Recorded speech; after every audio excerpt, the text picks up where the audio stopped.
2. Iron tabooed. In the first place we may observe that the awful sanctity of kings naturally leads to a prohibition to touch their sacred persons. Thus it was unlawful to lay hands on the person of a Spartan king, no one might touch the body of the king or queen of Tahiti, it is forbidden to touch the person of the king of Siam under pain of death. And no one may touch the king of Cambodia, for any purpose whatever, without his express command. In July 1874 the king was thrown from his carriage and lay insensible on the ground, but not one of his suite dared to touch him. A European coming to the spot carried the injured monarch to his palace. Formerly no one might touch the king of Korea. And if he deigned to touch a subject, the spot touched became sacred, and the person thus honored had to wear a visible mark, generally a cord of red silk, for the rest of his life. Above all, no iron might touch the king's body. In 1800 King Tieng Songthaeong died of a tumor in the back, no one dreaming of employing the lancet, which would probably have saved his life. It is said that one king suffered terribly from an abscess in the lip, till his physician called in a jester, whose pranks made the king laugh heartily, and so the abscess burst. Roman and Sabine priests might not be shaved with iron but only with bronze razors or shears. And whenever an iron graving tool was brought into the sacred grove of the Arval brothers at Rome for the purpose of cutting an inscription in stone, an expiatory sacrifice of a lamb and a pig must be offered, which was repeated when the graving tool was removed from the grove. As a general rule iron might not be brought into Greek sanctuaries. In Crete sacrifices were offered to Menedemus without the use of iron, because the legend ran that Menedemus had been killed by an iron weapon in the Trojan War. The Archon of Plataea might not touch iron, but once a year, at the annual commemoration of the men who fell at the Battle of Plataea, he was allowed to carry a sword wherewith to sacrifice a bull. To this day a Hottentot priest never uses an iron knife, but always a sharp splint of quartz, in sacrificing an animal or circumcising a lad. Among the Ovambo of Southwest Africa custom requires that lads should be circumcised with a sharp flint. If none is to hand, the operation may be performed with iron, but the iron must afterwards be buried. Amongst the Maquis of Arizona stone knives, hatchets, and so on have passed out of common use, but are retained in religious ceremonies.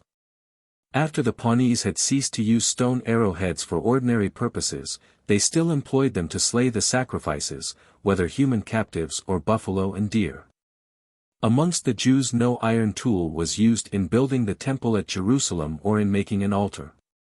The old wooden bridge, Pons Sublicius, at Rome, which was considered sacred, was made and had to be kept in repair without the use of iron or bronze. It was expressly provided by law that the temple of Jupiter Liber at Furfo might be repaired with iron tools. The council chamber at Cyzicus was constructed of wood without any iron nails, the beams being so arranged that they could be taken out and replaced. This superstitious objection to iron perhaps dates from that early time in the history of society when iron was still a novelty, and as such was viewed by many with suspicion and dislike. For everything new is apt to excite the awe and dread of the savage. It is a curious superstition, says a pioneer in Borneo, this of the Dusans, to attribute anything, whether good or bad, lucky or unlucky, that happens to them to something novel which has arrived in their country. For instance, my living in Kindram has caused the intensely hot weather we have experienced of late. The unusually heavy rains which happened to follow the English survey of the Nicobar Islands in the winter of 1886 to 1887 were imputed by the alarmed natives to the wrath of the spirits at the Theodolites, dumpy levelers, and other strange instruments which had been set up in so many of their favorite haunts. And some of them proposed to soothe the anger of the spirits by sacrificing a pig. In the 17th century a succession of bad seasons excited a revolt among the Esthonian peasantry, who traced the origin of the evil to a watermill, which put a stream to some inconvenience by checking its flow. The first introduction of iron plowshares into Poland having been followed by a succession of bad harvests, the farmers attributed the badness of the crops to the iron plowshares, and discarded them for the old wooden ones. To this day the primitive Bedouis of Java, who live chiefly by husbandry, will use no iron tools in tilling their fields. The general dislike of innovation, which always makes itself strongly felt in the sphere of religion, is sufficient by itself to account for the superstitious aversion to iron entertained by kings and priests and attributed by them to the gods.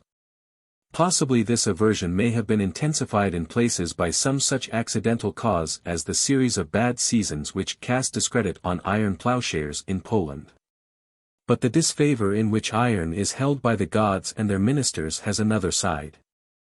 Their antipathy to the metal furnishes men with a weapon which may be turned against the spirits when occasion serves.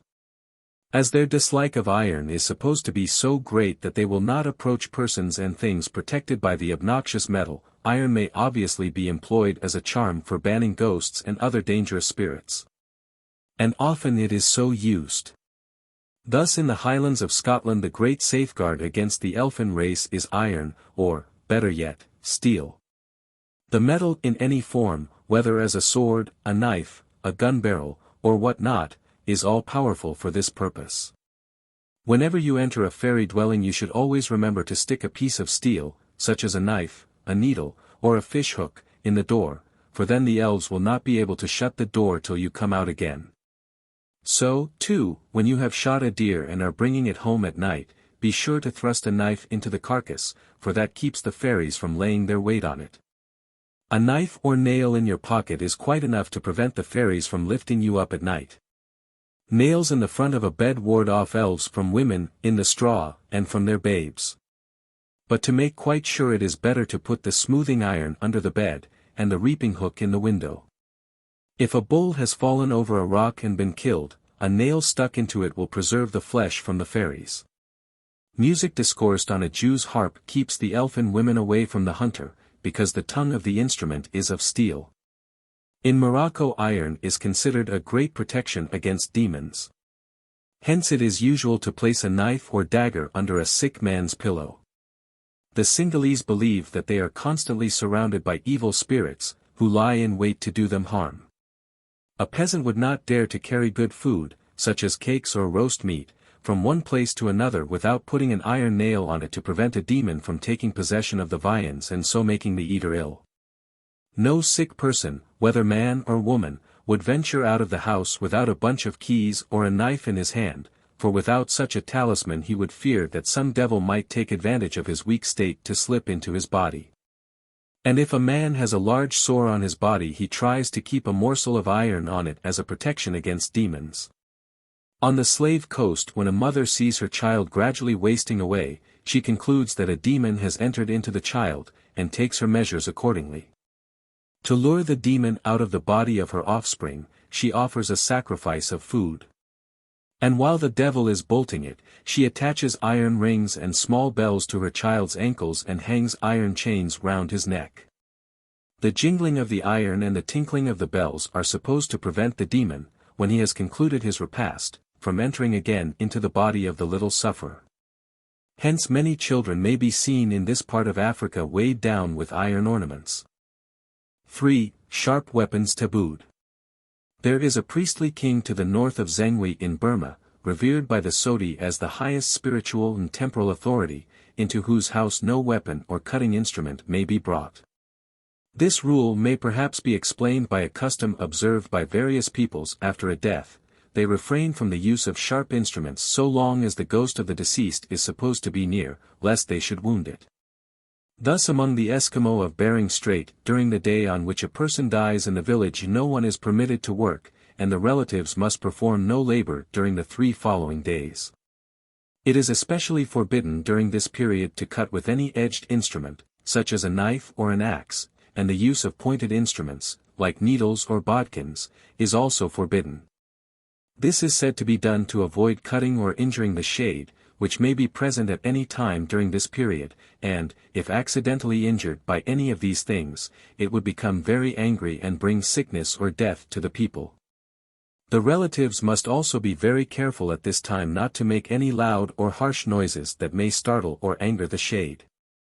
We have seen that in like manner after killing a white whale these Eskimo abstain from the use of cutting or pointed instruments for 4 days, lest they should unwittingly cut or stab the whale's ghost. The same taboo is sometimes observed by them when there is a sick person in the village, probably from a fear of injuring his shade which may be hovering outside of his body.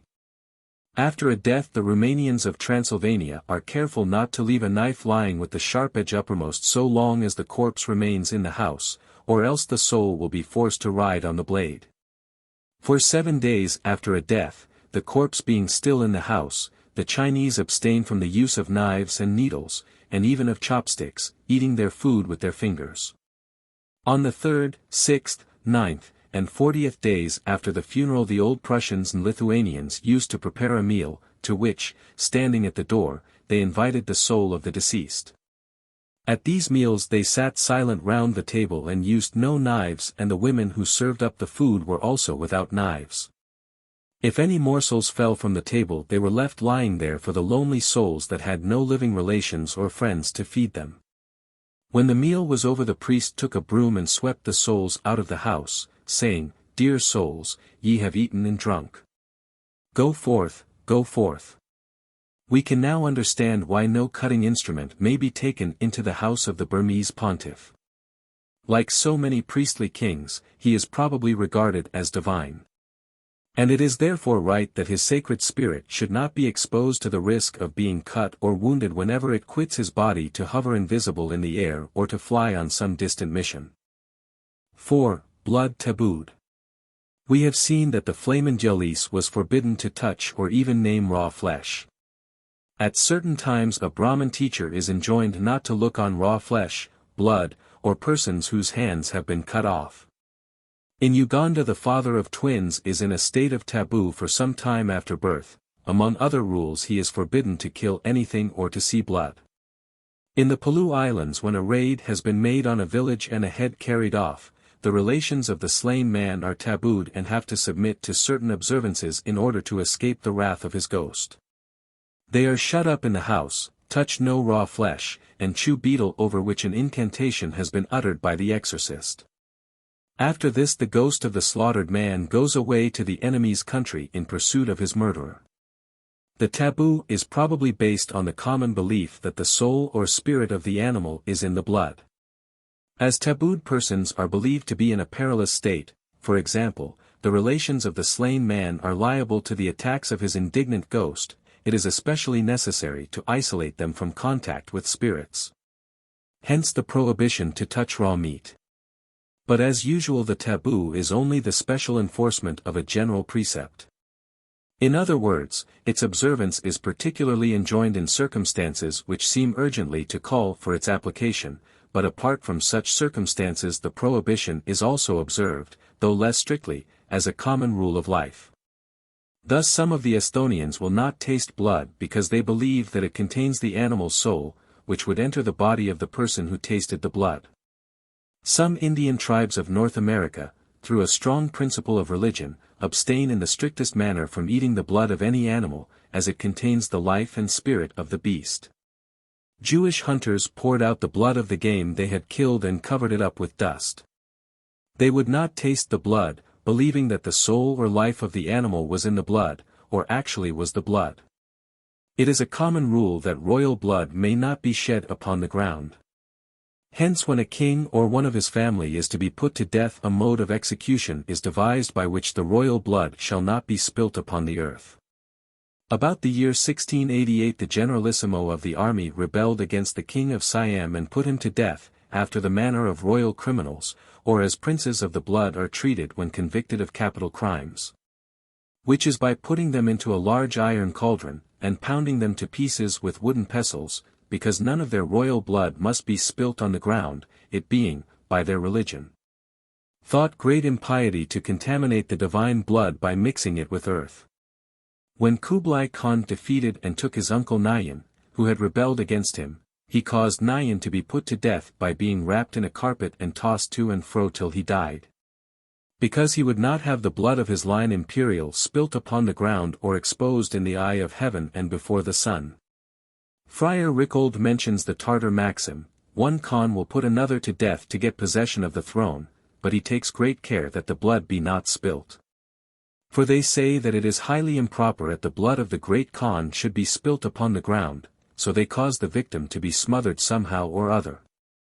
The like feeling prevails at the court of Burma, where a peculiar mode of execution without bloodshed is reserved for princes of the blood. The reluctance to spill royal blood seems to be only a particular case of a general unwillingness to shed blood or at least to allow it to fall on the ground. Marco Polo tells us that in his day persons caught in the streets of Camelot, peaking, at unseasonable hours were arrested, and if found guilty of a misdemeanor were beaten with a stick. Under this punishment people sometimes die, but they adopt it in order to eschew bloodshed, for their backs say that it is an evil thing to shed man's blood. In West Sussex people believe that the ground on which human blood has been shed is accursed and will remain barren forever. Among some primitive peoples, when the blood of a tribesman has to be spilt it is not suffered to fall upon the ground, but is received upon the bodies of his fellow tribesmen. Thus in some Australian tribes boys who are being circumcised are laid on a platform, formed by the living bodies of the tribesmen. And when a boy's tooth is knocked out as an initiatory ceremony, he is seated on the shoulders of a man, on whose breast the blood flows and may not be wiped away. Also the Gauls used to drink their enemies' blood and paint themselves therewith. So also they write that the old Irish were wont. And so have I seen some of the Irish do, but not their enemies' but friends' blood, as, namely, at the execution of a notable traitor at Limerick, called Murrow O'Brien, I saw an old woman, which was his foster mother, take up his head whilst he was quartered and suck up all the blood that ran thereout, saying that the earth was not worthy to drink it, and therewith also steeped her face and breast and tore her hair, crying out and shrieking most terribly. Among the Latuka of Central Africa the earth on which a drop of blood has fallen at childbirth is carefully scraped up with an iron shovel, put into a pot along with the water used in washing the mother, and buried tolerably deep outside the house on the left-hand side. In West Africa, if a drop of your blood has fallen on the ground, you must carefully cover it up, rub and stamp it into the soil. If it has fallen on the side of a canoe or a tree, the place is cut out and the chip destroyed. One motive of these African customs may be a wish to prevent the blood from falling into the hands of magicians, who might make an evil use of it. That is admittedly the reason why people in West Africa stamp out any blood of theirs which has dropped on the ground or cut out any wood that has been soaked with it. From a like dread of sorcery natives of New Guinea are careful to burn any sticks, leaves, or rags which are stained with their blood, and if the blood has dripped on the ground they turn up the soil and if possible light a fire on the spot. The same fear explains the curious duties discharged by a class of men called Ramana or blue blood, among the Batsilio of Madagascar. It is their business to eat all the nail parings and to lick up all the spilt blood of the nobles. When the nobles pare their nails, the parings are collected to the last scrap and swallowed by these Ramana. If the parings are too large, they are minced small and so gulped down. Again, should a nobleman wound himself, say in cutting his nails or treading on something, the Ramana lick up the blood as fast as possible. Nobles of high rank hardly go anywhere without these humble attendants. But if it should happen that there are none of them present, the cut nails and the spilt blood are carefully collected to be afterwards swallowed by the Ramana.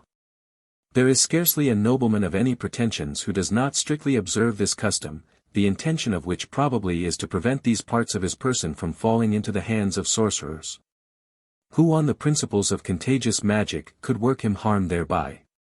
The general explanation of the reluctance to shed blood on the ground is probably to be found in the belief that the soul is in the blood, and that therefore any ground on which it may fall necessarily becomes taboo or sacred. In New Zealand anything upon which even a drop of a high chief's blood chances to fall becomes taboo or sacred to him. For instance, a party of natives having come to visit a chief in a fine new canoe, the chief got into it, but in doing so a splinter entered his foot, and the blood trickled on the canoe, which at once became sacred to him. The owner jumped out, dragged the canoe ashore opposite the chief's house, and left it there. Again, a chief in entering a missionary's house knocked his head against a beam, and the blood flowed. The natives said that in former times the house would have belonged to the chief. As usually happens with taboos of universal application, the prohibition to spill the blood of a tribesman on the ground applies with peculiar stringency to chiefs and kings, and is observed in their case long after it has ceased to be observed in the case of others. 5. The Head Tabooed. Many peoples regard the head as peculiarly sacred. The special sanctity attributed to it is sometimes explained by a belief that it contains a spirit which is very sensitive to injury or disrespect. Thus the Yorubas hold that every man has 3 spiritual inmates, of whom the first, called Olori, dwells in the head and is the man's protector, guardian, and guide. Offerings are made to this spirit, chiefly of fowls, and some of the blood mixed with palm oil is rubbed on the forehead. The Karen suppose that a being called Tso resides in the upper part of the head, and while it retains its seat no harm can befall the person from the efforts of the 7 Kilas, or personified passions. But if Tso becomes heedless or weak, certain evil to the person is the result. Hence the head is carefully attended to, and all possible pains are taken to provide such dress and attire as will be pleasing to the Tso. The Siamese think that a spirit called Kwan or Kun dwells in the human head, of which it is the guardian spirit. The spirit must be carefully protected from injury of every kind. Hence the act of shaving or cutting the hair is accompanied with many ceremonies. The Kun is very sensitive on points of honor, and would feel mortally insulted if the head in which he resides were touched by the hand of a stranger. The Cambodians esteem it a grave offense to touch a man's head. Some of them will not enter a place where anything whatever is suspended over their heads, and the meanest Cambodian would never consent to live under an inhabited room. Hence the houses are built of 1 story only, and even the government respects the prejudice by never placing a prisoner in the stocks under the floor of a house, though the houses are raised high above the ground. The same superstition exists amongst the Malays. For an early traveler reports that in Java people wear nothing on their heads, and say that nothing must be on their heads, and if any person were to put his hand upon their head they would kill him. And they do not build houses with stories, in order that they may not walk over each other's heads. The same superstition as to the head is found in full force throughout Polynesia. Thus of Gatanawa, a Marquesan chief, it is said that, to touch the top of his head, or anything which had been on his head, was sacrilege. To pass over his head was an indignity never to be forgotten. The son of a Marquesan high priest has been seen to roll on the ground in an agony of rage and despair, begging for death, because someone had desecrated his head and deprived him of his divinity by sprinkling a few drops of water on his hair. But it was not the Marquesan chiefs only whose heads were sacred. The head of every Marquesan was taboo, and might neither be touched nor stepped over by another. Even a father might not step over the head of his sleeping child. Women were forbidden to carry or touch anything that had been in contact with, or had merely hung over, the head of their husband or father. No one was allowed to be over the head of the king of Tonga. In Tahiti anyone who stood over the king or queen, or passed his hand over their heads, might be put to death. Until certain rites were performed over it, a Tahitian infant was especially taboo. Whatever touched the child's head, while it was in this state, became sacred and was deposited in a consecrated place railed in for the purpose at the child's house. If a branch of a tree touched the child's head, the tree was cut down. And if in its fall it injured another tree so as to penetrate the bark, that tree also was cut down as unclean and unfit for use. After the rites were performed these special taboos ceased. But the head of a Tahitian was always sacred, he never carried anything on it, and to touch it was an offense. So sacred was the head of a Maori chief that, if he only touched it with his fingers, he was obliged immediately to apply them to his nose, and snuff up the sanctity which they had acquired by the touch. And thus restore it to the part from whence it was taken. On account of the sacredness of his head a Maori chief could not blow the fire with his mouth, for the breath being sacred, communicated his sanctity to it, and a brand might be taken by a slave, or a man of another tribe. Or the fire might be used for other purposes, such as cooking, and so cause his death. 6. Hair tabooed. When the head was considered so sacred that it might not even be touched without grave offense, it is obvious that the cutting of the hair must have been a delicate and difficult operation. The difficulties and dangers which, on the primitive view, beset the operation are of 2 kinds. There is first the danger of disturbing the spirit of the head, which may be injured in the process and may revenge itself upon the person who molests him. Secondly, there is the difficulty of disposing of the shorn locks. For the savage believes that the sympathetic connection which exists between himself and every part of his body continues to exist even after the physical connection has been broken. And that therefore he will suffer from any harm that may befall the several parts of his body, such as the clippings of his hair or the parings of his nails. Accordingly he takes care that these severed portions of himself shall not be left in places where they might either be exposed to accidental injury or fall into the hands of malicious persons who might work magic on them to his detriment or death. Such dangers are common to all, but sacred persons have more to fear from them than ordinary people, so the precautions taken by them are proportionately stringent. The simplest way of evading the peril is not to cut the hair at all. And this is the expedient adopted where the risk is thought to be more than usually great. The Frankish kings were never allowed to crop their hair, from their childhood upwards they had to keep it unshorn. To pull the long locks that floated on their shoulders would have been to renounce their right to the throne. When the wicked brothers Clotaire and Childebert coveted the kingdom of their dead brother Clodomir, they inveigled into their power their little nephews, the 2 sons of Clodomir. And having done so, they sent a messenger bearing scissors and a naked sword to the children's grandmother, Queen Clotilde, at Paris. The envoy showed the scissors and the sword to Clotilde, and bade her choose whether the children should be shorn and live or remain unshorn and die. The proud queen replied that if her grandchildren were not to come to the throne she would rather see them dead than shorn. And murdered they were by their ruthless uncle Clotaire with his own hand. The king of Ponape, one of the Caroline Islands, must wear his hair long, and so must his grandees. Among the Hos, a Negro tribe of West Africa, there are priests on whose head no razor may come during the whole of their lives. The God who dwells in the man forbids the cutting of his hair on pain of death. If the hair is at last too long, the owner must pray to his God to allow him at least to clip the tips of it. The hair is in fact conceived as the seat and lodging place of his God, so that were it shorn the god would lose his abode in the priest. The members of a Maasai clan, who are believed to possess the art of making rain, may not pluck out their beards, because the loss of their beards would, it is supposed, entail the loss of their rain-making powers.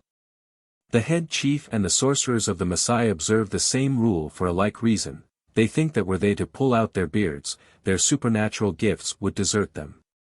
Again, men who have taken a vow of vengeance sometimes keep their hair unshorn till they have fulfilled their vow.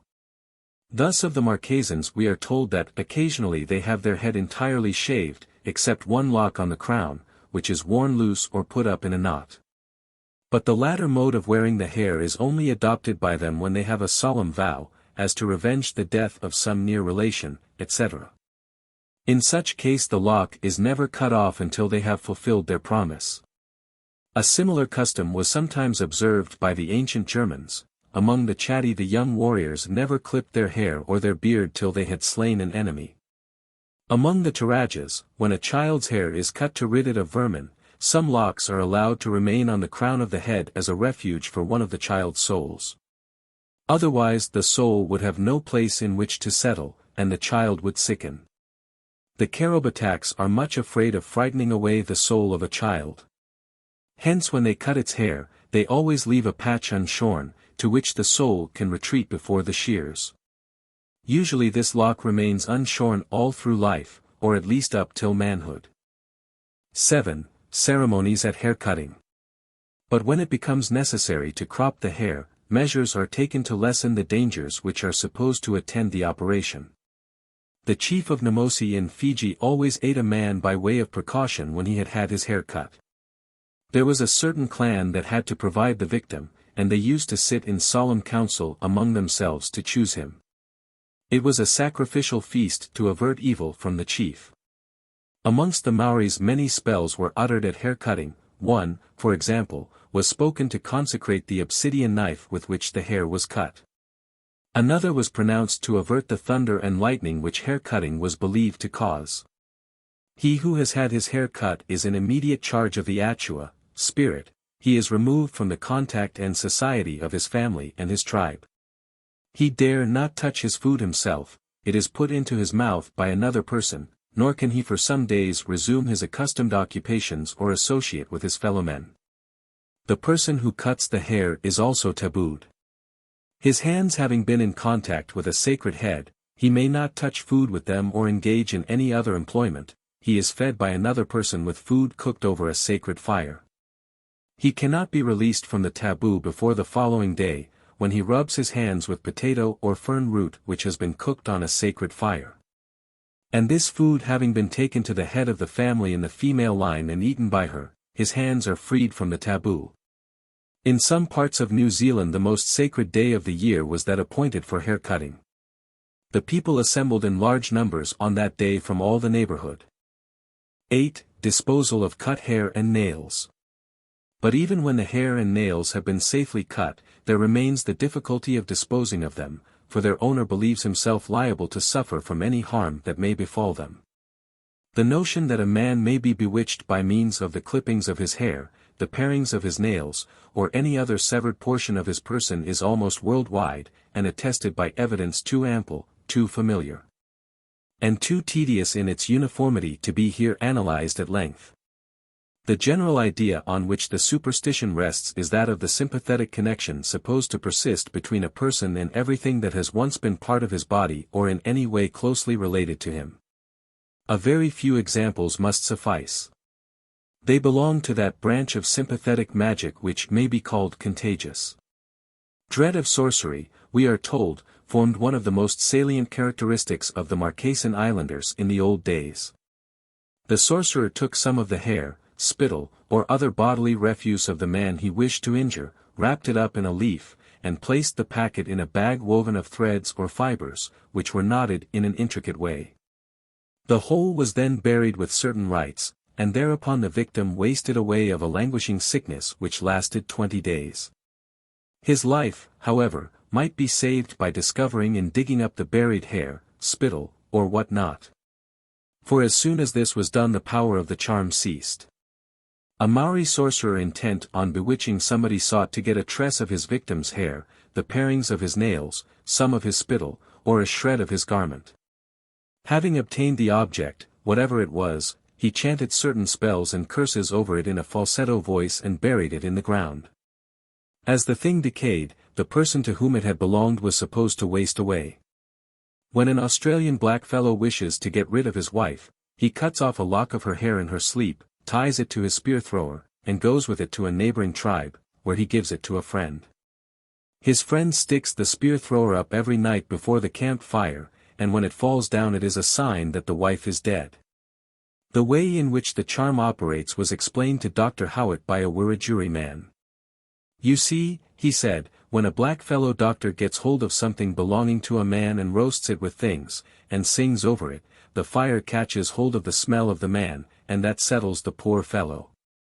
The Huzels of the Carpathians imagine that if mice get a person's shorn hair and make a nest of it, the person will suffer from headache or even become idiotic. Similarly in Germany it is a common notion that if birds find a person's cut hair, and build their nests with it, the person will suffer from headache. Sometimes it is thought that he will have an eruption on the head.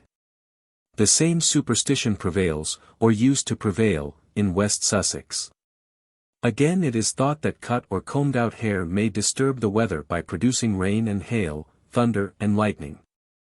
We have seen that in New Zealand a spell was uttered at haircutting to avert thunder and lightning. In the Tyrol, witches are supposed to use cut or combed out hair to make hailstones or thunderstorms with. Thlinkeet Indians have been known to attribute stormy weather to the rash act of a girl who had combed her hair outside of the house. The Romans seem to have held similar views, for it was a maxim with them that no one on shipboard should cut his hair or nails except in a storm, that is, when the mischief was already done. In the Highlands of Scotland it is said that no sister should comb her hair at night if she have a brother at sea. In West Africa, when the Mani of Chatham or Jumba died, the people used to run in crowds to the corpse and tear out his hair, teeth, and nails, which they kept as a rain charm, believing that otherwise no rain would fall. The Makoko of the Anzikos begged the missionaries to give him half their beards as a rain charm. If cut hair and nails remain in sympathetic connection with the person from whose body they have been severed, it is clear that they can be used as hostages for his good behavior by anyone who may chance to possess them. For on the principles of contagious magic he has only to injure the hair or nails in order to hurt simultaneously their original owner. Hence when the Nandi have taken a prisoner they shave his head and keep the shorn hair as a surety that he will not attempt to escape, but when the captive is ransomed, they return his shorn hair with him to his own people. To preserve the cut hair and nails from injury and from the dangerous uses to which they may be put by sorcerers, it is necessary to deposit them in some safe place. The shorn locks of a Maori chief were gathered with much care and placed in an adjoining cemetery. The Tahitians buried the cuttings of their hair at the temples. In the streets of Soku a modern traveler observed cairns of large stones piled against walls with tufts of human hair inserted in the crevices. On asking the meaning of this, he was told that when any native of the place pulled his hair he carefully gathered up the clippings and deposited them in one of these cairns, all of which were sacred to the fetish and therefore inviolable.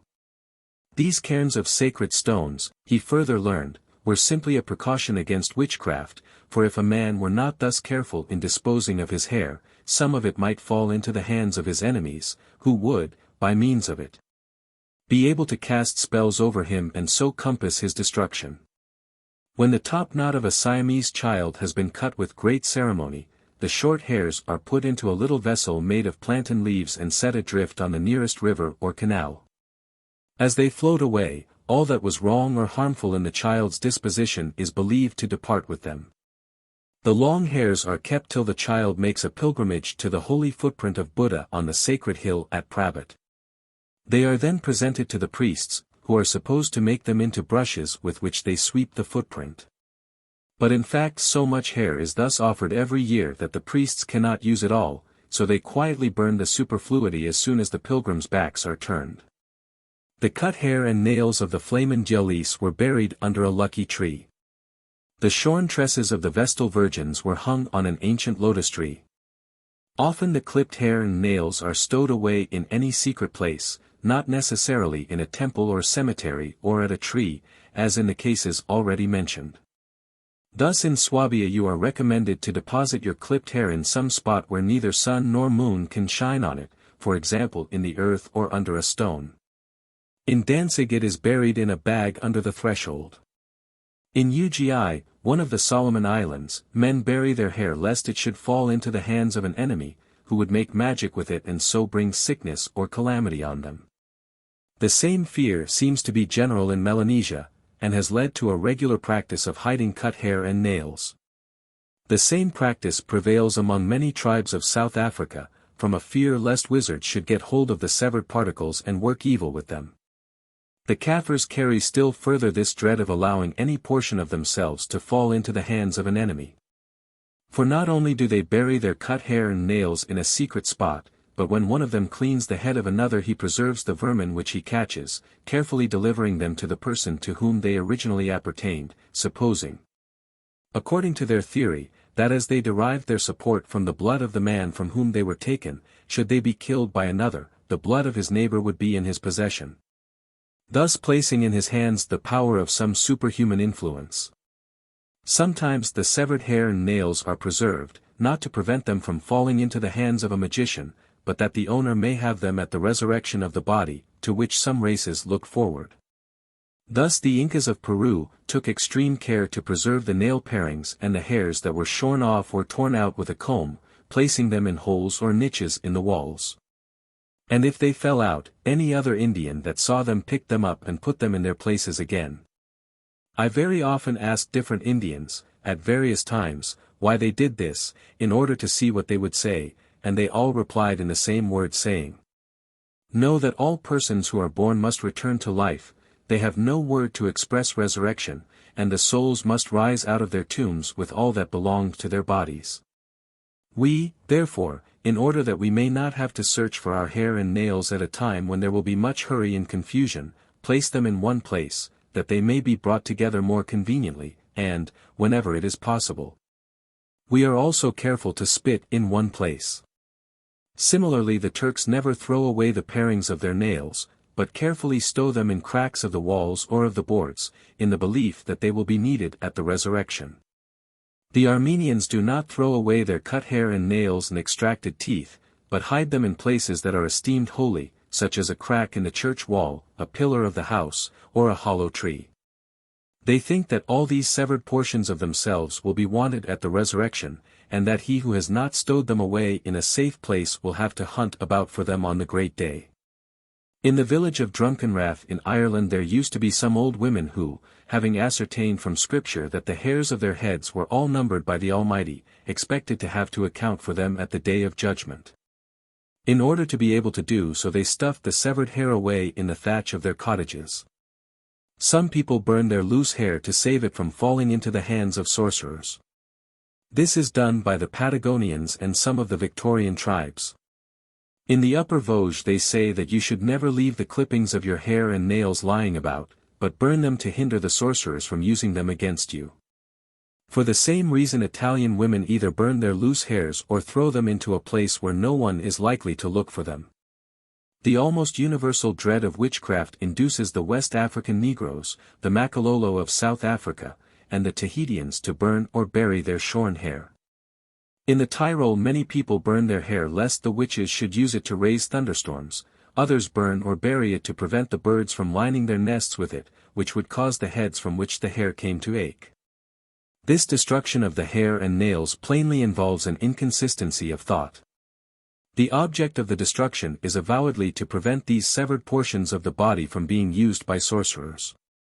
But the possibility of their being so used depends upon the supposed sympathetic connection between them and the man from whom they were severed. And if this sympathetic connection still exists, clearly these severed portions cannot be destroyed without injury to the man. 9. Spittle Tabooed. The same fear of witchcraft which has led so many people to hide or destroy their loose hair and nails has induced other or the same people to treat their spittle in a like fashion. For on the principles of sympathetic magic the spittle is part of the man, and whatever is done to it will have a corresponding effect on him. A Chilote Indian, who has gathered up the spittle of an enemy, will put it in a potato, and hang the potato in the smoke, uttering certain spells as he does so in the belief that his foe will waste away as the potato dries in the smoke. Or he will put the spittle in a frog and throw the animal into an inaccessible, unnavigable river, which will make the victim quake and shake with ague. The natives of Aurora, a district of New Zealand, enjoyed a high reputation for their skill in magic.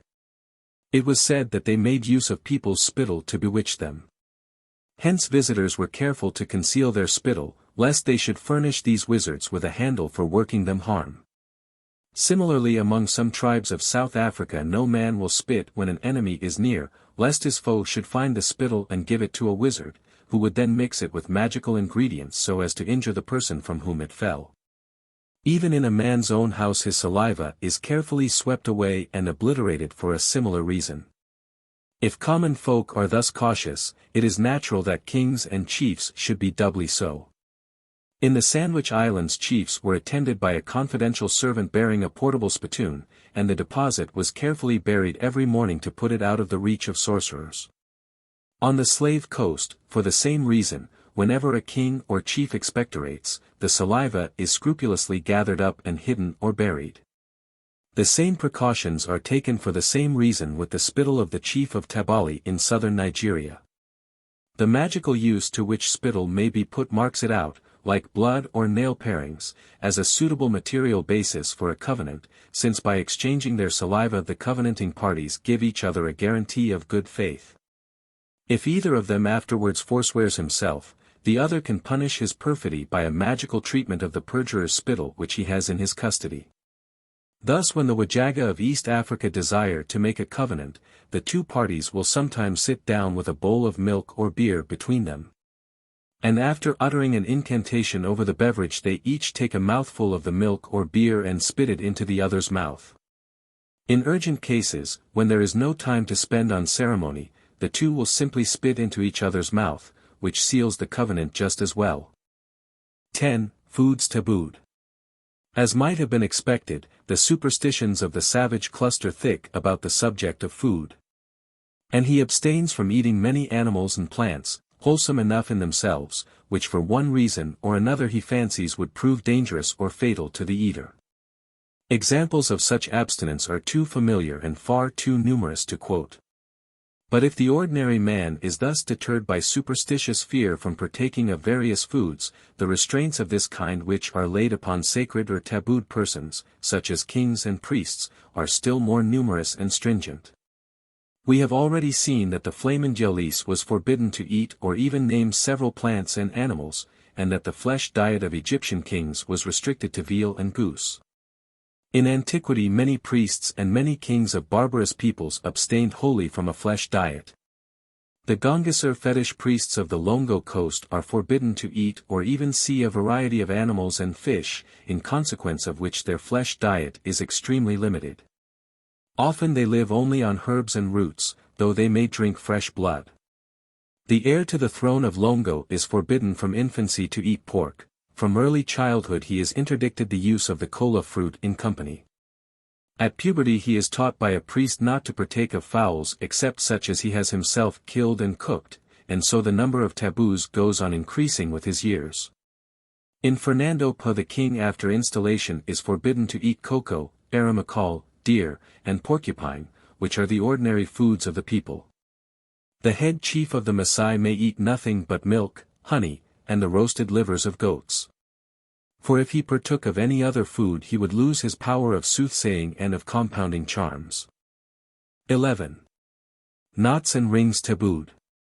We have seen that among the many taboos which the Flamen at Rome had to observe, there was one that forbade him to have a knot on any part of his garments. And another that obliged him to wear no ring unless it were broken.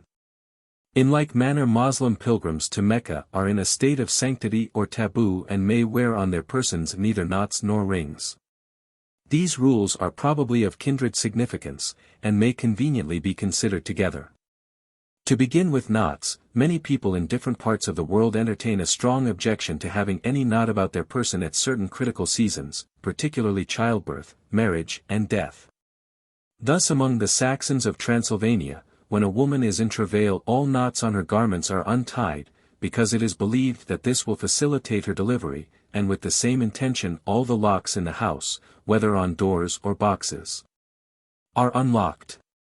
The Lapps think that a lying-in woman should have no knot on her garments, because a knot would have the effect of making the delivery difficult and painful. In the East Indies this superstition is extended to the whole time of pregnancy.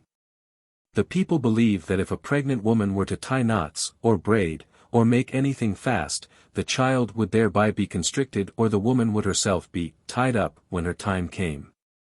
Nay, some of them enforce the observance of the rule on the father as well as the mother of the unborn child. Among the Sea Dyaks neither of the parents may bind up anything with a string or make anything fast during the wife's pregnancy.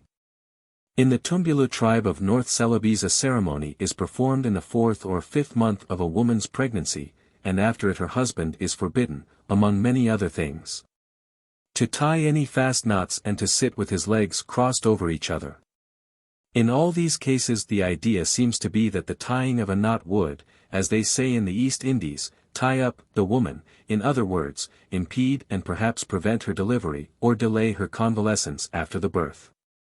On the principles of homeopathic or imitative magic the physical obstacle or impediment of a knot on a cord would create a corresponding obstacle or impediment in the body of the woman.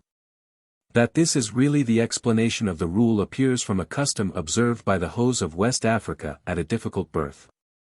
When a woman is in hard labor and cannot bring forth, they call in a magician to her aid. He looks at her and says, "The child is bound in the womb, that is why she cannot be delivered." On the entreaties of her female relations he then promises to loosen the bond so that she may bring forth. For that purpose he orders them to fetch a tough creeper from the forest, and with it he binds the hands and feet of the sufferer on her back. Then he takes a knife and calls out the woman's name, and when she answers he cuts through the creeper with a knife, saying, "I cut through today thy bonds and thy child's bonds." After that he chops up the creeper small, puts the bits in a vessel of water, and bathes the woman with the water. Here the cutting of the creeper with which the woman's hands and feet are bound is a simple piece of homeopathic or imitative magic. By releasing her limbs from their bonds the magician imagines that he simultaneously releases the child in her womb from the trammels which impede its birth. The same train of thought underlies a practice observed by some peoples of opening all locks, doors, and so on, while a birth is taking place in the house. We have seen that at such a time the Germans of Transylvania open all the locks, and the same thing is done also in Voigtland and Mecklenburg. In northwestern Argyllshire superstitious people used to open every lock in the house at childbirth. In the island of Salsette near Bombay, when a woman is in hard labor, all locks of doors or drawers are opened with a key to facilitate her delivery. Among the Mandellings of Sumatra the lids of all chests, boxes, pans, and so forth are opened. And if this does not produce the desired effect, the anxious husband has to strike the projecting ends of some of the house beams in order to loosen them, for they think that everything must be open and loose to facilitate the delivery. In Chittagong, when a woman cannot bring her child to the birth, the midwife gives orders to throw all doors and windows wide open, to uncork all bottles, to remove the bungs from all casks, to unloose the cows in the stall, the horses in the stable, the watchdog in his kennel, to set free sheep, fowls, ducks, and so forth. This universal liberty accorded to the animals and even to inanimate things is, according to the people, an infallible means of ensuring the woman's delivery and allowing the babe to be born. In the island of Saghalien, when a woman is in labor, her husband undoes everything that can be undone. He loosens the plaits of his hair and the laces of his shoes. Then he unties whatever is tied in the house or its vicinity. In the courtyard he takes the axe out of the log in which it is stuck, he unfastens the boat, if it is moored to a tree, he withdraws the cartridges from his gun, and the arrows from his crossbow. Again, we have seen that a Tumbulu man abstains not only from tying knots, but also from sitting with crossed legs during his wife's pregnancy. The train of thought is the same in both cases. Whether you cross threads in tying a knot, or only cross your legs in sitting at your ease, you are equally, on the principles of homeopathic magic, crossing or thwarting the free course of things. And your action cannot but check and impede whatever may be going forward in your neighborhood. Of this important truth the Romans were fully aware. To sit beside a pregnant woman or a patient under medical treatment with clasped hands, says the grave Pliny, is to cast a malignant spell over the person, and it is worse still if you nurse your leg or legs with your clasped hands, or lay one leg over the other. Such postures were regarded by the old Romans as a let and hindrance to business of every sort, and at a council of war or a meeting of magistrates, at prayers and sacrifices, no man was suffered to cross his legs or clasp his hands. The stock instance of the dreadful consequences that might flow from doing one or the other was that of Alcmena, who travailed with Hercules for 7 days and 7 nights. Because the goddess Lucina sat in front of the house with clasped hands and crossed legs, and the child could not be born until the goddess had been beguiled into changing her attitude. It is a Bulgarian superstition that if a pregnant woman is in the habit of sitting with crossed legs, she will suffer much in childbed. In some parts of Bavaria, when conversation comes to a standstill and silence ensues, they say, "Surely somebody has crossed his legs." The magical effect of knots in trammeling and obstructing human activity was believed to be manifested at marriage not less than at birth. During the Middle Ages, and down to the 18th century, it seems to have been commonly held in Europe that the consummation of marriage could be prevented by anyone who, while the wedding ceremony was taking place, either locked a lock or tied a knot in a cord, and then threw the lock or the cord away. The lock or the knotted cord had to be flung into water, and until it had been found and unlocked, or untied, no real union of the married pair was possible. Hence it was a grave offense, not only to cast such a spell, but also to steal or make away with the material instrument of it, whether lock or knotted cord. In the year 1718 the Parliament of Bordeaux sentenced someone to be burned alive for having spread desolation through a whole family by means of knotted cords. And in 1705 2 persons were condemned to death in Scotland for stealing certain charmed knots which a woman had made, in order thereby to mar the wedded happiness of Spalding of Ashintely. The belief in the efficacy of these charms appears to have lingered in the Highlands of Perthshire down to the end of the 18th century, for at that time it was still customary in the beautiful parish of Logierate. between the river Tummel and the river Tay, to unloose carefully every knot in the clothes of the bride and bridegroom before the celebration of the marriage ceremony. We meet with the same superstition and the same custom at the present day in Syria. The persons who help a Syrian bridegroom to don his wedding garments take care that no knot is tied on them and no button buttoned. For they believe that a button buttoned or a knot tied would put it within the power of his enemies to deprive him of his nuptial rights by magical means. The fear of such charms is diffused all over North Africa at the present day. To render a bridegroom impotent, the enchanter has only to tie a knot in a handkerchief which he had previously placed quietly on some part of the bridegroom's body when he was mounted on horseback ready to fetch his bride. So long as the knot in the handkerchief remains tied, so long will the bridegroom remain powerless to consummate the marriage. The maleficent power of knots may also be manifested in the infliction of sickness, disease, and all kinds of misfortune. Thus among the Hos of West Africa a sorcerer will sometimes curse his enemy and tie a knot in a stalk of grass, saying, "I have tied up so-and-so in this knot. May all evil light upon him. When he goes into the field, may a snake sting him. When he goes to the chase, may a ravening beast attack him. And when he steps into a river, may the water sweep him away. When it rains, may the lightning strike him. May evil nights be his." It is believed that in a knot the sorcerer has bound up the life of his enemy. In the Quran there is an allusion to the mischief of those who puff into the knots, and an Arab commentator on the passage explains that the words refer to women who practice magic by tying knots in cords, and then blowing and spitting upon them. He goes on to relate how, once upon a time, a wicked Jew bewitched the Prophet Muhammad himself by tying 9 knots on a string, which he then hid in a well.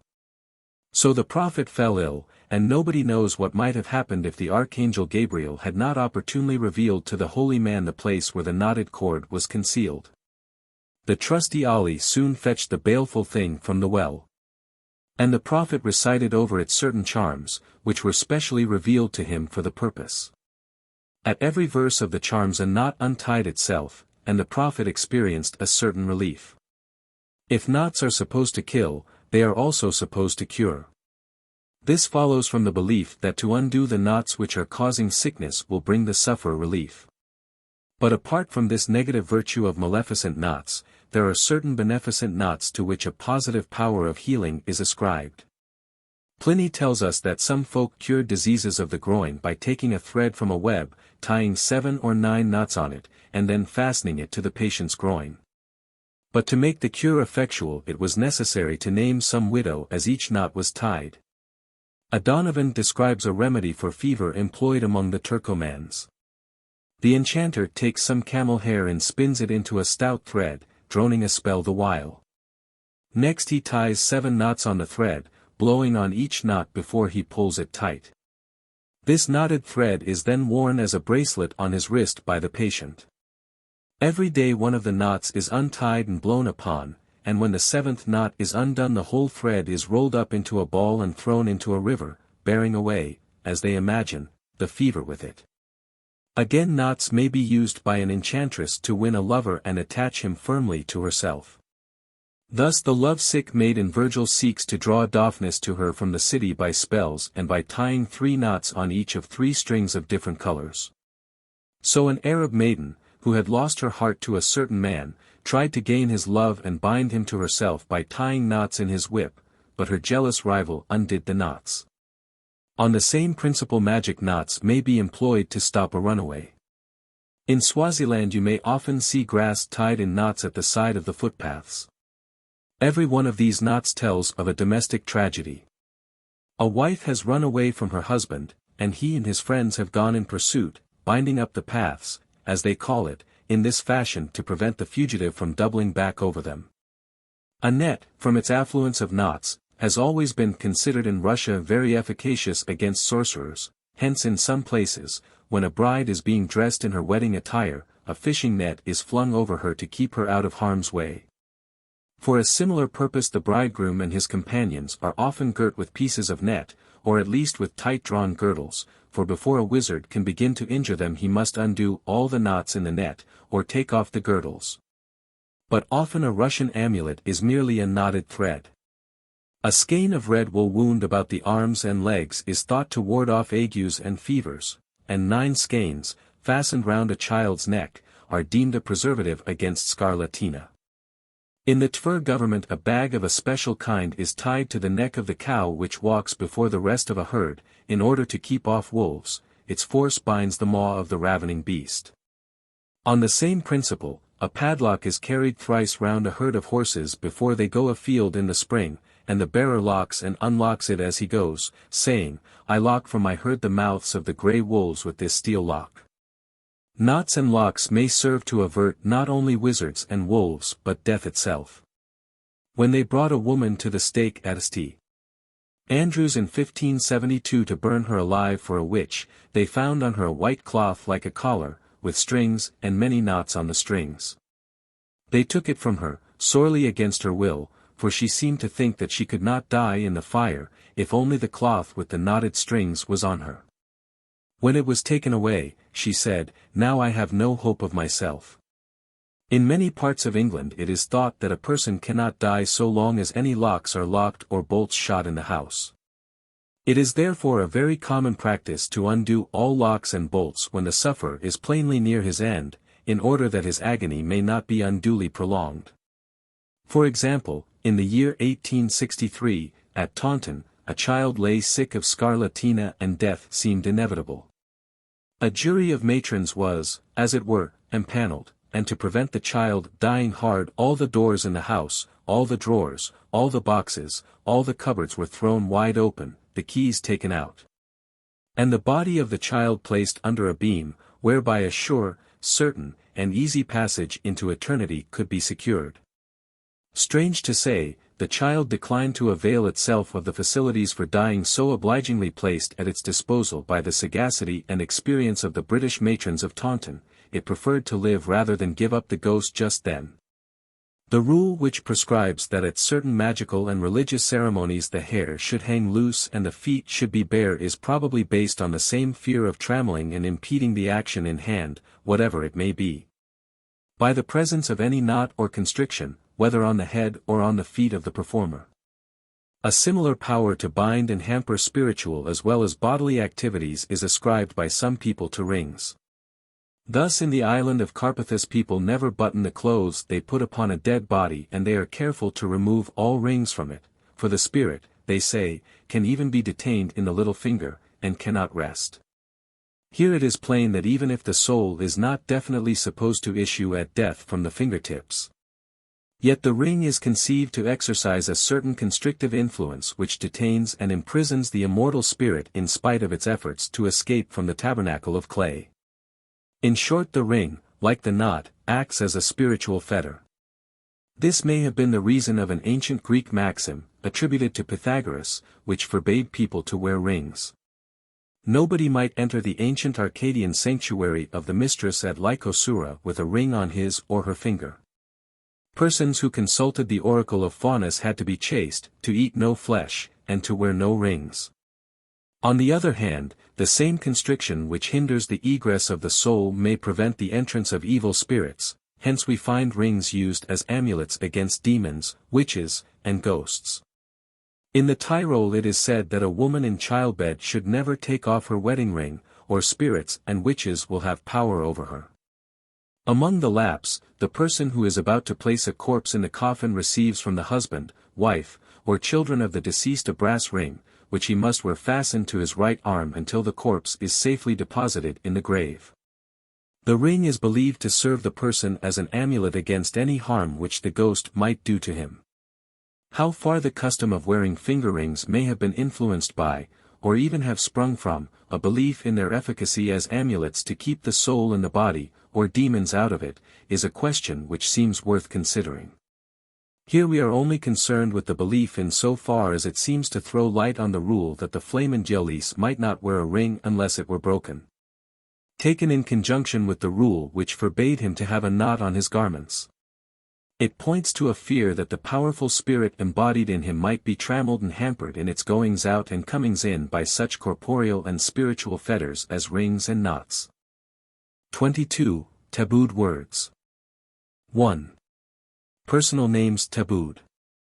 Unable to discriminate clearly between words and things, the savage commonly fancies that the link between a name and the person or thing denominated by it is not a mere arbitrary and ideal association, but a real and substantial bond which unites the two in such a way that magic may be wrought on a man just as easily through his name as through his hair, his nails, or any other material part of his person.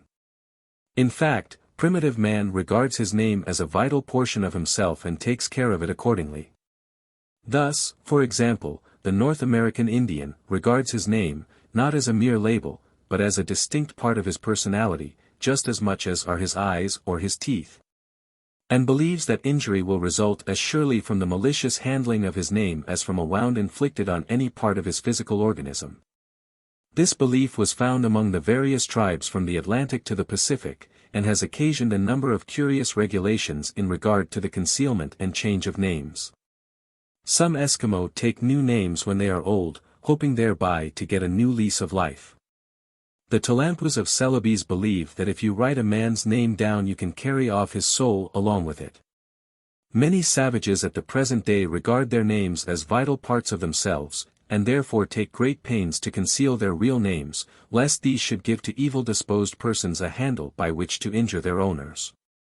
Thus, to begin with the savages who rank at the bottom of the social scale, we are told that the secrecy with which among the Australian Aborigines personal names are often kept from general knowledge arises in great measure from the belief that an enemy, who knows your name, has in it something which he can use magically to your detriment. An Australian black, says another writer, is always very unwilling to tell his real name, and there is no doubt that this reluctance is due to the fear that through his name he may be injured by sorcerers. Amongst the tribes of Central Australia every man, woman, and child has, besides a personal name which is in common use, a secret or sacred name which is bestowed by the older men upon him or her soon after birth, and which is known to none but the fully initiated members of the group. This secret name is never mentioned except upon the most solemn occasions. To utter it in the hearing of women or of men of another group would be a most serious breach of tribal custom, as serious as the most flagrant case of sacrilege among ourselves. When mentioned at all, the name is spoken only in a whisper, and not until the most elaborate precautions have been taken that it shall be heard by no one but members of the group. The native thinks that a stranger knowing his secret name would have special power to work him ill by means of magic. The same fear seems to have led to a custom of the same sort amongst the ancient Egyptians, whose comparatively high civilization was strangely dashed and checkered with relics of the lowest savagery. Every Egyptian received two names, which were known respectively as the true name and the good name, or the great name and the little name. And while the good or little name was made public, the true or great name appears to have been carefully concealed. A Brahmin child receives two names, one for common use, the other a secret name which none but his father and mother should know. The latter is only used at ceremonies such as marriage. The custom is intended to protect the person against magic, since a charm only becomes effectual in combination with the real name. Similarly, the natives of Neos believe that harm may be done to a person by the demons who hear his name pronounced. Hence the names of infants, who are especially exposed to the assaults of evil spirits, are never spoken. And often in haunted spots, such as the gloomy depths of the forest, the banks of a river, or beside a bubbling spring, men will abstain from calling each other by their names for a like reason. The Indians of Chiloé keep their names secret and do not like to have them uttered aloud, for they say that there are fairies or imps on the mainland or neighboring islands who, if they knew folks' names, would do them an injury. But so long as they do not know the names, these mischievous sprites are powerless. The Araucanians will hardly ever tell a stranger their names because they fear that he would thereby acquire some supernatural power over themselves. Asked his name by a stranger, who is ignorant of their superstitions, an Araucanian will answer, "I have none." When an Ojibwe is asked his name, he will look at some bystander and ask him to answer. This reluctance arises from an impression they receive when young, that if they repeat their own names it will prevent their growth, and they will be small in stature. On account of this unwillingness to tell their names, many strangers have fancied that they either have no names or have forgotten them. In this last case no scruple seems to be felt about communicating a man's name to strangers, and no ill effects appear to be dreaded as a consequence of divulging it. Harm is only done when a name is spoken by its owner. Why is this? And why in particular should a man be thought to stunt his growth by uttering his own name? We may conjecture that to savages who act and think thus a person's name only seems to be a part of himself when it is uttered with his own breath. Uttered by the breath of others it has no vital connection with him, and no harm can come to him through it. Whereas, so these primitive philosophers may have argued, when a man lets his own name pass his lips, he is parting with a living piece of himself. And if he persists in so reckless a course he must certainly end by dissipating his energy and shattering his constitution. Many a broken-down debauchee, many a feeble frame wasted with disease, may have been pointed out by these simple moralists to their awestruck disciples as a fearful example of the fate that must sooner or later overtake the profligate who indulges immoderately in the seductive habit of mentioning his own name. However we may explain it, the fact is certain that many a savage evinces the strongest reluctance to pronounce his own name, while at the same time he makes no objection at all to other people pronouncing it, and will even invite them to do so for him in order to satisfy the curiosity of an inquisitive stranger. Thus in some parts of Madagascar it is taboo for a person to tell his own name, but a slave or attendant will answer for him. The same curious inconsistency, as it may seem to us, is recorded of some tribes of American Indians. Thus we are told that the name of an American Indian is a sacred thing, not to be divulged by the owner himself without due consideration. One may ask a warrior of any tribe to give his name, and the question will be met with either a point-blank refusal or the more diplomatic evasion that he cannot understand what is wanted of him.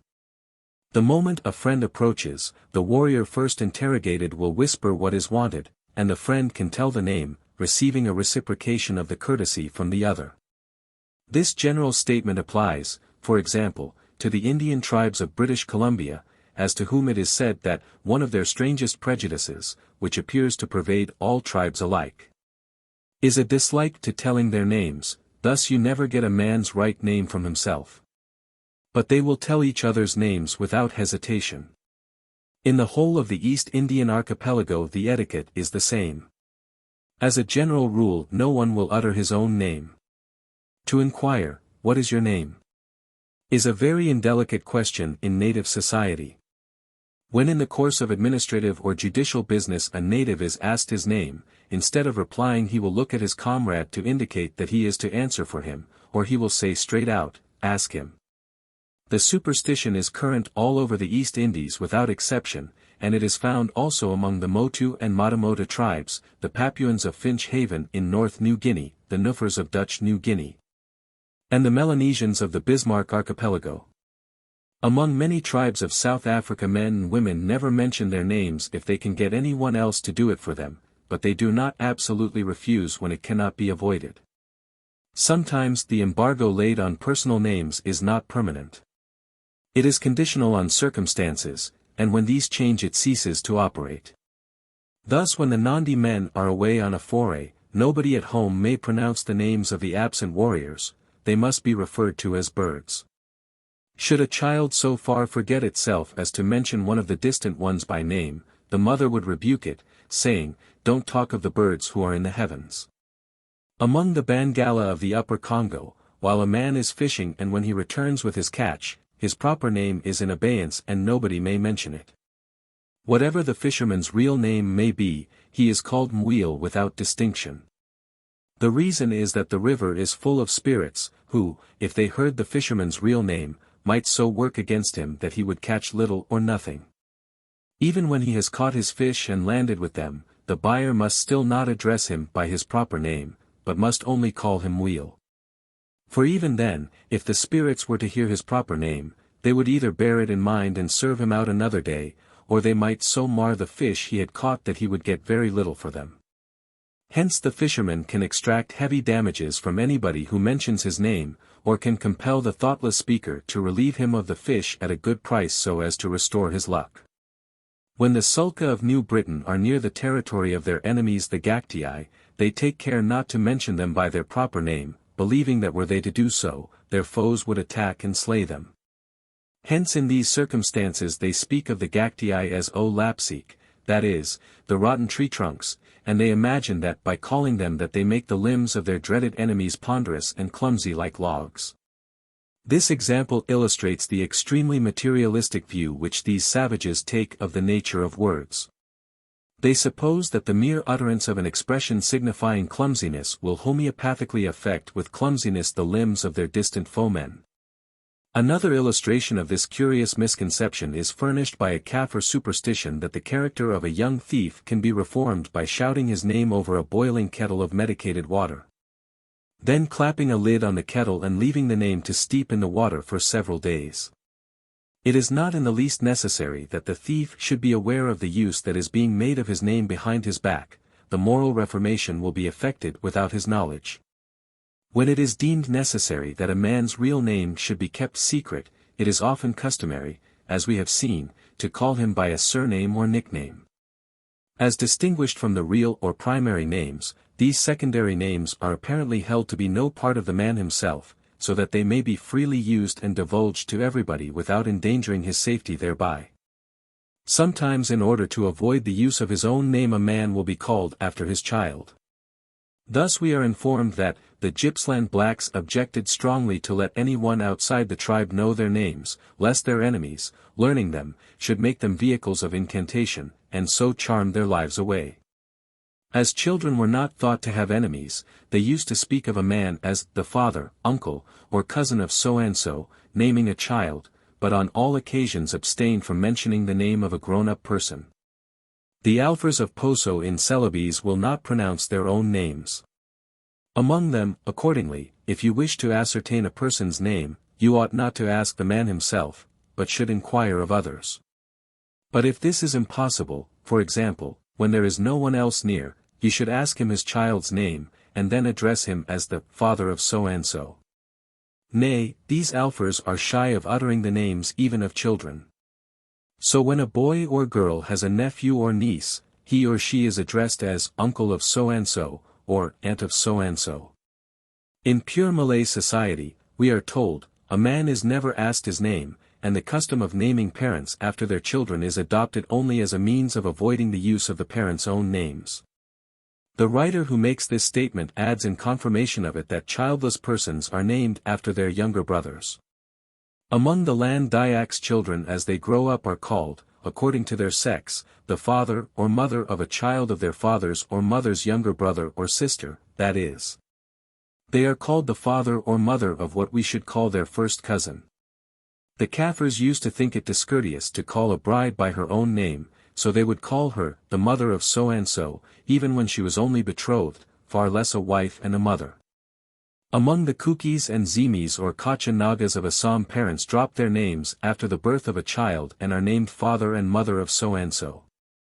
Childless couples go by the name of the childless father, the childless mother, the father of no child, the mother of no child. The widespread custom of naming a father after his child has sometimes been supposed to spring from a desire on the father's part to assert his paternity, apparently as a means of obtaining those rights over his children which had previously, under a system of mother-kin, been possessed by the mother. But this explanation does not account for the parallel custom of naming the mother after her child, which seems commonly to coexist with the practice of naming the father after the child. Still less, if possible, does it apply to the customs of calling childless couples the father and mother of children which do not exist, of naming people after their younger brothers, and of designating children as the uncles and aunts of so-and-so, or as the fathers and mothers of their first cousins.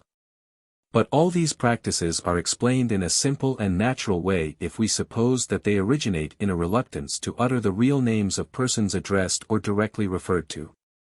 That reluctance is probably based partly on a fear of attracting the notice of evil spirits, partly on a dread of revealing the name to sorcerers, who would thereby obtain a handle for injuring the owner of the name. 2. Names of relations tabooed. It might naturally be expected that the reserve so commonly maintained with regard to personal names would be dropped or at least relaxed among relations and friends. But the reverse of this is often the case.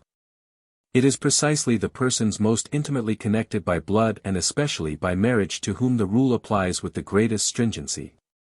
Such people are often forbidden, not only to pronounce each other's names, but even to utter ordinary words which resemble or have a single syllable in common with these names. The persons who are thus mutually debarred from mentioning each other's names are especially husbands and wives, a man and his wife's parents, and a woman and her husband's father. For example, among the Kafirs a woman may not publicly pronounce the birth name of her husband or of any of his brothers, nor may she use the interdicted word in its ordinary sense. If her husband, for instance, be called Yumpaka, from Impaka, a small feline animal, she must speak of that beast by some other name. Further, a Kafir wife is forbidden to pronounce even mentally the names of her father-in-law and of all her husband's male relations in the ascending line. And whenever the emphatic syllable of any of their names occurs in another word, she must avoid it by substituting either an entirely new word, or, at least, another syllable in its place. Hence this custom has given rise to an almost distinct language among the women, which the Kafirs call women's speech. The interpretation of this women's speech is naturally very difficult, for no definite rules can be given for the formation of these substituted words, nor is it possible to form a dictionary of them.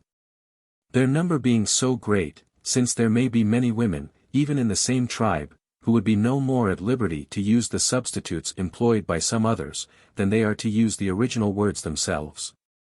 A Kafir man, on his side, may not mention the name of his mother-in-law, nor may she pronounce his, but he is free to utter words in which the emphatic syllable of her name occurs. A Kirghiz woman dares not pronounce the names of the older relations of her husband, nor even use words which resemble them in sound. For example, if one of these relations is called shepherd, she may not speak of sheep, but must call them the bleating ones. If his name is lamb, she must refer to lambs as the young bleating ones. In southern India wives believe that to tell their husband's name or to pronounce it even in a dream would bring him to an untimely end.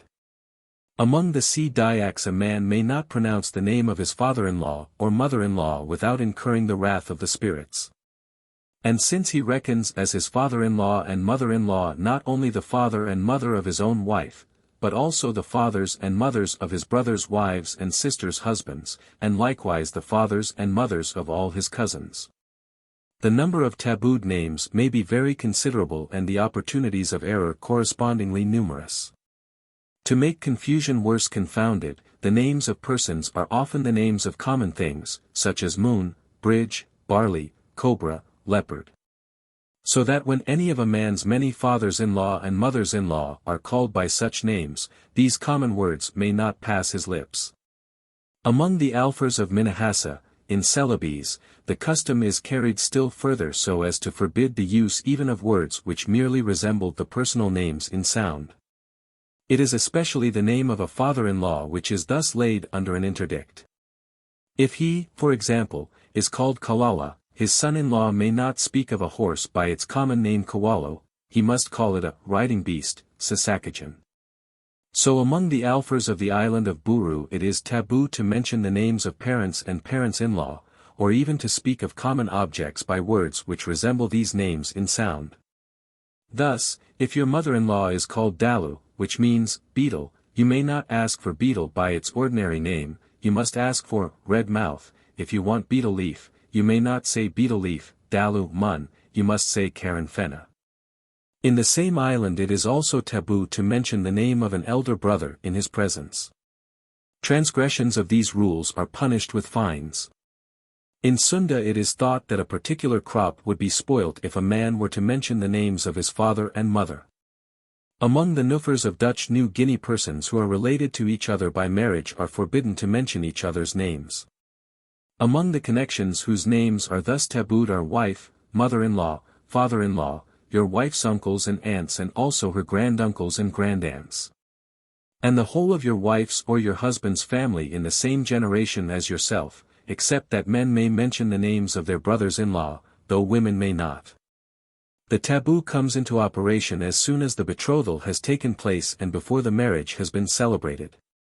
Families thus connected by the betrothal of two of their members are not only forbidden to pronounce each other's names, They may not even look at each other, and the rule gives rise to the most comical scenes when they happen to meet unexpectedly.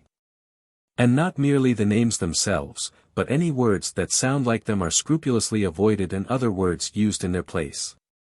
If it should chance that a person has inadvertently uttered a forbidden name, he must at once throw himself on the floor and say, "I have mentioned a wrong name. I throw it through the chinks of the floor in order that I may eat well." In the western islands of Torres Straits a man never mentioned the personal names of his father-in-law, mother-in-law, brother-in-law, and sister-in-law, and a woman was subject to the same restrictions. A brother-in-law might be spoken of as the husband or brother of someone whose name it was lawful to mention, and similarly a sister-in-law might be called the wife of so-and-so. If a man by chance used the personal name of his brother-in-law, he was ashamed and hung his head. His shame was only relieved when he had made a present as compensation to the man whose name he had taken in vain. The same compensation was made to a sister-in-law, a father-in-law, and a mother-in-law for the accidental mention of their names. Among the natives who inhabit the coast of the Gazelle Peninsula in New Britain, to mention the name of a brother-in-law is the grossest possible affront you can offer to him. It is a crime punishable with death. In the Banks Islands, Melanesia, the taboos laid on the names of persons connected by marriage are very strict. A man will not mention the name of his father-in-law, much less the name of his mother-in-law, nor may he name his wife's brother. But he may name his wife's sister, she is nothing to him. A woman may not name her father-in-law, nor on any account her son-in-law. Two people whose children have intermarried are also debarred from mentioning each other's names. And not only are all these persons forbidden to utter each other's names, they may not even pronounce ordinary words which chance to be either identical with these names or to have any syllables in common with them. Thus we hear of a native of these islands who might not use the common words for pig and to die, because these words occurred in the polysyllabic name of his son-in-law. And we are told of another unfortunate who might not pronounce the everyday words for hand and hot on account of his wife's brother's name, and who was even debarred from mentioning the number 1. Because the word for 1 formed part of the name of his wife's cousin. The reluctance to mention the names or even syllables of the names of persons connected with the speaker by marriage can hardly be separated from the reluctance evinced by so many people to utter their own names or the names of the dead or of the dead or of chiefs and kings. And if the reticence as to these latter names springs mainly from superstition, we may infer that the reticence as to the former has no better foundation. That the savage's unwillingness to mention his own name is based, at least in part, on a superstitious fear of the ill use that might be made of it by his foes, whether human or spiritual, has already been shown. It remains to examine the similar usage in regard to the names of the dead and of royal personages. 3. Names of the dead tabooed. The custom of abstaining from all mention of the names of the dead was observed in antiquity by the Albanians of the Caucasus, and at the present day it is in full force among many savage tribes. Thus we are told that one of the customs most rigidly observed and enforced amongst the Australian Aborigines is never to mention the name of a deceased person, whether male or female. To name aloud one who has departed this life would be a gross violation of their most sacred prejudices, and they carefully abstain from it. The chief motive for this abstinence appears to be a fear of evoking the ghost, although the natural unwillingness to revive past sorrows undoubtedly operates also to draw the veil of oblivion over the names of the dead. Once Mr. Oldfield so terrified a native by shouting out the name of a deceased person, that the man fairly took to his heels and did not venture to show himself again for several days. At their next meeting he bitterly reproached the rash white man for his indiscretion, nor could I, adds Mr. Oldfield, induce him by any means to utter the awful sound of a dead man's name, for by so doing he would have placed himself in the power of the malign spirits. Among the Aborigines of Victoria the dead were very rarely spoken of, and then never by their names. They were referred to in a subdued voice as the lost one or the poor fellow that is no more. To speak of them by name would, it was supposed, excite the malignity of Kutgil, the spirit of the departed, which hovers on earth for a time before it departs forever towards the setting sun. Of the tribes on the lower Murray River we are told that when a person dies, they carefully avoid mentioning his name. But if compelled to do so, they pronounce it in a very low whisper, so faint that they imagine the spirit cannot hear their voice. Amongst the tribes of Central Australia no one may utter the name of the deceased during the period of mourning, unless it is absolutely necessary to do so. And then it is only done in a whisper for fear of disturbing and annoying the man's spirit which is walking about in ghostly form. If the ghost hears his name mentioned he concludes that his kinsfolk are not mourning for him properly. If their grief were genuine they could not bear to bandy his name about. Touched to the quick by their hard-hearted indifference the indignant ghost will come and trouble them in dreams. The same reluctance to utter the names of the dead appears to prevail among all the Indian tribes of America from Hudson's Bay Territory to Patagonia. Among the Guajiros of Colombia to mention the dead before his kinsman is a dreadful offense, which is often punished with death. For if it happens on the rancho of the deceased, in presence of his nephew or uncle, they will assuredly kill the offender on the spot if they can. But if he escapes, the penalty resolves itself into a heavy fine, usually of 2 or more oxen. A similar reluctance to mention the names of the dead is reported of peoples so widely separated from each other as the Samoyeds of Siberia and the Todas of southern India, the Mongols of Tartary and the Tuaregs of the Sahara. The Ainos of Japan and the Akamba and Nandi of eastern Africa, the Tinguians of the Philippines and the inhabitants of the Nicobar Islands, of Borneo, of Madagascar, and of Tasmania. In all cases, even where it is not expressly stated, the fundamental reason for this avoidance is probably the fear of the ghost. That this is the real motive with the Tuaregs we are positively informed. They dread the return of the dead man's spirit, and do all they can to avoid it by shifting their camp after a death, ceasing forever to pronounce the name of the departed, and eschewing everything that might be regarded as an evocation or recall of his soul. Hence they do not, like the Arabs, designate individuals by adding to their personal names the names of their fathers. They never speak of so-and-so, son of so-and-so, they give to every man a name which will live and die with him. So among some of the Victorian tribes in Australia personal names were rarely perpetuated, because the natives believed that anyone who adopted the name of a deceased person would not live long. Probably his ghostly namesake was supposed to come and fetch him away to the spirit land. The same fear of the ghost, which moves people to suppress his old name, naturally leads all persons who bear a similar name to exchange it for another, lest its utterance should attract the attention of the ghost, who cannot reasonably be expected to discriminate between all the different applications of the same name. Thus we are told that in the Adelaide and Encounter Bay tribes of South Australia the repugnance to mentioning the names of those who have died lately is carried so far, that persons who bear the same name as the deceased abandon it, and either adopt temporary names or are known by any others that happen to belong to them. A similar custom prevails among some of the Queensland tribes, but the prohibition to use the names of the dead is not permanent, though it may last for many years. In some Australian tribes the change of name thus brought about is permanent. The old name is laid aside forever, and the man is known by his new name for the rest of his life, or at least until he is obliged to change it again for a like reason. Among the North American Indians all persons, whether men or women, who bore the name of one who had just died were obliged to abandon it and to adopt other names, which was formally done at the first ceremony of mourning for the dead. In some tribes to the east of the Rocky Mountains this change of name lasted only during the season of mourning, but in other tribes on the Pacific coast of North America it seems to have been permanent. Sometimes by an extension of the same reasoning all the near relations of the deceased change their names, whatever they may happen to be. Doubtless from a fear that the sound of the familiar names might lure back the vagrant spirit to its old home. Thus in some Victorian tribes the ordinary names of all the next of kin were disused during the period of mourning, and certain general terms, prescribed by custom, were substituted for them. To call a mourner by his own name was considered an insult to the departed, and often led to fighting and bloodshed.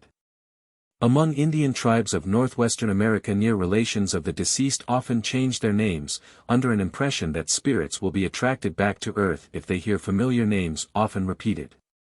Among the Kiowa Indians the name of the dead is never spoken in the presence of the relatives, and on the death of any member of a family all the others take new names. This custom was noted by Raleigh's colonists on Roanoke Island more than 3 centuries ago. Among the Lengua Indians not only is a dead man's name never mentioned, but all the survivors change their names also. They say that death has been among them and has carried off a list of the living, and that he will soon come back for more victims. Hence, in order to defeat his fell purpose, they change their names, believing that on his return death, though he has got them all on his list, will not be able to identify them under their new names, and will depart to pursue the search elsewhere. Nicobarese mourners take new names in order to escape the unwelcome attentions of the ghost, and for the same purpose they disguise themselves by shaving their heads so that the ghost is unable to recognize them. Further, when the name of the deceased happens to be that of some common object, such as an animal, or plant, or fire, or water, it is sometimes considered necessary to drop that word in ordinary speech and replace it by another. A custom of this sort, it is plain, may easily be a potent agent of change in language, for where it prevails to any considerable extent many words must constantly become obsolete and new ones spring up. And this tendency has been remarked by observers who have recorded the custom in Australia, America, and elsewhere. For example, with regard to the Australian Aborigines, it has been noted that the dialects change with almost every tribe.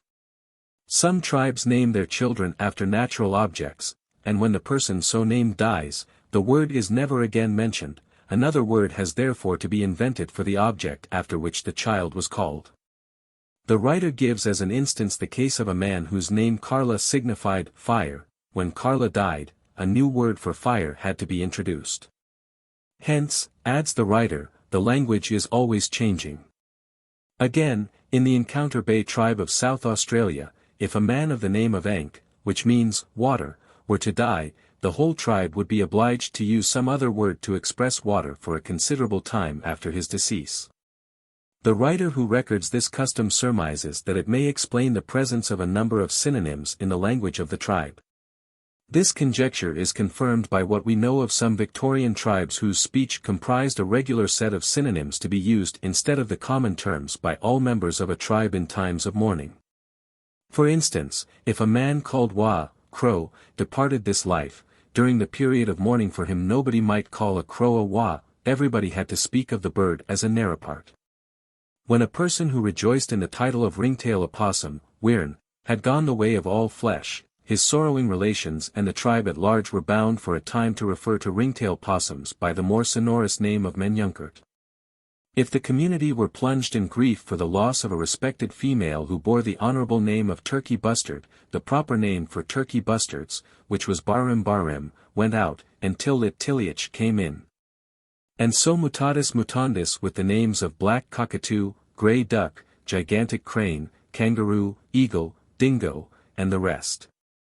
A similar custom used to be constantly transforming the language of the Abipones of Paraguay, amongst whom, however, a word once abolished seems never to have been revived. New words, says the missionary Dobrizoffer, sprang up every year like mushrooms in a night, because all words that resembled the names of the dead were abolished by proclamation and others coined in their place. The mint of words was in the hands of the old women of the tribe, and whatever term they stamped with their approval and put in circulation was immediately accepted without a murmur by high and low alike, and spread like wildfire through every camp and settlement of the tribe. You would be astonished, says the same missionary, to see how meekly the whole nation acquiesces in the decision of a withered old hag. And how completely the old familiar words fall instantly out of use and are never repeated either through force of habit or forgetfulness. In the 7 years that Dobrizoffer spent among these Indians the native word for jaguar was changed thrice, and the words for crocodile, thorn, and the slaughter of cattle underwent similar though less varied vicissitudes. As a result of this habit, the vocabularies of the missionaries teemed with erasures, old words having constantly to be struck out as obsolete and new ones inserted in their place. In many tribes of British New Guinea the names of persons are also the names of common things. The people believe that if the name of a deceased person is pronounced, his spirit will return, and as they have no wish to see it back among them the mention of his name is tabooed and a new word is created to take its place. Whenever the name happens to be a common term of the language. Consequently, many words are permanently lost or revived with modified or new meanings. In the Nicobar Islands, a similar practice has similarly affected the speech of the natives. A most singular custom, says Mr. de Ropestorff, prevails among them which one would suppose must most effectually hinder the making of history, or, at any rate, the transmission of historical narrative. By a strict rule, which has all the sanction of Nicobar superstition, no man's name may be mentioned after his death. To such a length is this carried that when, as very frequently happens, the man rejoiced in the name of fowl, hat, fire, road, etc. In its Nicobarese equivalent, the use of these words is carefully eschewed for the future, not only as being the personal designation of the deceased, but even as the names of the common things they represent. The words die out of the language, and either new vocables are coined to express the thing intended, or a substitute for the disused word is found in other Nicobarese dialects or in some foreign tongue. This extraordinary custom not only adds an element of instability to the language, but destroys the continuity of political life, and renders the record of past events precarious and vague, if not impossible. That a superstition which suppresses the names of the dead must cut at the very root of historical tradition has been remarked by other workers in this field. The Klamath people, observes Mr. A.S. Gatschet, possess no historic traditions going further back in time than a century, for the simple reason that there was a strict law prohibiting the mention of the person or acts of a deceased individual by using his name. This law was rigidly observed among the Californians no less than among the Oregonians, and on its transgression the death penalty could be inflicted.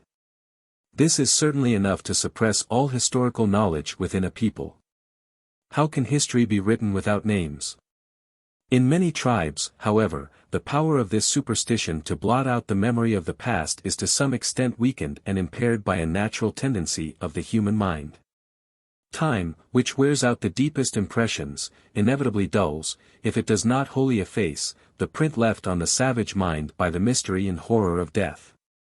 Sooner or later, as the memory of his loved ones fades slowly away, he becomes more willing to speak of them, and thus their rude names may sometimes be rescued by the philosophic inquirer before they have vanished. Like autumn leaves or winter snows, into the vast undistinguished limbo of the past. In some of the Victorian tribes the prohibition to mention the names of the dead remained in force only during the period of mourning. In the Port Lincoln tribe of South Australia it lasted many years. Among the Chinook Indians of North America, custom forbids the mention of a dead man's name, at least till many years have elapsed after the bereavement. Among the Puyallup Indians the observance of the taboo is relaxed after several years, when the mourners have forgotten their grief. And if the deceased was a famous warrior, one of his descendants, for instance a great-grandson, may be named after him.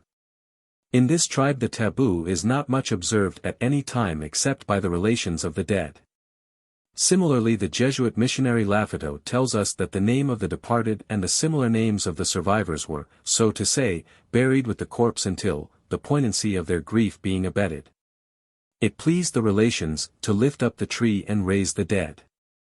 By raising the dead they meant bestowing the name of the departed upon someone else, who thus became to all intents and purposes a reincarnation of the deceased, since on the principles of savage philosophy the name is a vital part, if not the soul, of the man.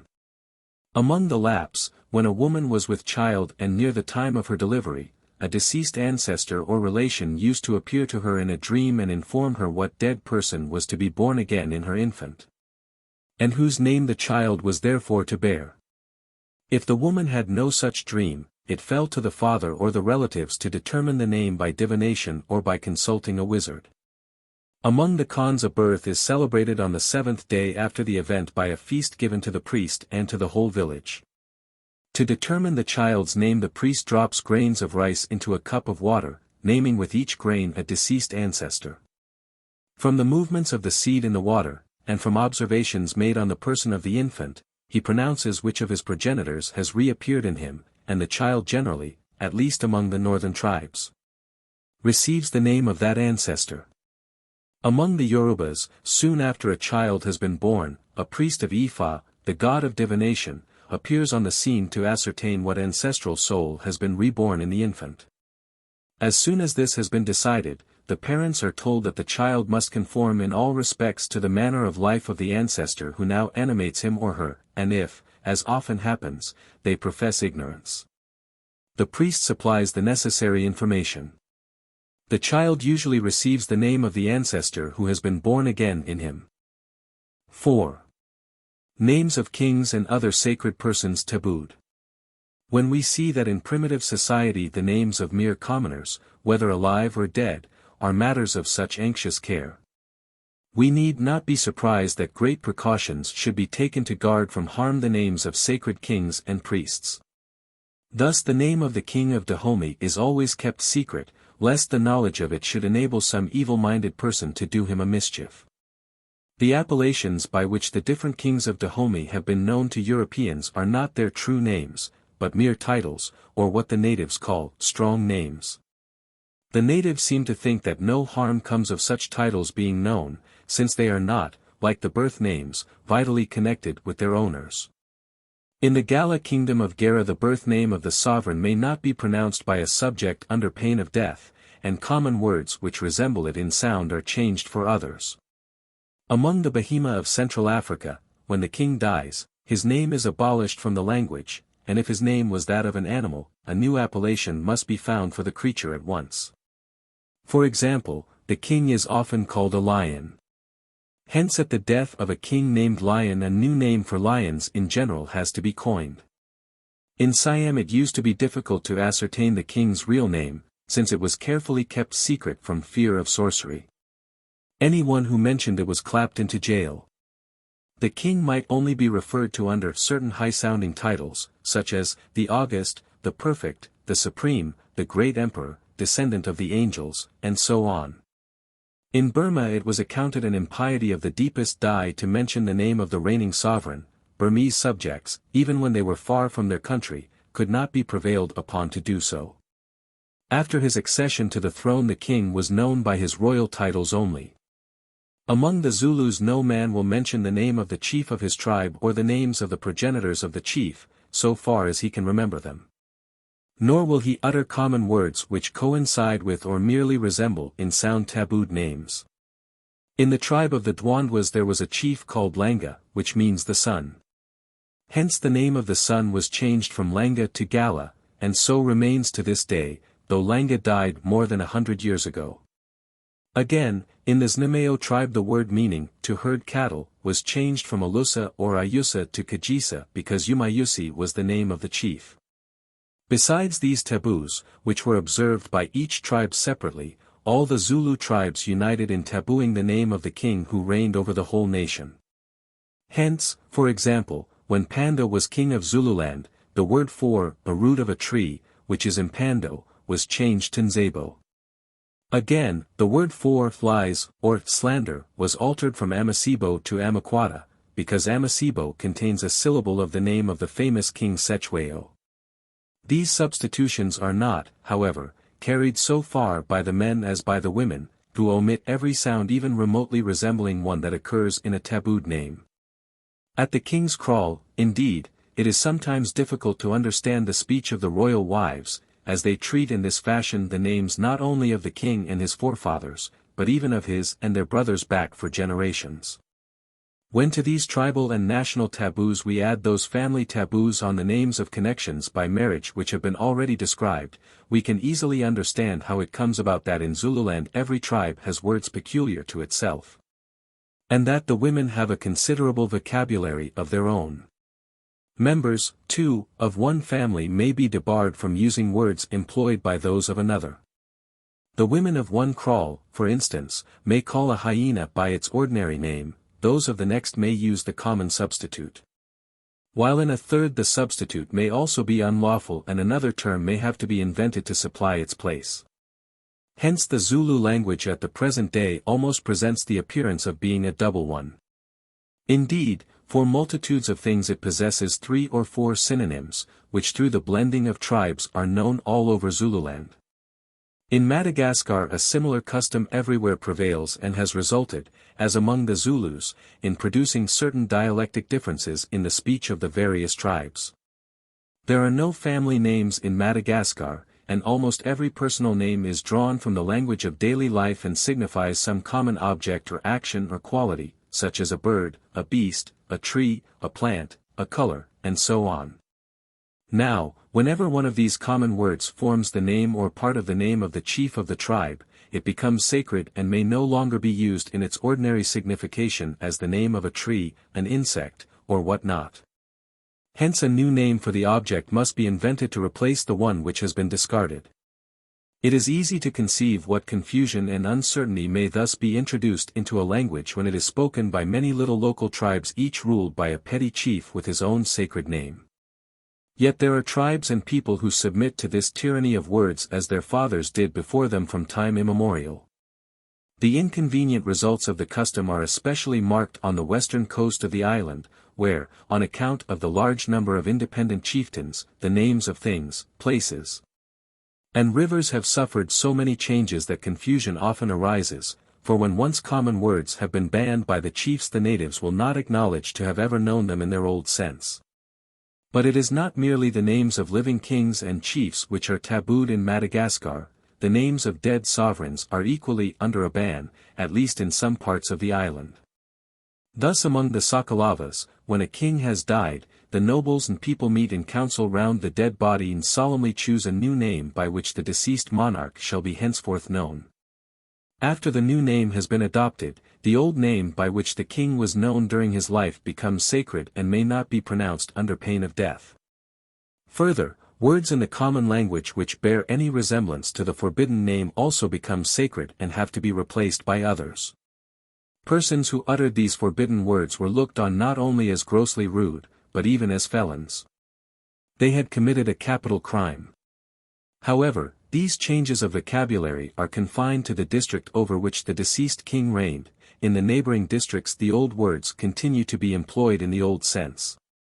The sanctity attributed to the persons of chiefs in Polynesia naturally extended also to their names, which on the primitive view are hardly separable from the personality of their owners.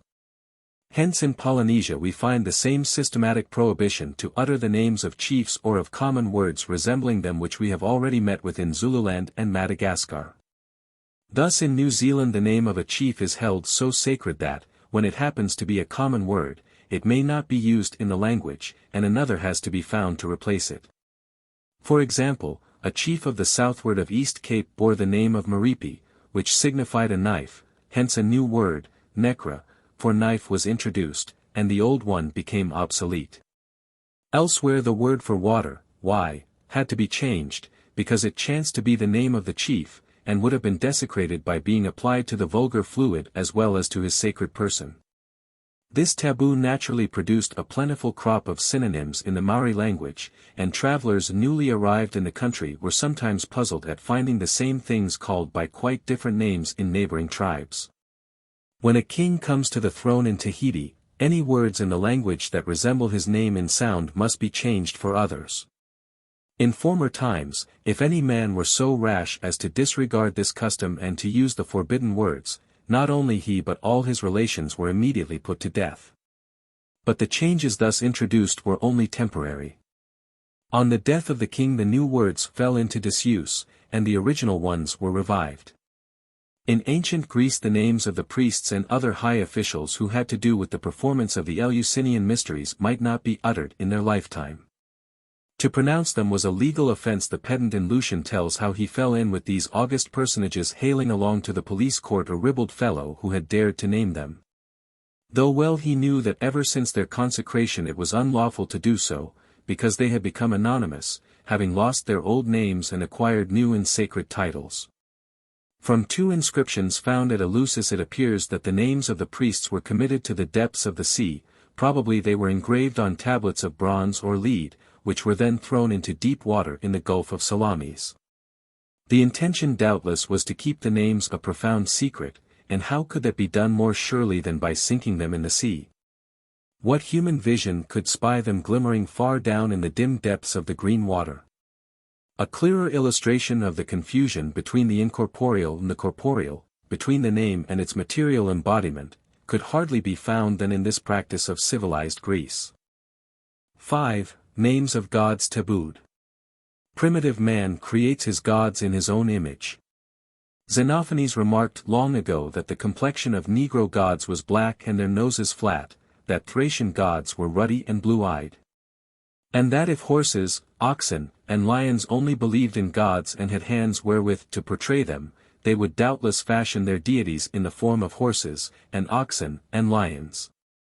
Hence just as the furtive savage conceals his real name because he fears that sorcerers might make an evil use of it, so he fancies that his gods must likewise keep their true name secret, lest other gods or even men should learn the mystic sounds and thus be able to conjure with them.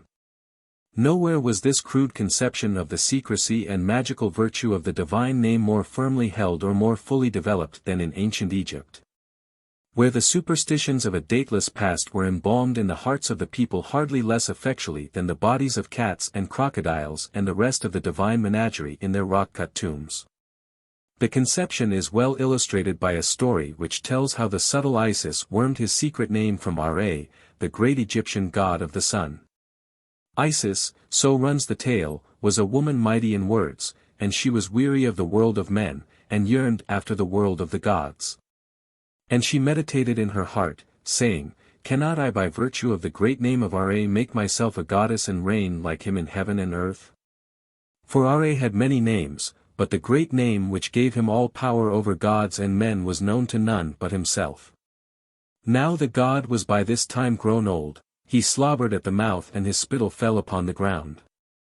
So Isis gathered up the spittle and the earth with it, and kneaded thereof a serpent and laid it in the path where the great god passed every day to his double kingdom after his heart's desire. And when he came forth according to his wont, attended by all his company of gods, the sacred serpent stung him, and the god opened his mouth and cried, and his cry went up to heaven. And the company of gods cried, "What aileth thee?" And the gods shouted, "Lo and behold!" But he could not answer, his jaws rattled, his limbs shook, the poison ran through his flesh as the Nile floweth over the land. When the great god had stilled his heart, he cried to his followers, "Come to me, O my children, offspring of my body. I am a prince, the son of a prince, the divine seed of a god. My father devised my name. My father and my mother gave me my name, and it remained hidden in my body since my birth, that no magician might have magic power over me. I went out to behold that which I have made, I walked in the two lands which I have created, and lo! Something stung me. What it was, I know not. Was it fire? Was it water? My heart is on fire, my flesh trembleth, all my limbs do quake. Bring me the children of the gods with healing words and understanding lips, whose power reacheth to heaven." Then came to him the children of the gods, and they were very sorrowful. And Isis came with her craft, whose mouth is full of the breath of life, whose spells chase pain away, whose word mocketh the dead to live. She said, "What is it, divine Father? What is it?" The holy God opened his mouth, he spake and said, "I went upon my way, I walked after my heart's desire in the two regions which I have made to behold that which I have created, and lo! A serpent that I saw not stung me. Is it fire? Is it water? I am colder than water, I am hotter than fire, all my limbs sweat, I tremble, mine eye is not steadfast, I behold not the sky, the moisture bedeweth my face as in summertime." Then spake Isis, "Tell me thy name, divine Father, for the man shall live who is called by his name." Then answered Ra, "I created the heavens and the earth, I ordered the mountains, I made the great and wide sea, I stretched out the two horizons like a curtain. I am he who openeth his eyes and it is light, and who shutteth them and it is dark. At his command the Nile riseth, but the gods know not his name. I am Khepra in the morning, I am Ra at noon, I am Tum at eve." But the poison was not taken away from him, it pierced deeper, and the great god could no longer walk. Then said Isis to him, "That was not thy name that thou spakest unto me. O tell it me, that the poison may depart, for he shall live whose name is named." Now the poison burned like fire, it was hotter than the flame of fire. The god said, "I consent that Isis shall search into me, and that my name shall pass from my breast into hers." Then the god hid himself from the gods, and his place in the ship of eternity was empty. Thus was the name of the great god taken from him, and Isis, the witch, spake, flow away, poison, depart from Ra. It is I, even I, who overcome the poison and cast it to the earth, for the name of the great god hath been taken away from him. Let Ra live and let the poison die. Thus spake great Isis, the queen of the gods, she who knows Ra in his true name. From this story it appears that the real name of the god, with which his power was inextricably bound up, was supposed to be lodged, in an almost physical sense, somewhere in his breast. From which Isis extracted it by a sort of surgical operation and transferred it with all its supernatural powers to herself. In Egypt, attempts like that of Isis to appropriate the power of a high god by possessing herself of his name were not mere legends told of the mythical beings of a remote past. Every Egyptian magician aspired to wield like powers by similar means. For it was believed that he who possessed the true name possessed the very being of God or man, and could force even a deity to obey him as a slave obeys his master. Thus the art of the magician consisted in obtaining from the gods a revelation of their sacred names, and he left no stone unturned to accomplish his end. When once a god in a moment of weakness or forgetfulness had imparted to the wizard the wondrous lore, the deity had no choice but to submit humbly to the man or pay the penalty of his contumacy. The belief in the magic virtue of divine names was shared by the Romans. When they sat down before a city, the priests addressed the guardian deity of the place in a set form of prayer or incantation, inviting him to abandon the beleaguered city and come over to the Romans, who would treat him as well as or better than he had ever been treated in his old home. Hence the name of the guardian deity of Rome was kept a profound secret, lest the enemies of the Republic might lure him away, even as the Romans themselves had induced many gods to desert, like rats, the falling fortunes of cities that had sheltered them in happier days. Nay, the real name, not merely of its guardian deity, but of the city itself, was wrapped in mystery and might never be uttered, not even in the sacred rites. A certain Valerius Serenus, who dared to divulge the priceless secret, was put to death or came to a bad end. In like manner, it seems, the ancient Assyrians were forbidden to mention the mystic names of their cities. And down to modern times the Ceremonies of the Caucasus keep the names of their communal villages secret from motives of superstition. If the reader has had the patience to follow this examination of the superstitions attaching to personal names, he will probably agree that the mystery in which the names of royal personages are so often shrouded is no isolated phenomenon, no arbitrary expression of courtly servility and adulation, but merely the particular application of a general law of primitive thought, which includes within its scope common folk and gods as well as kings and priests. 23. Our debt to the savage. It would be easy to extend the list of royal and priestly taboos, but the instances collected in the preceding pages may suffice as specimens. To conclude this part of our subject, it only remains to state summarily the general conclusions to which our inquiries have thus far conducted us. We have seen that in savage or barbarous society there are often found men to whom the superstition of their fellows ascribes a controlling influence over the general course of nature. Such men are accordingly adored and treated as gods. Whether these human divinities also hold temporal sway over the lives and fortunes of their adorers, or whether their functions are purely spiritual and supernatural, in other words, whether they are kings as well as gods or only the latter, is a distinction which hardly concerns us here. Their supposed divinity is the essential fact with which we have to deal. In virtue of it they are a pledge and guarantee to their worshippers of the continuance and orderly succession of those physical phenomena upon which mankind depends for subsistence. Naturally, therefore, the life and health of such a god-man are matters of anxious concern to the people whose welfare and even existence are bound up with his. Naturally he is constrained by them to conform to such rules as the wit of early man has devised for averting the ills to which flesh is heir, including the last ill, death. These rules, as an examination of them has shown, are nothing but the maxims with which, on the primitive view, every man of common prudence must comply if he would live long in the land. But while in the case of ordinary men the observance of the rules is left to the choice of the individual, in the case of the God-man it is enforced under penalty of dismissal from his high station, or even of death. For his worshippers have far too great a stake in his life to allow him to play fast and loose with it. Therefore all the quaint superstitions, the old-world maxims, the venerable saws which the ingenuity of savage philosophers elaborated long ago, and which old women at chimney corners still impart as treasures of great price to their descendants gathered round the cottage fire on winter evenings, all these antique fancies clustered. All these cobwebs of the brain were spun about the path of the old king, the human god, who, enmeshed in them like a fly in the toils of a spider, could hardly stir a limb for the threads of custom, light as air but strong as links of iron, that crossing and recrossing each other in an endless maze bound him fast within a network of observances from which death or deposition alone could release him.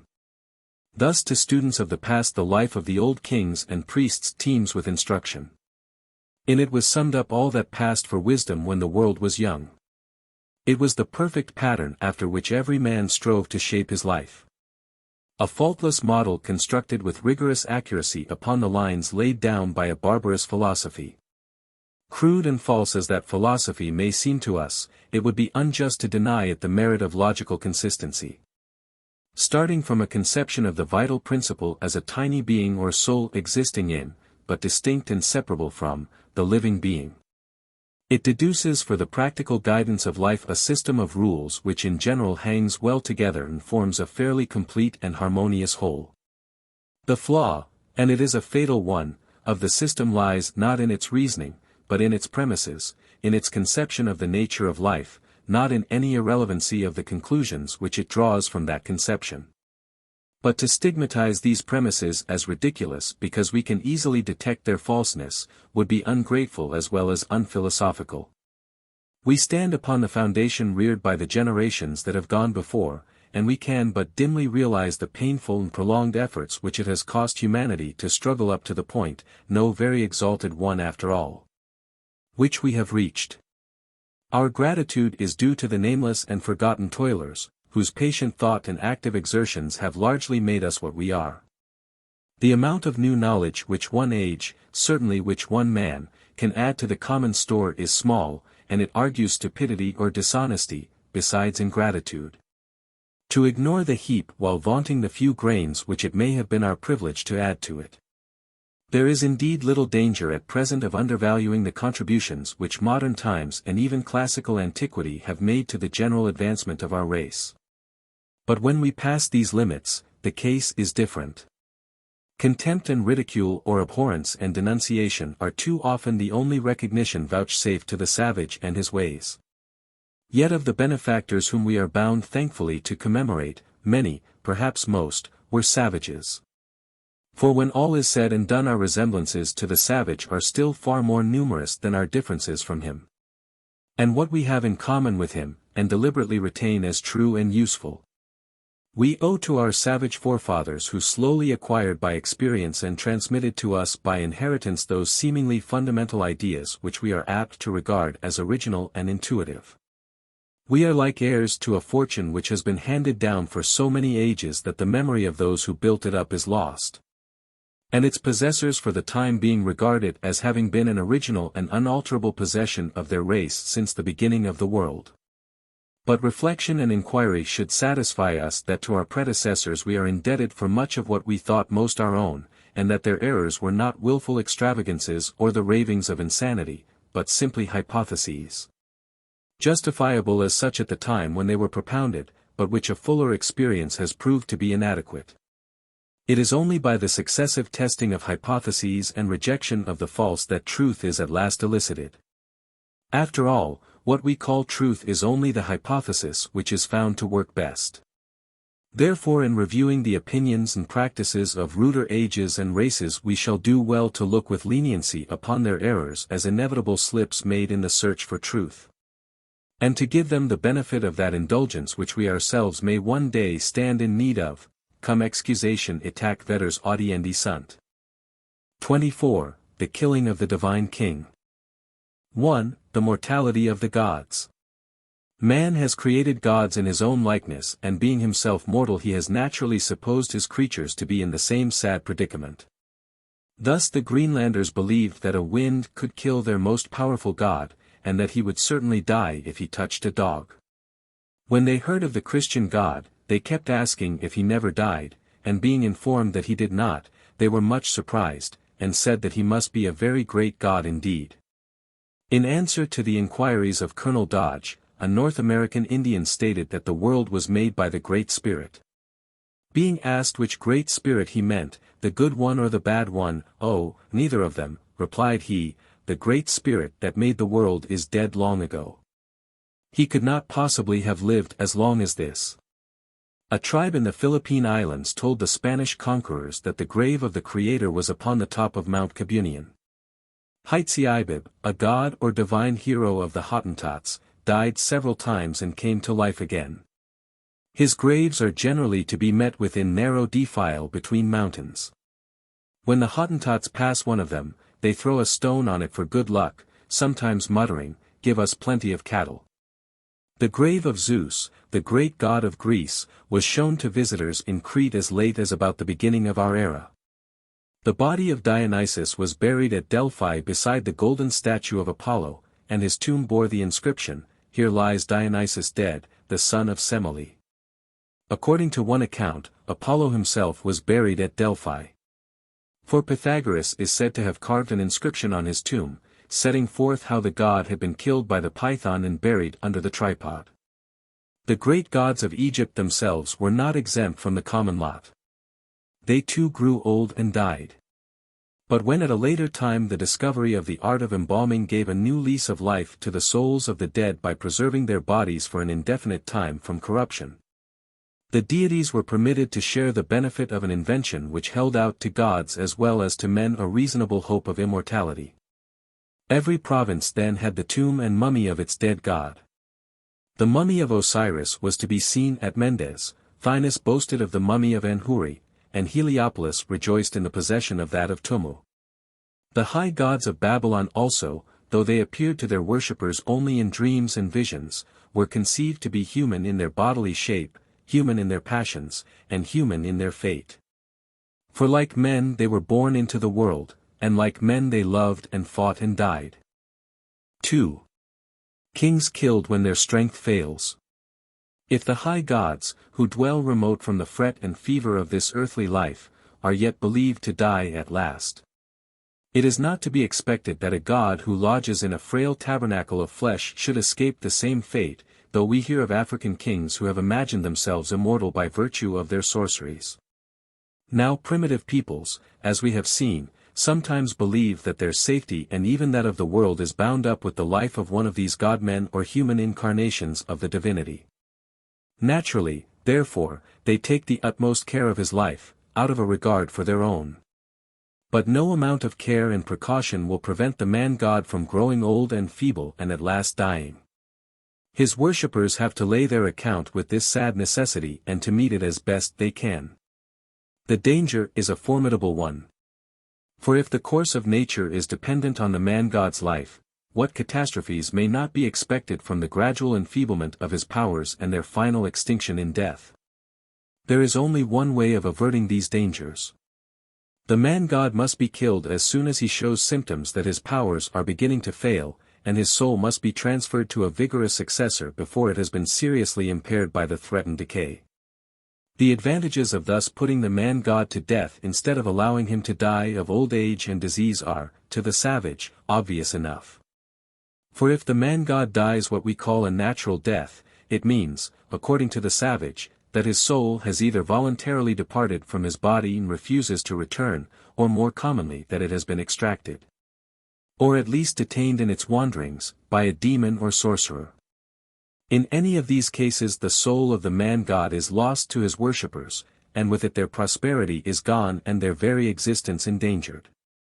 Even if they could arrange to catch the soul of the dying god as it left his lips or his nostrils and so transfer it to a successor, this would not effect their purpose. For, dying of disease, his soul would necessarily leave his body in the last stage of weakness and exhaustion, and so enfeebled it would continue to drag out a languid, inert existence in any body to which it might be transferred. Whereas by slaying him his worshippers could, in the first place, make sure of catching his soul as it escaped and transferring it to a suitable successor.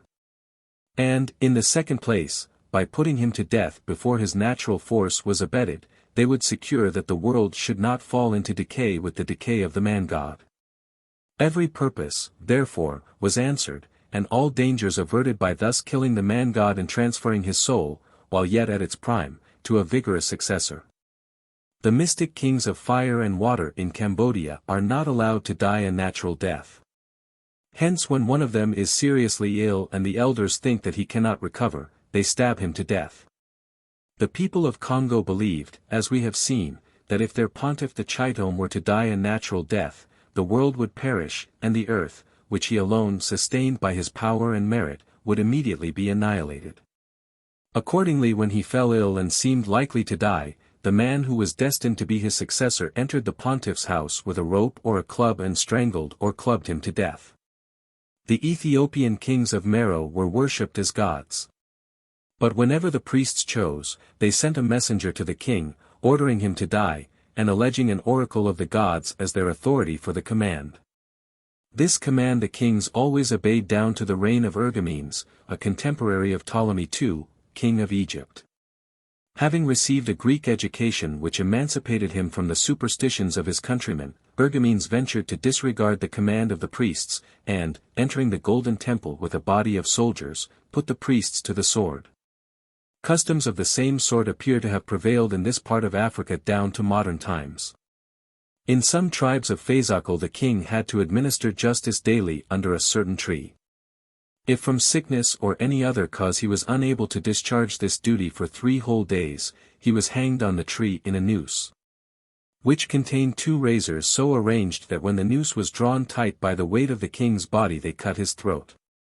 A custom of putting their divine kings to death at the first symptoms of infirmity or old age prevailed until lately, if indeed it is even now extinct and not merely dormant, among the Shilluk of the White Nile. And in recent years it has been carefully investigated by Dr. C. G. Seligman. The reverence which the Shilluk pay to their king appears to arise chiefly from the conviction that he is a reincarnation of the spirit of Nyakang, the semi-divine hero who founded the dynasty and settled the tribe in their present territory. It is a fundamental article of the Shilluk creed that the spirit of the divine or semi-divine Nyakang is incarnate in the reigning king, who is accordingly himself invested to some extent with the character of a divinity. But while the Shilluk hold their kings in high, indeed religious reverence and take every precaution against their accidental death, nevertheless they cherish the conviction that the king must not be allowed to become ill or senile, lest with his diminishing vigor the cattle should sicken and fail to bear their increase, the crops should rot in the fields, and man, stricken with disease, should die in ever-increasing numbers. To prevent these calamities it used to be the regular custom with the Shilluk to put the king to death whenever he showed signs of ill health or failing strength. One of the fatal symptoms of decay was taken to be an incapacity to satisfy the sexual passions of his wives, of whom he has very many, distributed in a large number of houses at Fashoda. When this ominous weakness manifested itself, the wives reported it to the chiefs, who are popularly said to have intimated to the king his doom by spreading a white cloth over his face and knees as he lay slumbering in the heat of the sultry afternoon. Execution soon followed the sentence of death. A hut was specially built for the occasion, the king was led into it and lay down with his head resting on the lap of a nubile virgin, the door of the hut was then walled up. And the couple were left without food, water, or fire to die of hunger and suffocation. This was the old custom, but it was abolished some 5 generations ago on account of the excessive sufferings of one of the kings who perished in this way. It is said that the chiefs announce his fate to the king, and that afterwards he is strangled in a hut which has been specially built for the occasion. From Dr. Seligman's inquiries it appears that not only was the Shilluk king liable to be killed with due ceremony at the first symptoms of incipient decay, but even while he was yet in the prime of health and strength he might be attacked at any time by a rival and have to defend his crown in a combat to the death. According to the common Shilluk tradition any son of a king had the right thus to fight the king in possession and, if he succeeded in killing him, to reign in his stead. As every king had a large harem and many sons, the number of possible candidates for the throne at any time may well have been not inconsiderable, and the reigning monarch must have carried his life in his hand. But the attack on him could only take place with any prospect of success at night. For during the day the king surrounded himself with his friends and bodyguards, and an aspirant to the throne could hardly hope to cut his way through them and strike home. It was otherwise at night. For then the guards were dismissed and the king was alone in his enclosure with his favorite wives, and there was no man near to defend him except a few herdsmen, whose huts stood a little way off. The hours of darkness were therefore the season of peril for the king. It is said that he used to pass them in constant watchfulness, prowling round his huts fully armed, peering into the blackest shadows, or himself standing silent and alert, like a sentinel on duty, in some dark corner. When at last his rival appeared, the fight would take place in grim silence, broken only by the clash of spears and shields, for it was a point of honor with the king not to call the herdsman to his assistance. Like Nyakhang himself, their founder, each of the Shilluk kings after death is worshipped at a shrine, which is erected over his grave, and the grave of a king is always in the village where he was born. The tomb shrine of a king resembles the shrine of Nyakhang, consisting of a few huts enclosed by a fence. One of the huts is built over the king's grave, the others are occupied by the guardians of the shrine. Indeed the shrines of Nyakhang and the shrines of the kings are scarcely to be distinguished from each other, and the religious rituals observed at all of them are identical in form and vary only in matters of detail. The variations being due apparently to the far greater sanctity attributed to the shrines of Nyakhang. The grave shrines of the kings are tended by certain old men or women, who correspond to the guardians of the shrines of Nyakhang. They are usually widows or old men servants of the deceased king, and when they die they are succeeded in their office by their descendants. Moreover, cattle are dedicated to the grave shrines of the kings and sacrifices are offered at them just as at the shrines of Nyakhang. In general the principal element in the religion of the Shilluk would seem to be the worship which they pay to their sacred or divine kings, whether dead or alive. These are believed to be animated by a single divine spirit, which has been transmitted from the semi-mythical, but probably in substance historical, founder of the dynasty through all his successors to the present day.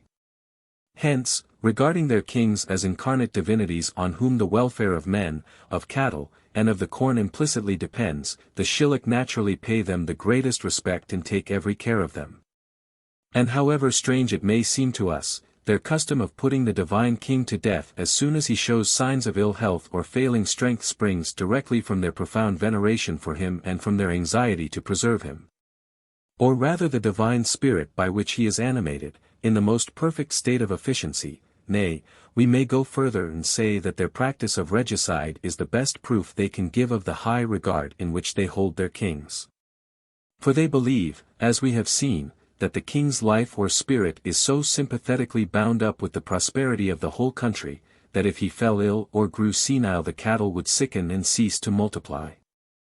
The crops would rot in the fields, and men would perish of widespread disease. Hence, in their opinion, the only way of averting these calamities is to put the king to death while he is still hale and hearty.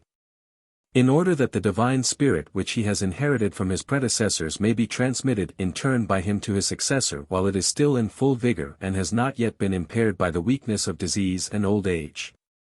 In this connection the particular symptom which is commonly said to seal the king's death warrant is highly significant. When he can no longer satisfy the passions of his numerous wives, in other words, when he has ceased, whether partially or wholly, to be able to reproduce his kind, it is time for him to die and to make room for a more vigorous successor. Taken along with the other reasons which are alleged for putting the king to death, this one suggests that the fertility of men, of cattle, and of the crops is believed to depend sympathetically on the generative power of the king. So that the complete failure of that power in him would involve a corresponding failure in men, animals, and plants, and would thereby entail at no distant date the entire extinction of all life, whether human, animal, or vegetable. No wonder, that with such a danger before their eyes the Shilluk should be most careful not to let the king die what we should call a natural death of sickness or old age. It is characteristic of their attitude towards the death of the kings that they refrain from speaking of it as death. They do not say that a king has died but simply that he has gone away, like his divine ancestors Nyakang and Dag. The two first kings of the dynasty, both of whom are reported not to have died but to have disappeared. The similar legends of the mysterious disappearance of early kings in other lands, for example at Rome and in Uganda, may well point to a similar custom of putting them to death for the purpose of preserving their life. On the whole, the theory and practice of the divine kings of the Shilluk correspond very nearly to the theory and practice of the priests of Nemi, the kings of the wood, if my view of the latter is correct. In both we see a series of divine kings on whose life the fertility of men, of cattle, and of vegetation is believed to depend, and who are put to death, whether in single combat or otherwise, in order that their divine spirit may be transmitted to their successors in full vigor, uncontaminated by the weakness and decay of sickness or old age, because any such degeneration on the part of the king would, in the opinion of his worshippers, entail a corresponding degeneration on mankiing, on cattle, and on the crops. Some points in this explanation of the custom of putting divine kings to death, particularly the method of transmitting their divine souls to their successors, will be dealt with more fully in the sequel. Meantime we pass to other examples of the general practice. The Dinka are a congeries of independent tribes in the valley of the White Nile. They are essentially a pastoral people, passionately devoted to the care of their numerous herds of oxen, though they also keep sheep and goats, and the women cultivate small quantities of millet and sesame. For their crops and above all for their pastures they depend on the regularity of the rains. In seasons of prolonged drought they are said to be reduced to great extremities. Hence the rainmaker is a very important personage among them to this day. Indeed the men in authority whom travelers dub chiefs or sheiks are in fact the actual or potential rainmakers of the tribe or community. Each of them is believed to be animated by the spirit of a great rainmaker, which has come down to him through a succession of rainmakers. And in virtue of this inspiration a successful rainmaker enjoys very great power and is consulted on all important matters. Yet in spite, or rather in virtue, of the high honor in which he is held, no Dinka rainmaker is allowed to die a natural death of sickness or old age. For the Dinka believe that if such an untoward event were to happen, the tribe would suffer from disease and famine, and the herds would not yield their increase. So when a rainmaker feels that he is growing old and infirm, he tells his children that he wishes to die. Among the Agar Dinka a large grave is dug and the rainmaker lies down in it, surrounded by his friends and relatives. From time to time he speaks to the people, recalling the past history of the tribe, reminding them how he has ruled and advised them, and instructing them how they are to act in the future. Then, when he has concluded his admonition, he bids them cover him up. So the earth is thrown down on him as he lies in the grave, and he soon dies of suffocation. Such, with minor variations, appears to be the regular end of the honorable career of a rainmaker in all the Dinka tribes. The Koridar Dinka told Dr. Seligman that when they have dug the grave for their rainmaker they strangle him in his house. The father and paternal uncle of one of Dr. Seligman's informants had both been rainmakers and both had been killed in the most regular and orthodox fashion. Even if a rainmaker is quite young he will be put to death should he seem likely to perish of disease. Further, every precaution is taken to prevent a rainmaker from dying an accidental death, for such an end, though not nearly so serious a matter as death from illness or old age, would be sure to entail sickness on the tribe. As soon as a rainmaker is killed, his valuable spirit is supposed to pass to a suitable successor, whether a son or other near blood relation. In the Central African kingdom of Bunyoro down to recent years custom required that as soon as the king fell seriously ill or began to break up from age, he should die by his own hand. For, according to an old prophecy, the throne would pass away from the dynasty if ever the king were to die a natural death. He killed himself by draining a poisoned cup. If he faltered or were too ill to ask for the cup, it was his wife's duty to administer the poison. When the king of Kabanga, on the upper Congo, seems near his end, the sorcerers put a rope round his neck, which they draw gradually tighter till he dies. If the king of Jinjiro happens to be wounded in war, he is put to death by his comrades, or, if they fail to kill him, by his kinsfolk, however hard he may beg for mercy. They say they do it that he may not die by the hands of his enemies. The Jukos are a heathen tribe of the Benue River, a great tributary of the Niger. In their country, the town of Gatri is ruled by a king who is elected by the big men of the town as follows. When in the opinion of the big men the king has reigned long enough, they give out that, the king is sick, a formula understood by all to mean that they are going to kill him, though the intention is never put more plainly. They then decide who is to be the next king. How long he is to reign is settled by the influential men at a meeting. The question is put and answered by each man throwing on the ground a little piece of stick for each year he thinks the new king should rule. The king is then told, and a great feast prepared, at which the king gets drunk on guinea corn beer. After that he is speared, and the man who was chosen becomes king.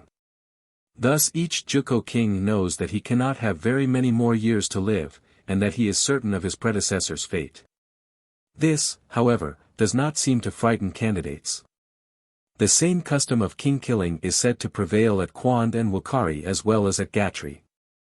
In the three Hausa kingdoms of Gober, Katsina, and Dora, in northern Nigeria, as soon as a king showed signs of failing health or growing infirmity, an official who bore the title of Killer of the Elephant appeared and throttled him. The Madiamvo is a great king or emperor in the interior of Angola. One of the inferior kings of the country, by name Chawa, gave to a Portuguese expedition the following account of the manner in which the Madiamvo comes by his end. It has been customary, he said, for our Madiambos to die either in war or by a violent death, and the present Madiamvo must meet this last fate, as, in consequence of his great exactions, he has lived long enough. When we come to this understanding, and decide that he should be killed, we invite him to make war with our enemies, on which occasion we all accompany him and his family to the war, when we lose some of our people. If he escapes unhurt, we return to the war again and fight for 3 or 4 days. We then suddenly abandon him and his family to their fate, leaving him in the enemy's hands. Seeing himself thus deserted, he causes his throne to be erected, and, sitting down, calls his family around him. He then orders his mother to approach, she kneels at his feet. He first cuts off her head, then decapitates his sons in succession, next his wives and relatives, and, last of all, his most beloved wife, called Anikolo. This slaughter being accomplished, the Madiamvo, dressed in all his pomp, awaits his own death, which immediately follows, by an officer sent by the powerful neighboring chiefs, Kanakinha and Kanika. This officer first cuts off his legs and arms at the joints, and lastly he cuts off his head, after which the head of the officer is struck off. All the potentates retire from the encampment, in order not to witness his death. It is my duty to remain and witness his death, and to mark the place where the head and arms have been deposited by the 2 great chiefs, the enemies of the Madiamvo. They also take possession of all the property belonging to the deceased monarch and his family, which they convey to their own residence. I then provide for the funeral of the mutilated remains of the late Madiamvo, after which I retire to his capital and proclaim the new government. I then return to where the head, legs, and arms have been deposited, and, for 40 slaves, I ransom them, together with the merchandise and other property belonging to the deceased, which I give up to the new Madiamvo, who has been proclaimed. This is what has happened to many Madiamvos, and what must happen to the present one. It appears to have been a Zulu custom to put the king to death as soon as he began to have wrinkles or gray hairs. At least this seems implied in the following passage written by one who resided for some time at the court of the notorious Zulu tyrant Shaka. In the early part of the 19th century, the extraordinary violence of the king's rage with me was mainly occasioned by that absurd nostrum, the hair oil, with the notion of which Mr. Farewell had impressed him as being a specific for removing all indications of age. From the first moment of his having heard that such a preparation was attainable, he evinced a solicitude to procure it, and on every occasion never forgot to remind us of his anxiety respecting it. More especially on our departure on the mission his injunctions were particularly directed to this object.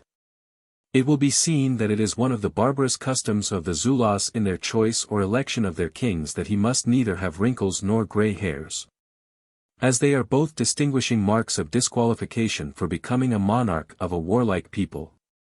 It is also equally indispensable that their king should never exhibit those proofs of having become unfit and incompetent to reign. It is therefore important that they should conceal these indications so long as they possibly can. Shaka had become greatly apprehensive of the approach of grey hairs, which would at once be the signal for him to prepare to make his exit from this sublunary world, it being always followed by the death of the monarch. The writer to whom we are indebted for this instructive anecdote of the hair oil omits to specify the mode in which a grey-haired and wrinkled Zulu chief used to make his exit from this sublunary world. But on analogy we may conjecture that he was killed. The custom of putting kings to death as soon as they suffered from any personal defect prevailed 2 centuries ago in the Kafir kingdom of Sofala.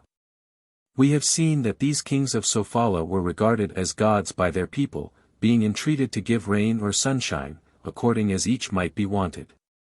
Nevertheless, a slight bodily blemish, such as the loss of a tooth, was considered a sufficient cause for putting one of these godmen to death.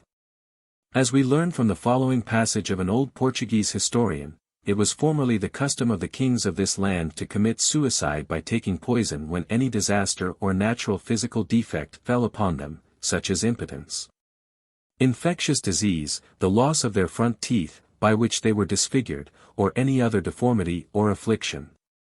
To put an end to such defects they killed themselves, saying that the king should be free from any blemish, and if not, it was better for his honor that he should die and seek another life where he would be made whole. For there everything was perfect. But the Quiteve, king, who reigned when I was in those parts would not imitate his predecessors in this, being discreet and dreaded as he was. For having lost a front tooth he caused it to be proclaimed throughout the kingdom that all should be aware that he had lost a tooth and should recognize him when they saw him without it. And if his predecessors killed themselves for such things they were very foolish, and he would not do so. On the contrary, he would be very sorry when the time came for him to die a natural death, for his life was very necessary to preserve his kingdom and defend it from his enemies, and he recommended his successors to follow his example.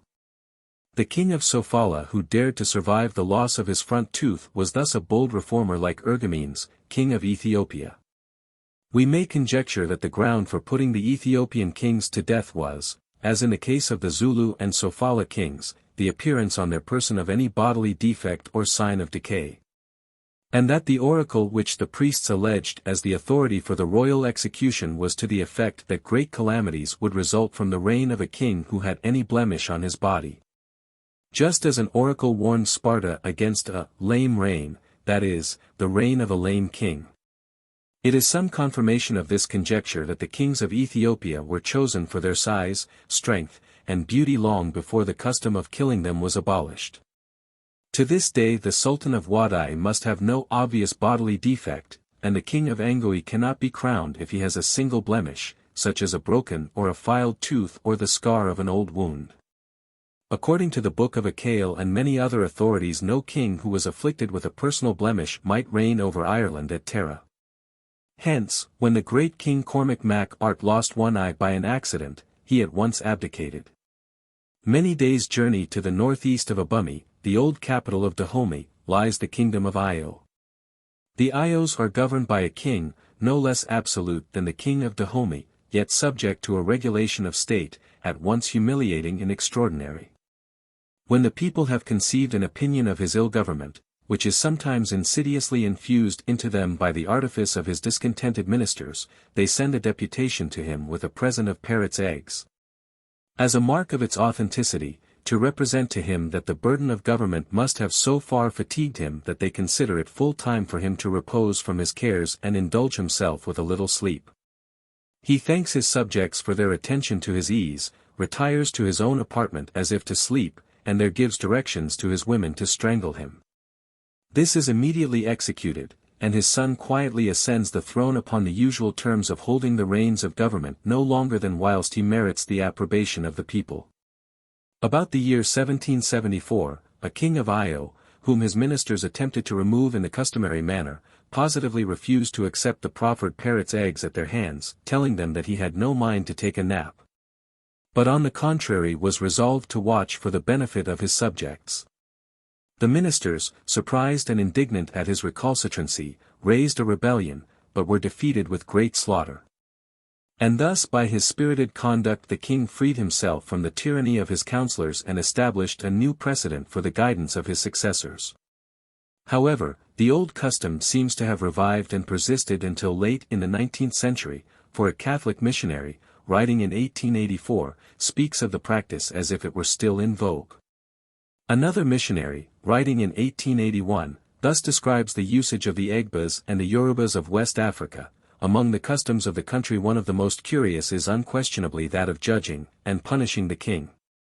Should he have earned the hatred of his people by exceeding his rights, one of his counselors, on whom the heavy duty is laid, requires of the prince that he shall go to sleep, which means simply, take poison and die. If his courage fails him at the supreme moment, a friend renders him this last service, and quietly, without betraying the secret, they prepare the people for the news of the king's death. In Yoruba the thing is managed a little differently.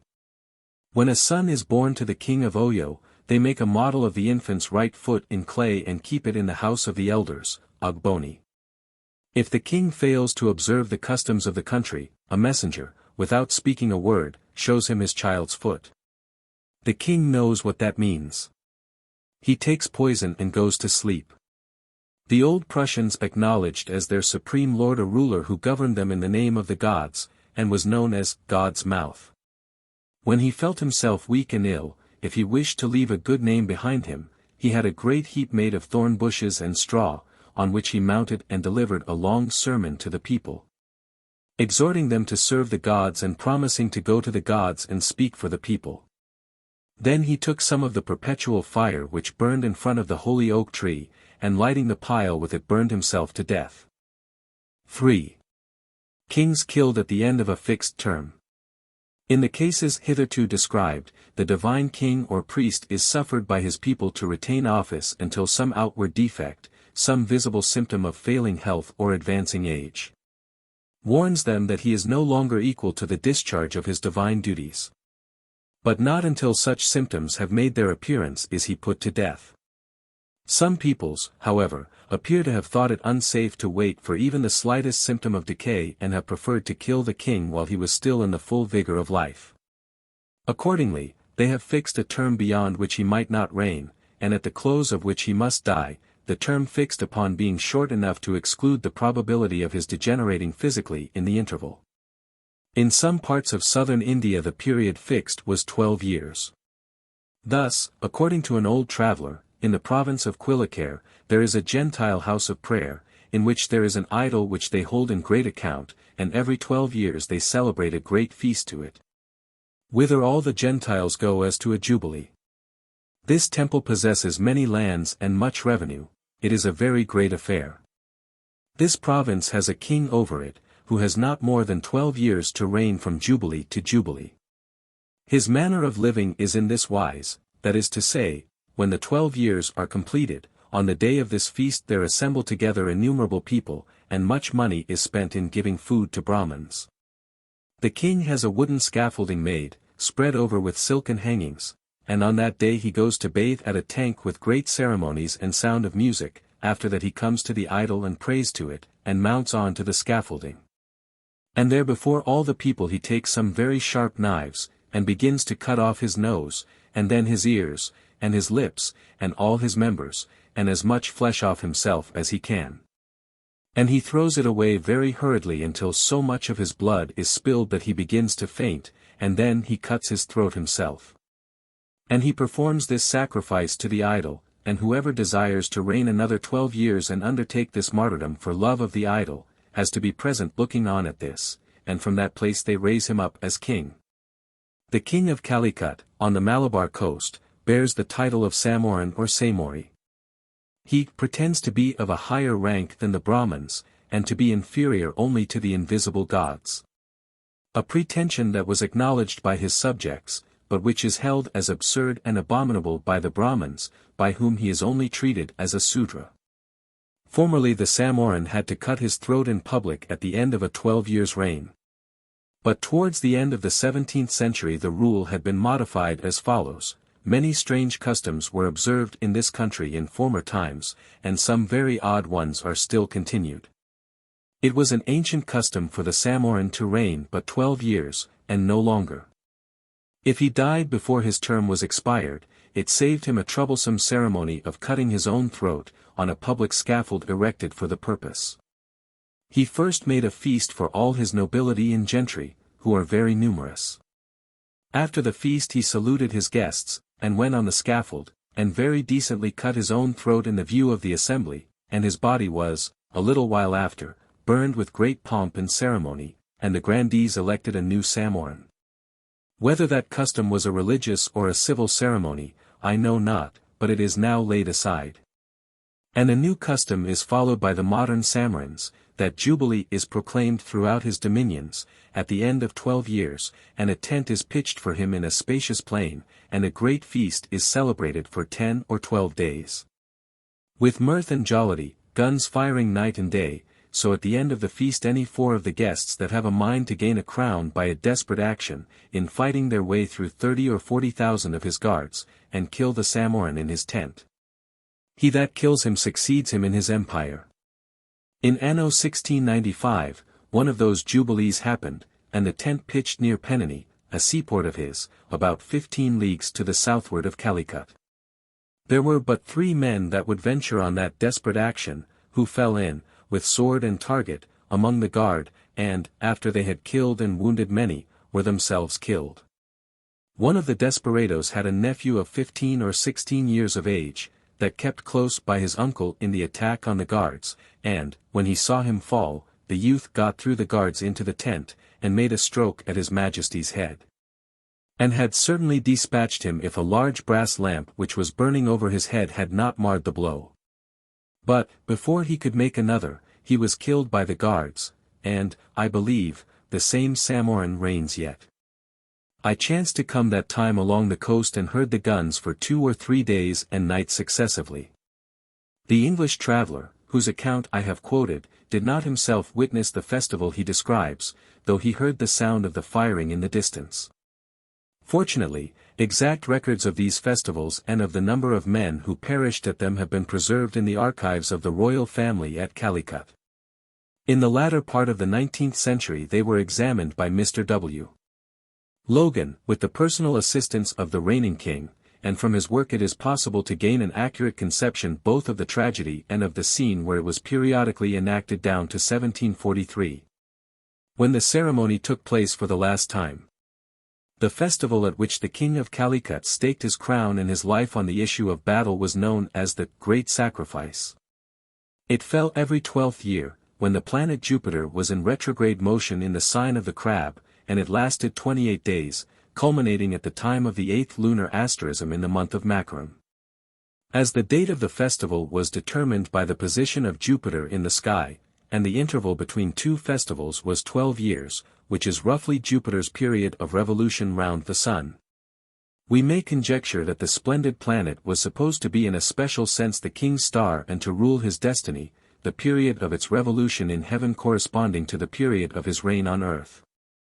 However that may be, the ceremony was observed with great pomp at the Tirunavayi temple, on the north bank of the Panani River.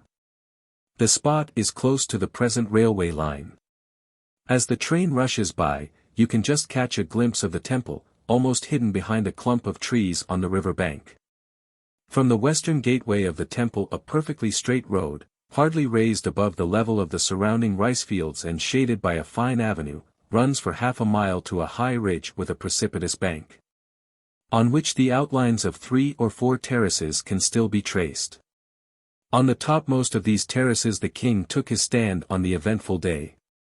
The view which it commands is a fine one. Across the flat expanse of the rice fields, with the broad placid river winding through them, the eye ranges eastward to high tablelands, their lower slopes embowered in woods, while afar off looms the great chain of the western Ghauts. And in the furthest distance the Nilgiris or Blue Mountains, hardly distinguishable from the azure of the sky above. But it was not to the distant prospect that the king's eyes naturally turned at this crisis of his fate. His attention was arrested by a spectacle nearer at hand.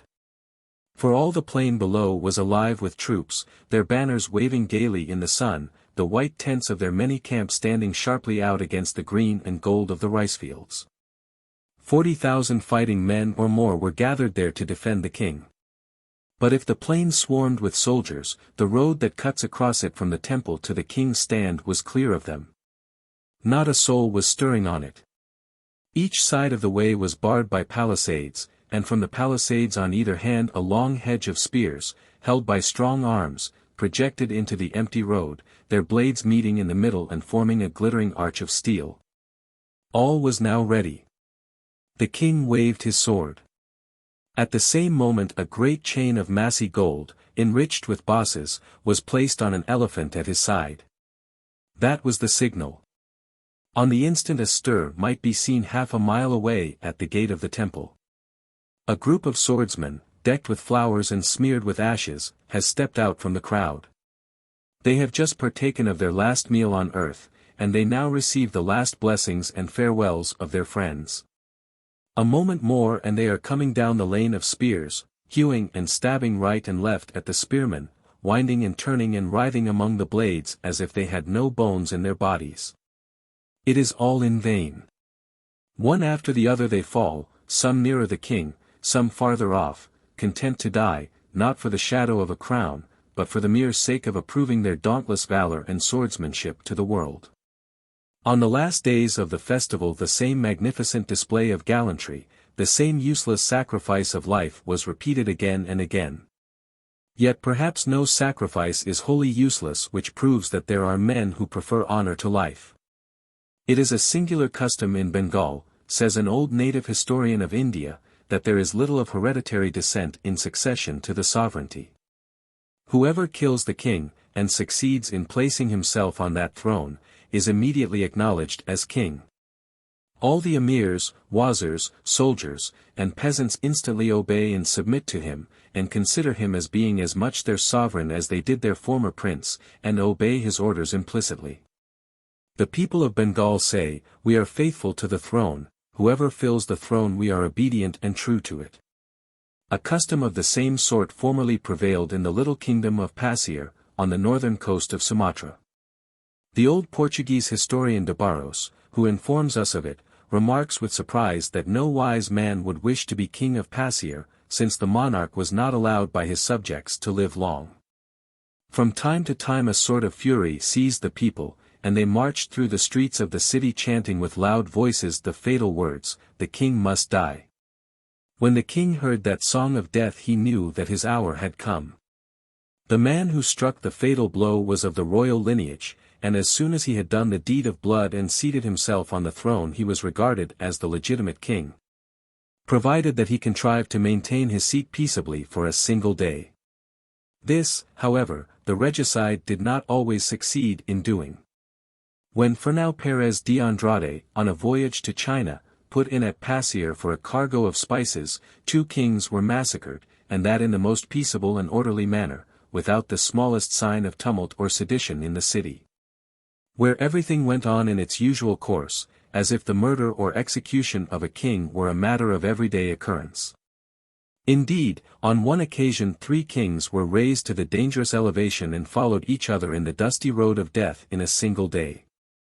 The people defended the custom, which they esteemed very laudable and even of divine institution, by saying that God would never allow so high and mighty a being as a king, who reigned as his vicegerent on earth, to perish by violence unless for his sins he thoroughly deserved it.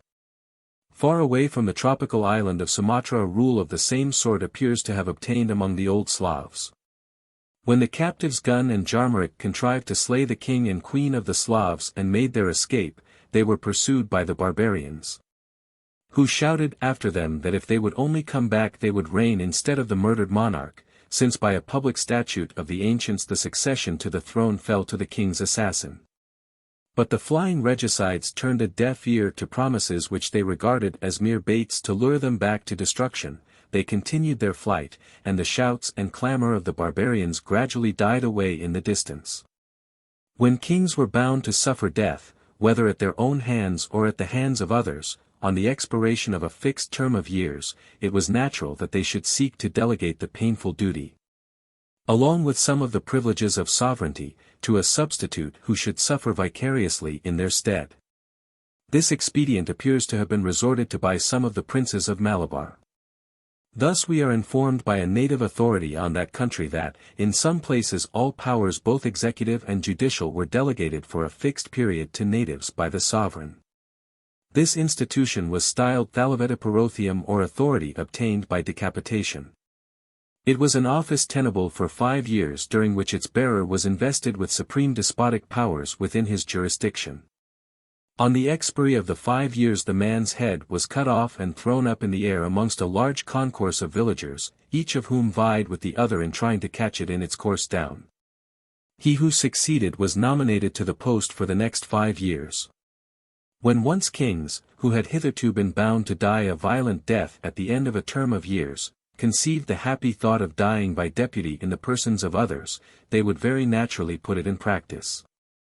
And accordingly we need not wonder at finding so popular an expedient, or traces of it, in many lands. Scandinavian traditions contain some hints that of old the Swedish kings reigned only for periods of 9 years, after which they were put to death or had to find a substitute to die in their stead.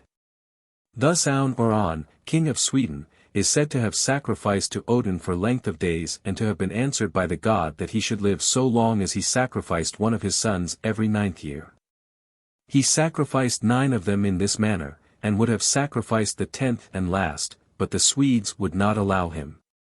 So he died and was buried in a mound at Ups.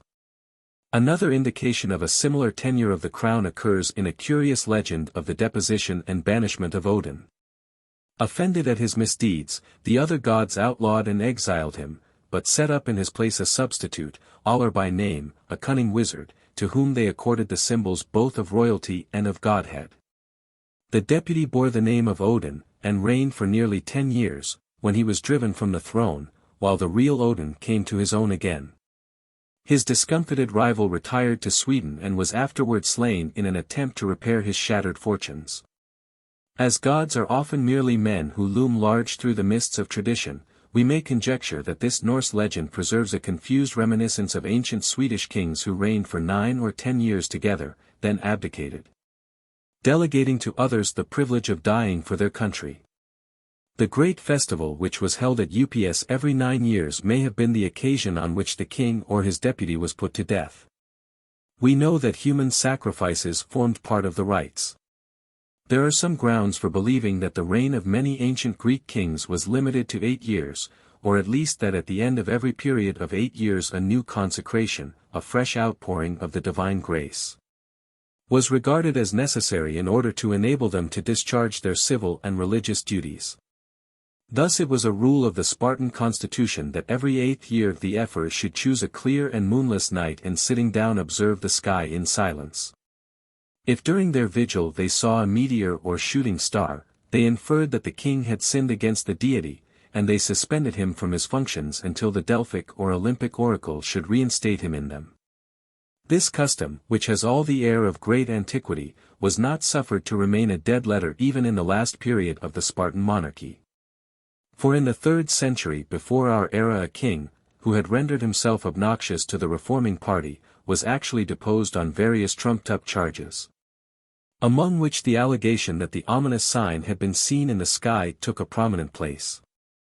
If the tenure of the regal office was formerly limited among the Spartans to 8 years, we may naturally ask, why was that precise period selected as the measure of a king's reign?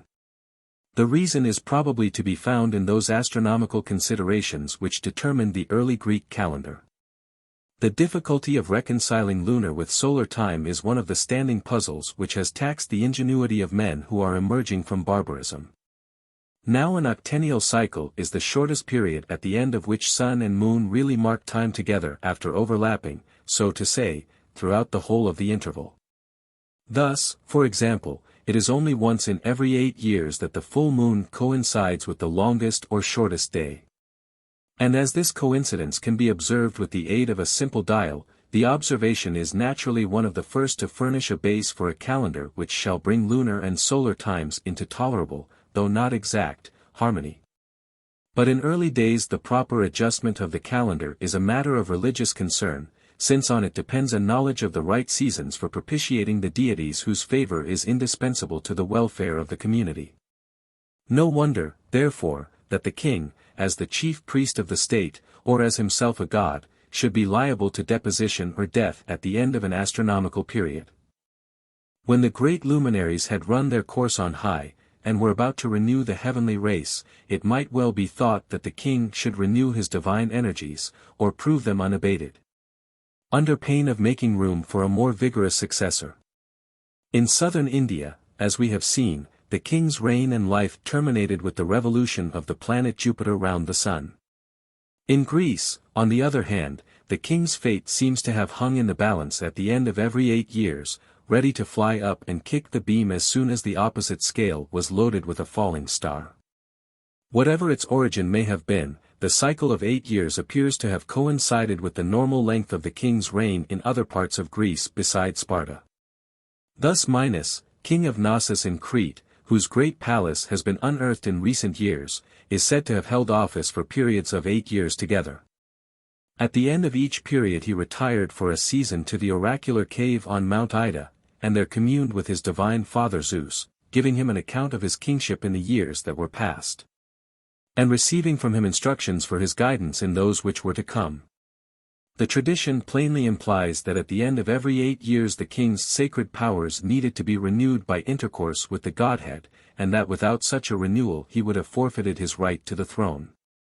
Without being unduly rash we may surmise that the tribute of 7 youths and 7 maidens whom the Athenians were bound to send to Minos every 8 years had some connection with the renewal of the king's power for another octennial cycle.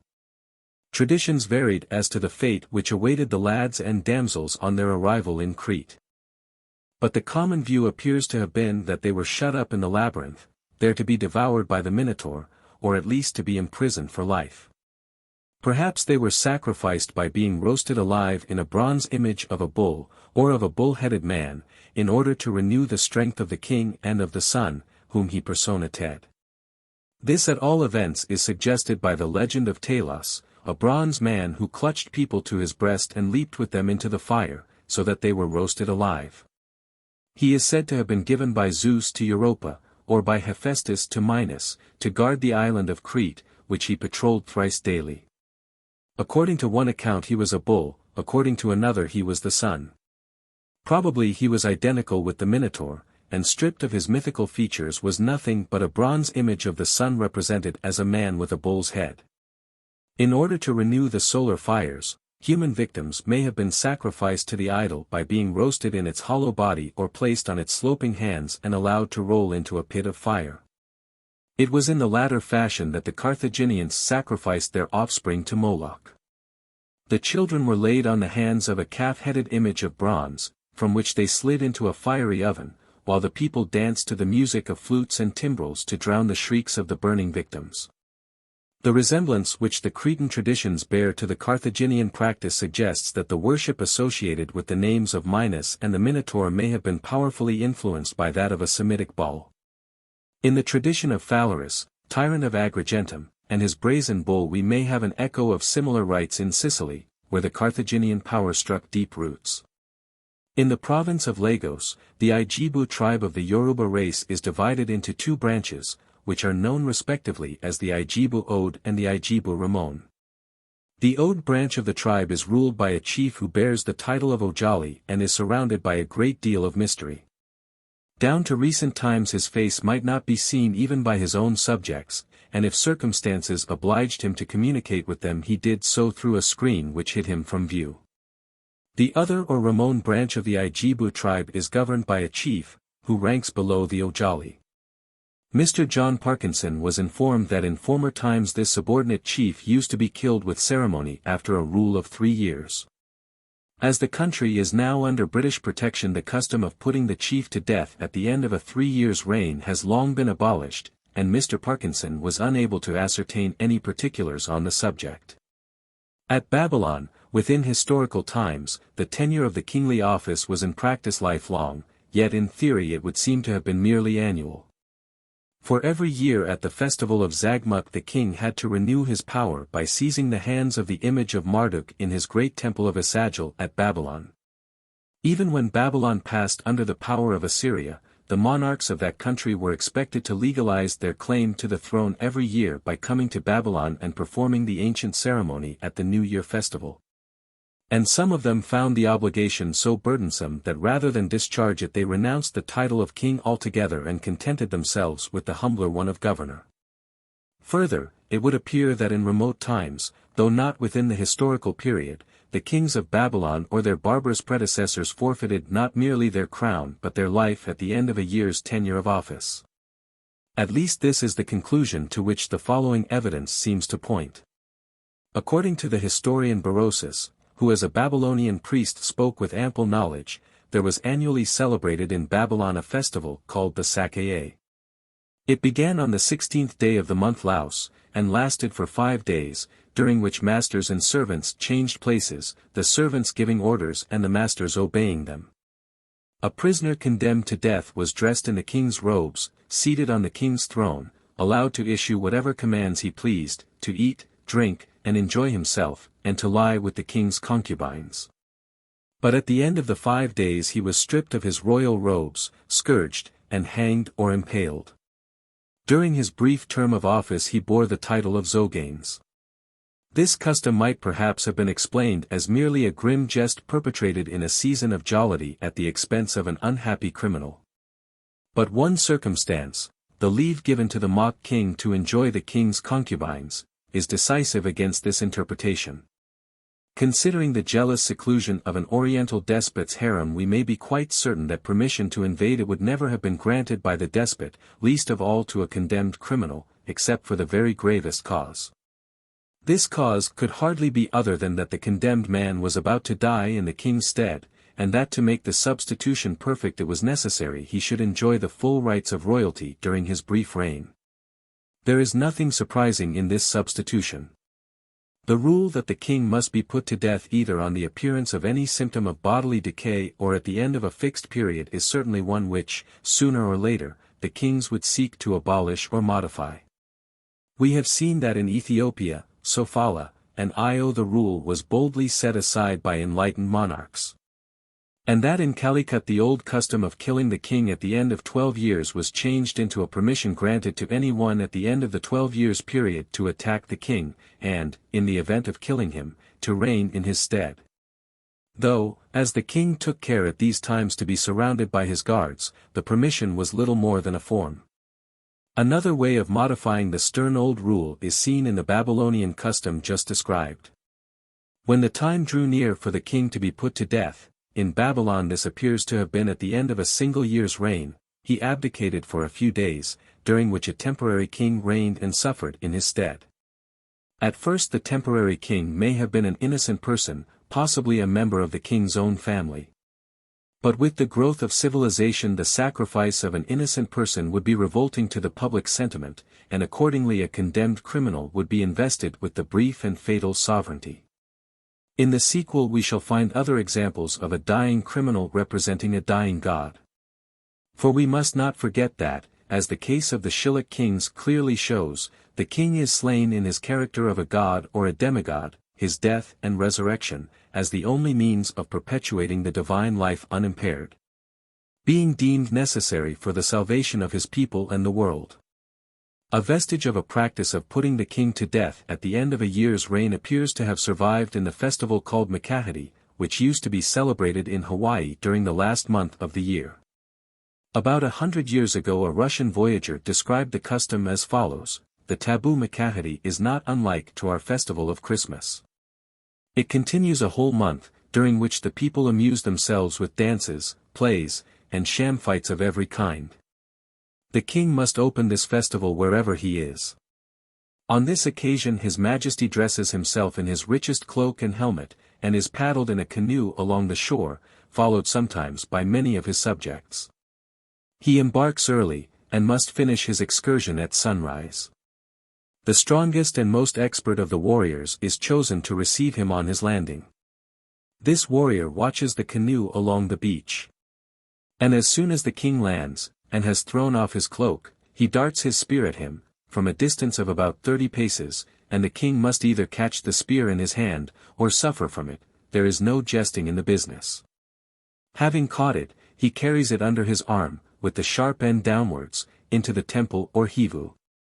On his entrance, the assembled multitude begin their sham fights, and immediately the air is obscured by clouds of spears, made for the occasion with blunted ends.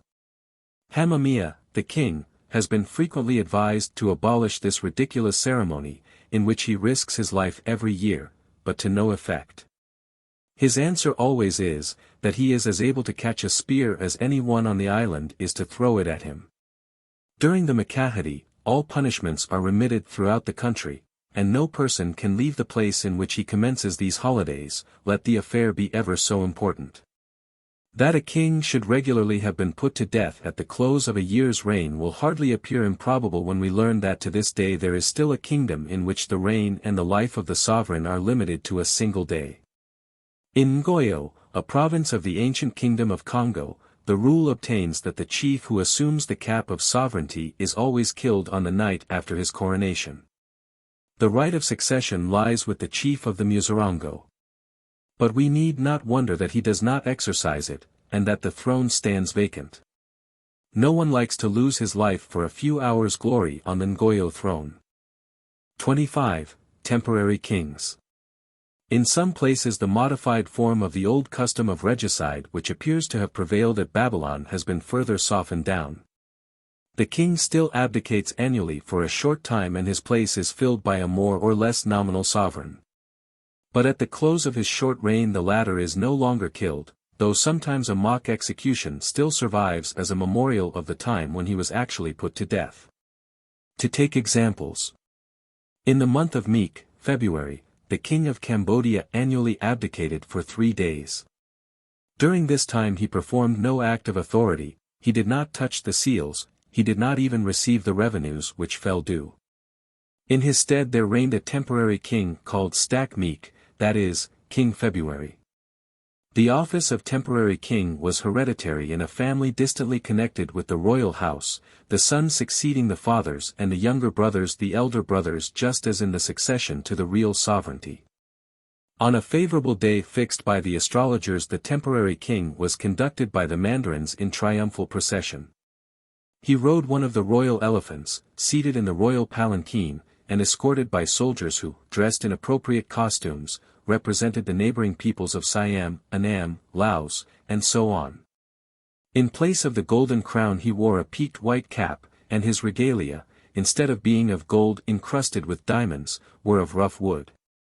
After paying homage to the real king, from whom he received the sovereignty for 3 days, together with all the revenues accruing during that time, though this last custom has been omitted for some time, he moved in procession round the palace and through the streets of the capital.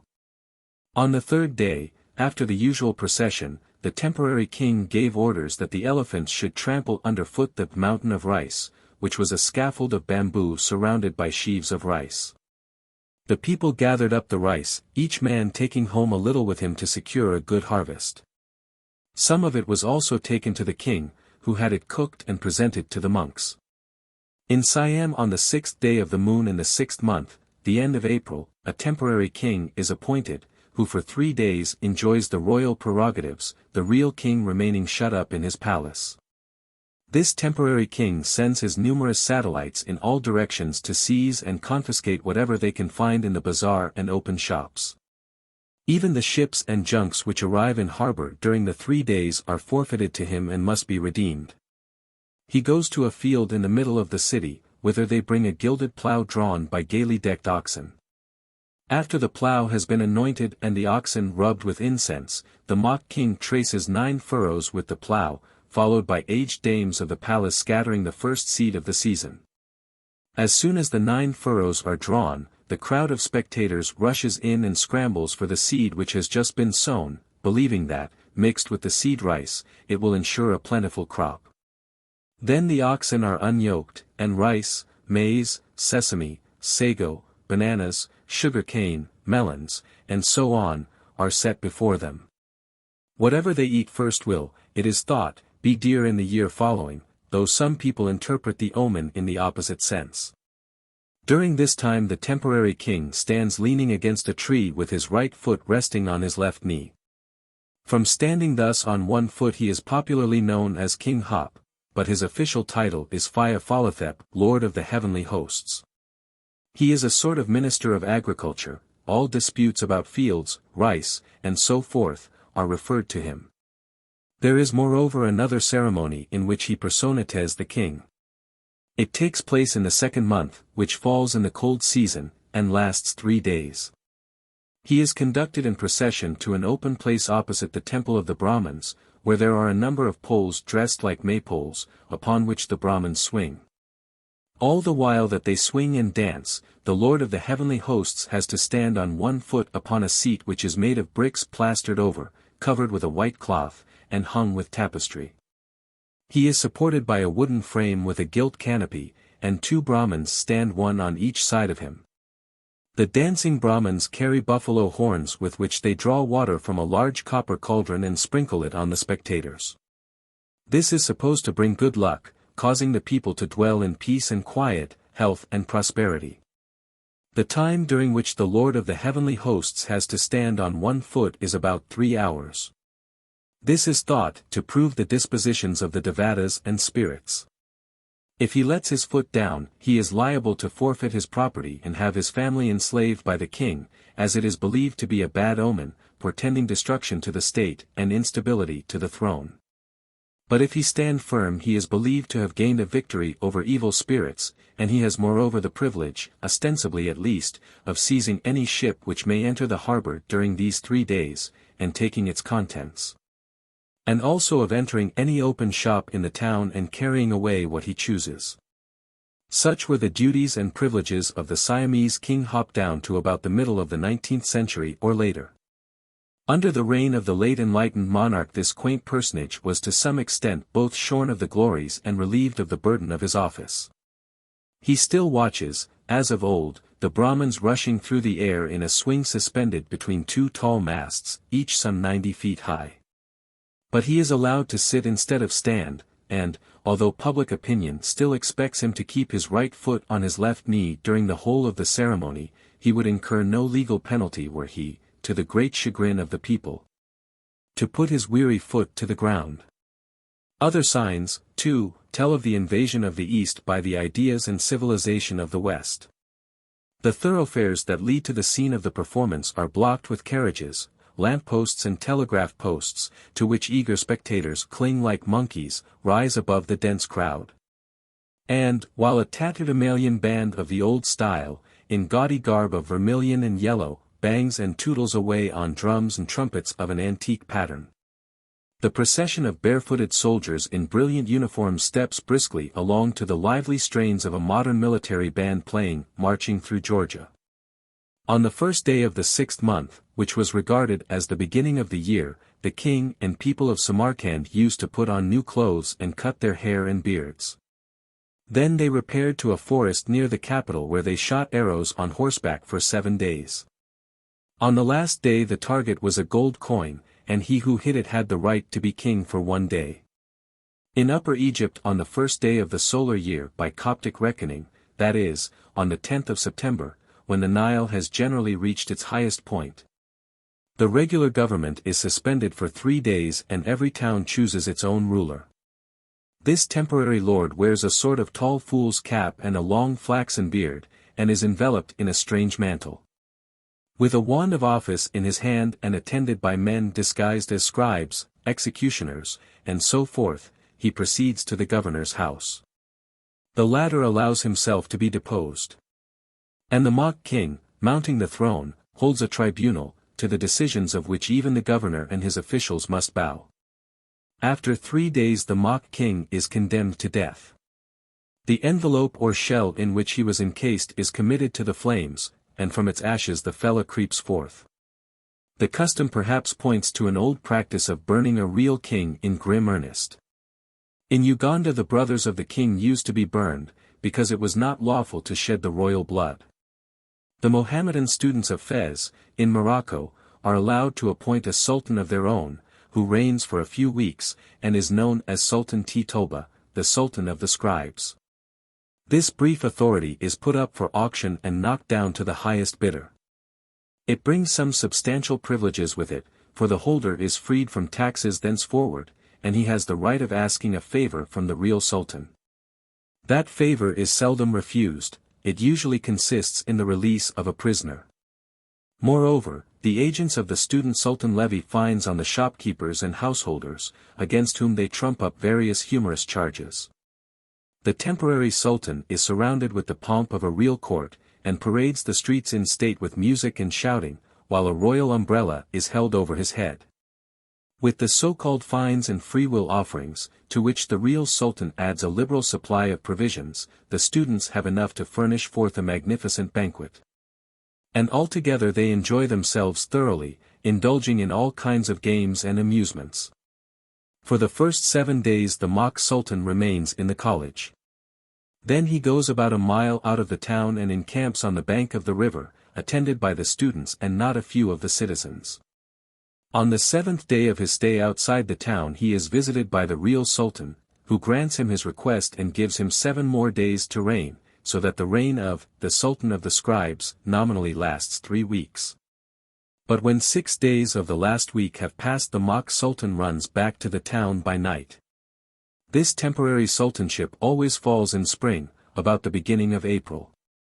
Its origin is said to have been as follows.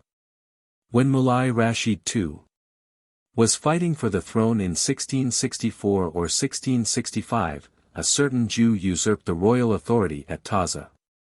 But the rebellion was soon suppressed through the loyalty and devotion of the students. To effect their purpose they resorted to an ingenious stratagem. 40 of them caused themselves to be packed in chests which were sent as a present to the usurper. In the dead of night, while the unsuspecting Jew was slumbering peacefully among the packing cases, the lids were stealthily raised, the brave 40 crept forth, slew the usurper, and took possession of the city in the name of the real sultan, who, to mark his gratitude for the help thus rendered him in time of need, conferred on the students the right of annually appointing a sultan of their own. The narrative has all the air of a fiction devised to explain an old custom, of which the real meaning and origin had been forgotten. A custom of annually appointing a mock king for a single day was observed at Lostwithiel in Cornwall down to the 16th century. On Little Easter Sunday, the freeholders of the town and manor assembled together, either in person or by their deputies, and one among them, as it fell to his lot by turn, gaily attired and gallantly mounted, with a crown on his head, a scepter in his hand, and a sword borne before him, rode through the principal street to the church, dutifully attended by all the rest on horseback. The clergyman in his best robes received him at the churchyard stile and conducted him to hear divine service. On leaving the church he repaired, with the same pomp, to a house provided for his reception. Here a feast awaited him and his suite, and being set at the head of the table he was served on bended knees, with all the rites due to the estate of a prince. The ceremony ended with the dinner, and every man returned home. Sometimes the temporary king occupies the throne, not annually, but once for all at the beginning of each reign. Thus in the kingdom of Jambi in Sumatra it is the custom that at the beginning of a new reign a man of the people should occupy the throne and exercise the royal prerogatives for a single day. The origin of the custom is explained by a tradition that there were once 5 royal brothers, the 4 elder of whom all declined the throne on the ground of various bodily defects, leaving it to their youngest brother. But the eldest occupied the throne for 1 day, and reserved for his descendants a similar privilege at the beginning of every reign. Thus the office of temporary king is hereditary in a family akin to the royal house. In Bilaspur it seems to be the custom, after the death of a Raja, for a Brahmin to eat rice out of the dead Raja's hand, and then to occupy the throne for a year. At the end of the year the Brahmin receives presents and is dismissed from the territory, being forbidden apparently to return. The idea seems to be that the spirit of the Raja enters into the Brahmin who eats the kheer, rice and milk, out of his hand when he is dead, as the Brahmin is apparently carefully watched during the whole year, and not allowed to go away.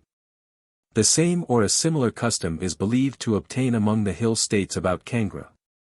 The custom of banishing the Brahmin who represents the king may be a substitute for putting him to death.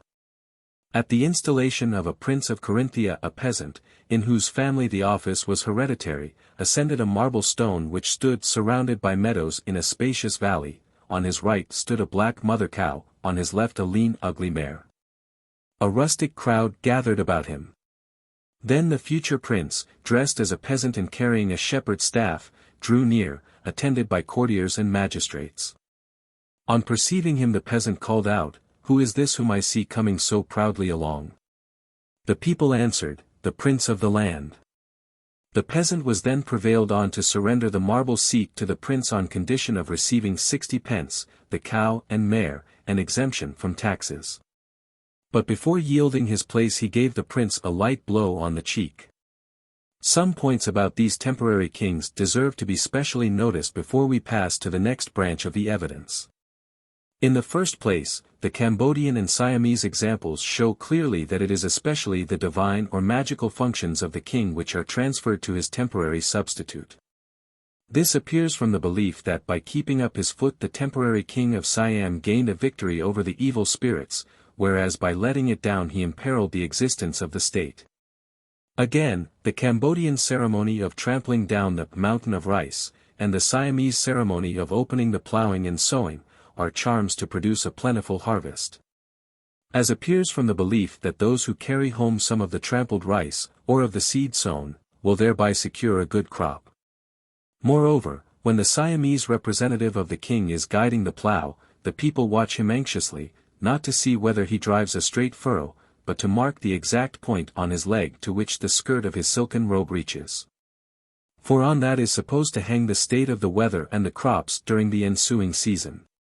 If the Lord of the heavenly hosts hitches up his garment above his knee, the weather will be wet and heavy rains will spoil the harvest. If he lets it trail to his ankle, a drought will be the consequence. But fine weather and heavy crops will follow if the hem of his robe hangs exactly halfway down the calf of his leg. So closely is the course of nature, and with it the weal or woe of the people, dependent on the minutest act or gesture of the king's representative. But the task of making the crops grow, thus deputed to the temporary kings, is one of the magical functions regularly supposed to be discharged by kings in primitive society. The rule that the mock king must stand on one foot upon a raised seat in the rice field was perhaps originally meant as a charm to make the crop grow high, at least this was the object of a similar ceremony observed by the old Prussians. The tallest girl, standing on one foot upon a seat, with her lap full of cakes, a cup of brandy in her right hand and a piece of elm bark or linden bark in her left, prayed to the god Waisganthos that the flax might grow as high as she was standing. Then, after draining the cup, she had it refilled, and poured the brandy on the ground as an offering to Waisganthos, and threw down the cakes for his attendant sprites. If she remained steady on one foot throughout the ceremony, it was an omen that the flax crop would be good, but if she let her foot down, it was feared that the crop might fail. The same significance perhaps attaches to the swinging of the Brahmins, which the Lord of the heavenly hosts had formerly to witness standing on one foot. On the principles of homeopathic or imitative magic it might be thought that the higher the priests swing the higher will grow the rice. For the ceremony is described as a harvest festival, and swinging is practiced by the Lets of Russia with the avowed intention of influencing the growth of the crops. In the spring and early summer, between Easter and St. John's Day, the summer solstice, every Lettish peasant is said to devote his leisure hours to swinging diligently, for the higher he rises in the air the higher will his flax grow that season. In the foregoing cases the temporary king is appointed annually in accordance with a regular custom. But in other cases the appointment is made only to meet a special emergency, such as to relieve the real king from some actual or threatened evil by diverting it to a substitute, who takes his place on the throne for a short time. The history of Persia furnishes instances of such occasional substitutes for the Shah. Thus Shah Abbas the Great, being warned by his astrologers in the year 1591 that a serious danger impended over him, attempted to avert the omen by abdicating the throne and appointing a certain unbeliever named Yusufi, probably a Christian, to reign in his stead. The substitute was accordingly crowned, and for 3 days, if we may trust the Persian historians, he enjoyed not only the name and the state but the power of the king. At the end of his brief reign he was put to death. The decree of the stars was fulfilled by this sacrifice, and Abbas, who reascended his throne in a most propitious hour, was promised by his astrologers a long and glorious reign. 26. Sacrifice of the king's son. A point to notice about the temporary kings described in the foregoing chapter is that in two places, Cambodia and Jambi, they come of a stock which is believed to be akin to the royal family. If the view here taken of the origin of these temporary kingships is correct, we can easily understand why the king's substitute should sometimes be of the same race as the king. When the king first succeeded in getting the life of another accepted as a sacrifice instead of his own, he would have to show that the death of that other would serve the purpose quite as well as his own would have done. Now it was as a god or demigod that the king had to die, therefore the substitute who died for him had to be invested, at least for the occasion, with the divine attributes of the king. This, as we have just seen, was certainly the case with the temporary kings of Siam and Cambodia. They were invested with the supernatural functions, which in an earlier stage of society were the special attributes of the king. But no one could so well represent the king in his divine character as his son, who might be supposed to share the divine afflatus of his father. No one, therefore, could so appropriately die for the king and, through him, for the whole people, as the king's son. We have seen that according to tradition, Aun or An, king of Sweden, sacrificed 9 of his sons to Odin at Ups in order that his own life might be spared. After he had sacrificed his second son he received from the god an answer that he should live so long as he gave him one of his sons every 9th year. When he had sacrificed his 7th son, he still lived, but was so feeble that he could not walk but had to be carried in a chair. Then he offered up his 8th son, and lived 9 years more, lying in his bed. After that he sacrificed his 9th son, and lived another 9 years, but so that he drank out of a horn like a weaned child. He now wished to sacrifice his only remaining son to Odin, but the Swedes would not allow him. So he died and was buried in a mound at Ups. In ancient Greece there seems to have been at least one kingly house of great antiquity of which the eldest sons were always liable to be sacrificed in room of their royal sires. When Xerxes was marching through Thessaly at the head of his mighty host to attack the Spartans at Thermopylae, he came to the town of Uhlus. Here he was shown the sanctuary of Laphystian Zeus, about which his guides told him a strange tale. It ran somewhat as follows. Once upon a time the king of the country, by name Athamas, married a wife Nephele, and had by her a son called Phrixus and a daughter named Helle. Afterwards he took to himself a second wife called Ino, by whom he had 2 sons, Lurchus and Melicertes. But his second wife was jealous of her stepchildren, Phrixus and Helle, and plotted their death. She went about very cunningly to compass her bad end. First of all she persuaded the women of the country to roast the seed corn secretly before it was committed to the ground. So next year no crops came up and the people died of famine. Then the king sent messengers to the oracle at Delphi to inquire the cause of the dearth. But the wicked stepmother bribed the messenger to give out as the answer of the god that the dearth would never cease till the children of Athamas by his first wife had been sacrificed to Zeus. When Athamas heard that, he sent for the children, who were with the sheep. But a ram with a fleece of gold opened his lips, and speaking with the voice of a man warned the children of their danger. So they mounted the ram and fled with him over land and sea. As they flew over the sea, the girl slipped from the animal's back, and falling into water was drowned. But her brother Phrixus was brought safe to the land of Colchis, where reigned a child of the sun. Phrixus married the king's daughter, and she bore him a son Satisarus. And there he sacrificed the ram with the golden fleece to Zeus the god of flight, but some will have it that he sacrificed the animal to Laphystian Zeus. The golden fleece itself he gave to his wife's father, who nailed it to an oak tree, guarded by a sleepless dragon in a sacred grove of Ares. Meanwhile at home an oracle had commanded that King Athamas himself should be sacrificed as an expiatory offering for the whole country. So the people decked him with garlands like a victim and led him to the altar, where they were just about to sacrifice him when he was rescued either by his grandson Cyrus, who arrived in the nick of time from Colchis, or by Hercules, who brought tidings that the king's son Phrixus was yet alive. Thus Athamas was saved, but afterward he went mad, and mistaking his son Lurchus for a wild beast, shot him dead. Next he attempted the life of his remaining son Melicertes, but the child was rescued by his mother Ino, who ran and threw herself and him from a high rock into the sea. Mother and son were changed into marine divinities, and the son received special homage in the Isle of Tenedos, where babes were sacrificed to him. Thus bereft of wife and children the unhappy Athamas quitted his country, and on inquiring of the oracle where he should dwell was told to take up his abode wherever he should be entertained by wild beasts.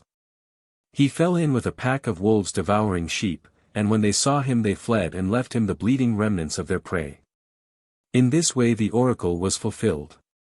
But because King Athamas had not been sacrificed as a sin offering for the whole country, it was divinely decreed that the eldest male scion of his family in each generation should be sacrificed without fail, if ever he set foot in the town hall, where the offerings were made to Laphystian Zeus by one of the house of Athamas. Many of the family, Xerxes was informed, had fled to foreign lands to escape this doom. But some of them had returned long afterwards, and being caught by the sentinels in the act of entering the town hall were wreathed as victims, led forth in procession, and sacrificed. These instances appear to have been notorious, if not frequent.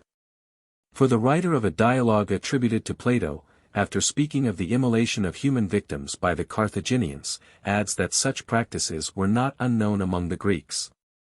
And he refers with horror to the sacrifices offered on Mount Lycaeus and by the descendants of Athamas. The suspicion that this barbarous custom by no means fell into disuse even in later days is strengthened by a case of human sacrifice which occurred in Plutarch's time at Orchomenus, a very ancient city of Boeotia, distant only a few miles across the plain from the historian's birthplace. Here dwelt a family of which the men went by the name of Soloius or Sudi, and the women by the name of Olii or Destructive. Every year at the festival of the Agrionia the priest of Dionysus pursued these women with a drawn sword, and if he overtook one of them he had the right to slay her. In Plutarch's lifetime the right was actually exercised by a priest Zoilus. The family thus liable to furnish at least one human victim every year was of royal descent, for they traced their lineage to Minyas, the famous old king of Orchomenus, the monarch of fabulous wealth, whose stately treasury, as it is called, still stands in ruins at the point where the long rocky hill of Orchomenus melts into the vast level expanse of the Copaic plain. Tradition ran that the king's 3 daughters long despised the other women of the country for yielding to the baksheek frenzy, and sat at home in the king's house scornfully plying the distaff and the loom, while the rest, wreathed with flowers, their dishevelled locks streaming to the wind, roamed in ecstasy the barren mountains that rise above Orchomenus, making the solitude of the hills to echo to the wild music of cymbals and tambourines. But in time the divine fury infected even the royal damsels in their quiet chamber, they were seized with a fierce longing to partake of human flesh, and cast lots among themselves which should give up her child to furnish a cannibal feast. The lot fell on Leucippe, and she surrendered her son Hippasus, who was torn limb from limb by the 3. From these misguided women sprang the Olii and the Soloius, of whom the men were said to be so called because they wore sad-colored raiment in token of their mourning and grief. Now this practice of taking human victims from a family of royal descent at Orchomenus is all the more significant because Athamas himself is said to have reigned in the land of Orchomenus even before the time of Minyas. And because over against the city there rises Mount Laphystius, on which, as at Uhlus in Thessaly, there was a sanctuary of Laphystian Zeus, where, according to tradition, Athamas purposed to sacrifice his 2 children Phrixus and Helle. On the whole, comparing the traditions about Athamas with the custom that obtained with regard to his descendants in historical times, we may fairly infer that in Thessaly and probably in Boeotia there reigned of old a dynasty of which the kings were liable to be sacrificed for the good of the country to the god called Laphystian Zeus, but that they contrived to shift the fatal responsibility to their offspring, of whom the eldest son was regularly destined to the altar. As time went on, the cruel custom was so far mitigated that a ram was accepted as a vicarious sacrifice in room of the royal victim. Provided always that the prince abstained from setting foot in the town hall where the sacrifices were offered to Laphystian Zeus by one of his kinsmen. But if he were rash enough to enter the place of doom, to thrust himself wilfully, as it were, on the notice of the god who had good-naturedly winked at the substitution of a ram, the ancient obligation which had been suffered to lie in abeyance recovered all its force, and there was no help for it but he must die. The tradition which associated the sacrifice of the king or his children with a great dearth points clearly to the belief, so common among primitive folk, that the king is responsible for the weather and the crops, and that he may justly pay with his life for the inclemency of the one or the failure of the other. Athamas and his line, in short, appear to have united divine or magical with royal functions, and this view is strongly supported by the claims to divinity which Salmoneus, the brother of Athamas, is said to have set up. We have seen that this presumptuous mortal professed to be no other than Zeus himself, and to wield the thunder and lightning, of which he made a trumpery imitation by the help of tinkling kettles and blazing torches. If we may judge from analogy, his mock thunder and lightning were no mere scenic exhibition designed to deceive and impress the beholders. They were enchantments practiced by the royal magician for the purpose of bringing about the celestial phenomena which they feebly mimicked. Among the Semites of Western Asia the king, in a time of national danger, sometimes gave his own son to die as a sacrifice for the people. Thus Philo of Byblus, in his work on the Jews, says, "It was an ancient custom in a crisis of great danger that the ruler of a city or nation should give his beloved son to die for the whole people, as a ransom offered to the avenging demons. And the children thus offered were slain with mystic rites. So Cronus, whom the Phoenicians call Israel, being king of the land and having an only begotten son called Jaud, for in the Phoenician tongue Jaud signifies only begotten, dressed him in royal robes and sacrificed him upon an altar in a time of war, when the country was in great danger from the enemy. When the king of Moab was besieged by the Israelites and hard beset, he took his eldest son, who should have reigned in his stead, and offered him for a burnt offering on the wall." 27. Succession to the soul. To the view that in early times, and among barbarous races, kings have frequently been put to death at the end of a short reign, it may be objected that such a custom would tend to the extinction of the royal family. The objection may be met by observing, first, that the kingship is often not confined to one family, but may be shared in turn by several. Second, that the office is frequently not hereditary, but is open to men of any family, even to foreigners, who may fulfill the requisite conditions, such as marrying a princess or vanquishing the king in battle. And, third, that even if the custom did tend to the extinction of a dynasty, that is not a consideration which would prevent its observance among people less provident of the future and less heedful of human life than ourselves.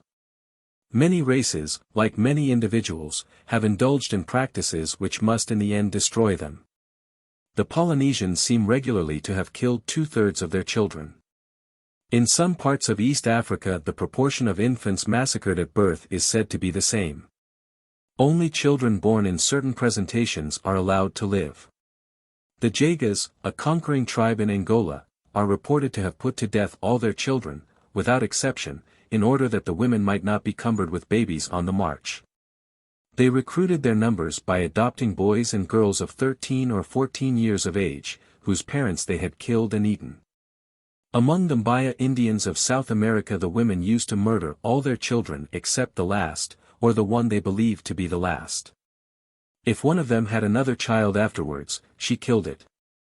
We need not wonder that this practice entirely destroyed a branch of the Mbaya nation, who had been for many years the most formidable enemies of the Spaniards. Among the Lengua Indians of the Gran Chaco, the missionaries discovered what they describe as a carefully planned system of racial suicide, by the practice of infanticide by abortion, and other methods. Nor is infanticide the only mode in which a savage tribe commits suicide. A lavish use of the poison ordeal may be equally effective. Some time ago a small tribe named Uwet came down from the hill country, and settled on the left branch of the Calabar River in West Africa. When the missionaries first visited the place, they found the population considerable, distributed into 3 villages. Since then the constant use of the poison ordeal has almost extinguished the tribe. On one occasion the whole population took poison to prove their innocence. About half perished on the spot, and the remnant, we are told, still continuing their superstitious practice, must soon become extinct. With such examples before us we need not hesitate to believe that many tribes have felt no scruple or delicacy in observing a custom which tends to wipe out a single family. To attribute such scruples to them is to commit the perpetually repeated mistake of judging the savage by the standard of European civilization. If any of my readers set out with the notion that all races of men think and act much in the same way as educated Englishmen, the evidence of superstitious belief and custom collected in this work should suffice to disabuse him of so erroneous a prepossession. The explanation here given of the custom of killing divine persons assumes, or at least is readily combined with, the idea that the soul of the slain divinity is transmitted to his successor. Of this transmission I have no direct proof except in the case of the Shilluk, among whom the practice of killing the divine king prevails in a typical form, and with whom it is a fundamental article of faith that the soul of the divine founder of the dynasty is immanent in every one of his slain successors. But if this is the only actual example of such a belief which I can adduce, analogy seems to render it probable that a similar succession to the soul of the slain god has been supposed to take place in other instances, though direct evidence of it is wanting. For it has been already shown that the soul of the incarnate deity is often supposed to transmigrate at death into another incarnation. And if this takes place when the death is a natural one, there seems no reason why it should not take place when the death has been brought about by violence. Certainly the idea that the soul of a dying person may be transmitted to his successor is perfectly familiar to primitive peoples. In Aeneas the eldest son usually succeeds his father in the chieftainship. But if from any bodily or mental defect the eldest son is disqualified for ruling, the father determines in his lifetime which of his sons shall succeed him. In order, however, to establish his right of succession, it is necessary that the son upon whom his father's choice falls shall catch in his mouth or in a bag the last breath, and with it the soul, of the dying chief. For whoever catches his last breath is chief equally with the appointed successor. Hence the other brothers, and sometimes also strangers, crowd round the dying man to catch his soul as it passes. The houses in Aeneas are raised above the ground on posts, and it has happened that when the dying man lay with his face on the floor, one of the candidates has bored a hole in the floor and sucked in the chief's last breath through a bamboo tube. When the chief has no son, his soul is caught in a bag, which is fastened to an image made to represent the deceased. The soul is then believed to pass into the image.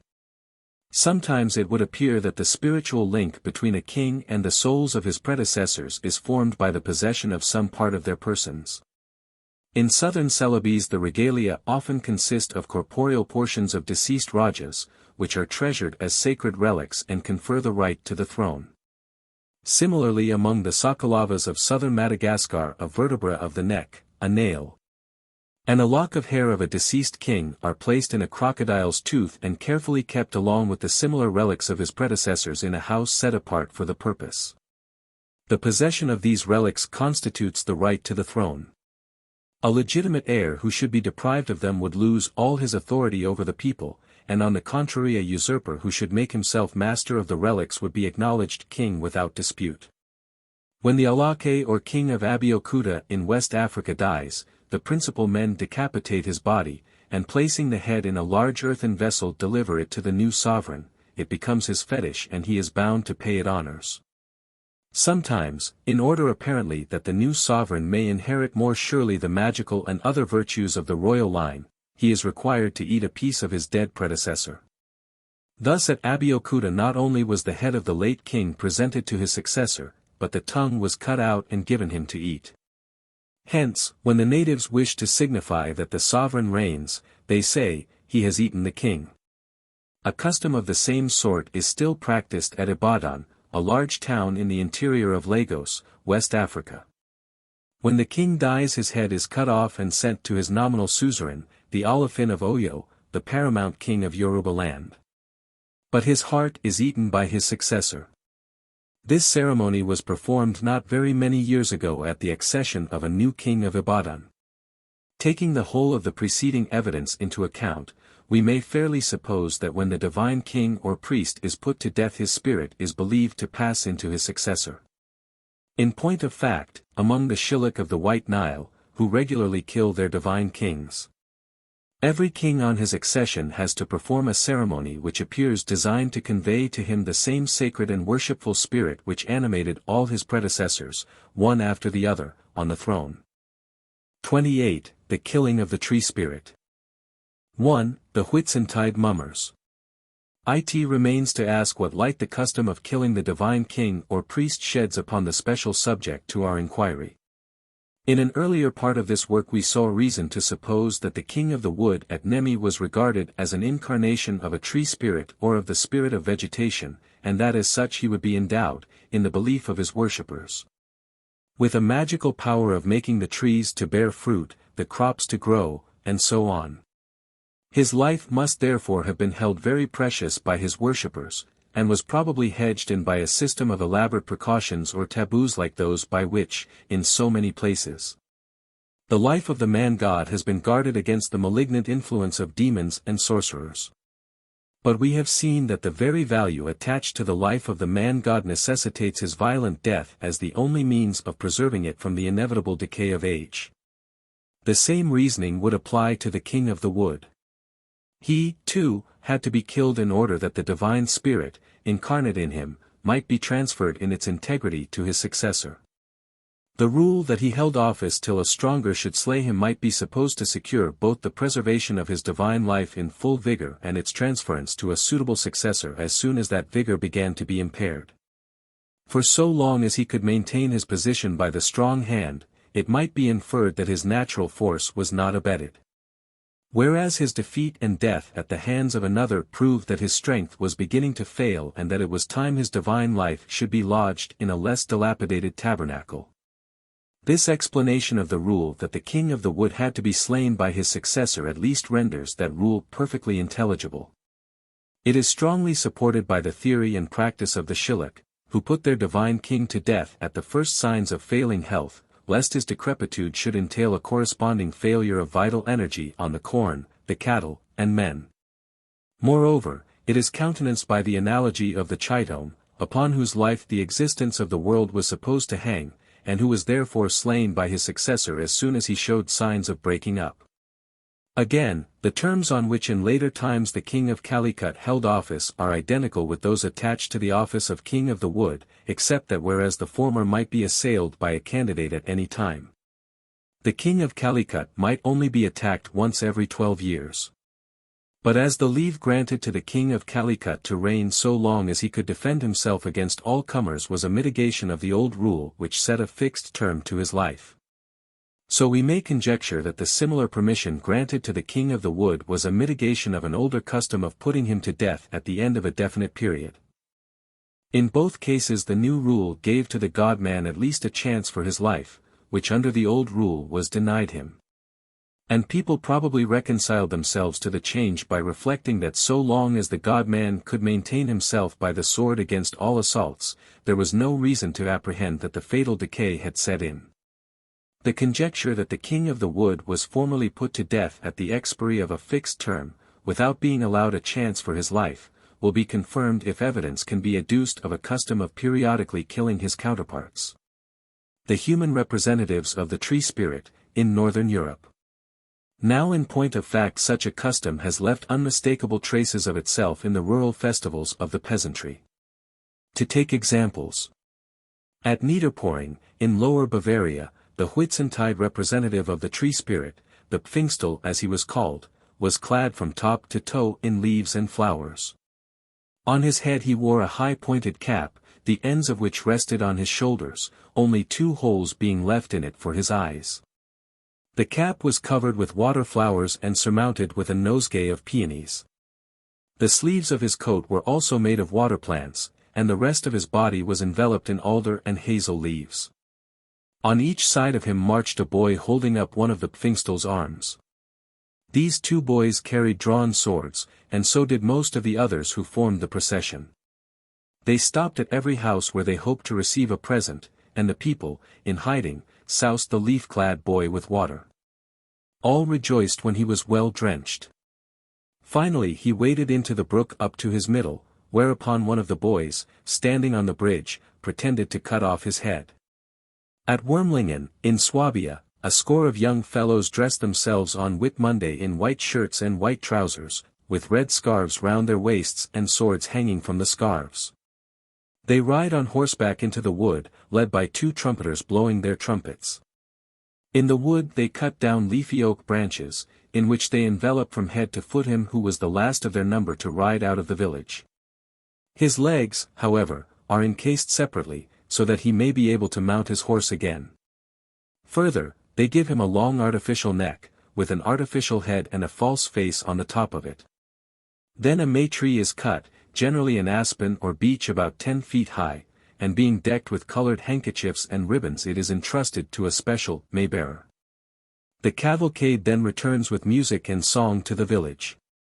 Amongst the personages who figure in the procession are a Moorish king with a sooty face and a crown on his head, a Dr. Ironbeard, a corporal, and an executioner. They halt on the village green, and each of the characters makes a speech in rhyme. The executioner announces that the leaf-clad man has been condemned to death, and cuts off his false head. Then the riders race to the May tree, which has been set up a little way off. The first man who succeeds in wrenching it from the ground as he gallops past keeps it with all its decorations. The ceremony is observed every second or third year. In Saxony and Thuringen there is a Whitsuntide ceremony called chasing the wild man out of the bush, or fetching the wild man out of the wood. A young fellow is enveloped in leaves or moss and called the wild man. He hides in the wood and the other lads of the village go out to seek him. They find him, lead him captive out of the wood, and fire at him with blank muskets. He falls like dead to the ground, but a lad dressed as a doctor bleeds him, and he comes to life again. At this they rejoice, and, binding him fast on a wagon, take him to the village, where they tell all the people how they have caught the wild man. At every house they receive a gift. In the Erzgebirge the following custom was annually observed at Shrovetide about the beginning of the 17th century. Two men disguised as wild men, the one in brushwood and moss, the other in straw, were led about the streets, and at last taken to the marketplace, where they were chased up and down, shot and stabbed. Before falling they reeled about with strange gestures and spurt blood on the people from bladders which they carried. When they were down, the huntsmen placed them on boards and carried them to the alehouse, the miners marching beside them and winding blasts on their mining tools as if they had taken a noble head of game. A very similar Shrovetide custom is still observed near Schluckenau in Bohemia. A man dressed up as a wild man is chased through several streets till he comes to a narrow lane across which a cord is stretched. He stumbles over the cord and, falling to the ground, is overtaken and caught by his pursuers. The executioner runs up and stabs with his sword a bladder filled with blood which the wild man wears round his body. So the wild man dies, while a stream of blood reddens the ground.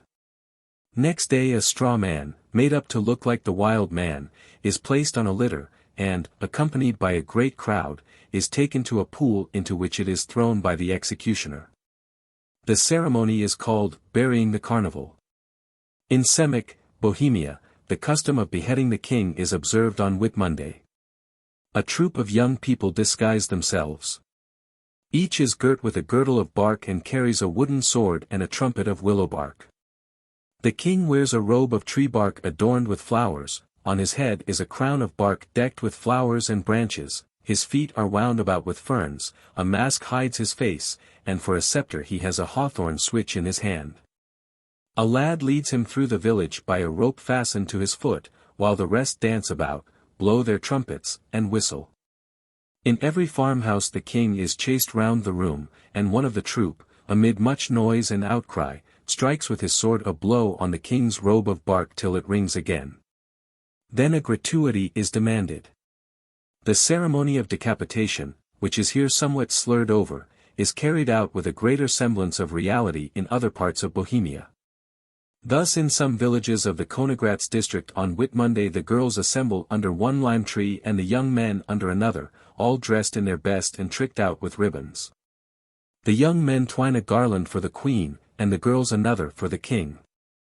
When they have chosen the king and queen they all go in procession 2 and 2, to the alehouse, from the balcony of which the crier proclaims the names of the king and queen. Both are then invested with the insignia of their office and are crowned with the garlands, while the music plays up. Then someone gets on a bench and accuses the king of various offenses, such as ill-treating the cattle. The king appeals to witnesses and a trial ensues, at the close of which the judge, who carries a white wand as his badge of office, pronounces a verdict of guilty or not guilty. If the verdict is guilty, the judge breaks his wand, the king kneels on a white cloth, all heads are bared, and a soldier sets 3 or 4 hats, one above the other, on his majesty's head. The judge then pronounces the word guilty thrice in a loud voice, and orders the crier to behead the king. The crier obeys by striking off the king's hats with the wooden sword. But perhaps, for our purpose, the most instructive of these mimic executions is the following Bohemian one. In some places of the Pilsen district, Bohemia, on Whitmonday the king is dressed in bark ornamented with flowers and ribbons. He wears a crown of gilt paper and rides a horse, which is also decked with flowers.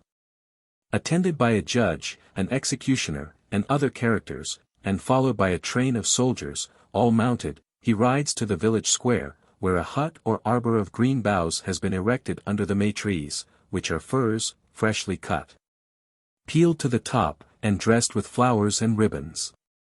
After the dames and maidens of the village have been criticized and a frog beheaded, the cavalcade rides to a place previously determined upon, in a straight, broad street. Here they draw up in 2 lines and the king takes to flight. He is given a short start and rides off at full speed, pursued by the whole troop. If they fail to catch him he remains king for another year, and his companions must pay his score at the alehouse in the evening. But if they overtake and catch him he is scourged with hazel rods or beaten with the wooden swords and compelled to dismount. Then the executioner asks, "Shall I behead this king?" The answer is given, "Behead him." The executioner brandishes his axe, and with the words, 1, 2, 3, let the king headless be, he strikes off the king's crown. Amid the loud cries of the bystanders the king sinks to the ground. Then he is laid on a bier and carried to the nearest farmhouse. In most of the personages who are thus slain in mimicry it is impossible not to recognize representatives of the tree spirit or spirit of vegetation, as he is supposed to manifest himself in spring.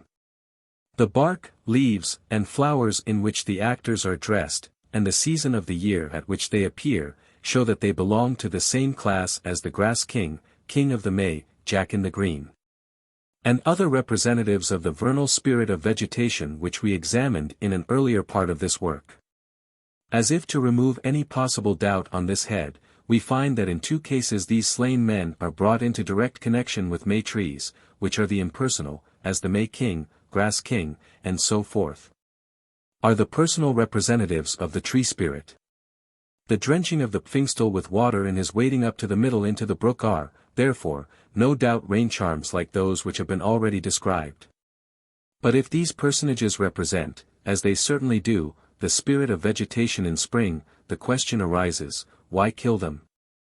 What is the object of slaying the spirit of vegetation at any time and above all in spring, when his services are most wanted?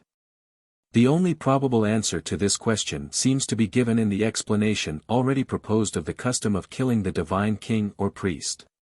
The divine life, incarnate in a material and mortal body, is liable to be tainted and corrupted by the weakness of the frail medium in which it is for a time enshrined. And if it is to be saved from the increasing enfeeblement which it must necessarily share with its human incarnation as he advances in years, it must be detached from him before, or at least as soon as, he exhibits signs of decay, in order to be transferred to a vigorous successor. This is done by killing the old representative of the god and conveying the divine spirit from him to a new incarnation. The killing of the god, that is, of his human incarnation, is therefore merely a necessary step to his revival or resurrection in a better form.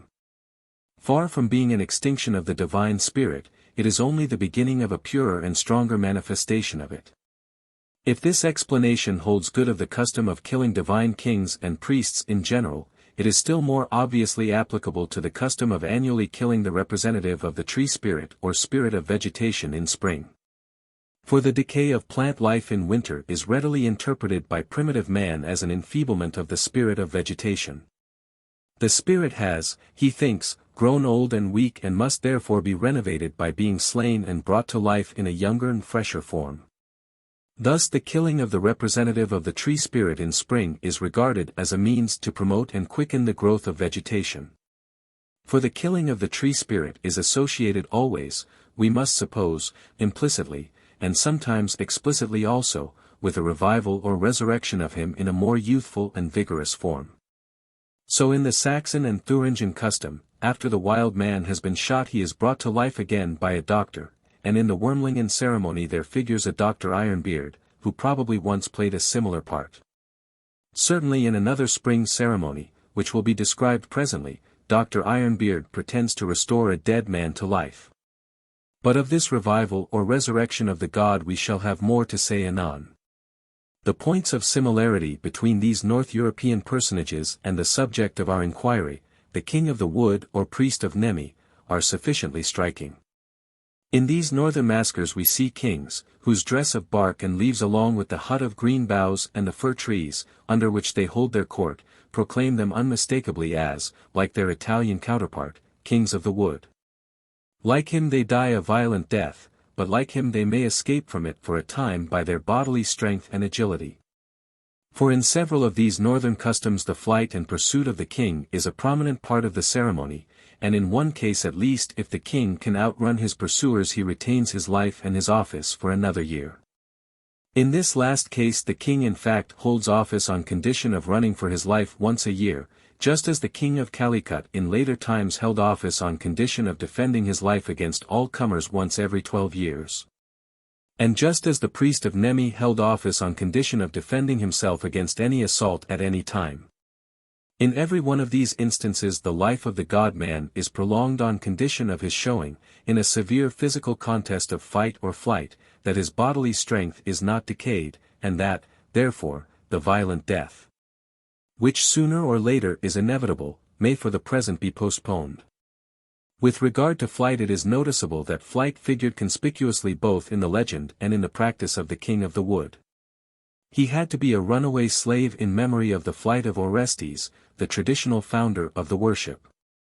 Hence the kings of the wood are described by an ancient writer as both strong of hand and fleet of foot. Perhaps if we knew the ritual of the Orishan grove fully we might find that the king was allowed a chance for his life by flight, like his Bohemian brother. I have already conjectured that the annual flight of the priestly king at Rome, Regifugium, was at first a flight of the same kind. In other words, that he was originally one of those divine kings who are either put to death after a fixed period or allowed to prove by the strong hand or the fleet foot that their divinity is vigorous and unimpaired. One more point of resemblance may be noted between the Italian king of the wood and his northern counterparts. In Saxony and Thuringen the representative of the tree spirit, after being killed, is brought to life again by a doctor. This is exactly what legend affirmed to have happened to the first king of the wood at Nemi, Hippolytus or Virbius, who after he had been killed by his horses was restored to life by the physician Aesculapius. Such a legend tallies well with the theory that the slaying of the king of the wood was only a step to his revival or resurrection in his successor. 2. Burying the Carnival. Thus far I have offered an explanation of the rule which required that the priest of Nemi should be slain by his successor. The explanation claims to be no more than probable. Our scanty knowledge of the custom and of its history forbids it to be more. But its probability will be augmented in proportion to the extent to which the motives and modes of thought which it assumes can be proved to have operated in primitive society. Hitherto the god with whose death and resurrection we have been chiefly concerned has been the tree god. But if I can show that the custom of killing the god and the belief in his resurrection originated, or at least existed, in the hunting and pastoral stage of society, when the slain god was an animal. And that it survived into the agricultural stage, when the slain god was the corn or a human being representing the corn, the probability of my explanation will have been considerably increased. This I shall attempt to do in the sequel, and in the course of the discussion I hope to clear up some obscurities which still remain, and to answer some objections which may have suggested themselves to the reader. We start from the point at which we left off, the spring customs of European peasantry. Besides the ceremonies already described, there are two kindred sets of observances in which the simulated death of a divine or supernatural being is a conspicuous feature. In one of them the being whose death is dramatically represented is a personification of the carnival, in the other it is Death himself. The former ceremony falls naturally at the end of the carnival, either on the last day of that merry season, namely Shrove Tuesday, or on the first day of Lent, namely Ash Wednesday. The date of the other ceremony, the carrying or driving out of death, as it is commonly called, is not so uniformly fixed. Generally it is the fourth Sunday in Lent, which hence goes by the name of Dead Sunday. But in some places the celebration falls a week earlier, in others, as among the Czechs of Bohemia, a week later, while in certain German villages of Moravia it is held on the first Sunday after Easter. Perhaps, as has been suggested, the date may originally have been variable, depending on the appearance of the first swallow or some other herald of the spring.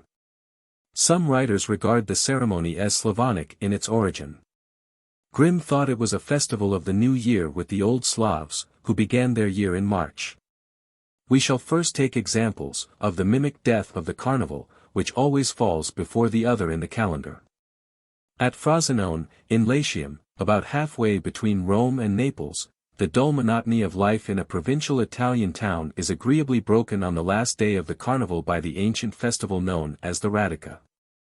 About 4 o'clock in the afternoon the town band, playing lively tunes and followed by a great crowd, proceeds to the Piazza del Plebiscito, where is the sub-prefecture as well as the rest of the government buildings.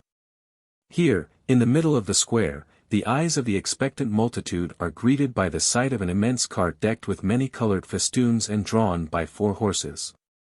Mounted on the car is a huge chair, on which sits enthroned the majestic figure of the carnival, a man of stucco about 9 feet high with a rubicund and smiling countenance. Enormous boots, a tin helmet like those which grace the heads of officers of the Italian Marine, and a coat of many colors embellished with strange devices, adorn the outward man of this stately personage. His left hand rests on the arm of the chair, while with his right he gracefully salutes the crowd, being moved to this act of civility by a string which is pulled by a man who modestly shrinks from publicity under the mercy seat. And now the crowd, surging excitedly round the car, gives vent to its feelings in wild cries of joy, gentle and simple being mixed up together and all dancing furiously the saltarello. A special feature of the festival is that every one must carry in his hand what is called a radica, root, by which is meant a huge leaf of the aloe or rather the agave. Any one who ventured into the crowd without such a leaf would be unceremoniously hustled out of it, unless indeed he bore as a substitute a large cabbage at the end of a long stick or a bunch of grass curiously plaited. When the multitude, after a short turn, has escorted the slow-moving car to the gate of the sub-prefecture, they halt, and the car, jolting over the uneven ground, rumbles into the courtyard. A hush now falls on the crowd, their subdued voices sounding, according to the description of one who has heard them, like the murmur of a troubled sea. All eyes are turned anxiously to the door from which the sub-prefect himself and the other representatives of the majesty of the law are expected to issue and pay their homage to the hero of the hour. A few moments of suspense and then a storm of cheers and hand-clapping salutes the appearance of the dignitaries, as they file out and, descending the staircase, take their place in the procession. The hymn of the carnival is now thundered out, after which, amid a deafening roar, aloe leaves and cabbages are whirled aloft and descend impartially on the heads of the just and the unjust, who lend fresh zest to the proceedings by engaging in a free fight. When these preliminaries have been concluded to the satisfaction of all concerned, the procession gets under way. The rear is brought up by a cart laden with barrels of wine and policemen, the latter engaged in the congenial task of serving out wine to all who ask for it, while a most internecine struggle, accompanied by a copious discharge of yells, blows, and blasphemy, goes on among the surging crowd at the cart's tail in their anxiety not to miss the glorious opportunity of intoxicating themselves at the public expense. Finally, after the procession has paraded the principal streets in this majestic manner, the effigy of Carnival is taken to the middle of a public square, stripped of his finery, laid on a pile of wood, and burnt amid the cries of the multitude, who thundering out once more the song of the carnival fling their so-called roots on the pyre and give themselves up without restraint to the pleasures of the dance. In the Abruzzi a pasteboard figure of the carnival is carried by 4 grave diggers with pipes in their mouths and bottles of wine slung at their shoulder belts. In front walks the wife of the carnival, dressed in mourning and dissolved in tears. From time to time the company halts, and while the wife addresses the sympathizing public, the grave diggers refresh the inner man with a pull at the bottle. In the open square the mimic corpse is laid on a pyre, and to the roll of drums, the shrill screams of the women, and the gruffer cries of the men a light is set to it. While the figure burns, chestnuts are thrown about among the crowd. Sometimes the carnival is represented by a straw man at the top of a pole which is borne through the town by a troop of mummers in the course of the afternoon. When evening comes on, 4 of the mummers hold out a quilt or sheet by the corners, and the figure of the carnival is made to tumble into it. The procession is then resumed, the performers weeping crocodile tears and emphasizing the poignancy of their grief by the help of saucepans and dinner bells. Sometimes, again, in the Abruzzi the dead carnival is personified by a living man who lies in a coffin, attended by another who acts the priest and dispenses holy water in great profusion from a bathing tub. At Lerida, in Catalonia, the funeral of the carnival was witnessed by an English traveller in 1877. On the last Sunday of the carnival a grand procession of infantry, cavalry, and maskers of many sorts, some on horseback and some in carriages, escorted the grand car of His Grace Pao Pai, as the effigy was called, in triumph through the principal streets. For 3 days the revelry ran high, and then at midnight on the last day of the carnival the same procession again wound through the streets, but under a different aspect and for a different end. The triumphal car was exchanged for a hearse, in which reposed the effigy of His dead Grace, a troop of maskers, who in the first procession had played the part of students of folly with many a merry quip and jest, now, robed as priests and bishops, paced slowly along holding aloft huge lighted tapers and singing a dirge. All the mummers wore crape, and all the horsemen carried blazing flambeaux. Down the high street, between the lofty, many-storied and balconied houses, where every window, every balcony, every housetop was crammed with a dense mass of spectators, all dressed and masked in fantastic gorgeousness, the procession took its melancholy way. Over the scene flashed and played the shifting cross lights and shadows from the moving torches, red and blue Bengal lights flared up and died out again. And above the trampling of the horses and the measured tread of the marching multitude rose the voices of the priests chanting the requiem, while the military bands struck in with the solemn roll of the muffled drums. On reaching the principal square the procession halted, a burlesque funeral oration was pronounced over the defunct Pao Pai, and the lights were extinguished. Immediately the devil and his angels darted from the crowd, seized the body and fled away with it, hotly pursued by the whole multitude, yelling, screaming, and cheering. Naturally the fiends were overtaken and dispersed. And the sham corpse, rescued from their clutches, was laid in a grave that had been made ready for its reception. Thus the Carnival of 1877 at Lerida died and was buried. A ceremony of the same sort is observed in Provence on Ash Wednesday. An effigy called Caramantron, whimsically attired, is drawn in a chariot or borne on a litter, accompanied by the populace in grotesque costumes, who carry gourds full of wine and drain them with all the marks, real or affected, of intoxication. At the head of the procession are some men disguised as judges and barristers, and a tall gaunt personage who masquerades as Lent. Behind them follow young people mounted on miserable hacks and attired as mourners who pretend to bewail the fate that is in store for Caramantron. In the principal square the procession halts, the tribunal is constituted, and Caramantron placed at the bar. After a formal trial he is sentenced to death amid the groans of the mob, the barrister who defended him embraces his client for the last time, the officers of justice do their duty, the condemned is set with his back to a wall and hurried into eternity under a shower of stones. The sea or a river receives his mangled remains. Throughout nearly the whole of the Ardennes it was and still is customary on Ash Wednesday to burn an effigy which is supposed to represent the carnival, while appropriate verses are sung round about the blazing figure. Very often an attempt is made to fashion the effigy in the likeness of the husband who is reputed to be least faithful to his wife of any in the village. As might perhaps have been anticipated, the distinction of being selected for portraiture under these painful circumstances has a slight tendency to breed domestic jars.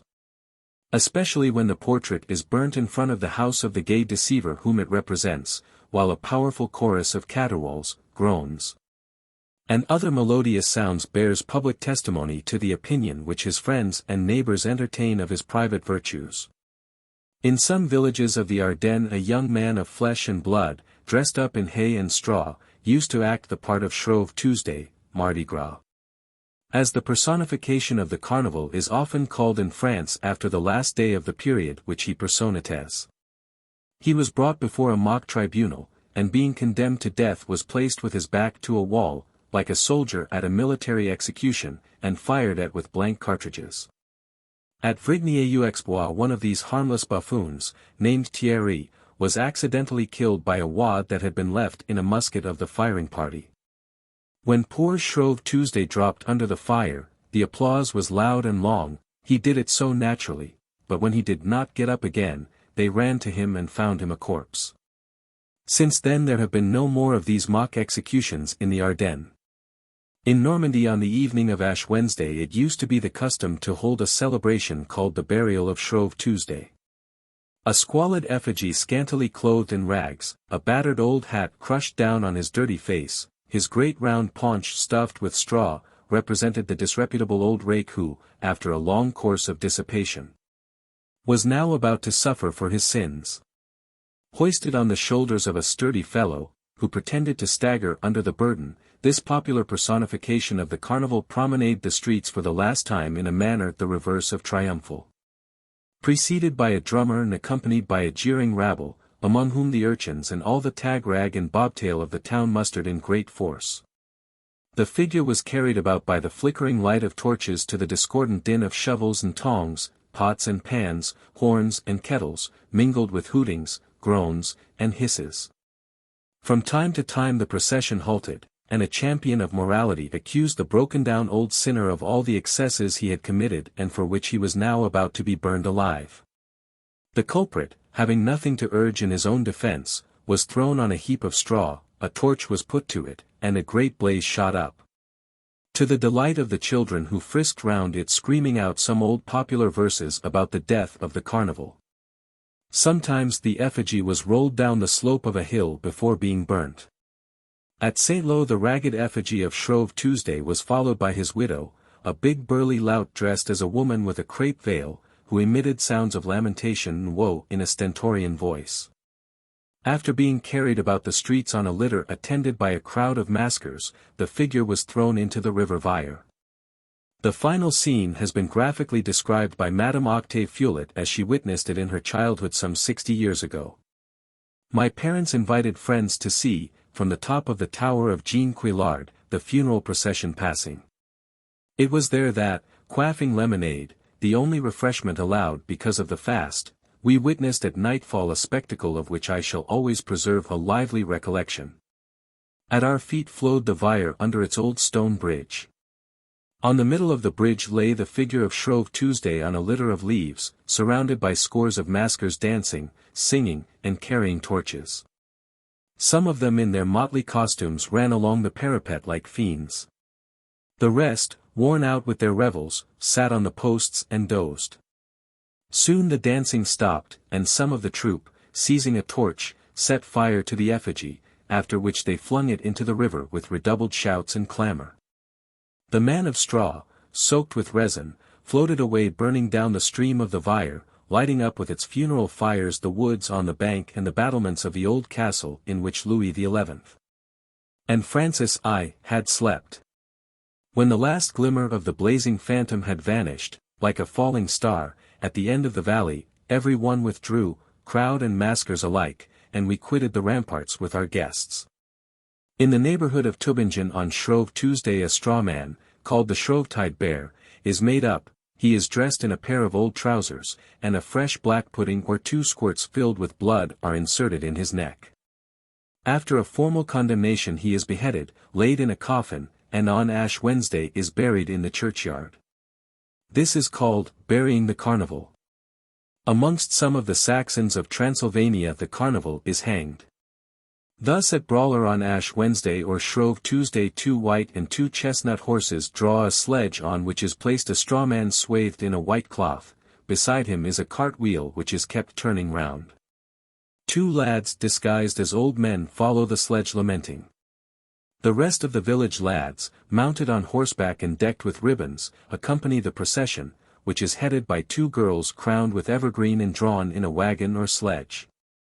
A trial is held under a tree, at which lads disguised as soldiers pronounce sentence of death. The 2 old men try to rescue the straw man and to fly with him, but to no purpose. He is caught by the 2 girls and handed over to the executioner, who hangs him on a tree. In vain the old men try to climb up the tree and take him down. They always tumble down, and at last in despair they throw themselves on the ground and weep and howl for the hanged man. An official then makes a speech in which he declares that the carnival was condemned to death because he had done them harm, by wearing out their shoes and making them tired and sleepy. At the burial of Carnival, in Lech-Rain, a man dressed as a woman in black clothes is carried on a litter or bier by 4 men. He is lamented over by men disguised as women in black clothes, then thrown down before the village dung heap, drenched with water, buried in the dung heap, and covered with straw. On the evening of Shrove Tuesday the Esthonians make a straw figure called Metsik or wood spirit. One year it is dressed with a man's coat and hat, next year with a hood and a petticoat. This figure is stuck on a long pole, carried across the boundary of the village with loud cries of joy, and fastened to the top of a tree in the wood. The ceremony is believed to be a protection against all kinds of misfortune. Sometimes at these Shrovetide or Lenten ceremonies the resurrection of the pretended dead person is enacted. Thus, in some parts of Swabia on Shrove Tuesday Dr. Ironbeard professes to bleed a sick man, who thereupon falls as dead to the ground. But the doctor at last restores him to life by blowing air into him through a tube. In the Harz Mountains, when Carnival is over, a man is laid on a baking trough and carried with dirges to the grave. But in the grave a glass of brandy is buried instead of the man. A speech is delivered and then the people return to the village green or meeting place, where they smoke the long clay pipes which are distributed at funerals.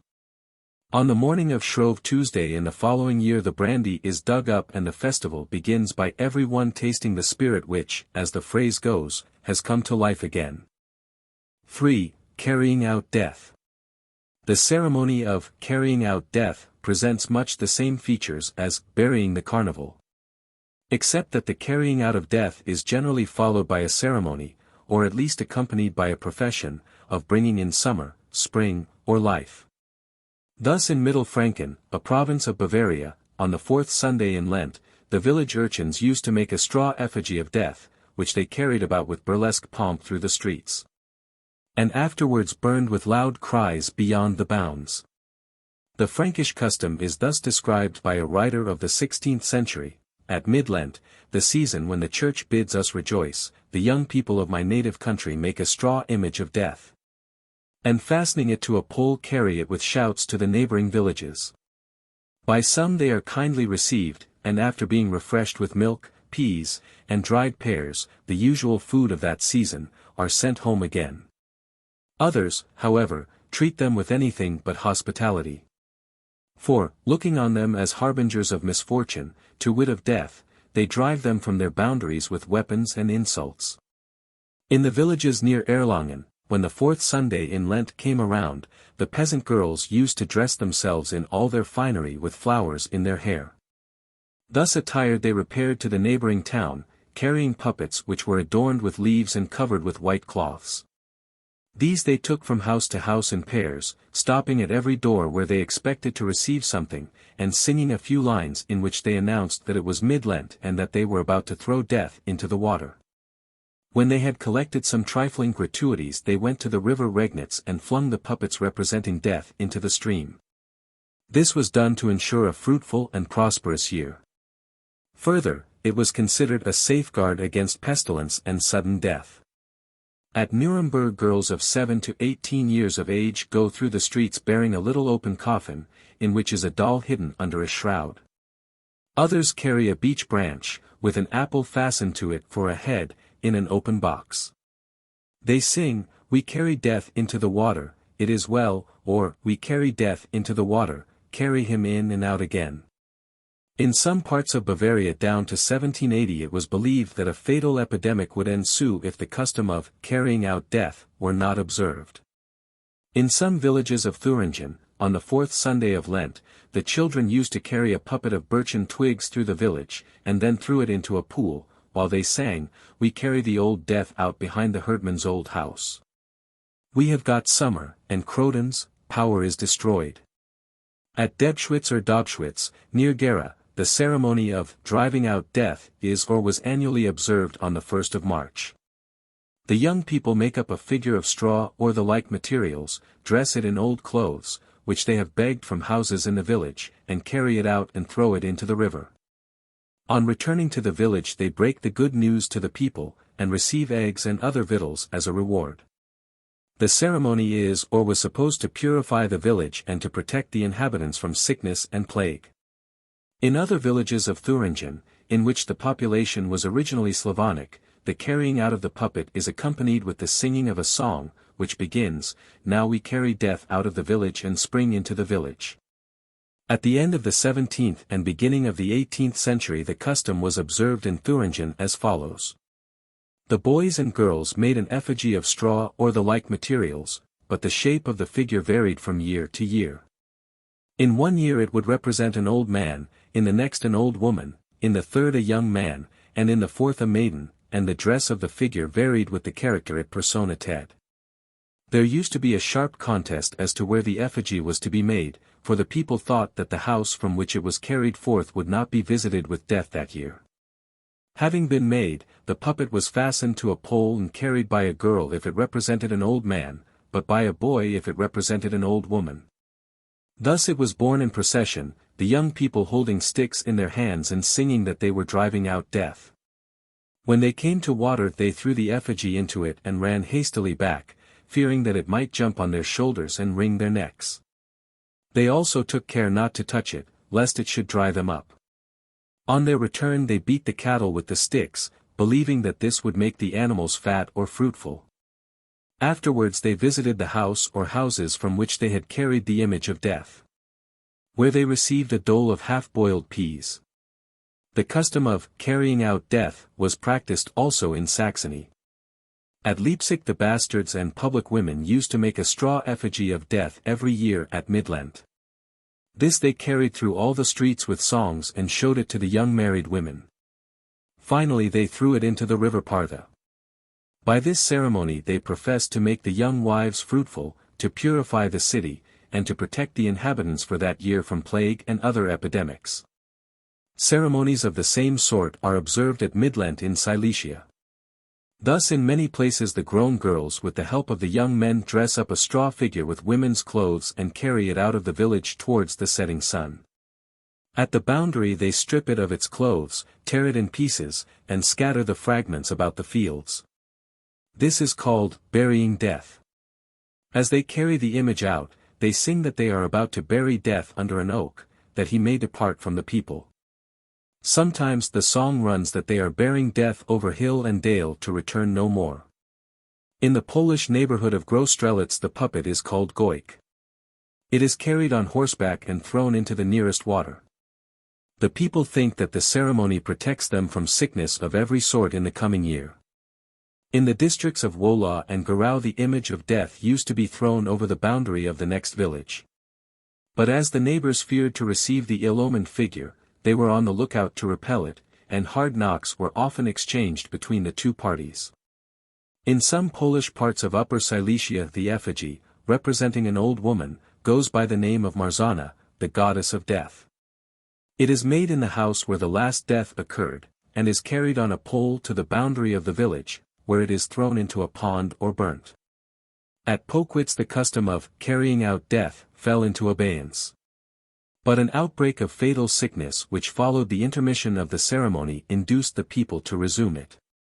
In Bohemia the children go out with a straw man, representing death, to the end of the village, where they burn it, singing, "Now carry we death out of the village.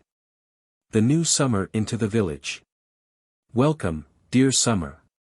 Green little corn." At Tabor in Bohemia the figure of death is carried out of the town and flung from a high rock into the water, while they sing, "Death swims on the water. Summer will soon be here.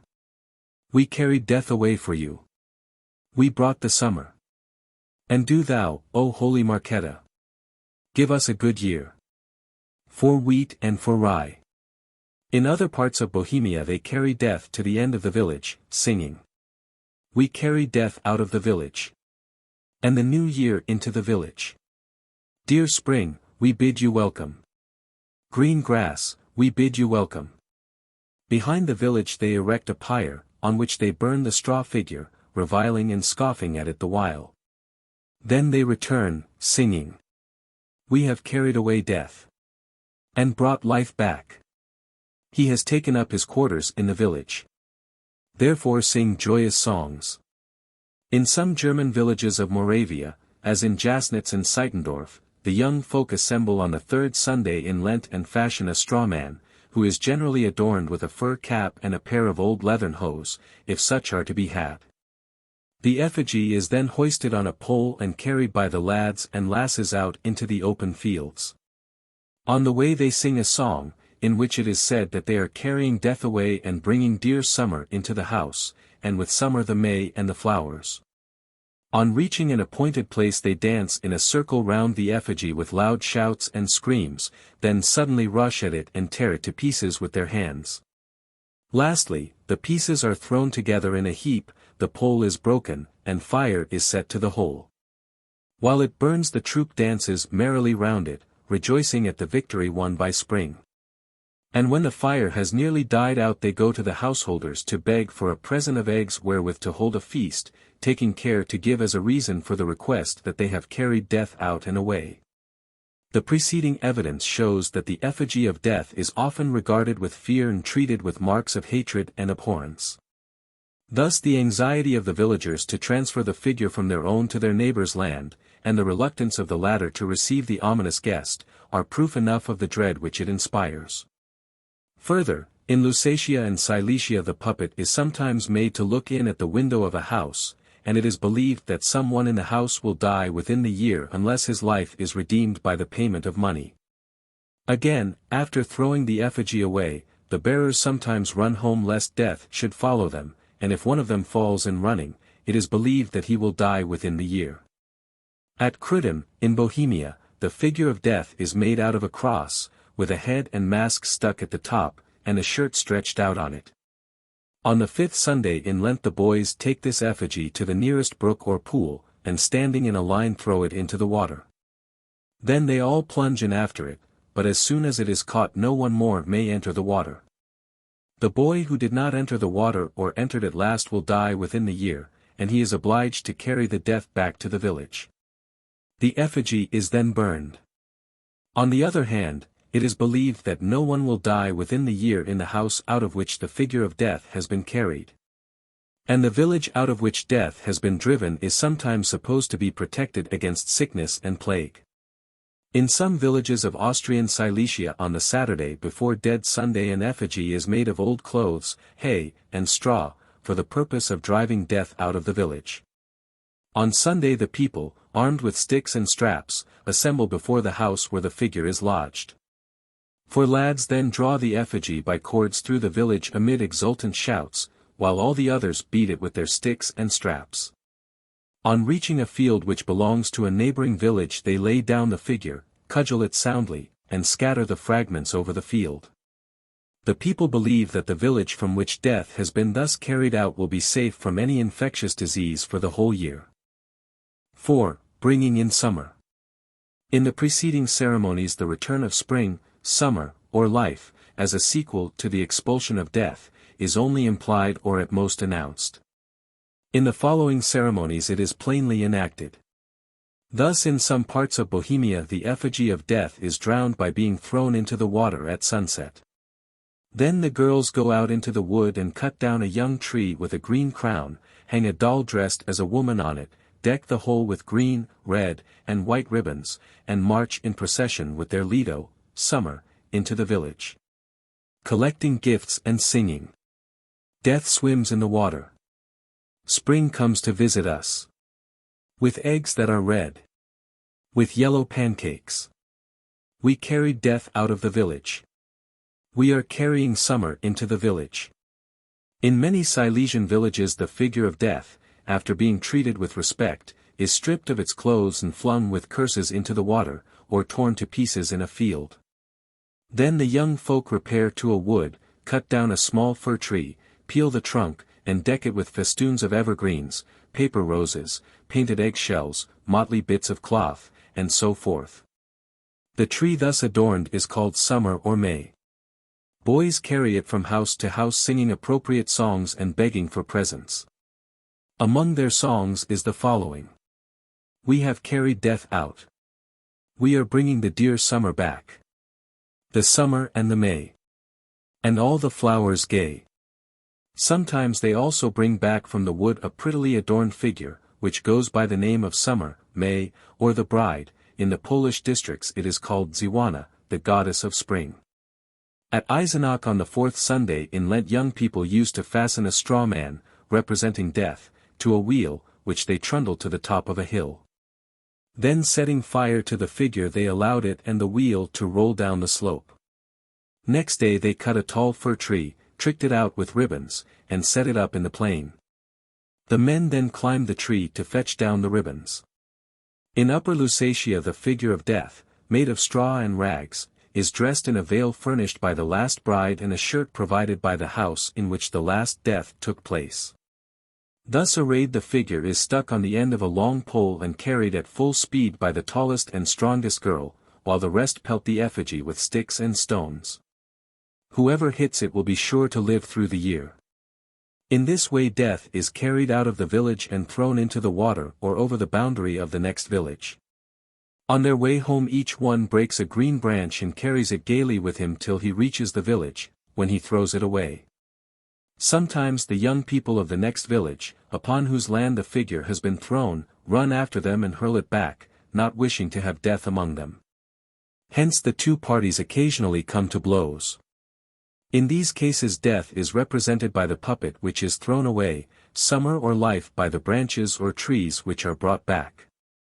But sometimes a new potency of life seems to be attributed to the image of death itself, and by a kind of resurrection it becomes the instrument of the general revival.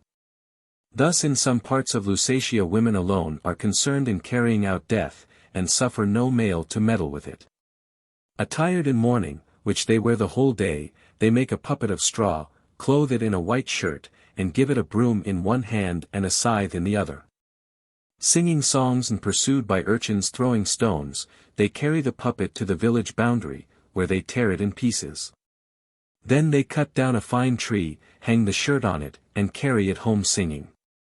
On the Feast of Ascension the Saxons of Brawler, a village of Transylvania, not far from Hermannstadt, observe the ceremony of carrying out death, in the following manner. After morning service all the schoolgirls repair to the house of one of their number, and there dress up the death. This is done by tying a threshed-out sheaf of corn into a rough semblance of a head and body, while the arms are simulated by a broomstick thrust through it horizontally. The figure is dressed in the holiday attire of a young peasant woman, with a red hood, silver brooches, and a profusion of ribbons at the arms and breast. The girls bustle at their work, for soon the bells will be ringing to vespers, and the death must be ready in time to be placed at the open window, that all the people may see it on their way to church. When vespers are over, the longed-for moment has come for the first procession with the death to begin, it is a privilege that belongs to the schoolgirls alone. 2 of the older girls seize the figure by the arms and walk in front, all the rest follow 2 and 2. Boys may take no part in the procession, but they troop after it gazing with open-mouthed admiration at the beautiful death. So the procession goes through all the streets of the village, the girls singing the old hymn that begins. Gott mein Vater, dein Liebe. Regt so weit der Himmel ist. To a tune that differs from the ordinary one. When the procession has wound its way through every street, the girls go to another house, and having shut the door against the eager prying crowd of boys who follow at their heels, they strip the death and pass the naked truss of straw out of the window to the boys, who pounce on it, run out of the village with it without singing, and fling the dilapidated effigy into the neighboring brook. This done, the second scene of the little drama begins. While the boys were carrying away the death out of the village, the girls remained in the house, and one of them is now dressed in all the finery which had been worn by the effigy. Thus arrayed she is led in procession through all the streets to the singing of the same hymn as before. When the procession is over they all betake themselves to the house of the girl who played the leading part. Here a feast awaits them from which also the boys are excluded. It is a popular belief that the children may safely begin to eat gooseberries and other fruit after the day on which death has thus been carried out. For death, which up to that time lurked especially in gooseberries, is now destroyed. Further, they may now bathe with impunity out of doors. Very similar is the ceremony which, down to recent years, was observed in some of the German villages of Moravia. Boys and girls met on the afternoon of the first Sunday after Easter, and together fashioned a puppet of straw to represent death. Decked with bright-colored ribbons and cloths, and fastened to the top of a long pole, the effigy was then borne with singing and clamor to the nearest height, where it was stripped of its gay attire and thrown or rolled down the slope. One of the girls was next dressed in the gauds taken from the effigy of death, and with her at its head the procession moved back to the village. In some villages the practice is to bury the effigy in the place that has the most evil reputation of all the countryside, others throw it into running water. In the lusation ceremony described above, the tree which is brought home after the destruction of the figure of death is plainly equivalent to the trees or branches which, in the preceding customs, were brought back as representatives of summer or life, after death had been thrown away or destroyed. But the transference of the shirt worn by the effigy of death to the tree clearly indicates that the tree is a kind of revivification, in a new form, of the destroyed effigy.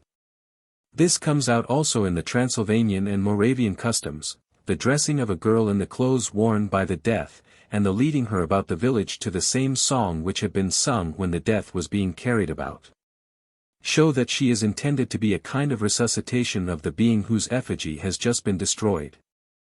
These examples therefore suggest that the death whose demolition is represented in these ceremonies cannot be regarded as the purely destructive agent which we understand by death. If the tree which is brought back as an embodiment of the reviving vegetation of spring is clothed in the shirt worn by the death which has just been destroyed, the object certainly cannot be to check and counteract the revival of vegetation, it can only be to foster and promote it. Therefore the being which has just been destroyed, the so-called death, must be supposed to be endowed with a vivifying and quickening influence, which it can communicate to the vegetable and even the animal world. This ascription of a life-giving virtue to the figure of death is put beyond a doubt by the custom, observed in some places, of taking pieces of the straw effigy of death and placing them in the fields to make the crops grow, or in the manger to make the cattle thrive. Thus in Spachendorf, a village of Austrian Silesia, the figure of death, made of straw, brushwood, and rags, is carried with wild songs to an open place outside the village and there burned. And while it is burning a general struggle takes place for the pieces, which are pulled out of the flames with bare hands. Each one who secures a fragment of the effigy ties it to a branch of the largest tree in his garden, or buries it in his field, in the belief that this causes the crops to grow better. In the Troppau district of Austrian Silesia the straw figure which the boys make on the fourth Sunday in Lent is dressed by the girls in woman's clothes and hung with ribbons, necklace, and garlands. Attached to a long pole it is carried out of the village, followed by a troop of young people of both sexes, who alternately frolic, lament, and sing songs. Arrived at its destination, a field outside the village, the figure is stripped of its clothes and ornaments, then the crowd rushes at it and tears it to bits, scuffling for the fragments. Every one tries to get a wisp of the straw of which the effigy was made, because such a wisp, placed in the manger, is believed to make the cattle thrive. Or the straw is put in the hen's nest, it being supposed that this prevents the hens from carrying away their eggs, and makes them brood much better. The same attribution of a fertilizing power to the figure of death appears in the belief that if the bearers of the figure, after throwing it away, beat cattle with their sticks, this will render the beasts fat or prolific. Perhaps the sticks had been previously used to beat the death, and so had acquired the fertilizing power ascribed to the effigy. We have seen, too, that at Leipzig a straw effigy of death was shown to young wives to make them fruitful. It seems hardly possible to separate from the May trees the trees or branches which are brought into the village after the destruction of the death. The bearers who bring them in profess to be bringing in the summer, therefore the trees obviously represent the summer. Indeed in Silesia they are commonly called the summer or the May, and the doll which is sometimes attached to the summer tree is a duplicate representative of the summer. Just as the May is sometimes represented at the same time by a May tree and a May lady. Further, the summer trees are adorned like May trees with ribbons and so on, like May trees, when large, they are planted in the ground and climbed up. And like May trees, when small, they are carried from door to door by boys or girls singing songs and collecting money. And as if to demonstrate the identity of the two sets of customs, the bearers of the summer tree sometimes announce that they are bringing in the summer and the May. The customs, therefore, of bringing in the May and bringing in the summer are essentially the same. And the summer tree is merely another form of the May tree, the only distinction, besides that of name, being in the time at which they are respectively brought in. For while the May tree is usually fetched in on the 1st of May or at Whitsuntide, the summer tree is fetched in on the 4th Sunday in Lent. Therefore, if the May tree is an embodiment of the tree spirit or spirit of vegetation, the summer tree must likewise be an embodiment of the tree spirit or spirit of vegetation. But we have seen that the summer tree is in some cases a revivification of the effigy of death. It follows, therefore, that in these cases the effigy called death must be an embodiment of the tree spirit or spirit of vegetation. This inference is confirmed, first, by the vivifying and fertilizing influence which the fragments of the effigy of death are believed to exercise both on vegetable and on animal life. For this influence, as we saw in an earlier part of this work, is supposed to be a special attribute of the tree spirit. It is confirmed, secondly, by observing that the effigy of death is sometimes decked with leaves or made of twigs, branches, hemp, or a threshed-out sheaf of corn. And that sometimes it is hung on a little tree and so carried about by girls collecting money, just as is done with the May tree and the May lady, and with the summer tree and the doll attached to it.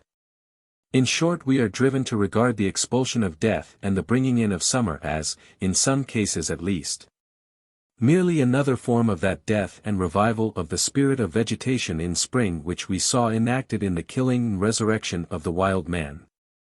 The burial and resurrection of the carnival is probably another way of expressing the same idea. The interment of the representative of the carnival under a dung heap is natural, if he is supposed to possess a quickening and fertilizing influence like that ascribed to the effigy of death. The Esthonians, indeed, who carry the straw figure out of the village in the usual way on Shrove Tuesday, do not call it the carnival, but the wood spirit, Metsik.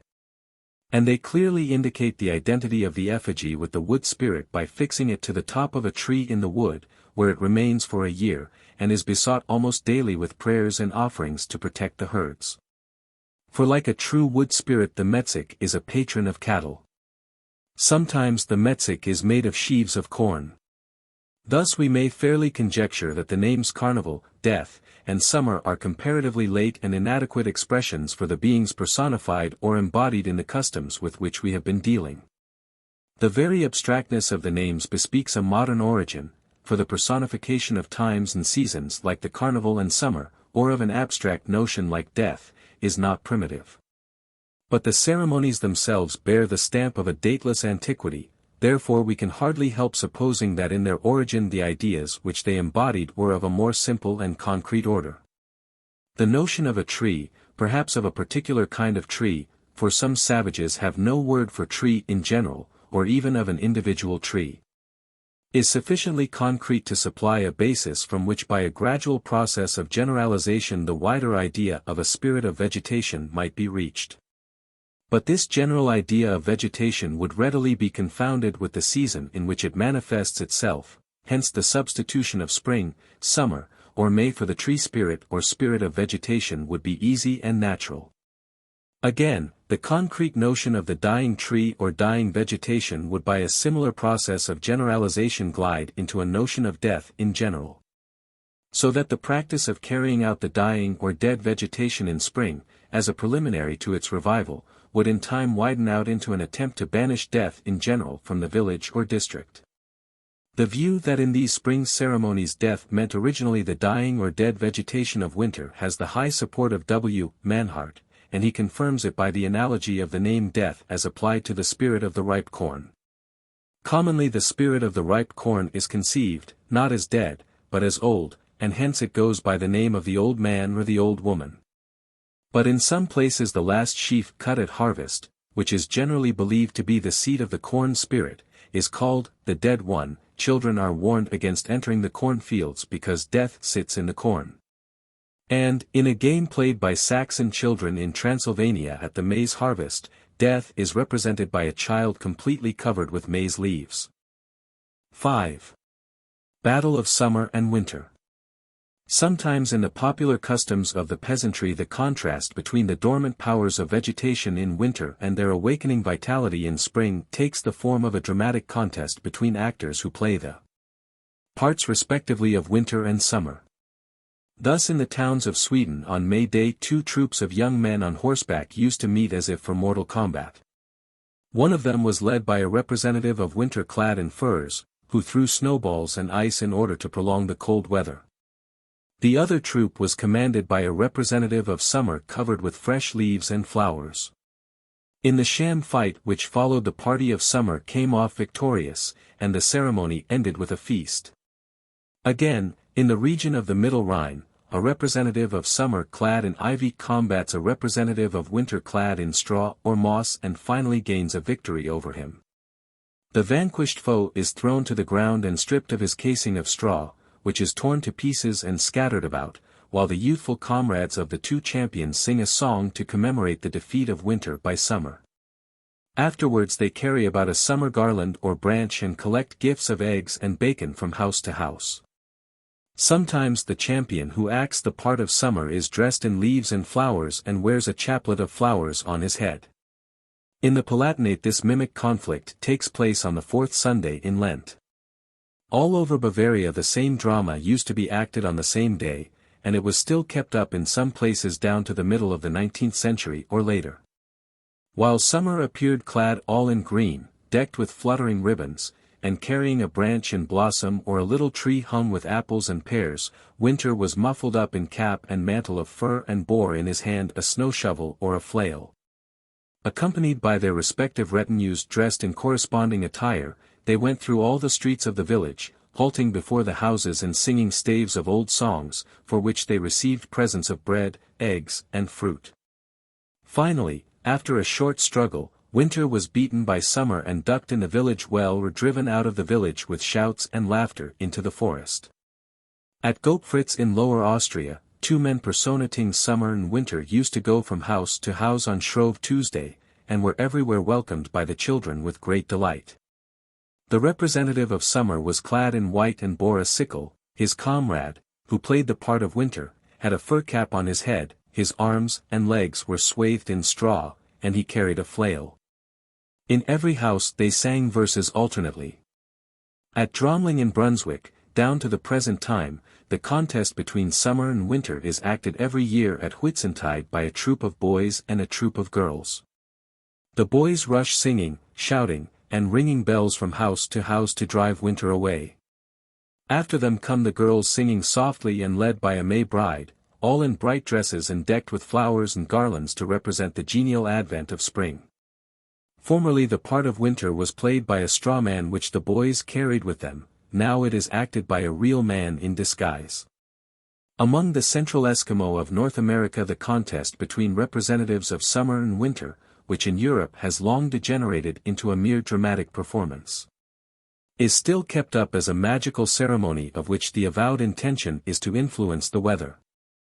In autumn, when storms announce the approach of the dismal Arctic winter, the Eskimo divide themselves into two parties called respectively the ptarmigans and the ducks, the ptarmigans comprising all persons born in winter, and the ducks all persons born in summer.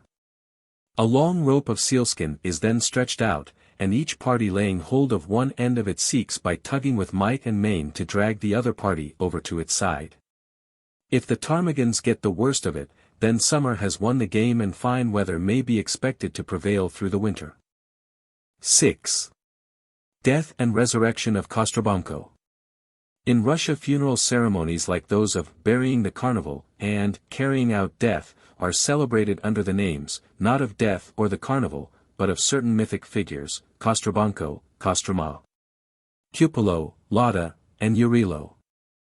These Russian ceremonies are observed both in spring and at midsummer. Thus, in Little Russia it used to be the custom at Eastertide to celebrate the funeral of a being called Kostrubonko, the deity of the spring. A circle was formed of singers who moved slowly around a girl who lay on the ground as if dead, and as they went they sang. Dead, dead is our Kostrubonko. Dead, dead is our dear one.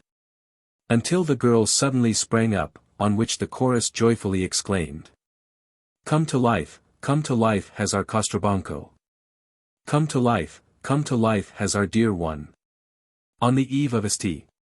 John, Midsummer Eve, a figure of Kupalo is made of straw and is dressed in woman's clothes, with a necklace and a floral crown. Then a tree is felled, and, after being decked with ribbons, is set up on some chosen spot. Near this tree, to which they give the name of Marina, winter or death, the straw figure is placed, together with a table, on which stand spirits and viands. Afterwards a bonfire is lit, and the young men and maidens jump over it in couples, carrying the figure with them. On the next day they strip the tree and the figure of their ornaments, and throw them both into a stream. On St. Peter's Day, the 29th of June, or on the following Sunday, the funeral of Kostroma, or of Lada, or of Urilo is celebrated in Russia. In the governments of Penza and Simbirsk the funeral used to be represented as follows. A bonfire was kindled on the 28th of June, and on the next day the maidens chose one of their number to play the part of Kostroma. Her companions saluted her with deep obeisances, placed her on a board, and carried her to the bank of a stream. There they bathed her in the water, while the oldest girl made a basket of lime tree bark and beat it like a drum. Then they returned to the village and ended the day with processions, games, and dances. In the Murom district Kostroma was represented by a straw figure dressed in woman's clothes and flowers. This was laid in a trough and carried with songs to the bank of a lake or river. Here the crowd divided into two sides, of which the one attacked and the other defended the figure. At last the assailants gained the day, stripped the figure of its dress and ornaments, tore it in pieces, trod the straw of which it was made under foot, and flung it into the stream. While the defenders of the figure hid their faces in their hands and pretended to bewail the death of Kostroma. In the district of Kostroma the burial of Urilo was celebrated on the 29th or 30th of June. The people chose an old man and gave him a small coffin containing a priapus-like figure representing Urilo. This he carried out of the town, followed by women chanting dirges and expressing by their gestures grief and despair. In the open fields a grave was dug, and into it the figure was lowered amid weeping and wailing, after which games and dances were begun, calling to mind the funeral games celebrated in old times by the pagan Slavonians. In Little Russia the figure of Urilo was laid in a coffin and carried through the streets after sunset surrounded by drunken women, who kept repeating mournfully, "He is dead. He is dead." The men lifted and shook the figure as if they were trying to recall the dead man to life. Then they said to the women, "Women, weep not.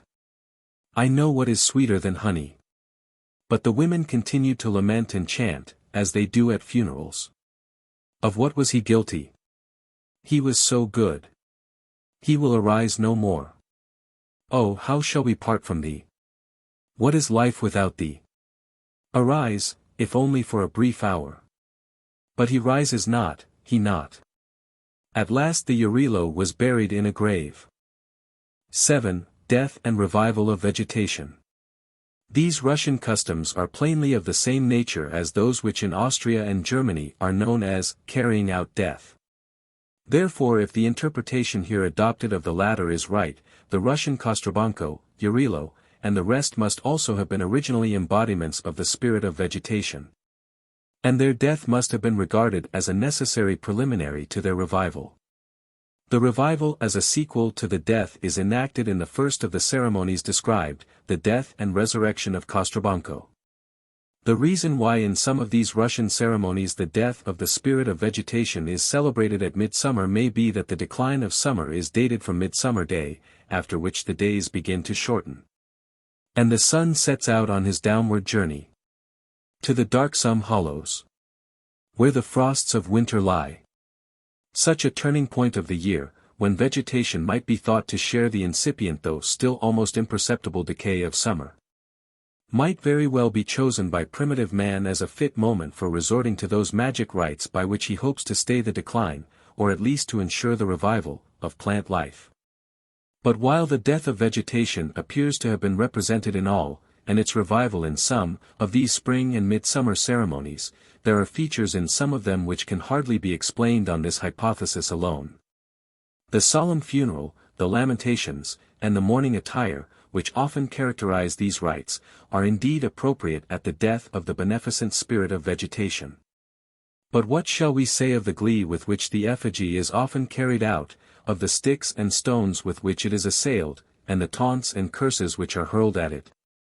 What shall we say of the dread of the effigy evinced by the haste with which the bearers scamper home as soon as they have thrown it away, and by the belief that some one must soon die in any house into which it has looked? This dread might perhaps be explained by a belief that there is a certain infectiousness in the dead spirit of vegetation which renders its approach dangerous. But this explanation, besides being rather strained, does not cover the rejoicings which often attend the carrying out of death. We must therefore recognize two distinct and seemingly opposite features in these ceremonies: on the one hand, sorrow for the death, and affection and respect for the dead; on the other hand, fear and hatred of the dead, and rejoicings at his death. How the former of these features is to be explained I have attempted to show. How the latter came to be so closely associated with the former is a question which I shall try to answer in the sequel. 8. Analogous rites in India. In the Kanagra district of India there is a custom observed by young girls in spring which closely resembles some of the European spring ceremonies just described. It is called the Raili Ka Mela, or Fair of Raili, the Raili being a small painted earthen image of Shiva or Parvati. The custom is in vogue all over the Kanagra district, and its celebration, which is entirely confined to young girls, lasts through most of Chet, March-April, up to the Sankran of Baisak, April. On a morning in March all the young girls of the village take small baskets of dub grass and flowers to an appointed place, where they throw them in a heap. Round this heap they stand in a circle and sing. This goes on every day for 10 days, till the heap of grass and flowers has reached a fair height. Then they cut in the jungle 2 branches, each with 3 prongs at one end, and place them, prongs downwards, over the heap of flowers, so as to make 2 tripods or pyramids. On the single uppermost points of these branches they get an image maker to construct 2 clay images, one to represent Shiva, and the other Parvati. The girls then divide themselves into 2 parties, one for Shiva and one for Parvati, and marry the images in the usual way, leaving out no part of the ceremony. After the marriage they have a feast, the cost of which is defrayed by contributions solicited from their parents. Then at the next Sankrant, Baisak, they all go together to the river side, throw the images into a deep pool, and weep over the place, as though they were performing funeral obsequies. The boys of the neighborhood often tease them by diving after the images, bringing them up, and waving them about while the girls are crying over them. The object of the fair is said to be to secure a good husband. That in this Indian ceremony the deities Shiva and Parvati are conceived as spirits of vegetation seems to be proved by the placing of their images on branches over a heap of grass and flowers. Here, as often in European folk custom, the divinities of vegetation are represented in duplicate, by plants and by puppets. The marriage of these Indian deities in spring corresponds to the European ceremonies in which the marriage of the vernal spirits of vegetation is represented by the king and queen of May, the May bride, bridegroom of the May, and so forth. The throwing of the images into the water, and the mourning for them, are the equivalents of the European customs of throwing the dead spirit of vegetation under the name of death, Yarilo, Kostroma, and the rest, into the water and lamenting over it. Again, in India, as often in Europe, the rite is performed exclusively by females. The notion that the ceremony helps to procure husbands for the girls can be explained by the quickening and fertilizing influence which the spirit of vegetation is believed to exert upon the life of man as well as of plants. 9. The magic spring. The general explanation which we have been led to adopt of these and many similar ceremonies is that they are, or were in their origin, magical rites intended to ensure the revival of nature in spring. The means by which they were supposed to effect this end were imitation and sympathy. Led astray by his ignorance of the true causes of things, primitive man believed that in order to produce the great phenomena of nature on which his life depended he had only to imitate them. And that immediately by a secret sympathy or mystic influence the little drama which he acted in forest glade or mountain dell, on desert plain or windswept shore, would be taken up and repeated by mightier actors on a vaster stage. He fancied that by masquerading in leaves and flowers he helped the bare earth to clothe herself with verdure, and that by playing the death and burial of winter he drove that gloomy season away, and made smooth the path for the footsteps of returning spring. If we find it hard to throw ourselves even in fancy into a mental condition in which such things seem possible, we can more easily picture to ourselves the anxiety which the savage, when he first began to lift his thoughts above the satisfaction of his merely animal wants, and to meditate on the causes of things, may have felt as to the continued operation of what we now call the laws of nature. To us, familiar as we are with the conception of the uniformity and regularity with which the great cosmic phenomena succeed each other, there seems little ground for apprehension that the causes which produce these effects will cease to operate, at least within the near future. But this confidence in the stability of nature is bred only by the experience which comes of wide observation and long tradition. And the savage, with his narrow sphere of observation and his short-lived tradition, lacks the very elements of that experience which alone could set his mind at rest in face of the ever-changing and often menacing aspects of nature. No wonder, therefore, that he is thrown into a panic by an eclipse, and thinks that the sun or the moon would surely perish, if he did not raise a clamor and shoot his puny shafts into the air to defend the luminaries from the monster who threatens to devour them. No wonder he is terrified when in the darkness of night a streak of sky is suddenly illumined by the flash of a meteor, or the whole expanse of the celestial arch glows with the fitful light of the northern streamers. Even phenomena which recur at fixed and uniform intervals may be viewed by him with apprehension, before he has come to recognize the orderliness of their recurrence. The speed or slowness of his recognition of such periodic or cyclic changes in nature will depend largely on the length of the particular cycle. The cycle, for example, of day and night is everywhere, except in the polar regions, so short and hence so frequent that men probably soon cease to discompose themselves seriously as to the chance of its failing to recur. Though the ancient Egyptians, as we have seen, daily wrought enchantments to bring back to the east in the morning the fiery orb which had sunk at evening in the crimson west. But it was far otherwise with the annual cycle of the seasons. To any man a year is a considerable period, seeing that the number of our years is but few at the best. To the primitive savage, with his short memory and imperfect means of marking the flight of time, a year may well have been so long that he failed to recognize it as a cycle at all, and watched the changing aspects of earth and heaven with a perpetual wonder, alternately delighted and alarmed, elated and cast down, according as the vicissitudes of light and heat, of plant and animal life, ministered to his comfort or threatened his existence. In autumn when the withered leaves were whirled about the forest by the nipping blast, and he looked up at the bare boughs, could he feel sure that they would ever be green again? As day by day the sun sank lower and lower in the sky, could he be certain that the luminary would ever retrace his heavenly road? Even the waning moon, whose pale sickle rose thinner and thinner every night over the rim of the eastern horizon, may have excited in his mind a fear lest, when it had wholly vanished, there should be moons no more. These and 1,000 such misgivings may have thronged the fancy and troubled the peace of the man who first began to reflect on the mysteries of the world he lived in, and to take thought for a more distant future than the morrow. It was natural, therefore, that with such thoughts and fears he should have done all that in him lay to bring back the faded blossom to the bough, to swing the low sun of winter up to his old place in the summer sky, and to restore its orbed fullness to the silver lamp of the waning moon. We may smile at his vain endeavors if we please, but it was only by making a long series of experiments, of which some were almost inevitably doomed to failure. That man learned from experience the futility of some of his attempted methods and the fruitfulness of others. After all, magical ceremonies are nothing but experiments which have failed and which continue to be repeated merely because, for reasons which have already been indicated, the operator is unaware of their failure. With the advance of knowledge these ceremonies either cease to be performed altogether or are kept up from force of habit long after the intention with which they were instituted has been forgotten.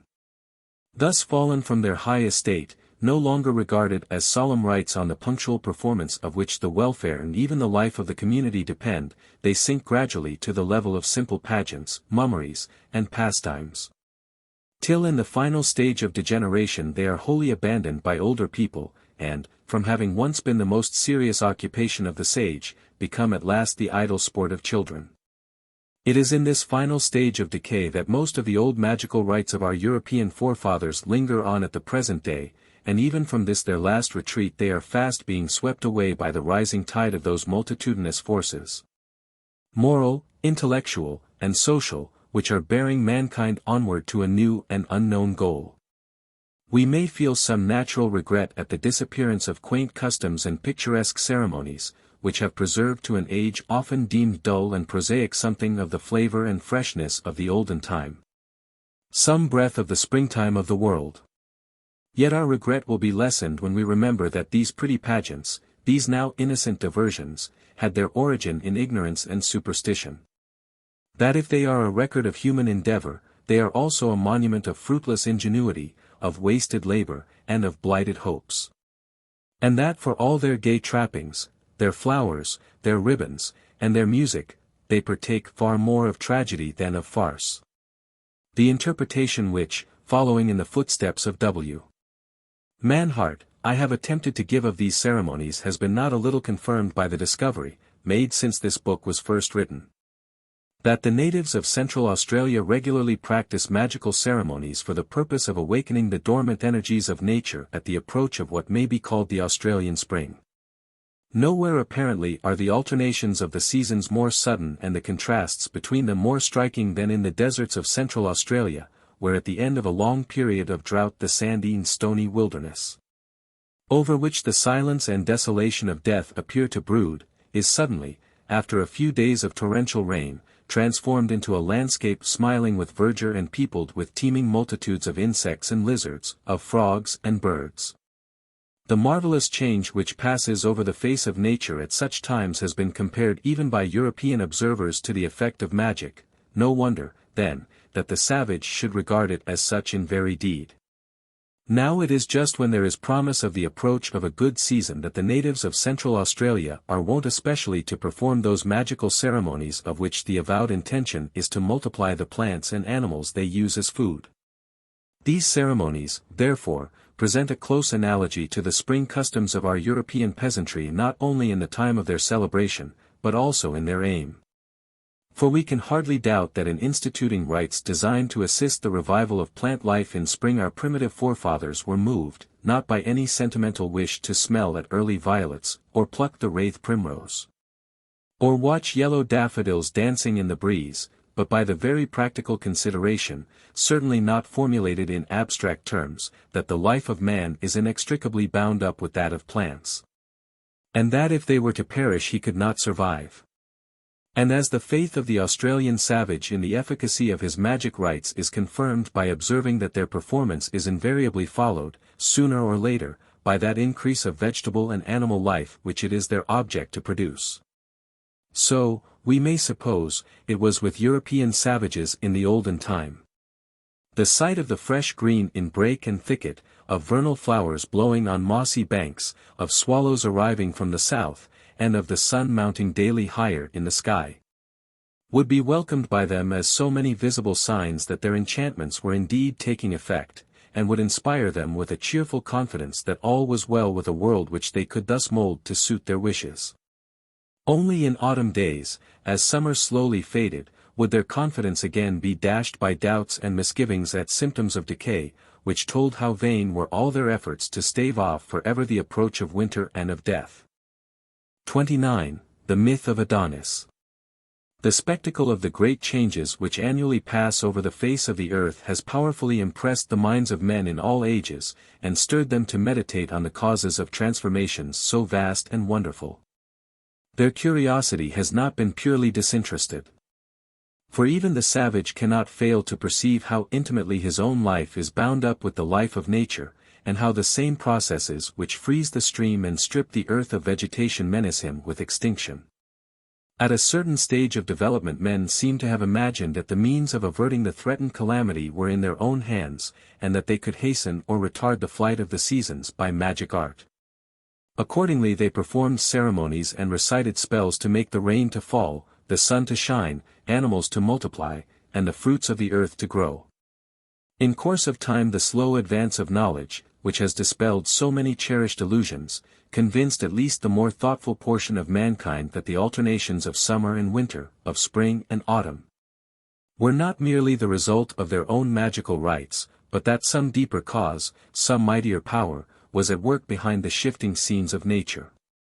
They now pictured to themselves the growth and decay of vegetation, the birth and death of living creatures, as effects of the waxing or waning strength of divine beings, of gods and goddesses, who were born and died, who married and begot children, on the pattern of human life. Thus the old magical theory of the seasons was displaced, or rather supplemented, by a religious theory. For although men now attributed the annual cycle of change primarily to corresponding changes in their deities, they still thought that by performing certain magical rites they could aid the god who was the principle of life in his struggle with the opposing principle of death. They imagined that they could recruit his failing energies and even raise him from the dead. The ceremonies which they observed for this purpose were in substance a dramatic representation of the natural processes which they wished to facilitate.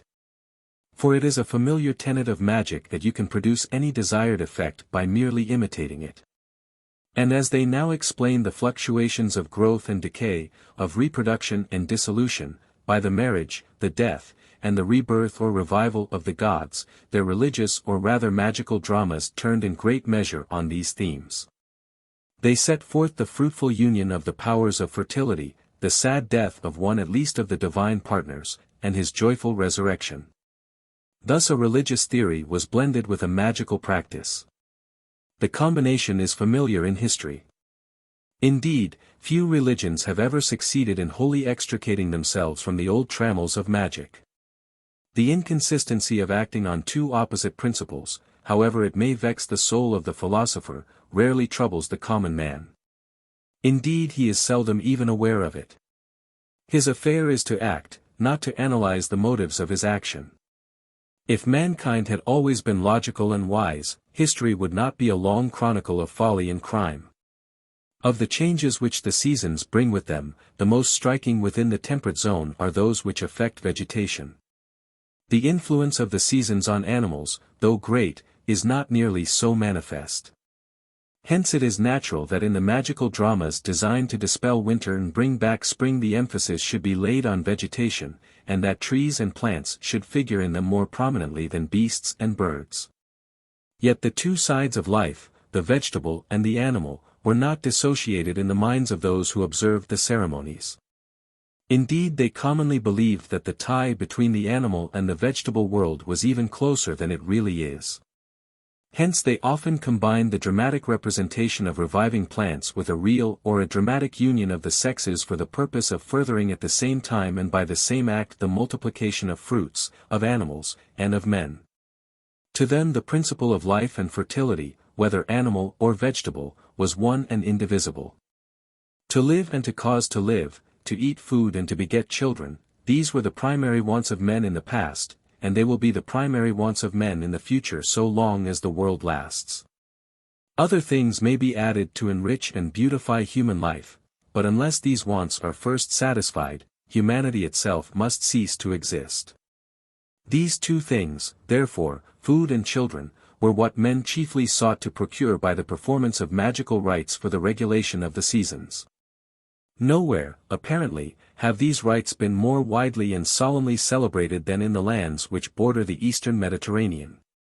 Under the names of Osiris, Tammuz, Adonis, and Attis, the peoples of Egypt and Western Asia represented the yearly decay and revival of life, especially of vegetable life, which they personified as a god who annually died and rose again from the dead. In name and detail the rites varied from place to place, in substance they were the same. The supposed death and resurrection of this oriental deity, a god of many names but of essentially one nature, is now to be examined. We begin with Tammuz or Adonis. The worship of Adonis was practiced by the Semitic peoples of Babylonia and Syria, and the Greeks borrowed it from them as early as the 7th century before Christ. The true name of the deity was Tammuz. The appellation of Adonis is merely the Semitic Adon, Lord, a title of honor by which his worshippers addressed him. But the Greeks through a misunderstanding converted the title of honor into a proper name. In the religious literature of Babylonia Tammuz appears as the youthful spouse or lover of Ishtar, the great mother goddess, the embodiment of the reproductive energies of nature. The references to their connection with each other in myth and ritual are both fragmentary and obscure, but we gather from them that every year Tammuz was believed to die, passing away from the cheerful earth to the gloomy subterranean world. And that every year his divine mistress journeyed in quest of him, to the land from which there is no returning, to the house of darkness, where dust lies on door and bolt. During her absence the passion of love ceased to operate, men and beasts alike forgot to reproduce their kinds, all life was threatened with extinction. So intimately bound up with the goddess were the sexual functions of the whole animal kingdom that without her presence they could not be discharged. A messenger of the great god Ea was accordingly dispatched to rescue the goddess on whom so much depended. The stern queen of the infernal regions, Alatu, or Ereshkigal by name, reluctantly allowed Ishtar to be sprinkled with the water of life and to depart, in company probably with her lover Tammuz, that the two might return together to the upper world, and that with their return all nature might revive. Laments for the departed Tammuz are contained in several Babylonian hymns, which liken him to plants that quickly fade. He is a tamarisk that in the garden has drunk no water, whose crown in the field has brought forth no blossom. A willow that rejoiced not by the watercourse, a willow whose roots were torn up. A herb that in the garden had drunk no water. His death appears to have been annually mourned, to the shrill music of flutes, by men and women about midsummer in the month named after him, the month of Tammuz. The dirges were seemingly chanted over an effigy of the dead god, which was washed with pure water, anointed with oil, and clad in a red robe, while the fumes of incense rose into the air, as if to stir his dormant senses by their pungent fragrance and wake him from the sleep of death.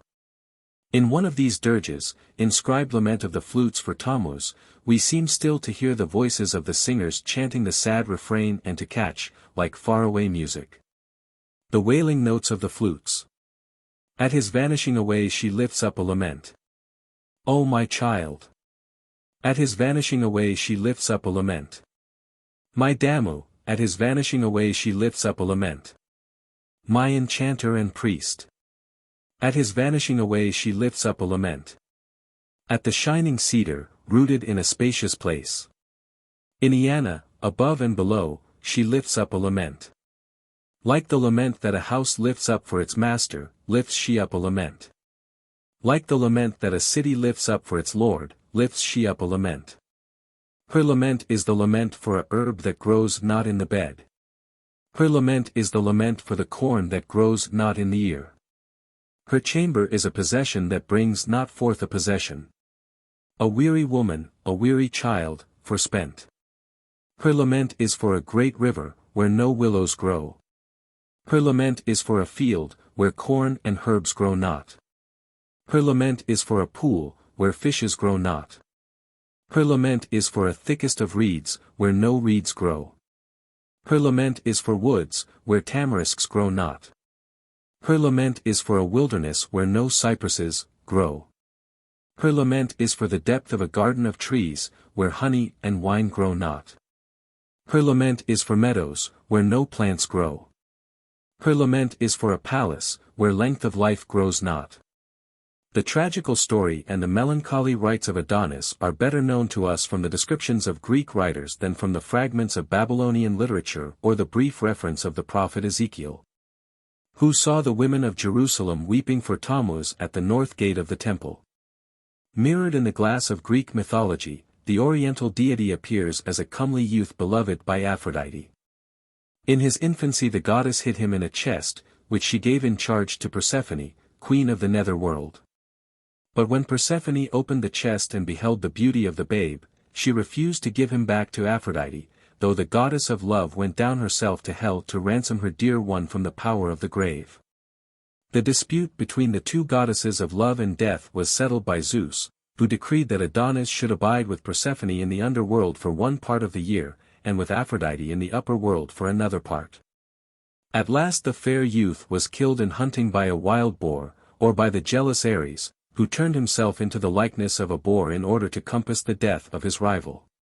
Bitterly did Aphrodite lament her loved and lost Adonis. In this form of the myth, the contest between Aphrodite and Persephone for the possession of Adonis clearly reflects the struggle between Ishtar and Allatu in the land of the dead.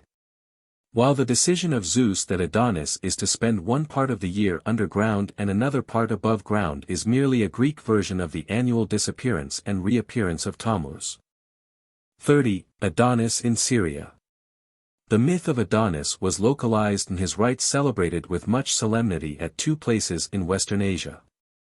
One of these was Byblus on the coast of Syria, the other was Paphos in Cyprus. Both were great seats of the worship of Aphrodite, or rather of her Semitic counterpart, Astarte, and of both, if we accept the legends, Cinyras, the father of Adonis, was king. Of the two cities Byblus was the more ancient.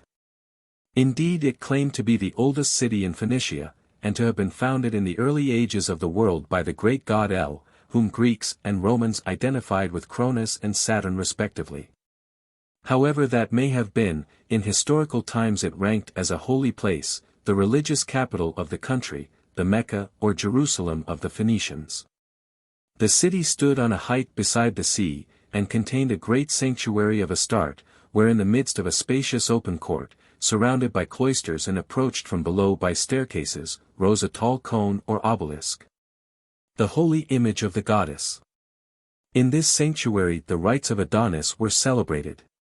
Indeed the whole city was sacred to him, and the river Nar Ibrahim, which falls into the sea a little to the south of Byblus, bore in antiquity the name of Adonis. This was the kingdom of Cinyras. From the earliest to the latest times the city appears to have been ruled by kings, assisted perhaps by a senate or council of elders. The last king of Byblus bore the ancient name of Cinyras, and was beheaded by Pompey the Great for his tyrannous excesses. His legendary namesake Cinyras is said to have founded a sanctuary of Aphrodite, that is, of Astarte, at a place on Mount Lebanon, distant a day's journey from the capital. The spot was probably Aphaca, at the source of the river Adonis, halfway between Byblus and Baalbek, for at Aphaca there was a famous grove and sanctuary of Astarte which Constantine destroyed on account of the flagitious character of the worship. The site of the temple has been discovered by modern travelers near the miserable village which still bears the name of Afka at the head of the wild, romantic, wooded gorge of the Adonis. The hamlet stands among groves of noble walnut trees on the brink of the Lyn. A little way off the river rushes from a cavern at the foot of a mighty amphitheater of towering cliffs to plunge in a series of cascades into the awful depths of the glen. The deeper it descends, the ranker and denser grows the vegetation, which, sprouting from the crannies and fissures of the rocks, spreads a green veil over the roaring or murmuring stream in the tremendous chasm below. There is something delicious, almost intoxicating, in the freshness of these tumbling waters, in the sweetness and purity of the mountain air, in the vivid green of the vegetation. The temple, of which some massive hewn blocks and a fine column of syenite granite still mark the site, occupied a terrace facing the source of the river and commanding a magnificent prospect. Across the foam and the roar of the waterfalls you look up to the cavern and away to the top of the sublime precipices above. So lofty is the cliff that the goats which creep along its ledges to browse on the bushes appear like ants to the spectator hundreds of feet below. Seaward the view is especially impressive when the sun floods the profound gorge with golden light, revealing all the fantastic buttresses and rounded towers of its mountain rampart. And falling softly on the varied green of the woods which clothe its depths. It was here that, according to the legend, Adonis met Aphrodite for the first or the last time, and here his mangled body was buried. A fairer scene could hardly be imagined for a story of tragic love and death. Yet, sequestered as the valley is and must always have been, it is not wholly deserted. A convent or a village may be observed here and there standing out against the sky on the top of some beetling crag, or clinging to the face of a nearly perpendicular cliff high above the foam and the din of the river. And at evening the lights that twinkle through the gloom betray the presence of human habitations on slopes which might seem inaccessible to man. In antiquity the whole of the lovely vale appears to have been dedicated to Adonis, and to this day it is haunted by his memory. For the heights which shut it in are crested at various points by ruined monuments of his worship, some of them overhanging dreadful abysses, down which it turns the head dizzy to look and see the eagles wheeling about their nests far below. One such monument exists at Gine. The face of a great rock, above a roughly hewn recess, is here carved with figures of Adonis and Aphrodite. He is portrayed with spear in rest, awaiting the attack of a bear, while she is seated in an attitude of sorrow. Her grief-stricken figure may well be the mourning Aphrodite of the Lebanon described by Macrobius, and the recess in the rock is perhaps her lover's tomb. Every year, in the belief of his worshippers, Adonis was wounded to death on the mountains, and every year the face of nature itself was dyed with his sacred blood. So year by year the Syrian damsels lamented his untimely fate, while the red anemone, his flower, bloomed among the cedars of Lebanon, and the river ran red to the sea, fringing the winding shores of the blue Mediterranean. Whenever the wind set inshore, with a sinuous band of crimson. 31. Adonis in Cyprus. The island of Cyprus lies but one day's sail from the coast of Syria. Indeed, on fine summer evenings its mountains may be descried looming low and dark against the red fires of sunset. With its rich mines of copper and its forests of firs and stately cedars, the island naturally attracted a commercial and maritime people like the Phoenicians. While the abundance of its corn, its wine, and its oil must have rendered it in their eyes a land of promise by comparison with the niggardly nature of their own rugged coast, hemmed in between the mountains and the sea. Accordingly they settled in Cyprus at a very early date and remained there long after the Greeks had also established themselves on its shores. For we know from inscriptions and coins that Phoenician kings reigned at Citium, the Chittim of the Hebrews, down to the time of Alexander the Great. Naturally the Semitic colonists brought their gods with them from the motherland. They worshipped Baal of the Lebanon, who may well have been Adonis, and at Amathus on the south coast they instituted the rites of Adonis and Aphrodite, or rather Astarte. Here, as at Byblus, these rites resembled the Egyptian worship of Osiris so closely that some people even identified the Adonis of Amathus with Osiris. But the great seat of the worship of Aphrodite and Adonis in Cyprus was Paphos on the southwestern side of the island. Among the petty kingdoms into which Cyprus was divided from the earliest times until the end of the 4th century before our era, Paphos must have ranked with the best. It is a land of hills and billowy ridges, diversified by fields and vineyards and intersected by rivers, which in the course of ages have carved for themselves beds of such tremendous depth that traveling in the interior is difficult and tedious. The lofty range of Mount Olympus, the modern Troodos, capped with snow the greater part of the year, screens Paphos from the northerly and easterly winds and cuts it off from the rest of the island. On the slopes of the range the last pine woods of Cyprus linger, sheltering here and there monasteries in scenery not unworthy of the Apennines. The old city of Paphos occupied the summit of a hill about a mile from the sea. The newer city sprang up at the harbor some 10 miles off. The sanctuary of Aphrodite at Old Paphos, the modern Kuklia, was one of the most celebrated shrines in the ancient world. According to Herodotus, it was founded by Phoenician colonists from Ascalon.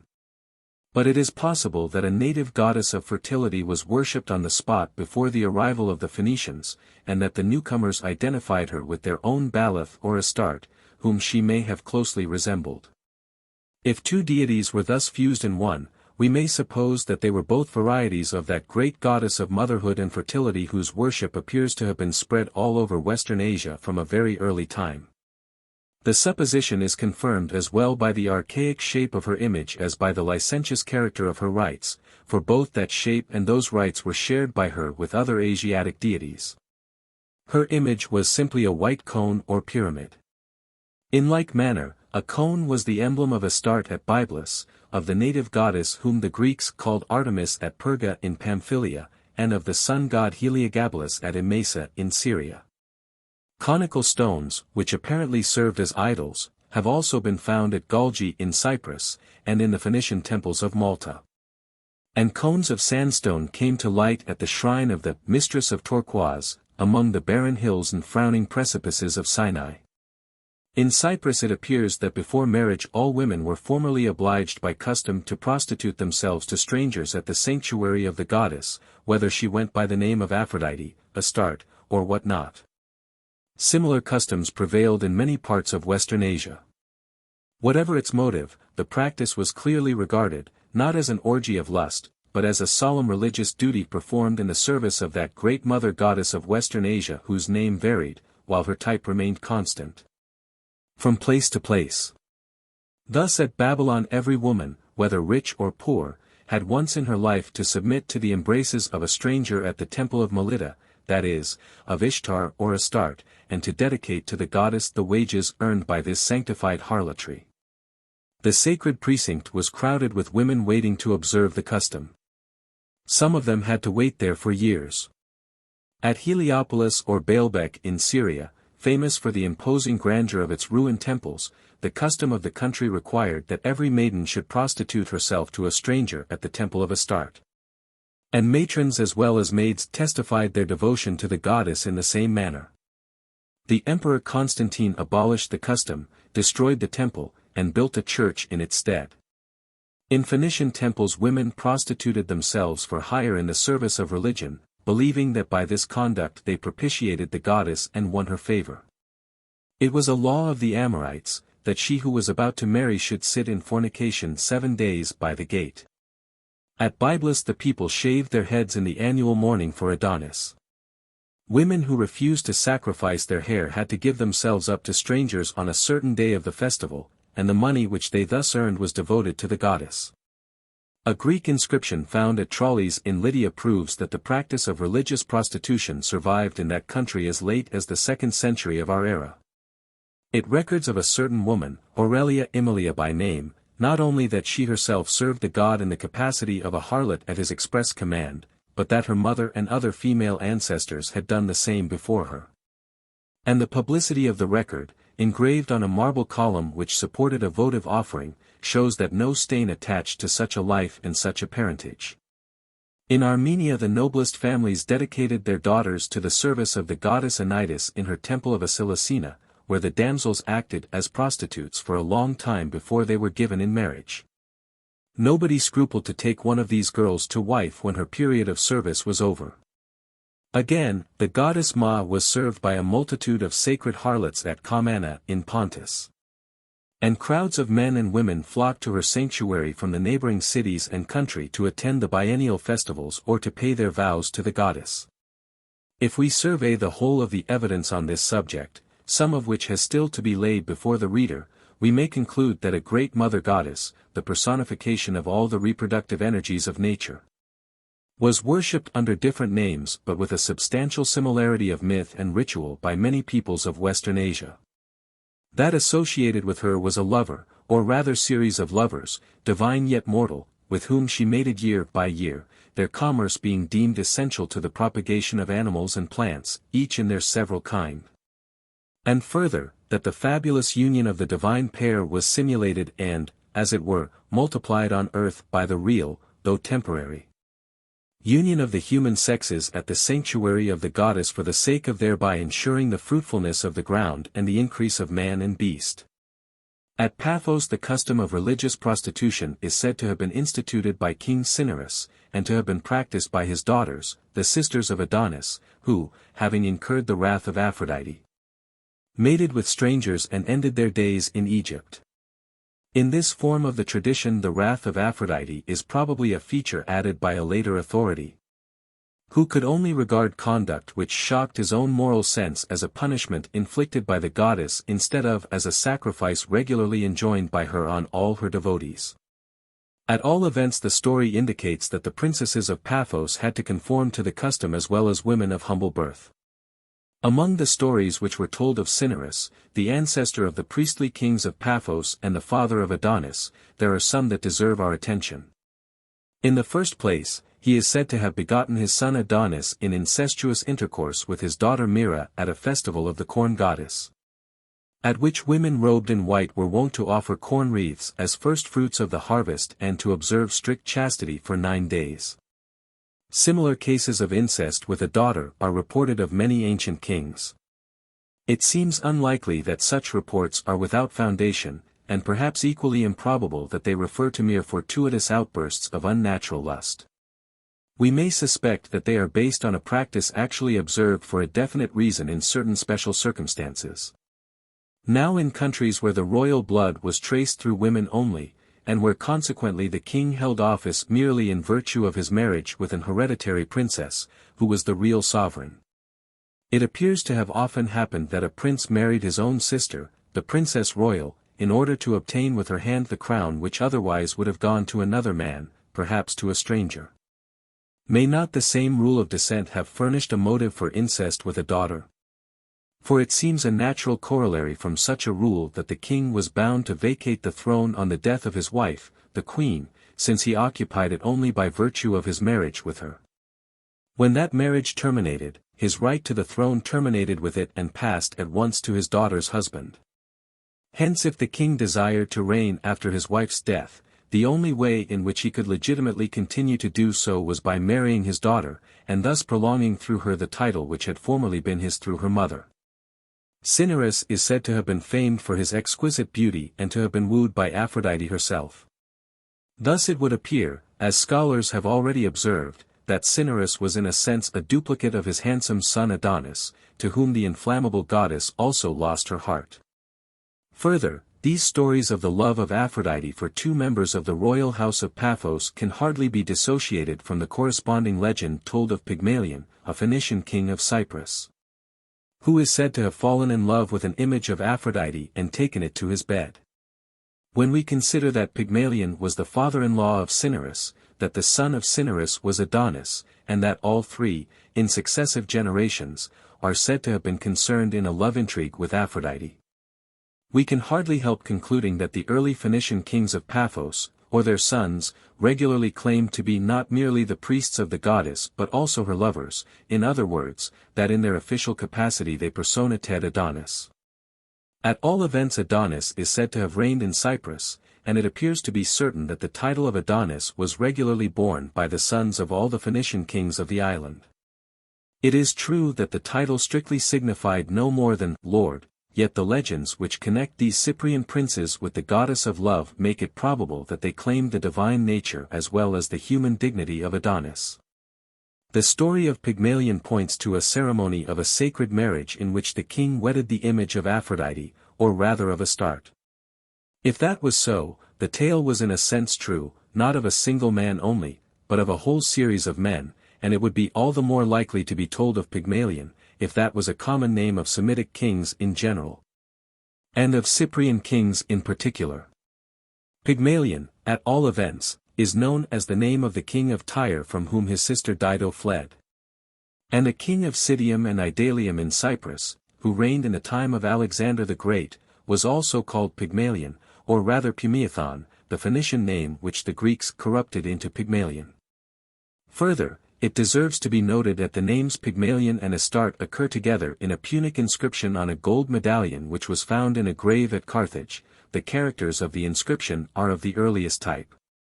As the custom of religious prostitution at Paphos is said to have been founded by King Cinyras and observed by his daughters, we may surmise that the kings of Paphos played the part of the divine bridegroom in a less innocent rite than the form of marriage with a statue. In fact, that at certain festivals each of them had to mate with one or more of the sacred harlots of the temple, who played Astarte to his Adonis. If that was so, there is more truth than has commonly been supposed in the reproach cast by the Christian fathers that the Aphrodite worshipped by Cinyras was a common whore. The fruit of their union would rank as sons and daughters of the deity, and would in time become the parents of gods and goddesses, like their fathers and mothers before them. In this manner Paphos, and perhaps all sanctuaries of the great Asiatic goddess where sacred prostitution was practiced, might be well stocked with human deities, the offspring of the divine king by his wives, concubines, and temple harlots. Any one of these might probably succeed his father on the throne or be sacrificed in his stead whenever stress of war or other grave junctures called, as they sometimes did, for the death of a royal victim. Such a tax, levied occasionally on the king's numerous progeny for the good of the country, would neither extinguish the divine stock nor break the father's heart, who divided his paternal affection among so many. At all events, if, as there seems reason to believe, Semitic kings were often regarded at the same time as hereditary deities, it is easy to understand the frequency of Semitic personal names which imply that the bearers of them were the sons or daughters, the brothers or sisters, the fathers or mothers of a god. And we need not resort to the shifts employed by some scholars to evade the plain sense of the words. This interpretation is confirmed by a parallel Egyptian usage. For in Egypt, where the kings were worshipped as divine, the queen was called the wife of the god or the mother of the god, and the title, father of the god, was borne not only by the king's real father but also by his father-in-law. Similarly, perhaps, among the Semites any man who sent his daughter to swell the royal harem may have been allowed to call himself the father of the god. If we may judge by his name, the Semitic king who bore the name of Cinyras was, like King David, a harper. For the name of Cinyras is clearly connected with the Greek Cinyra, a lyre, which in its turn comes from the Semitic kineir, a lyre, the very word applied to the instrument on which David played before Saul. We shall probably not err in assuming that at Paphos as at Jerusalem the music of the lyre or harp was not a mere pastime designed to while away an idle hour, but formed part of the service of religion. The moving influence of its melodies being perhaps set down, like the effect of wine, to the direct inspiration of a deity. Certainly at Jerusalem the regular clergy of the temple prophesied to the music of harps, of psalteries, and of cymbals. And it appears that the irregular clergy also, as we may call the prophets, depended on some such stimulus for inducing the ecstatic state which they took for immediate converse with the divinity. Thus we read of a band of prophets coming down from a high place with a psaltery, a timbrel, a pipe, and a harp before them, and prophesying as they went. Again, when the united forces of Judah and Ephraim were traversing the wilderness of Moab in pursuit of the enemy, they could find no water for 3 days, and were like to die of thirst, they and the beasts of burden. In this emergency the prophet Elisha, who was with the army, called for a minstrel and bade him play. Under the influence of the music he ordered the soldiers to dig trenches in the sandy bed of the waterless wadi through which lay the line of march. They did so, and next morning the trenches were full of the water that had drained down into them underground from the desolate, forbidding mountains on either hand. The prophet's success in striking water in the wilderness resembles the reported success of modern dowsers, though his mode of procedure was different. Incidentally he rendered another service to his countrymen. For the skulking Moabites from their lairs among the rocks saw the red sun of the desert reflected in the water, and taking it for the blood, or perhaps rather for an omen of the blood, of their enemies. They plucked up heart to attack the camp and were defeated with great slaughter. Again, just as the cloud of melancholy which from time to time darkened the moody mind of Saul was viewed as an evil spirit from the Lord vexing him, so on the other hand the solemn strains of the harp, which soothed and composed his troubled thoughts, may well have seemed to the hag-ridden king the very voice of God or of his good angel whispering peace. Even in our own day a great religious writer, himself deeply sensitive to the witchery of music, has said that musical notes, with all their power to fire the blood and melt the heart, cannot be mere empty sounds and nothing more. No, they have escaped from some higher sphere, they are outpourings of eternal harmony, the voice of angels, the Magnificat of saints. It is thus that the rude imaginings of primitive man are transfigured and his feeble lispings echoed with a rolling reverberation in the musical prose of Newman. Indeed, the influence of music on the development of religion is a subject which would repay a sympathetic study. For we cannot doubt that this, the most intimate and affecting of all the arts, has done much to create as well as to express the religious emotions, thus modifying more or less deeply the fabric of belief to which at first sight it seems only to minister. The musician has done his part as well as the prophet and the thinker in the making of religion. Every faith has its appropriate music, and the difference between the creeds might almost be expressed in musical notation. The interval, for example, which divides the wild revels of Cybele from the stately ritual of the Catholic Church is measured by the gulf which severs the dissonant clash of cymbals and tambourines from the grave harmonies of Palestrina and Handel. A different spirit breathes in the difference of the music. 32. The Ritual of Adonis. At the festivals of Adonis, which were held in Western Asia and in Greek lands, the death of the god was annually mourned, with a bitter wailing, chiefly by women. Images of him, dressed to resemble corpses, were carried out as to burial and then thrown into the sea or into springs, and in some places his revival was celebrated on the following day. But at different places the ceremonies varied somewhat in the manner and apparently also in the season of their celebration. At Alexandria images of Aphrodite and Adonis were displayed on 2 couches. Beside them were set ripe fruits of all kinds, cakes, plants growing in flower pots, and green bowers twined with anise. The marriage of the lovers was celebrated one day, and on the morrow women attired as mourners, with streaming hair and bared breasts, bore the image of the dead Adonis to the seashore and committed it to the waves. Yet they sorrowed not without hope, for they sang that the lost one would come back again. The date at which this Alexandrian ceremony was observed is not expressly stated. But from the mention of the ripe fruits it has been inferred that it took place in late summer.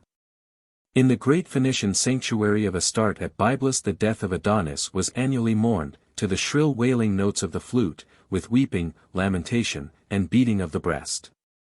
But next day he was believed to come to life again and ascend up to heaven in the presence of his worshippers. The disconsolate believers, left behind on earth, shaved their heads as the Egyptians did on the death of the divine bull Apis. Women who could not bring themselves to sacrifice their beautiful tresses had to give themselves up to strangers on a certain day of the festival, and to dedicate to Astarte the wages of their shame. This Phoenician festival appears to have been a vernal one, for its date was determined by the discoloration of the river Adonis, and this has been observed by modern travelers to occur in spring.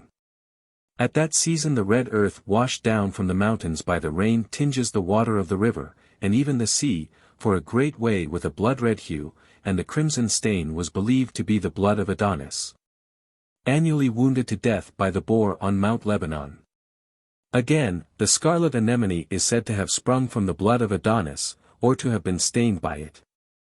And as the anemone blooms in Syria about Easter, this may be thought to show that the festival of Adonis, or at least one of his festivals, was held in spring. The name of the flower is probably derived from Naaman, darling, which seems to have been an epithet of Adonis. The Arabs still call the anemone wounds of the Naaman. The red rose also was said to owe its hue to the same sad occasion. For Aphrodite, hastening to her wounded lover, trod on a bush of white roses, the cruel thorns tore her tender flesh, and her sacred blood dyed the white roses forever red. It would be idle, perhaps, to lay much weight on evidence drawn from the calendar of flowers, and in particular to press an argument so fragile as the bloom of the rose.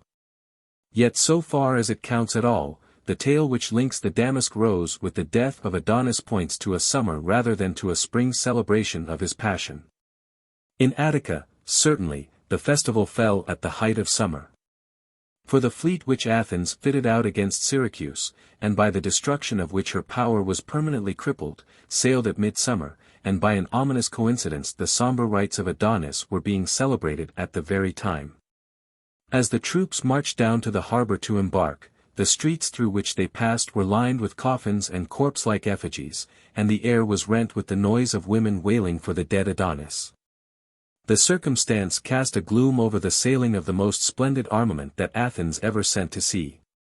Many ages afterwards, when the Emperor Julian made his first entry into Antioch, he found in like manner the luxurious capital of the East plunged in mimic grief for the annual death of Adonis. And if he had any presentiment of coming evil, the voices of lamentation which struck upon his ear must have seemed to sound his knell. The resemblance of these ceremonies to the Indian and European ceremonies which I have described elsewhere is obvious. In particular, apart from the somewhat doubtful date of its celebration, the Alexandrian ceremony is almost identical with the Indian. In both of them the marriage of two divine beings, whose affinity with vegetation seems indicated by the fresh plants with which they are surrounded, is celebrated in effigy, and the effigies are afterwards mourned over and thrown into the water. From the similarity of these customs to each other and to the spring and midsummer customs of modern Europe we should naturally expect that they all admit of a common explanation. Hence, if the explanation which I have adopted of the latter is correct, the ceremony of the death and resurrection of Adonis must also have been a dramatic representation of the decay and revival of plant life. The inference thus based on the resemblance of the customs is confirmed by the following features in the legend and ritual of Adonis. His affinity with vegetation comes out at once in the common story of his birth. He was said to have been born from a myrrh tree, the bark of which bursting, after a 10 months gestation, allowed the lovely infant to come forth. According to some, a boar rent the bark with his tusk and so opened a passage for the babe. A faint rationalistic color was given to the legend by saying that his mother was a woman named Myrrh, who had been turned into a myrrh tree soon after she had conceived the child. The use of myrrh as incense at the festival of Adonis may have given rise to the fable. We have seen that incense was burnt at the corresponding Babylonian rites, just as it was burnt by the idolatrous Hebrews in honor of the Queen of Heaven, who was no other than Astarte. Again, the story that Adonis spent half, or according to others a third, of the year in the lower world and the rest of it in the upper world, is explained most simply and naturally by supposing that he represented vegetation, especially the corn, which lies buried in the earth half the year and reappears above ground the other half. Certainly of the annual phenomena of nature there is none which suggests so obviously the idea of death and resurrection as the disappearance and reappearance of vegetation in autumn and spring. Adonis has been taken for the sun. But there is nothing in the sun's annual course within the temperate and tropical zones to suggest that he is dead for half or a third of the year and alive for the other half or 2/3. He might, indeed, be conceived as weakened in winter, but dead he could not be thought to be. His daily reappearance contradicts the supposition. Within the Arctic Circle, where the sun annually disappears for a continuous period which varies from 24 hours to 6 months according to the latitude, his yearly death and resurrection would certainly be an obvious idea. But no one except the unfortunate astronomer Bailey has maintained that the Adonis worship came from the Arctic regions. On the other hand, the annual death and revival of vegetation is a conception which readily presents itself to men in every stage of savagery and civilization. And the vastness of the scale on which this ever-recurring decay and regeneration takes place, together with man's intimate dependence on it for subsistence, combine to render it the most impressive annual occurrence in nature. At least within the temperate zones.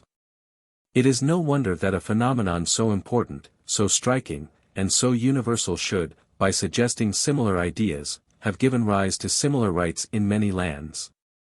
We may, therefore, accept as probable an explanation of the Adonis worship which accords so well with the facts of nature and with the analogy of similar rites in other lands. Moreover, the explanation is countenanced by a considerable body of opinion amongst the ancients themselves, who again and again interpreted the dying and reviving god as the reaped and sprouting grain. The character of Tammuz or Adonis as a corn spirit comes out plainly in an account of his festival given by an Arabic writer of the 10th century. In describing the rites and sacrifices observed at the different seasons of the year by the heathen Syrians of Haran, he says, Tammuz, July. In the middle of this month is the festival of El-Bugat, that is, of the weeping women, and this is the Tayyuzi festival, which is celebrated in honor of the god Tayyuzi. The women bewail him, because his lord slew him so cruelly, ground his bones in a mill, and then scattered them to the wind. The women, during this festival, eat nothing which has been ground in a mill, but limit their diet to steeped wheat, sweet vetches, dates, raisins, and the like. Tayyuzi, who is no other than Tammuz, is here like Burns's John Barleycorn. They wasted o'er a scorching flame the marrow of his bones. But a miller used him worst of all, for he crushed him between two stones. This concentration, so to say, of the nature of Adonis upon the cereal crops is characteristic of the stage of culture reached by his worshippers in historical times. They had left the nomadic life of the wandering hunter and herdsman far behind them, for ages they had been settled on the land, and had depended for their subsistence mainly on the products of tillage. The berries and roots of the wilderness, the grass of the pastures, which had been matters of vital importance to their ruder forefathers, were now of little moment to them. More and more their thoughts and energies were engrossed by the staple of their life, the corn. More and more accordingly the propitiation of the deities of fertility in general and of the corn spirit in particular tended to become the central feature of their religion. The aim they set before themselves in celebrating the rites was thoroughly practical. It was no vague poetical sentiment which prompted them to hail with joy the rebirth of vegetation and to mourn its decline. Hunger, felt or feared, was the mainspring of the worship of Adonis. It has been suggested by Father Lagrange that the mourning for Adonis was essentially a harvest rite designed to propitiate the corn god, who was then either perishing under the sickles of the reapers, or being trodden to death under the hoofs of the oxen on the threshing floor. While the men slew him, the women wept crocodile tears at home to appease his natural indignation by a show of grief for his death. The theory fits in well with the dates of the festivals, which fell in spring or summer. For spring and summer, not autumn, are the seasons of the barley and wheat harvests in the lands which worshipped Adonis. Further, the hypothesis is confirmed by the practice of the Egyptian reapers, who lamented, calling upon Isis, when they cut the first corn. And it is recommended by the analogous customs of many hunting tribes, who testify great respect for the animals which they kill and eat. Thus interpreted, the death of Adonis is not the natural decay of vegetation in general under the summer heat or the winter cold. It is the violent destruction of the corn by man, who cuts it down on the field, stamps it to pieces on the threshing floor, and grinds it to powder in the mill. That this was indeed the principal aspect in which Adonis presented himself in later times to the agricultural peoples of the Levant, may be admitted, but whether from the beginning he had been the corn and nothing but the corn, may be doubted. At an earlier period he may have been to the herdsman, above all, the tender herbage which sprouts after rain, offering rich pasture to the lean and hungry cattle. Earlier still he may have embodied the spirit of the nuts and berries which the autumn woods yield to the savage hunter and his squaw. And just as the husbandman must propitiate the spirit of the corn which he consumes, so the herdsman must appease the spirit of the grass and leaves which his cattle munch, and the hunter must soothe the spirit of the roots which he digs, and of the fruits which he gathers from the bough. In all cases the propitiation of the injured and angry sprite would naturally comprise elaborate excuses and apologies, accompanied by loud lamentations at his decease whenever, through some deplorable accident or necessity, he happened to be murdered as well as robbed. Only we must bear in mind that the savage hunter and herdsman of those early days had probably not yet attained to the abstract idea of vegetation in general.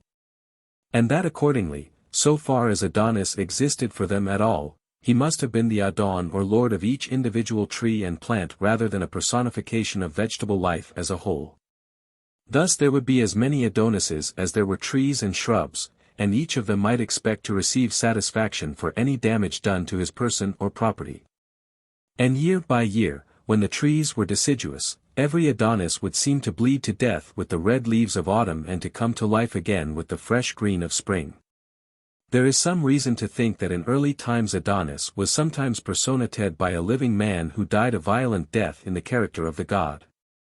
Further, there is evidence which goes to show that among the agricultural peoples of the eastern Mediterranean, the corn spirit, by whatever name he was known, was often represented, year by year, by human victims slain on the harvest field. If that was so, it seems likely that the propitiation of the corn spirit would tend to fuse to some extent with the worship of the dead. For the spirits of these victims might be thought to return to life in the years which they had fattened with their blood, and to die a second death at the reaping of the corn. Now the ghosts of those who have perished by violence are surly and apt to wreak their vengeance on their slayers whenever an opportunity offers. Hence the attempt to appease the souls of the slaughtered victims would naturally blend, at least in the popular conception, with the attempt to pacify the slain corn spirit. And as the dead came back in the sprouting corn, so they might be thought to return in the spring flowers, waked from their long sleep by the soft vernal airs. They had been laid to their rest under the sod. What more natural than to imagine that the violets and the hyacinths, the roses and the anemones, sprang from their dust, were empurpled or incarnadined by their blood, and contained some portion of their spirit. I sometimes think that never blows so red. The rose as where some buried Caesar bled.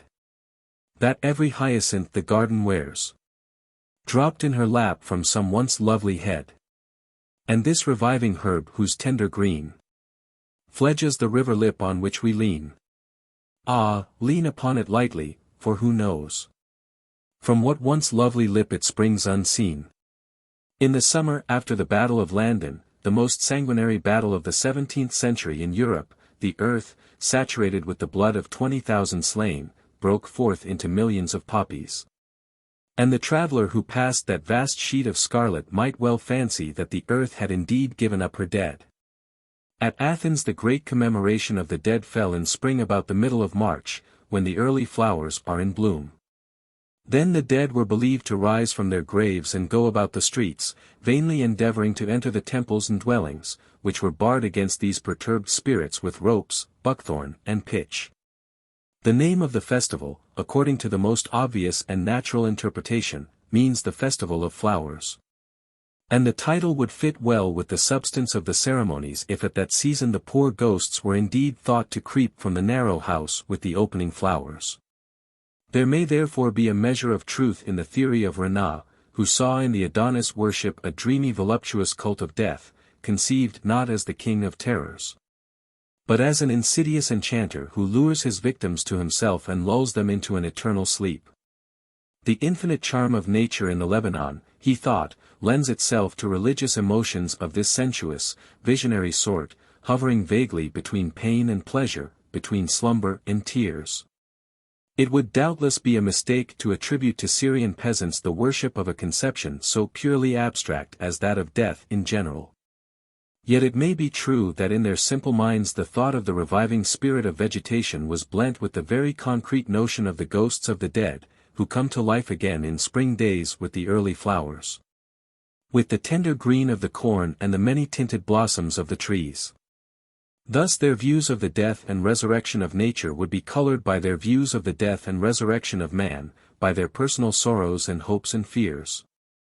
In like manner we cannot doubt that Renan's theory of Adonis was itself deeply tinged by passionate memories, memories of the slumber akin to death which sealed his own eyes on the slopes of the Lebanon. Memories of the sister who sleeps in the land of Adonis never again to wake with the anemones and the roses. 33. The Gardens of Adonis. Perhaps the best proof that Adonis was a deity of vegetation, and especially of the corn, is furnished by the Gardens of Adonis, as they were called. These were baskets or pots filled with earth, in which wheat, barley, lettuces, fennel, and various kinds of flowers were sown and tended for 8 days, chiefly or exclusively by women.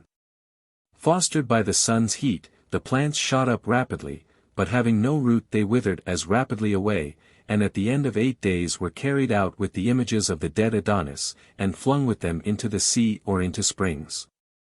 These gardens of Adonis are most naturally interpreted as representatives of Adonis or manifestations of his power.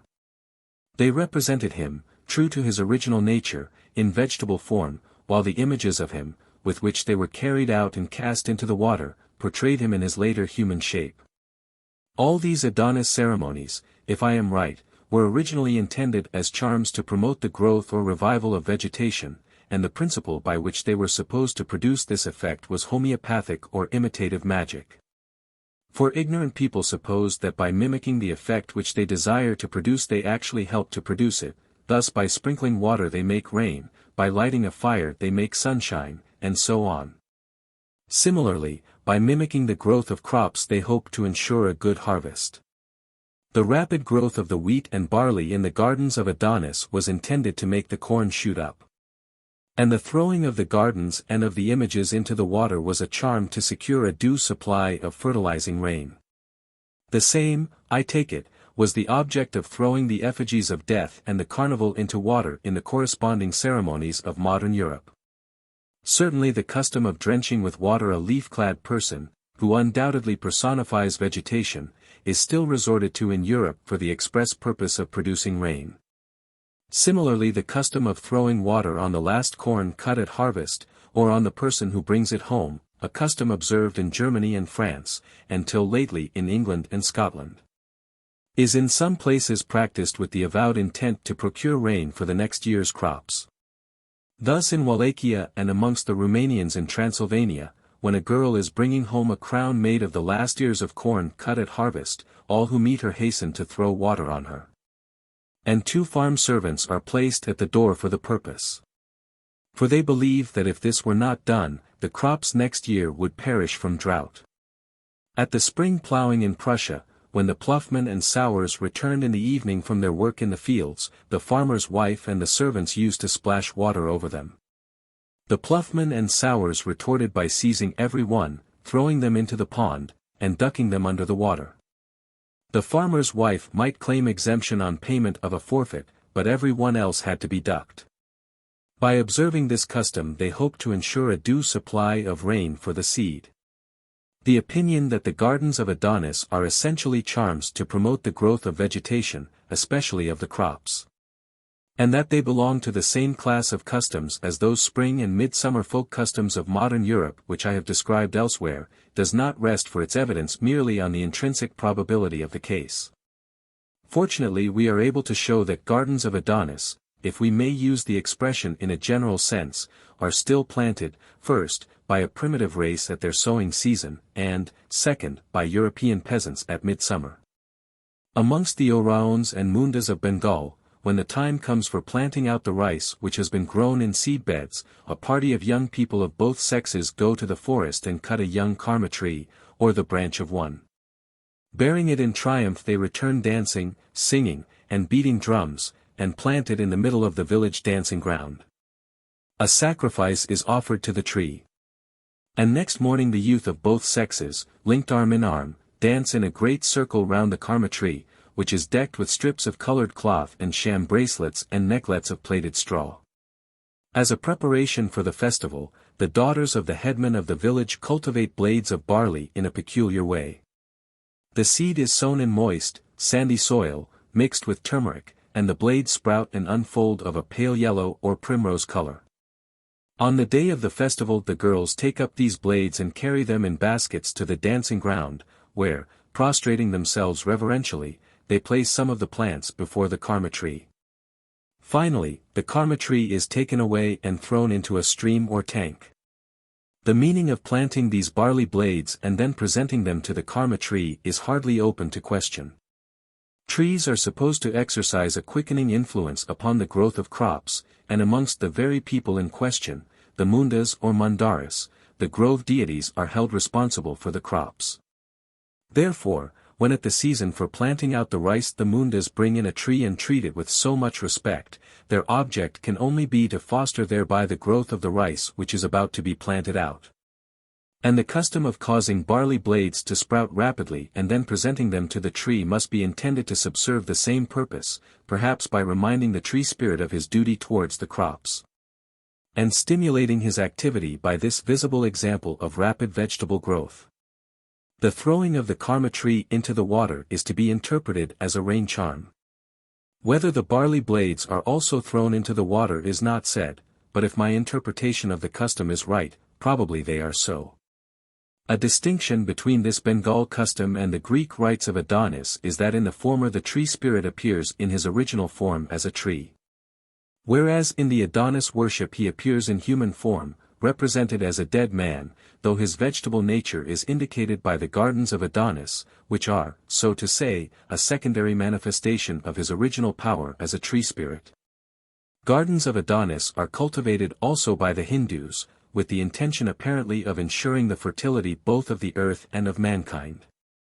Thus at Udaipur in Rajputana a festival is held in honor of Gauri, or Isani, the goddess of abundance. The rites begin when the sun enters the sign of the Ram, the opening of the Hindu year. An image of the goddess Gauri is made of earth, and a smaller one of her husband Iswara, and the two are placed together. A small trench is next dug, barley is sown in it, and the ground watered and heated artificially till the grain sprouts, when the women dance round it hand in hand, invoking the blessing of Gauri on their husbands. After that the young corn is taken up and distributed by the women to the men, who wear it in their turbans. In these rites the distribution of the barley shoots to the men, and the invocation of a blessing on their husbands by the wives, point clearly to the desire of offspring as one motive for observing the custom. The same motive probably explains the use of gardens of Adonis at the marriage of Brahmins in the Madras Presidency. Seeds of 5 or 9 sorts are mixed and sown in earthen pots, which are made specially for the purpose and are filled with earth. Bride and bridegroom water the seeds both morning and evening for 4 days, and on the 5th day the seedlings are thrown, like the real gardens of Adonis, into a tank or river. In Sardinia the gardens of Adonis are still planted in connection with the great midsummer festival which bears the name of St. John. At the end of March or on the 1st of April a young man of the village presents himself to a girl, and asks her to be his kamar, gossip or sweetheart, offering to be her compare. The invitation is considered as an honor by the girl's family, and is gladly accepted. At the end of May the girl makes a pot of the bark of the cork tree, fills it with earth, and sows a handful of wheat and barley in it. The pot being placed in the sun and often watered, the corn sprouts rapidly and has a good head by Midsummer Eve, St. John's Eve, the 23rd of June. The pot is then called or Nenary. Honesty. John's Day the young man and the girl, dressed in their best, accompanied by a long retinue and preceded by children gambling and frolicking, move in procession to a church outside the village. Here they break the pot by throwing it against the door of the church. Then they sit down in a ring on the grass and eat eggs and herbs to the music of flutes. Wine is mixed in a cup and passed round, each one drinking as it passes. Then they join hands and sing, Sweethearts of St. John, compare e Camar di San Giovanni, over and over again, the flutes playing the while. When they tire of singing they stand up and dance gaily in a ring till evening. This is the general Sardinian custom. As practiced at Ozieri it has some special features. In May the pots are made of cork bark and planted with corn, as already described. Then on the eve of St. John the windowsills are draped with rich cloths, on which the pots are placed, adorned with crimson and blue silk and ribbons of various colors. On each of the pots they used formerly to place a statuette or cloth doll dressed as a woman, or a priapus-like figure made of paste, but this custom, rigorously forbidden by the church, has fallen into disuse. The village swains go about in a troop to look at the pots and their decorations and to wait for the girls, who assemble on the public square to celebrate the festival. Here a great bonfire is kindled, round which they dance and make merry. Those who wish to be sweethearts of St. John act as follows. The young man stands on one side of the bonfire and the girl on the other, and they, in a manner, join hands by each grasping one end of a long stick, which they pass 3 times backwards and forwards across the fire. thus thrusting their hands thrice rapidly into the flames. This seals their relationship to each other. Dancing and music go on till late at night. The correspondence of these Sardinian pots of grain to the gardens of Adonis seems complete, and the images formerly placed in them answer to the images of Adonis which accompanied his gardens. Customs of the same sort are observed at the same season in Sicily.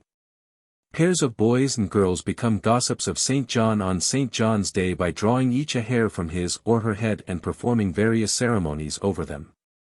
Thus they tie the hairs together and throw them up in the air, or exchange them over a potsherd, which they afterwards break in two, preserving each a fragment with pious care.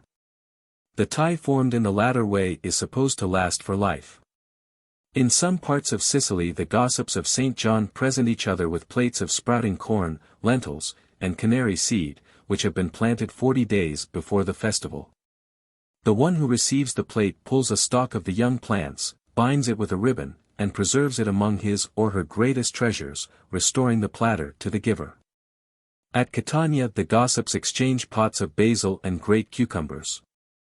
The girls tend the basil, and the thicker it grows the more it is prized. In these midsummer customs of Sardinia and Sicily it is possible that, as Mr. R. Wunsch supposes, St. John has replaced Adonis. We have seen that the rites of Tammuz or Adonis were commonly celebrated about midsummer. According to Jerome, their date was June. In Sicily gardens of Adonis are still sown in spring as well as in summer, from which we may perhaps infer that Sicily as well as Syria celebrated of old a vernal festival of the dead and risen God.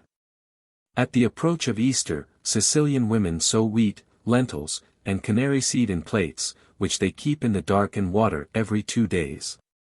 The plants soon shoot up. The stalks are tied together with red ribbons, and the plates containing them are placed on the sepulchres which, with the effigies of the dead Christ, are made up in Catholic and Greek churches on Good Friday. Just as the gardens of Adonis were placed on the grave of the dead Adonis. The practice is not confined to Sicily, for it is observed also at Cosenza in Calabria, and perhaps in other places. The whole custom, sepulchres as well as plates of sprouting grain, may be nothing but a continuation, under a different name, of the worship of Adonis. Nor are these Sicilian and Calabrian customs the only Easter ceremonies which resemble the rites of Adonis. During the whole of Good Friday a waxen effigy of the dead Christ is exposed to view in the middle of the Greek churches and is covered with fervent kisses by the thronging crowd, while the whole church rings with melancholy, monotonous dirges. Late in the evening, when it has grown quite dark, this waxen image is carried by the priests into the street on a bier adorned with lemons, roses, jessamine, and other flowers, and there begins a grand procession of the multitude, who move in serried ranks, with slow and solemn step, through the whole town. Every man carries his taper and breaks out into doleful lamentation. At all the houses which the procession passes there are seated women with censers to fumigate the marching host. Thus the community solemnly buries its Christ as if he had just died. At last the waxen image is again deposited in the church, and the same lugubrious chants echo anew. These lamentations, accompanied by a strict fast, continue till midnight on Saturday. As the clock strikes 12, the bishop appears and announces the glad tidings that Christ is risen, to which the crowd replies, "He is risen indeed," and at once the whole city bursts into an uproar of joy, which finds vent in shrieks and shouts. In the endless discharge of carronades and muskets, and the explosion of fireworks of every sort. In the very same hour people plunge from the extremity of the fast into the enjoyment of the Easter lamb and neat wine. In like manner the Catholic Church has been accustomed to bring before its followers in a visible form the death and resurrection of the Redeemer. Such sacred dramas are well fitted to impress the lively imagination and to stir the warm feelings of a susceptible southern race, to whom the pomp and pageantry of Catholicism are more congenial than to the colder temperament of the Teutonic peoples. When we reflect how often the Church has skillfully contrived to plant the seeds of the new faith on the old stock of paganism, we may surmise that the Easter celebration of the dead and risen Christ was grafted upon a similar celebration of the dead and risen Adonis, which, as we have seen reason to believe, was celebrated in Syria at the same season. The type, created by Greek artists, of the sorrowful goddess with her dying lover in her arms, resembles and may have been the model of the Pieta of Christian art, the Virgin with the dead body of her divine Son in her lap. Of which the most celebrated example is the one by Michelangelo in St. Peter's. That noble group, in which the living sorrow of the mother contrasts so wonderfully with the languor of death in the Son, is one of the finest compositions in marble. Ancient Greek art has bequeathed to us few works so beautiful, and none so pathetic. In this connection a well-known statement of Jerome may not be without significance. He tells us that Bethlehem, the traditionary birthplace of the Lord, was shaded by a grove of that still older Syrian lord, Adonis, and that where the infant Jesus had wept, the lover of Venus was bewailed. Though he does not expressly say so, Jerome seems to have thought that the grove of Adonis had been planted by the heathen after the birth of Christ for the purpose of defiling the sacred spot. In this he may have been mistaken. If Adonis was indeed, as I have argued, the spirit of the corn, a more suitable name for his dwelling place could hardly be found than Bethlehem, the house of bread. And he may well have been worshipped there at his house of bread long ages before the birth of him who said, I am the bread of life. Even on the hypothesis that Adonis followed rather than preceded Christ at Bethlehem.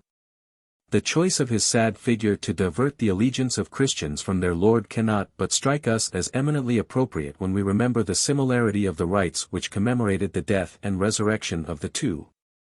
One of the earliest seats of the worship of the new god was Antioch, and at Antioch, as we have seen, the death of the old god was annually celebrated with great solemnity. A circumstance which attended the entrance of Julian into the city at the time of the Adonis festival may perhaps throw some light on the date of its celebration. When the emperor drew near to the city he was received with public prayers as if he had been a god, and he marveled at the voices of a great multitude who cried that the star of salvation had dawned upon them in the east. This may doubtless have been no more than a fulsome compliment paid by an obsequious oriental crowd to the Roman emperor.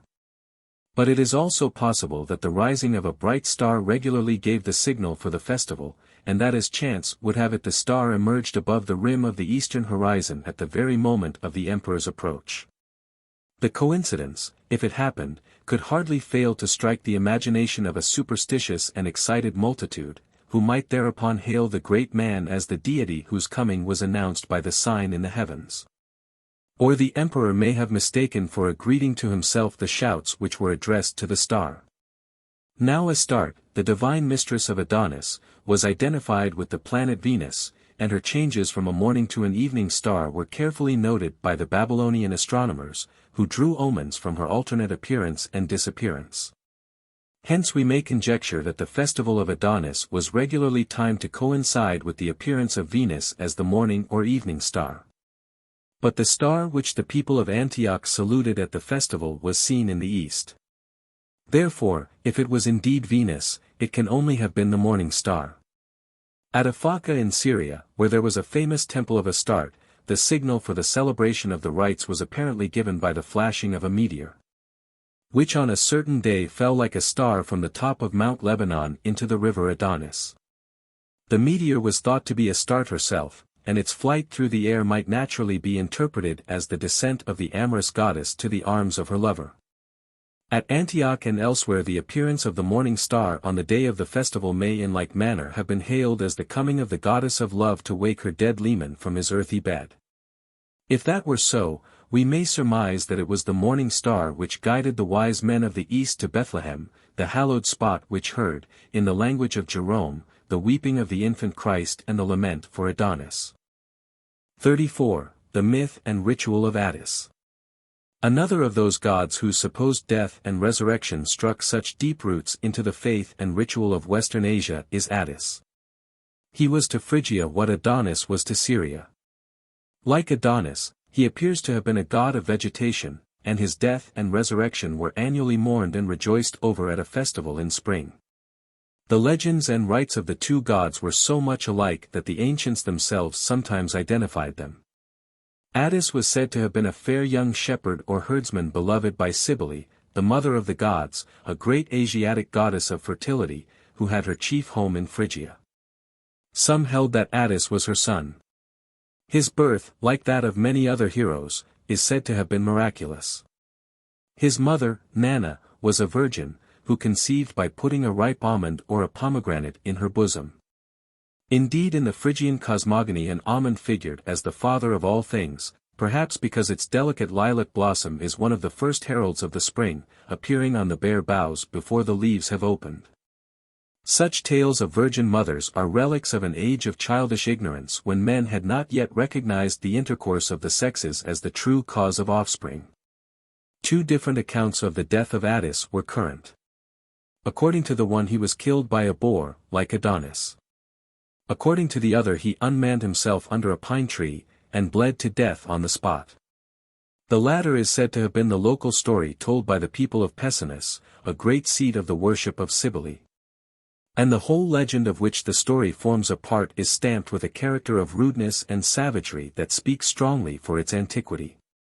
Both tales might claim the support of custom, or rather both were probably invented to explain certain customs observed by the worshippers.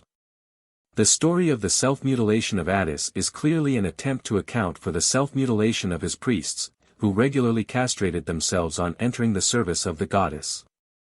The story of his death by the boar may have been told to explain why his worshippers, especially the people of Pessinus, abstained from eating swine. In like manner the worshippers of Adonis abstained from pork, because a boar had killed their god. After his death Attis is said to have been changed into a pine tree. The worship of the Phrygian mother of the gods was adopted by the Romans in 204 BC towards the close of their long struggle with Hannibal. For their drooping spirits had been opportunely cheered by a prophecy, alleged to be drawn from that convenient farrago of nonsense, the Sibylline books. That the foreign invader would be driven from Italy if the great oriental goddess were brought to Rome. Accordingly ambassadors were dispatched to her sacred city Pessinus in Phrygia. The small black stone which embodied the mighty divinity was entrusted to them and conveyed to Rome, where it was received with great respect and installed in the Temple of Victory on the Palatine Hill. It was the middle of April when the goddess arrived, and she went to work at once. For the harvest that year was such as had not been seen for many a long day, and in the very next year Hannibal and his veterans embarked for Africa.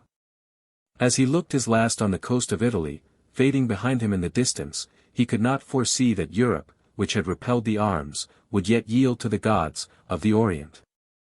The vanguard of the conquerors had already encamped in the heart of Italy before the rearguard of the beaten army fell sullenly back from its shores. We may conjecture, though we are not told, that the mother of the gods brought with her the worship of her youthful lover or son to her new home in the west.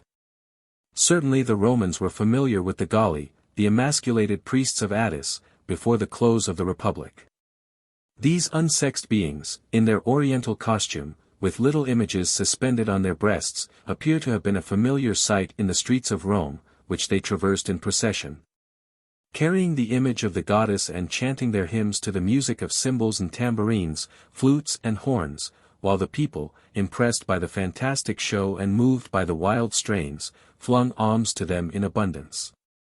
And buried the image and its bearers under showers of roses.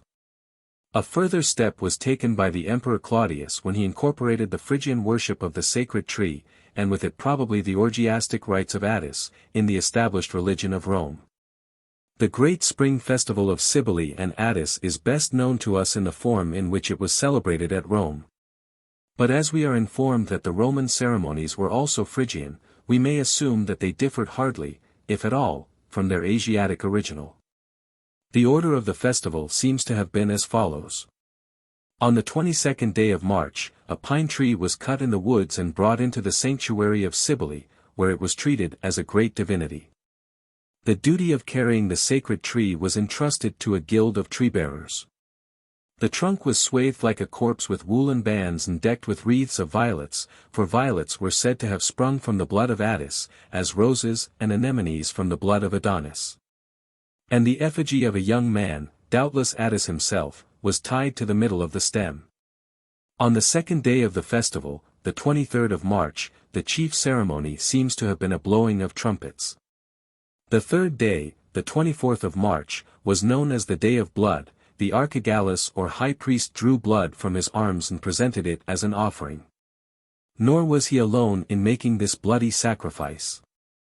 Stirred by the wild barbaric music of clashing cymbals, rumbling drums, droning horns, and screaming flutes, the inferior clergy whirled about in the dance with waggling heads and streaming hair, until, wrapped into a frenzy of excitement and insensible to pain, they gashed their bodies with potsherds or slashed them with knives in order to bespatter the altar and the sacred tree with their flowing blood.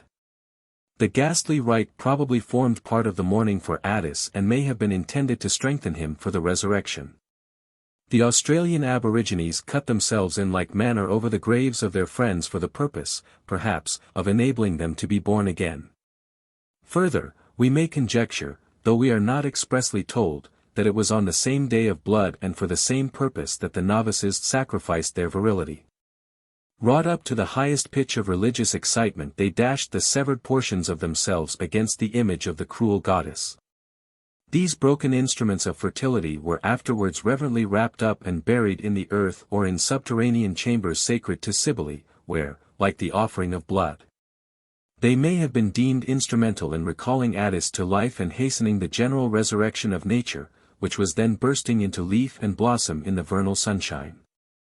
Some confirmation of this conjecture is furnished by the savage story that the mother of Addis conceived by putting in her bosom a pomegranate sprung from the severed genitals of a man-monster named Agdestus, a sort of double of Addis. If there is any truth in this conjectural explanation of the custom, we can readily understand why other Asiatic goddesses of fertility were served in like manner by eunuch priests. These feminine deities required to receive from their male ministers, who personated the divine lovers, the means of discharging their beneficent functions. They had themselves to be impregnated by the life-giving energy before they could transmit it to the world. Goddesses thus ministered to by eunuch priests were the great Artemis of Ephesus and the great Syrian Astarte of Hierapolis, whose sanctuary, frequented by swarms of pilgrims and enriched by the offerings of Assyria and Babylonia, of Arabia and Phoenicia, was perhaps in the days of its glory the most popular in the East. Now the unsexed priests of this Syrian goddess resembled those of Cybele so closely that some people took them to be the same. And the mode in which they dedicated themselves to the religious life was similar.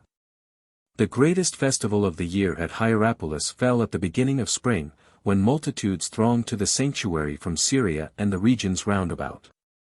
While the flutes played, the drums beat, and the eunuch priests slashed themselves with knives, the religious excitement gradually spread like a wave among the crowd of onlookers. And many a one did that which he little thought to do when he came as a holiday spectator to the festival. For man after man, his veins throbbing with the music, his eyes fascinated by the sight of the streaming blood, flung his garments from him, leaped forth with a shout, and seizing one of the swords which stood ready for the purpose, castrated himself on the spot. Then he ran through the city, holding the bloody pieces in his hand, till he threw them into one of the houses which he passed in his mad career. The household thus honored had to furnish him with a suit of female attire and female ornaments, which he wore for the rest of his life. When the tumult of emotion had subsided, and the man had come to himself again, the irrevocable sacrifice must often have been followed by passionate sorrow and lifelong regret. This revulsion of natural human feeling after the frenzies of a fanatical religion is powerfully depicted by Catullus in a celebrated poem. The parallel of these Syrian devotees confirms the view that in the similar worship of Cybele the sacrifice of virility took place on the day of blood at the vernal rites of the goddess, when the violets, supposed to spring from the red drops of her wounded lover, were in bloom among the pines. Indeed, the story that Addis unmanned himself under a pine tree was clearly devised to explain why his priests did the same beside the sacred violet-wreathed tree at his festival. At all events, we can hardly doubt that the day of blood witnessed the mourning for Addis over an effigy of him which was afterwards buried. The image thus laid in the sepulchre was probably the same which had hung upon the tree. Throughout the period of mourning the worshippers fasted from bread, nominally because Cybele had done so in her grief for the death of Addis, but really perhaps for the same reason which induced the women of Haran to abstain from eating anything ground in a mill while they wept for Tammuz. To partake of bread or flour at such a season might have been deemed a wanton profanation of the bruised and broken body of the god. Or the fast may possibly have been a preparation for a sacramental meal. But when night had fallen, the sorrow of the worshippers was turned to joy. For suddenly a light shone in the darkness, the tomb was opened, the god had risen from the dead. And as the priest touched the lips of the weeping mourners with balm, he softly whispered in their ears the glad tidings of salvation. The resurrection of the god was hailed by his disciples as a promise that they too would issue triumphant from the corruption of the grave. On the morrow, the 25th day of March, which was reckoned the vernal equinox, the divine resurrection was celebrated with a wild outburst of glee. At Rome, and probably elsewhere, the celebration took the form of a carnival. It was the festival of joy, Ilaria. A universal license prevailed. Every man might say and do what he pleased. People went about the streets in disguise. No dignity was too high or too sacred for the humblest citizen to assume with impunity. In the reign of Commodus, a band of conspirators thought to take advantage of the masquerade by dressing in the uniform of the imperial guard, and so, mingling with the crowd of merrymakers, to get within stabbing distance of the emperor. But the plot miscarried. Even the stern Alexander Severus used to relax so far on the joyous day as to admit a pheasant to his frugal board. The next day, the 26th of March, was given to repose, which must have been much needed after the varied excitements and fatigues of the preceding days. Finally, the Roman festival closed on the 27th of March with a procession to the brook Almo. The silver image of the goddess, with its face of jagged black stone, sat in a wagon drawn by oxen. Preceded by the nobles walking barefoot, it moved slowly, to the loud music of pipes and tambourines, out by the Porta Capena, and so down to the banks of the Almo, which flows into the Tiber just below the walls of Rome. There the high priest, robed in purple, washed the wagon, the image, and the other sacred objects in the water of the stream. On returning from their bath, the wain and the oxen were strewn with fresh spring flowers. All was mirth and gaiety. No one thought of the blood that had flowed so lately. Even the eunuch priests forgot their wounds. Such, then, appears to have been the annual solemnization of the death and resurrection of Adonis in spring. But besides these public rites, his worship is known to have comprised certain secret or mystic ceremonies, which probably aimed at bringing the worshipper, and especially the novice, into closer communication with his god. Our information as to the nature of these mysteries and the date of their celebration is unfortunately very scanty, but they seem to have included a sacramental meal and a baptism of blood.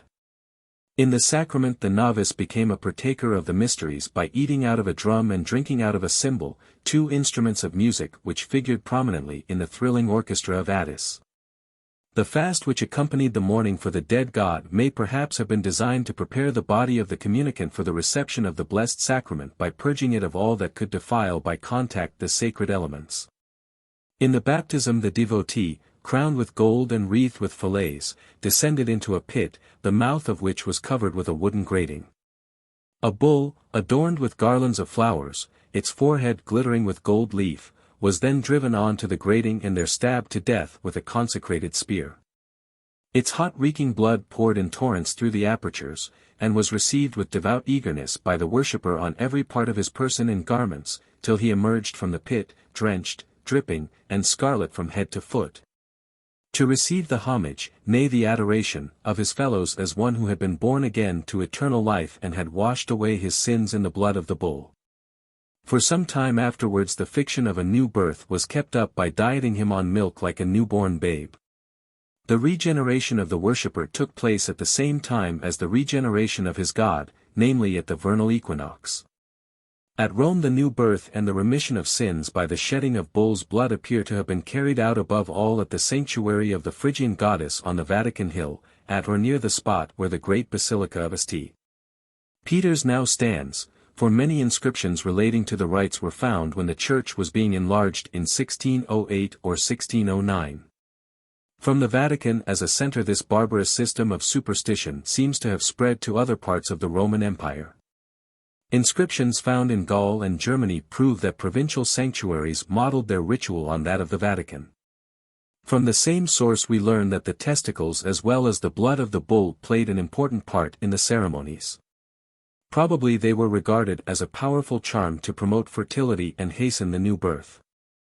35. Attis as a god of vegetation. The original character of Attis as a tree spirit is brought out plainly by the part which the pine tree plays in his legend, his ritual, and his monuments.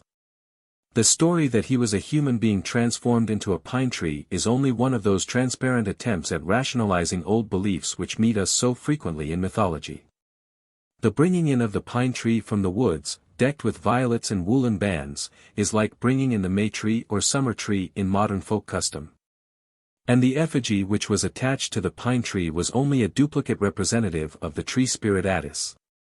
After being fastened to the tree, the effigy was kept for a year and then burned. The same thing appears to have been sometimes done with the maypole, and in like manner the effigy of the corn spirit, made at harvest, is often preserved till it is replaced by a new effigy at next year's harvest. The original intention of such customs was no doubt to maintain the spirit of vegetation in life throughout the year. Why the Phrygians should have worshipped the pine above other trees we can only guess.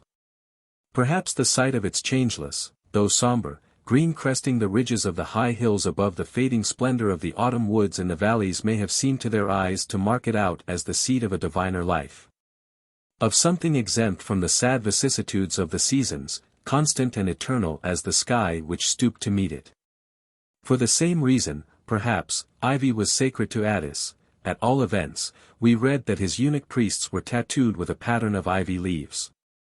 Another reason for the sanctity of the pine may have been its usefulness. The cones of the stone pine contain edible nut-like seeds, which have been used as food since antiquity, and are still eaten, for example, by the poorer classes in Rome. Moreover, a wine was brewed from these seeds, and this may partly account for the orgiastic nature of the rites of Cybele, which the ancients compared to those of Dionysus. Further, pine cones were regarded as symbols or rather instruments of fertility. Hence at the festival of the Thesmophoria they were thrown, along with pigs and other agents or emblems of fecundity, into the sacred vaults of Demeter for the purpose of quickening the ground and the wombs of women.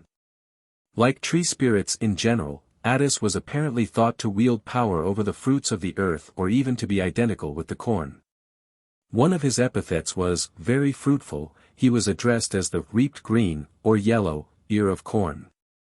And the story of his sufferings, death, and resurrection was interpreted as the ripe grain wounded by the reaper, buried in the granary, and coming to life again when it is sown in the ground.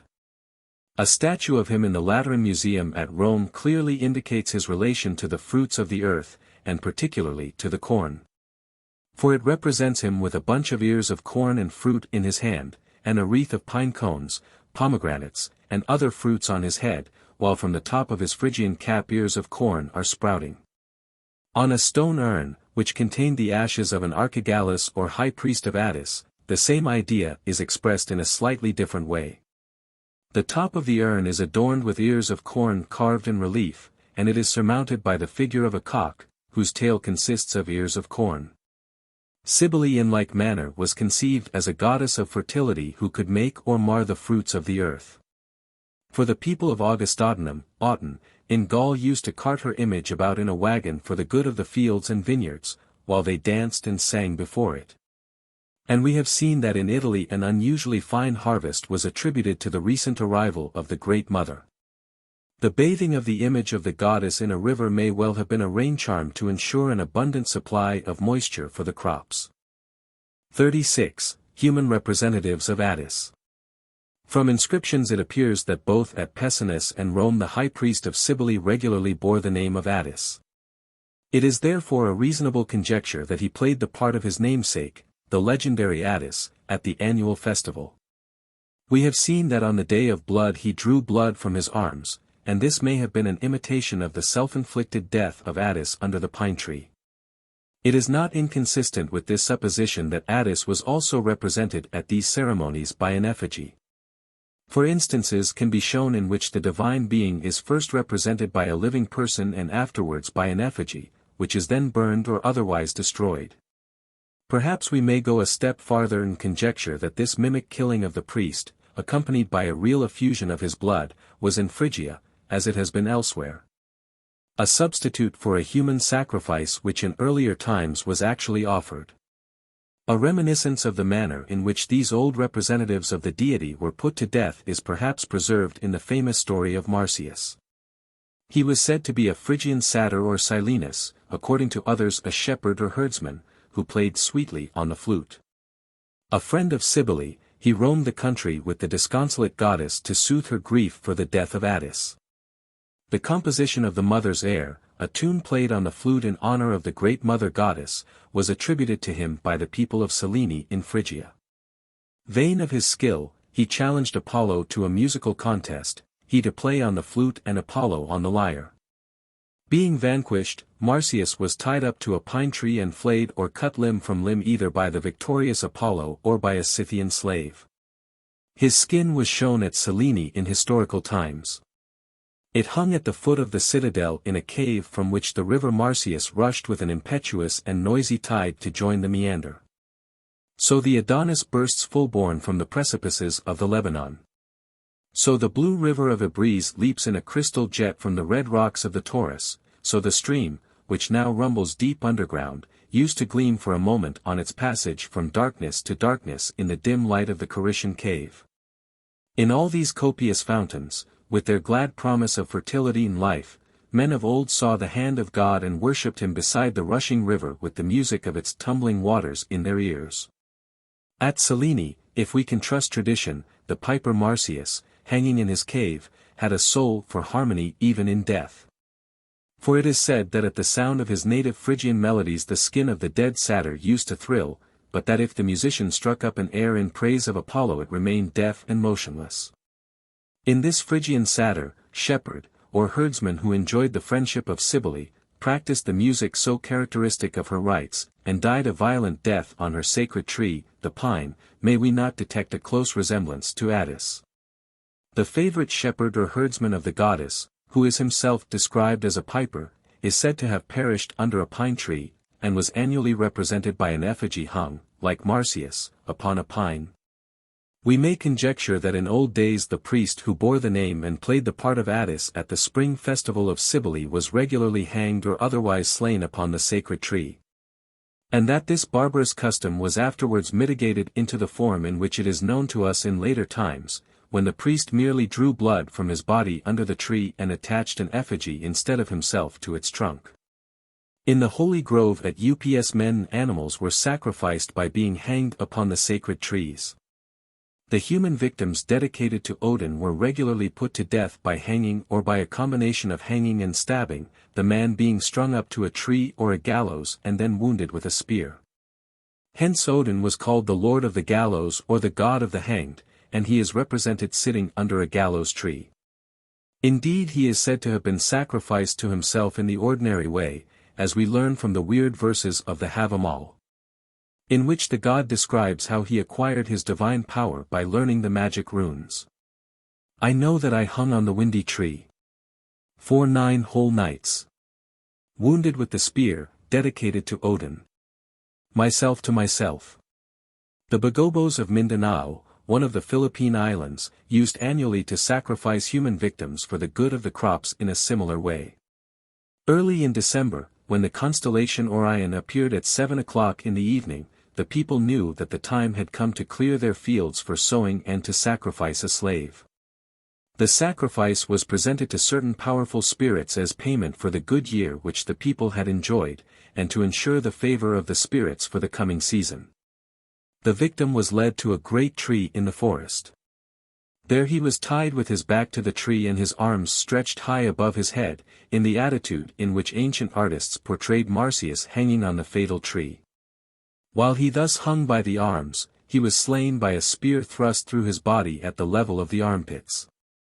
Afterwards the body was cut clean through the middle at the waist, and the upper part was apparently allowed to dangle for a little from the tree, while the under part wallowed in blood on the ground. The 2 portions were finally cast into a shallow trench beside the tree. Before this was done, anybody who wished might cut off a piece of flesh or a lock of hair from the corpse and carry it to the grave of some relation whose body was being consumed by a ghoul. Attracted by the fresh corpse, the ghoul would leave the moldering old body in peace. These sacrifices have been offered by men now living. In Greece, the great goddess Artemis herself appears to have been annually hanged in effigy in her sacred grove of Condalia among the Arcadian hills, and there accordingly she went by the name of the Hanged One. Indeed, a trace of a similar rite may perhaps be detected even at Ephesus, the most famous of her sanctuaries. In the legend of a woman who hanged herself and was thereupon dressed by the compassionate goddess in her own divine garb and called by the name of Hecate. Similarly, at Melody in Thia, a story was told of a girl named Aspolis who hanged herself, but who appears to have been merely a form of Artemis. For after her death her body could not be found, but an image of her was discovered standing beside the image of Artemis, and the people bestowed on it the title of Hecate or Far Shooter, one of the regular epithets of the goddess. Every year the virgins sacrificed a young goat to the image by hanging it, because Aspolis was said to have hanged herself. The sacrifice may have been a substitute for hanging an image or a human representative of Artemis. Again, in Rhodes the fair Helen was worshipped under the title of Helen of the Tree, because the queen of the island had caused her handmaids, disguised as Furies, to string her up to a bough. That the Asiatic Greeks sacrificed animals in this fashion is proved by coins of Ilium, which represent an ox or cow hanging on a tree and stabbed with a knife by a man, who sits among the branches or on the animal's back. At Hierapolis also the victims were hung on trees before they were burnt. With these Greek and Scandinavian parallels before us we can hardly dismiss as wholly improbable the conjecture that in Phrygia a man-god may have hung year by year on the sacred but fatal tree. 37. Oriental religions in the West. The worship of the Great Mother of the gods and her lover or son was very popular under the Roman Empire. Inscriptions prove that the two received divine honors, separately or conjointly, not only in Italy, and especially at Rome, but also in the provinces, particularly in Africa, Spain, Portugal, France, Germany, and Bulgaria. Their worship survived the establishment of Christianity by Constantine. For Symmachus records the recurrence of the festival of the Great Mother, and in the days of Augustine her effeminate priests still paraded the streets and squares of Carthage with whitened faces, scented hair, and mincing gait, while, like the mendicant friars of the Middle Ages, they begged alms from the passers-by. In Greece, on the other hand, the bloody orgies of the Asiatic goddess and her consort appear to have found little favor. The barbarous and cruel character of the worship, with its frantic excesses, was doubtless repugnant to the good taste and humanity of the Greeks, who seem to have preferred the kindred but gentler rites of Adonis. Yet the same features which shocked and repelled the Greeks may have positively attracted the less refined Romans and barbarians of the West. The ecstatic frenzies, which were mistaken for divine inspiration, the mangling of the body, the theory of a new birth and the remission of sins through the shedding of blood, have all their origin in savagery. And they naturally appealed to peoples in whom the savage instincts were still strong. Their true character was indeed often disguised under a decent veil of allegorical or philosophical interpretation, which probably sufficed to impose upon the rapt and enthusiastic worshippers, reconciling even the more cultivated of them to things which otherwise must have filled them with horror and disgust. The religion of the Great Mother, with its curious blending of crude savagery with spiritual aspirations, was only one of a multitude of similar Oriental faiths which in the later days of paganism spread over the Roman Empire, and by saturating the European peoples with alien ideals of life gradually undermined the whole fabric of ancient civilization. Greek and Roman society was built on the conception of the subordination of the individual to the community, of the citizen to the state.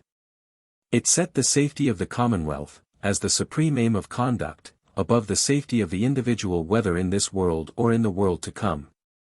Trained from infancy in this unselfish ideal, the citizens devoted their lives to the public service and were ready to lay them down for the common good.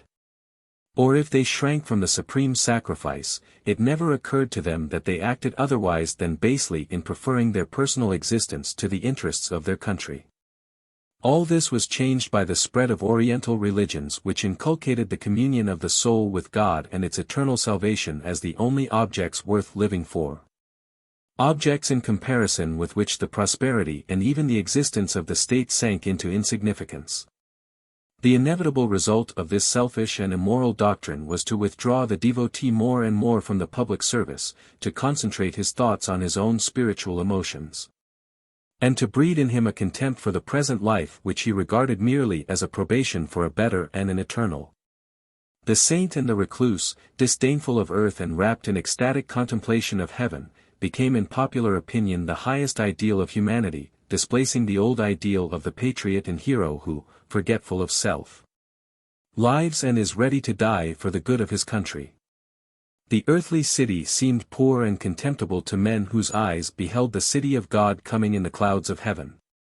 Thus the center of gravity, so to say, was shifted from the present to a future life, and however much the other world may have gained, there can be little doubt that this one lost heavily by the change. A general disintegration of the body politic set in. The ties of the state and the family were loosened, the structure of society tended to resolve itself into its individual elements and thereby to relapse into barbarism. For civilization is only possible through the active cooperation of the citizens and their willingness to subordinate their private interests to the common good. Men refused to defend their country and even to continue their kind.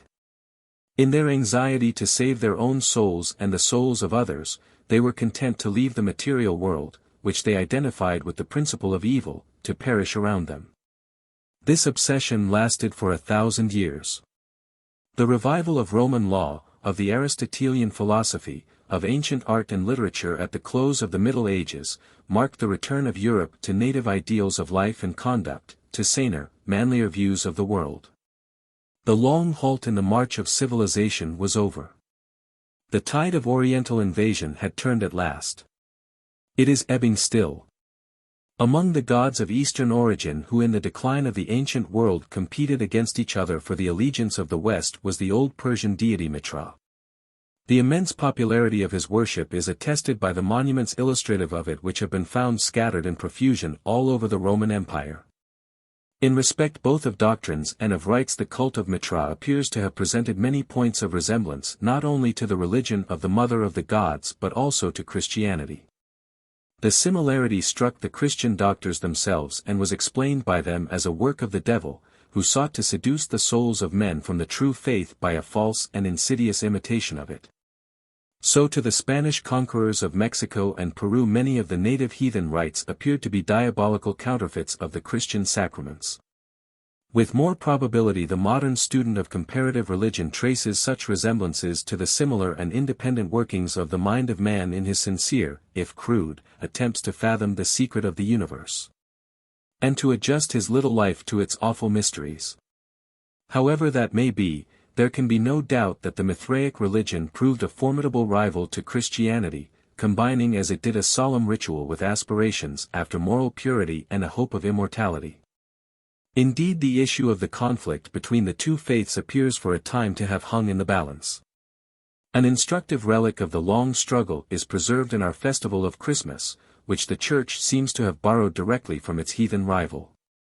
In the Julian calendar the 25th of December was reckoned the winter solstice, and it was regarded as the nativity of the sun, because the day begins to lengthen and the power of the sun to increase from that turning point of the year. The ritual of the nativity, as it appears to have been celebrated in Syria and Egypt, was remarkable. The celebrants retired into certain inner shrines, from which at midnight they issued with a loud cry, "The Virgin has brought forth. The light is waxing." The Egyptians even represented the newborn sun by the image of an infant which on his birthday, the winter solstice, they brought forth and exhibited to his worshippers. No doubt the Virgin who thus conceived and bore a son on the 25th of December was the great Oriental goddess whom the Semites called the Heavenly Virgin or simply the Heavenly Goddess. In Semitic lands she was a form of Astarte. Now Mitra was regularly identified by his worshippers with the sun, the unconquered sun, as they called him, hence his nativity also fell on the 25th of December. The Gospels say nothing as to the day of Christ's birth, and accordingly the early Church did not celebrate it. In time, however, the Christians of Egypt came to regard the 6th of January as the date of the Nativity. And the custom of commemorating the birth of the Savior on that day gradually spread until by the 4th century it was universally established in the East. But at the end of the 3rd or the beginning of the 4th century the Western Church, which had never recognized the 6th of January as the day of the Nativity, adopted the 25th of December as the true date. And in time its decision was accepted also by the Eastern Church. At Antioch the change was not introduced till about the year 375 AD.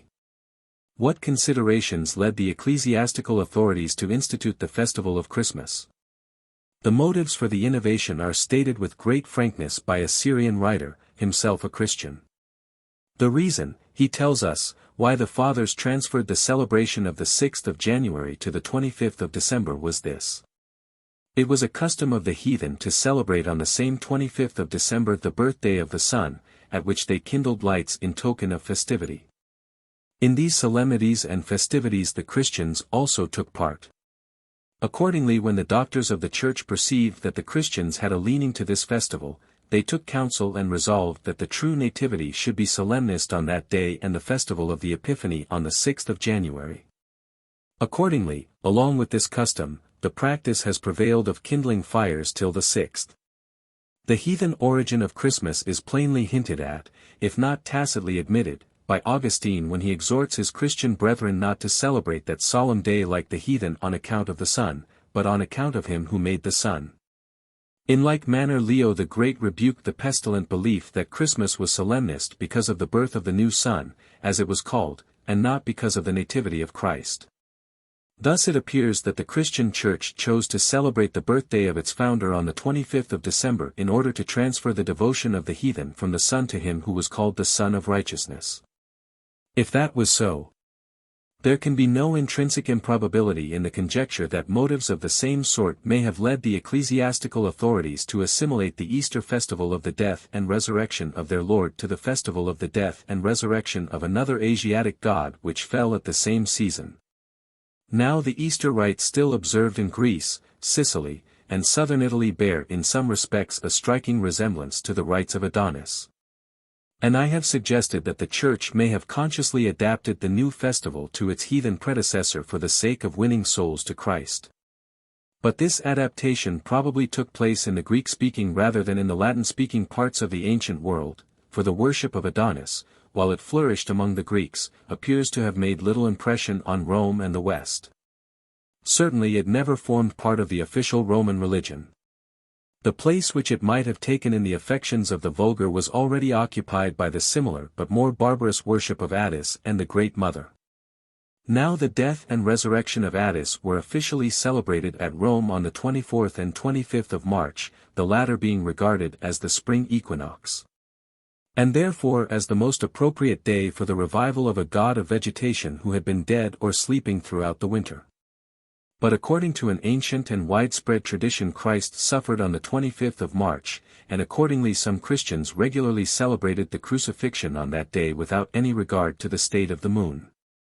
This custom was certainly observed in Phrygia, Cappadocia, and Gaul, and there seem to be grounds for thinking that at one time it was followed also in Rome.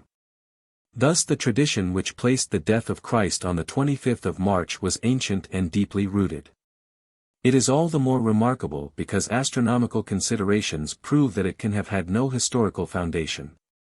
The inference appears to be inevitable that the Passion of Christ must have been arbitrarily referred to that date in order to harmonize with an older festival of the spring equinox.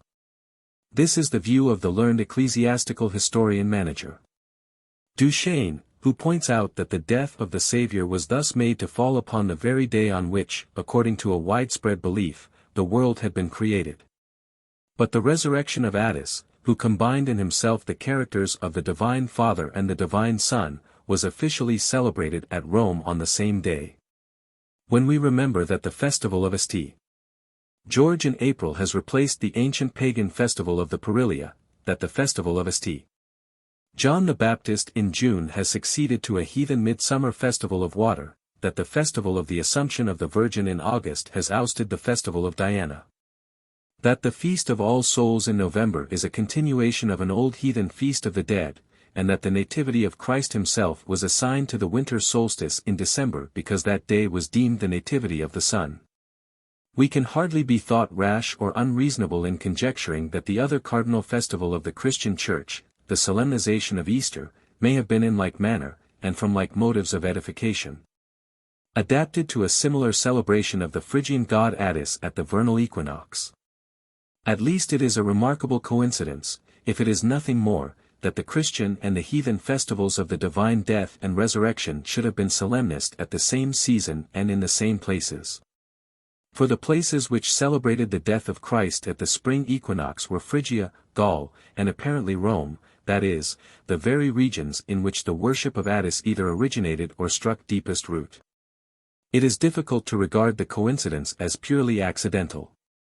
If the vernal equinox, the season at which in the temperate regions the whole face of nature testifies to a fresh outburst of vital energy, had been viewed from of old as the time when the world was annually created afresh in the resurrection of a god, nothing could be more natural than to place the resurrection of the new deity at the same cardinal point of the year. Only it is to be observed that if the death of Christ was dated on the 25th of March, his resurrection, according to Christian tradition, must have happened on the 27th of March. Which is just 2 days later than the vernal equinox of the Julian calendar and the resurrection of Attis. A similar displacement of 2 days in the adjustment of Christian to heathen celebrations occurs in the festivals of St. George and the Assumption of the Virgin. However, another Christian tradition, followed by Lactantius and perhaps by the practice of the Church in Gaul, placed the death of Christ on the 23rd and his resurrection on the 25th of March. If that was so, his resurrection coincided exactly with the resurrection of Attis. In point of fact, it appears from the testimony of an anonymous Christian, who wrote in the 4th century of our era, that Christians and pagans alike were struck by the remarkable coincidence between the death and resurrection of their respective deities, and that the coincidence formed a theme of bitter controversy between the adherents of the rival religions. The pagans contending that the resurrection of Christ was a spurious imitation of the resurrection of Attis, and the Christians asserting with equal warmth that the resurrection of Attis was a diabolical counterfeit of the resurrection of Christ. In these unseemly bickerings the heathen took what to a superficial observer might seem strong ground by arguing that their God was the older and therefore presumably the original, not the counterfeit. Since as a general rule an original is older than its copy. This feeble argument the Christians easily rebutted.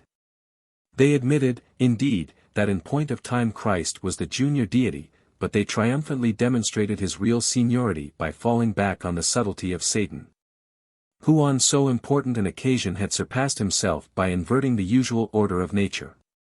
Taken altogether, the coincidences of the Christian with the heathen festivals are too close and too numerous to be accidental.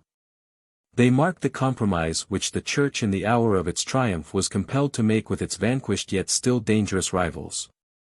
The inflexible Protestantism of the primitive missionaries, with their fiery denunciations of heathendom, had been exchanged for the supple policy, the easy tolerance, the comprehensive charity of shrewd ecclesiastics, who clearly perceived that if Christianity was to conquer the world it could do so only by relaxing the too rigid principles of its founder, by widening a little the narrow gate which leads to salvation. In this respect an instructive parallel might be drawn between the history of Christianity and the history of Buddhism. Both systems were in their origin essentially ethical reforms born of the generous ardor, the lofty aspirations, the tender compassion of their noble founders. Two of those beautiful spirits who appear at rare intervals on earth like beings come from a better world to support and guide our weak and erring nature. Both preached moral virtue as the means of accomplishing what they regarded as the supreme object of life, the eternal salvation of the individual soul, though by a curious antithesis the one sought that salvation in a blissful eternity, the other in a final release from suffering, in annihilation.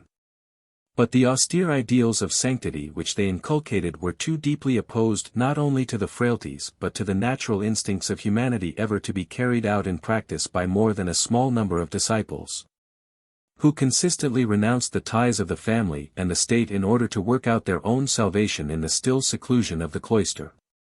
If such faiths were to be nominally accepted by whole nations or even by the world, it was essential that they should first be modified or transformed so as to accord in some measure with the prejudices, the passions, the superstitions of the vulgar.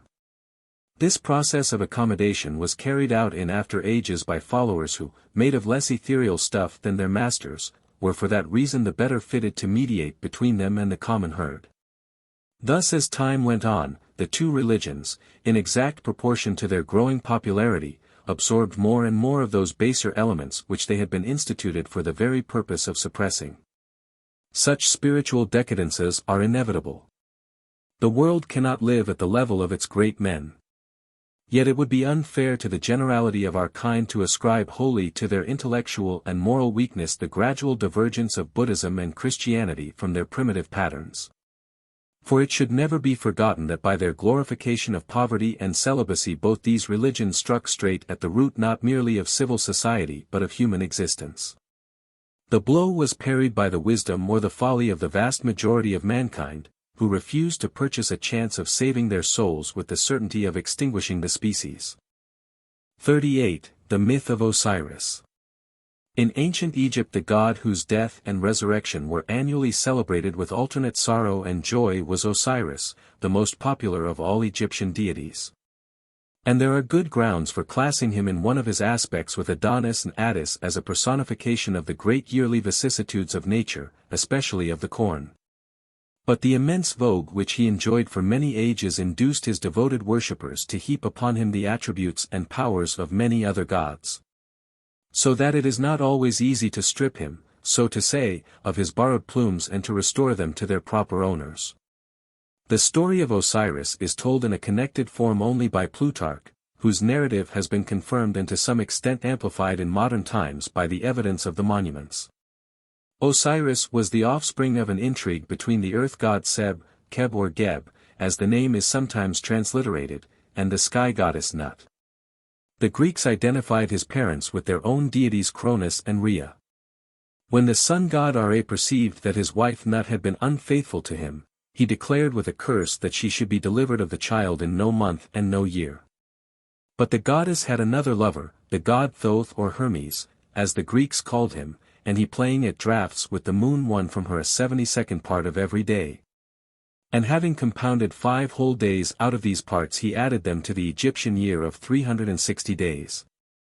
This was the mythical origin of the 5 supplementary days which the Egyptians annually inserted at the end of every year in order to establish a harmony between lunar and solar time.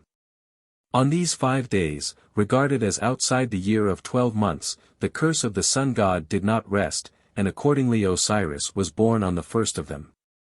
At his nativity a voice rang out proclaiming that the Lord of all had come into the world. Some say that a certain Pamales heard a voice from the temple at Thebes bidding him announce with a shout that a great king, the beneficent Osiris, was born. But Osiris was not the only child of his mother. On the second of the supplementary days she gave birth to the elder Horus, on the third to the god Set, whom the Greeks called Typhon, on the fourth to the goddess Isis, and on the fifth to the goddess Nephthys. Afterwards Set married his sister Nephthys, and Osiris married his sister Isis. Reigning as a king on earth, Osiris reclaimed the Egyptians from savagery, gave them laws, and taught them to worship the gods. Before his time the Egyptians had been cannibals. But Isis, the sister and wife of Osiris, discovered wheat and barley growing wild, and Osiris introduced the cultivation of these grains amongst his people, who forthwith abandoned cannibalism and took kindly to a corn diet. Moreover, Osiris is said to have been the first to gather fruit from trees, to train the vine to poles, and to tread the grapes. Eager to communicate these beneficent discoveries to all mankind, he committed the whole government of Egypt to his wife Isis, and traveled over the world, diffusing the blessings of civilization and agriculture wherever he went. In countries where a harsh climate or niggardly soil forbade the cultivation of the vine, he taught the inhabitants to console themselves for the want of wine by brewing beer from barley. Loaded with the wealth that had been showered upon him by grateful nations, he returned to Egypt, and on account of the benefits he had conferred on mankind he was unanimously hailed and worshipped as a deity. But his brother Set, whom the Greeks called Typhon, with 72 others plotted against him. Having taken the measure of his good brother's body by stealth, the bad brother Typhon fashioned and highly decorated a coffer of the same size. And once when they were all drinking and making merry he brought in the coffer and jestingly promised to give it to the one whom it should fit exactly. Well, they all tried one after the other, but it fitted none of them. Last of all Osiris stepped into it and lay down. On that the conspirators ran and slammed the lid down on him, nailed it fast, soldered it with molten lead, and flung the coffer into the Nile. This happened on the 17th day of the month Athyr, when the sun is in the sign of the Scorpion, and in the 28th year of the reign or the life of Osiris. When Isis heard of it she sheared off a lock of her hair, put on a mourning attire, and wandered disconsolately up and down, seeking the body. By the advice of the god of wisdom she took refuge in the papyrus swamps of the delta. 7 scorpions accompanied her in her flight.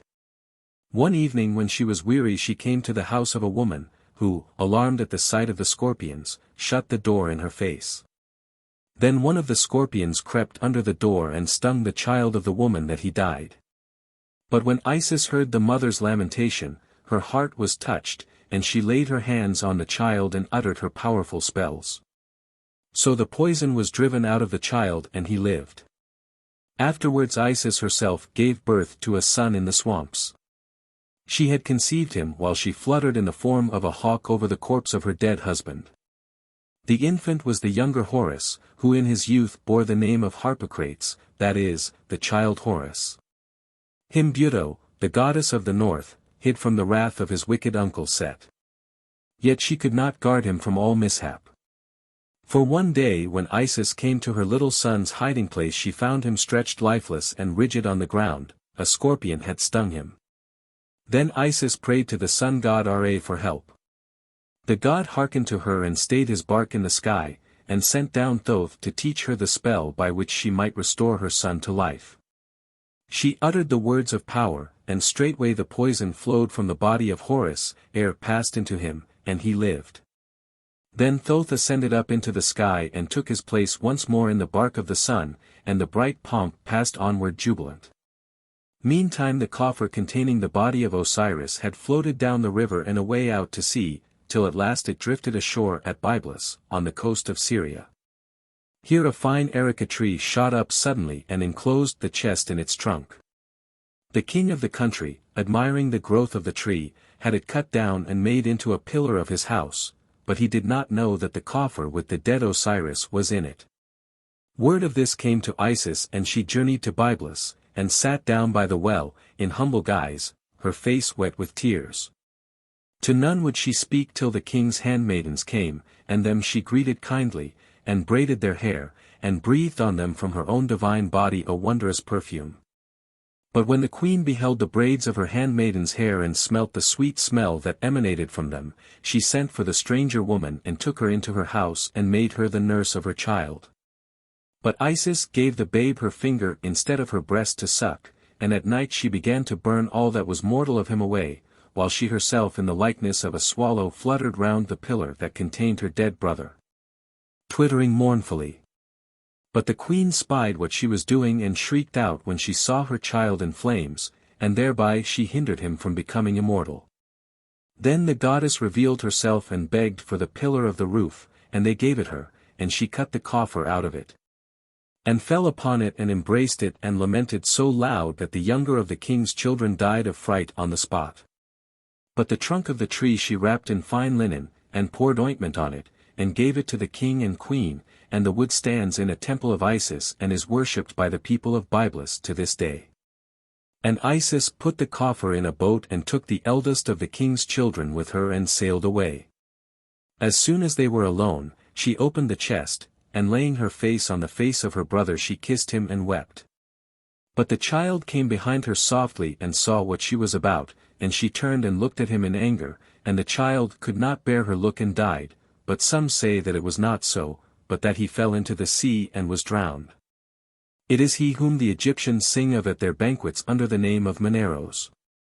But Isis put the coffer by and went to see her son Horus at the city of Buto, and Typhon found the coffer as he was hunting a boar one night by the light of a full moon. And he knew the body, and rent it into 14 pieces, and scattered them abroad. But Isis sailed up and down the marshes in a shallop made of papyrus, looking for the pieces. And that is why when people sail in shallops made of papyrus, the crocodiles do not hurt them, for they fear or respect the goddess. And that is the reason, too, why there are many graves of Osiris in Egypt, for she buried each limb as she found it. But others will have it that she buried an image of him in every city, pretending it was his body, in order that Osiris might be worshipped in many places, and that if Typhon searched for the real grave he might not be able to find it. However, the genital member of Osiris had been eaten by the fishes, so Isis made an image of it instead, and the image is used by the Egyptians at their festivals to this day. Isis, writes the historian Diodorus Siculus, recovered all the parts of the body except the genitals. And because she wished that her husband's grave should be unknown and honored by all who dwell in the land of Egypt, she resorted to the following device.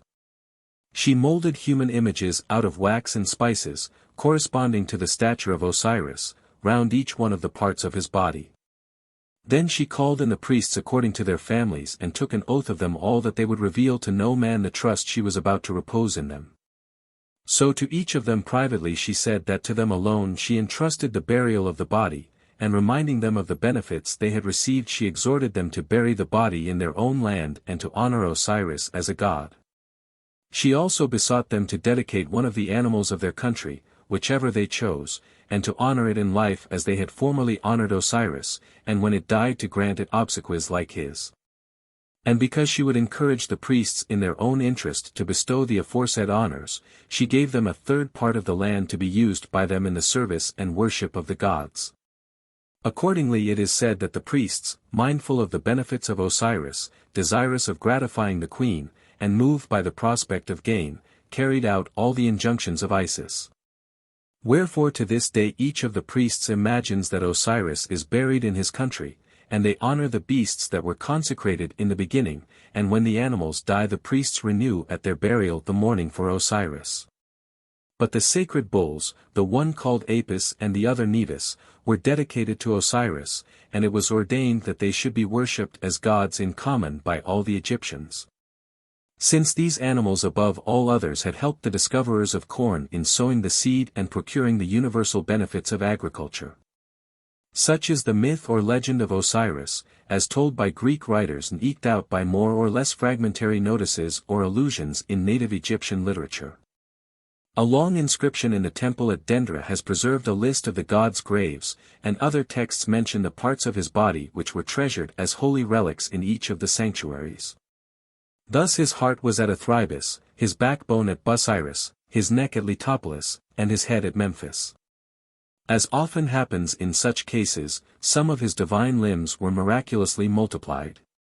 His head, for example, was at Abydos as well as at Memphis, and his legs, which were remarkably numerous, would have sufficed for several ordinary mortals. In this respect, however, Osiris was nothing to St. Denis, of whom no less than 7 heads, all equally genuine, are extant. According to native Egyptian accounts, which supplement that of Plutarch, when Isis had found the corpse of her husband Osiris, she and her sister Nephthys sat down beside it and uttered a lament which in after ages became the type of all Egyptian lamentations for the dead. "Come to thy house," they wailed. "Come to thy house. O God On! Come to thy house, thou who hast no foes. O fair youth, come to thy house, that thou mayest see me. I am thy sister, whom thou lovest, thou shalt not part from me. O fair boy, come to thy house.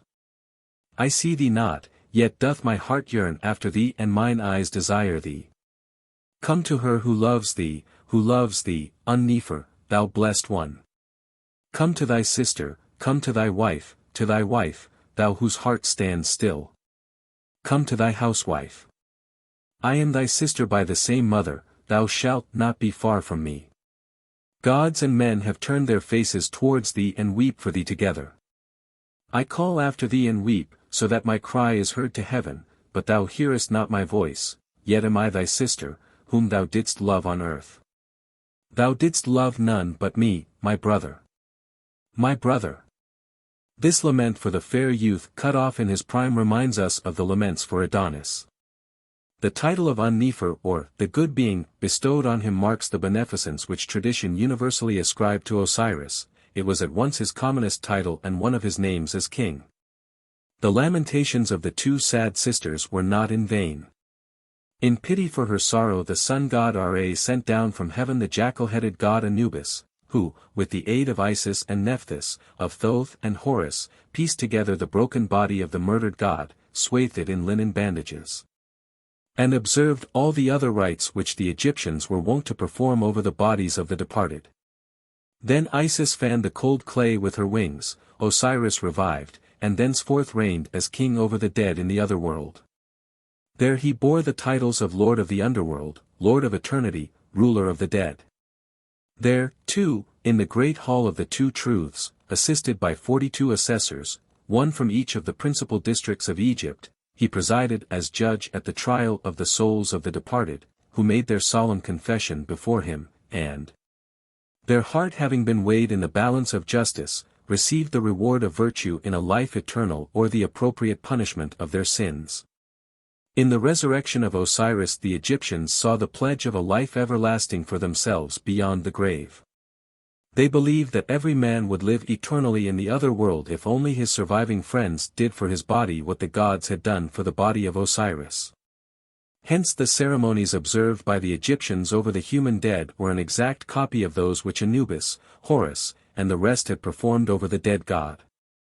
At every burial there was enacted a representation of the divine mystery which had been performed of old over Osiris, when his son, his sisters, his friends were gathered round his mangled remains and succeeded by their spells and manipulations in converting his broken body into the first mummy, which they afterwards reanimated and furnished with the means of entering on a new individual life beyond the grave. The mummy of the deceased was Osiris. The professional female mourners were his two sisters Isis and Nephthys, Anubis, Horus, all the gods of the Osirian legend gathered about the corpse. In this way every dead Egyptian was identified with Osiris and bore his name. From the Middle Kingdom onwards it was the regular practice to address the deceased as Osiris so-and-so, as if he were the god himself, and to add the standing epithet, true of speech, because true speech was characteristic of Osiris. The thousands of inscribed and pictured tombs that have been opened in the valley of the Nile prove that the mystery of the resurrection was performed for the benefit of every dead Egyptian. As Osiris died and rose again from the dead, so all men hope to arise like him from death to life eternal. Thus according to what seems to have been the general native tradition Osiris was a good and beloved king of Egypt, who suffered a violent death but rose from the dead and was henceforth worshipped as a deity. In harmony with this tradition he was regularly represented by sculptors and painters in human and regal form as a dead king, swathed in the wrappings of a mummy, but wearing on his head a kingly crown and grasping in one of his hands, which were left free from the bandages, a kingly scepter. Two cities above all others were associated with his myth or memory.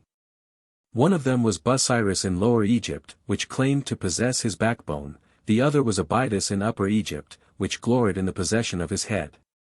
Encircled by the nimbus of the dead yet living god, Abydos, originally an obscure place, became from the end of the Old Kingdom the holiest spot in Egypt. His tomb there would seem to have been to the Egyptians what the Church of the Holy Sepulchre at Jerusalem is to Christians. It was the wish of every pious man that his dead body should rest in hallowed earth near the grave of the glorified Osiris. Few indeed were rich enough to enjoy this inestimable privilege, for, apart from the cost of a tomb in the sacred city, the mere transport of mummies from great distances was both difficult and expensive. Yet so eager were many to absorb in death the blessed influence which radiated from the Holy Sepulchre that they caused their surviving friends to convey their mortal remains to Abydos, there to tarry for a short time, and then to be brought back by river and interred in the tombs which had been made ready for them in their native land. Others had cenotaphs built or memorial tablets erected for themselves near the tomb of their dead and risen Lord, that they might share with him the bliss of a joyful resurrection. 39. The Ritual of Osiris. 1. The Popular Rites. A useful clue to the original nature of a god or goddess is often furnished by the season at which his or her festival is celebrated. Thus, if the festival falls at the new or the full moon, there is a certain presumption that the deity thus honored either is the moon or at least has lunar affinities. If the festival is held at the winter or summer solstice, we naturally surmise that the god is the sun, or at all events that he stands in some close relation to that luminary. Again, if the festival coincides with the time of sowing or harvest, we are inclined to infer that the divinity is an embodiment of the earth or of the corn. These presumptions or inferences, taken by themselves, are by no means conclusive. But if they happen to be confirmed by other indications, the evidence may be regarded as fairly strong.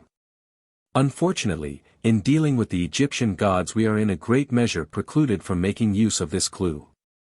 The reason is not that the dates of the festivals are always unknown, but that they shifted from year to year, until after a long interval they had revolved through the whole course of the seasons. This gradual revolution of the festal Egyptian cycle resulted from the employment of a calendar year which neither corresponded exactly to the solar year nor was periodically corrected by intercalation. If the Egyptian farmer of the olden time could get no help, except at the rarest intervals, from the official or sacerdotal calendar, he must have been compelled to observe for himself those natural signals which marked the times for the various operations of husbandry. In all ages of which we possess any records, the Egyptians have been an agricultural people, dependent for their subsistence on the growth of the corn. The cereals which they cultivated were wheat, barley, and apparently sorghum, Hulcus sorghum, Linnaeus, the Dora of the modern fellahin. Then as now the whole country, with the exception of a fringe on the coast of the Mediterranean, was almost rainless, and owed its immense fertility entirely to the annual inundation of the Nile, which, regulated by an elaborate system of dams and canals, was distributed over the fields, renewing the soil year by year with a fresh deposit of mud washed down from the great equatorial lakes and the mountains of Abyssinia. Hence the rise of the river has always been watched by the inhabitants with the utmost anxiety, for if it either falls short of or exceeds a certain height, dearth and famine are the inevitable consequences. The water begins to rise early in June, but it is not until the latter half of July that it swells to a mighty tide. By the end of September the inundation is at its greatest height. The country is now submerged, and presents the appearance of a sea of turbid water, from which the towns and villages, built on higher ground, rise like islands. For about a month the flood remains nearly stationary, then sinks more and more rapidly, till by December or January the river has returned to its ordinary bed. With the approach of summer the level of the water continues to fall. In the early days of June the Nile is reduced to half its ordinary breadth, and Egypt, scorched by the sun, blasted by the wind that has blown from the Sahara for many days, seems a mere continuation of the desert. The trees are choked with a thick layer of grey dust. A few meager patches of vegetables, watered with difficulty, struggle painfully for existence in the immediate neighborhood of the villages. Some appearance of verdure lingers beside the canals and in the hollows from which the moisture has not wholly evaporated. The plain appears to pant in the pitiless sunshine, bare, dusty, ash-colored, cracked and seamed as far as the eye can see with a network of fissures. From the middle of April till the middle of June the land of Egypt is but half alive, waiting for the new Nile. For countless ages this cycle of natural events has determined the annual labors of the Egyptian husbandman. The first work of the agricultural year is the cutting of the dams which have hitherto prevented the swollen river from flooding the canals and the fields. This is done, and the pent-up waters released on their beneficent mission, in the first half of August. In November, when the inundation has subsided, wheat, barley, and sorghum are sown. The time of harvest varies with the district, falling about a month later in the north than in the south. In upper or southern Egypt barley is reaped at the beginning of March, wheat at the beginning of April, and sorghum about the end of that month.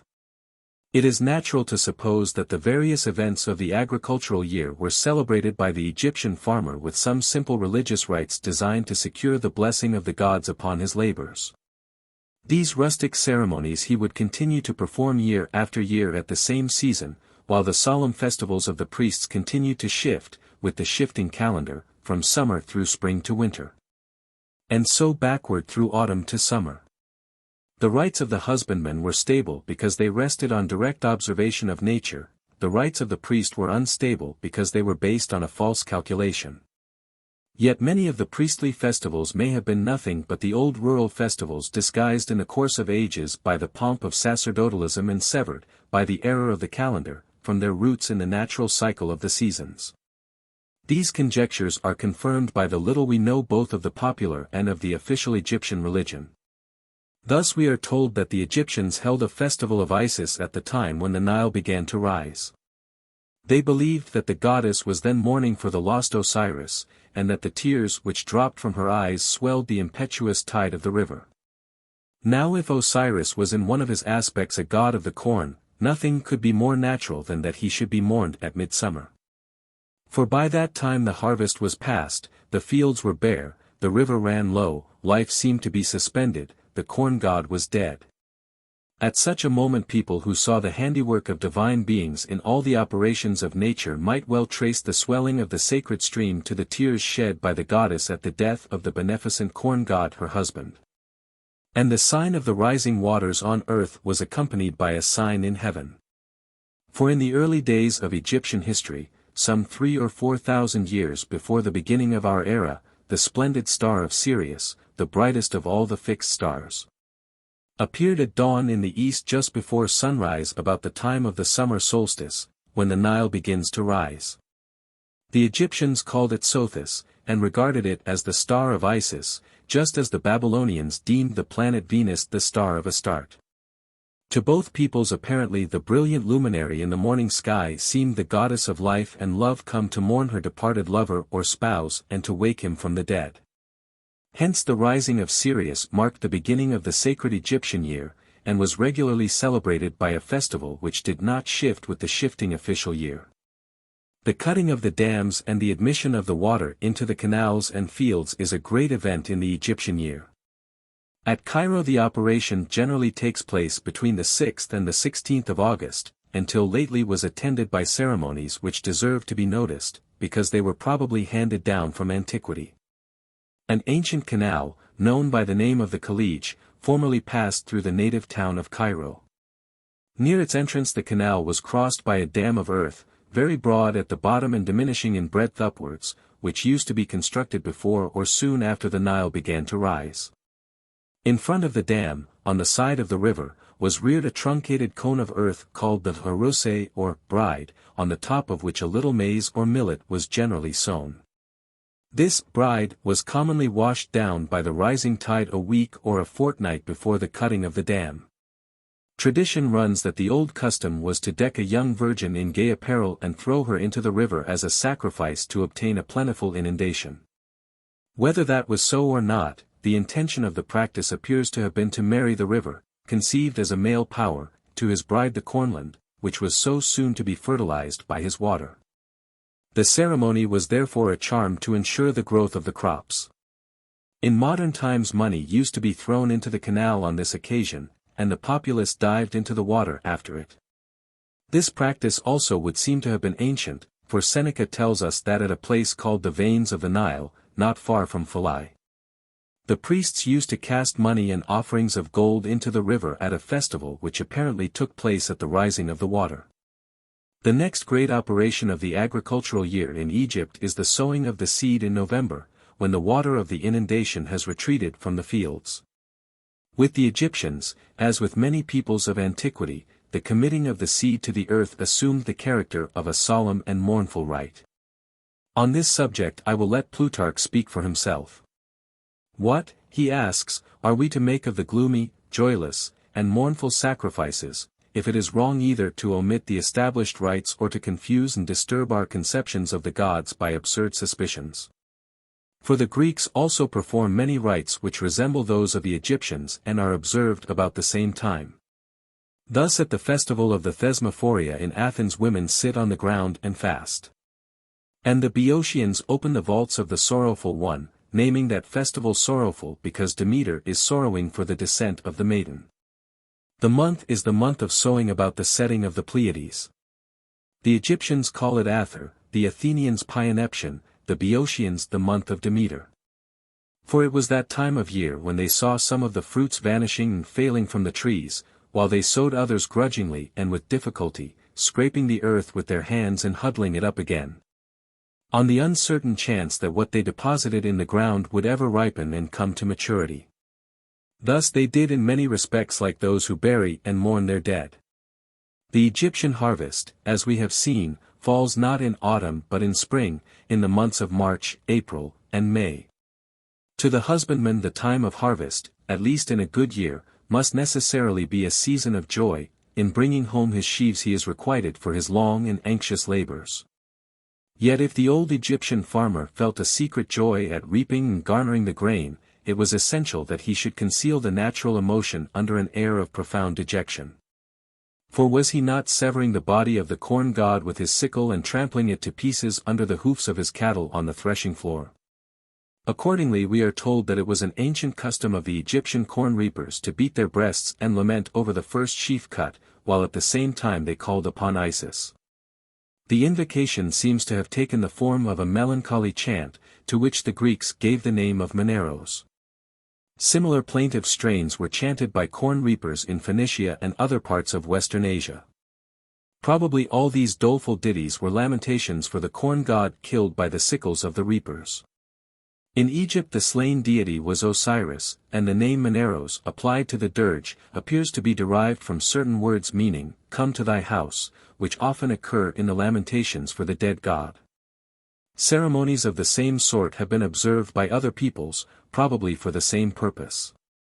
Thus we are told that among all vegetables corn, by which is apparently meant maize, holds the first place in the household economy in the ceremonial observance of the Cherokee Indians, who invoke it under the name of the Old Woman, in allusion to a myth that it sprang from the blood of an old woman killed by her disobedient sons. After the last working of the crop a priest and his assistant went into the field and sang songs of invocation to the spirit of the corn. After that a loud rustling would be heard, which was thought to be caused by the old woman bringing the corn into the field. A clean trail was always kept from the field to the house, so that the corn might be encouraged to stay at home and not go wandering elsewhere.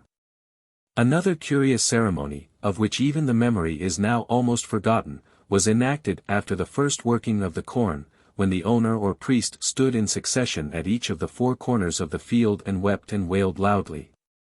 Even the priests are now unable to give a reason for this performance, which may have been a lament for the bloody death of Selu, the old woman of the corn.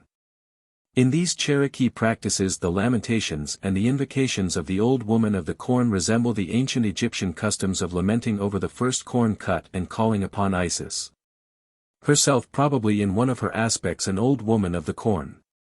Further, the Cherokee precaution of leaving a clear path from the field to the house resembles the Egyptian invitation to Osiris, "Come to thy house." So in the East Indies to this day people observe elaborate ceremonies for the purpose of bringing back the soul of the rice from the fields to the barn. The Nandi of East Africa perform a ceremony in September when the Eleusine grain is ripening. Every woman who owns a plantation goes out with her daughters into the cornfields and makes a bonfire of the branches and leaves of certain trees. After that they pluck some of the Eleusine, and each of them puts one grain in her necklace, chews another and rubs it on her forehead, throat, and breast.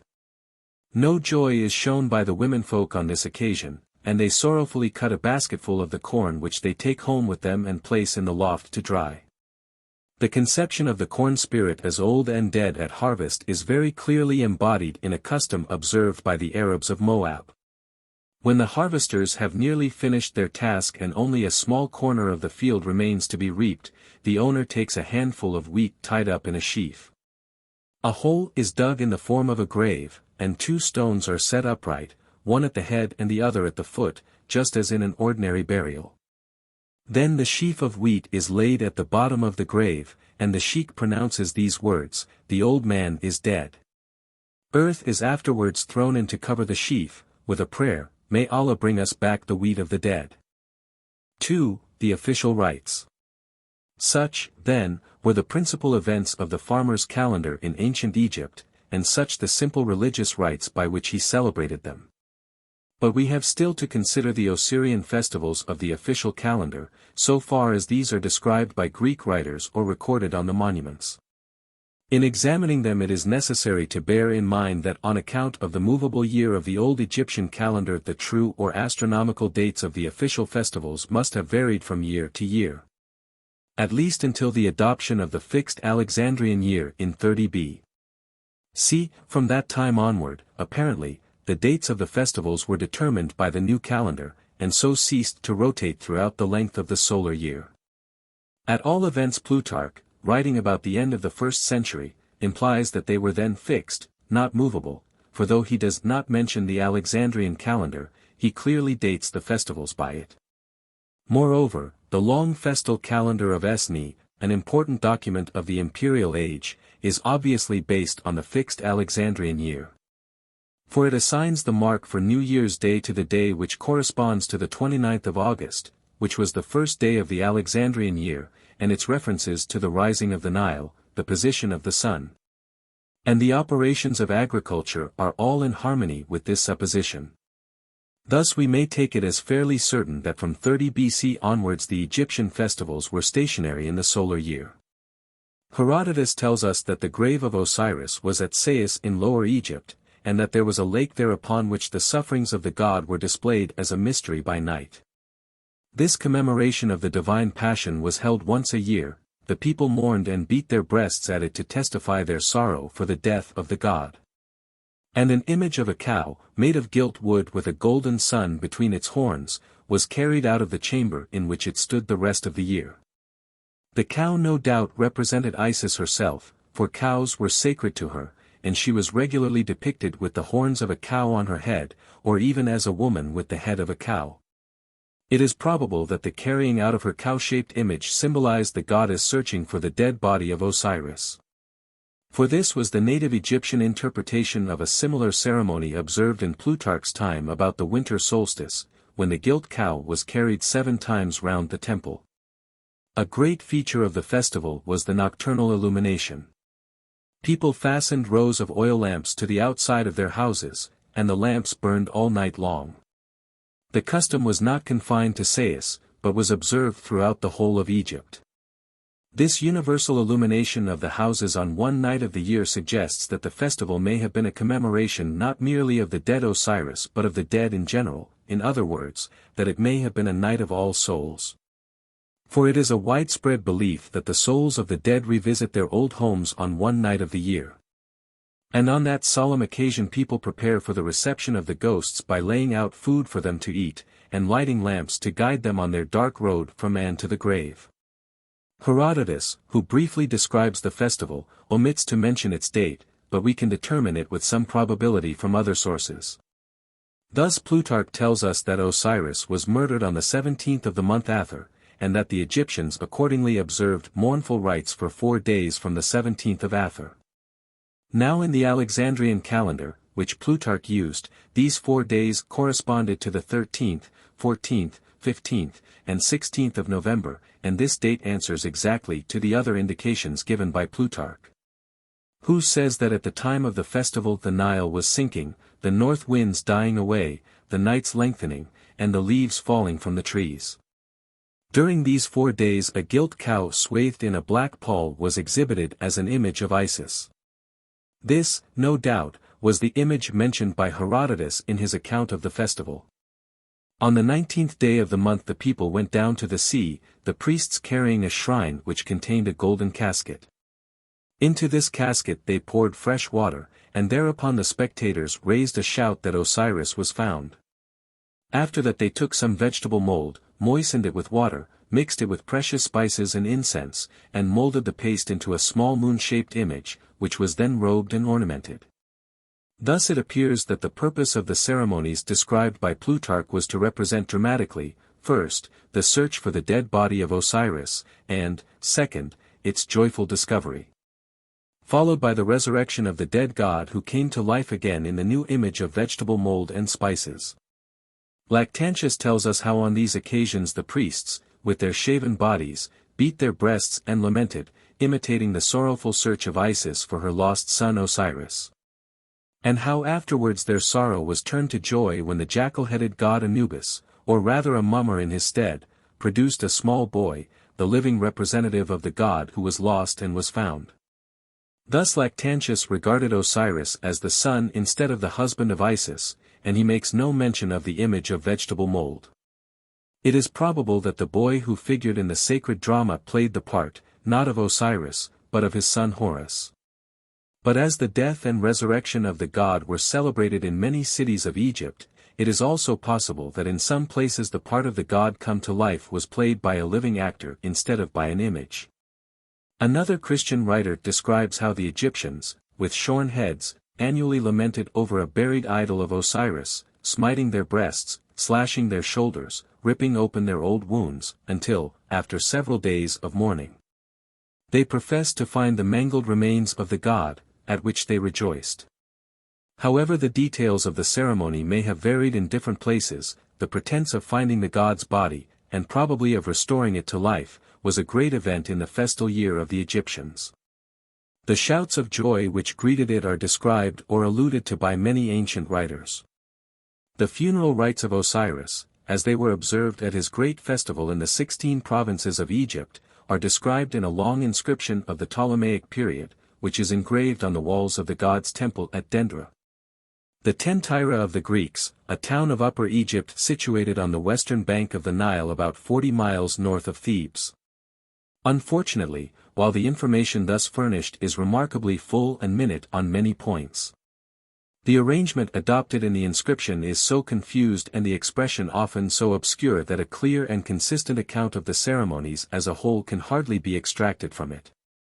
Moreover, we learn from the document that the ceremonies varied somewhat in the several cities, the ritual of Abydos, for example, differing from that of Busiris.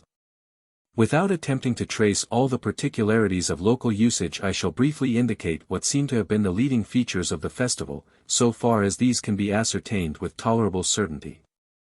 The rites lasted 18 days, from the 12th to the 30th of the month Khoiak, and set forth the nature of Osiris in his triple aspect as dead, dismembered, and finally reconstituted by the union of his scattered limbs. In the first of these aspects he was called Chentaiment, Kentiamenti, in the second Osiris Sep, and in the third Sakari, Seeker.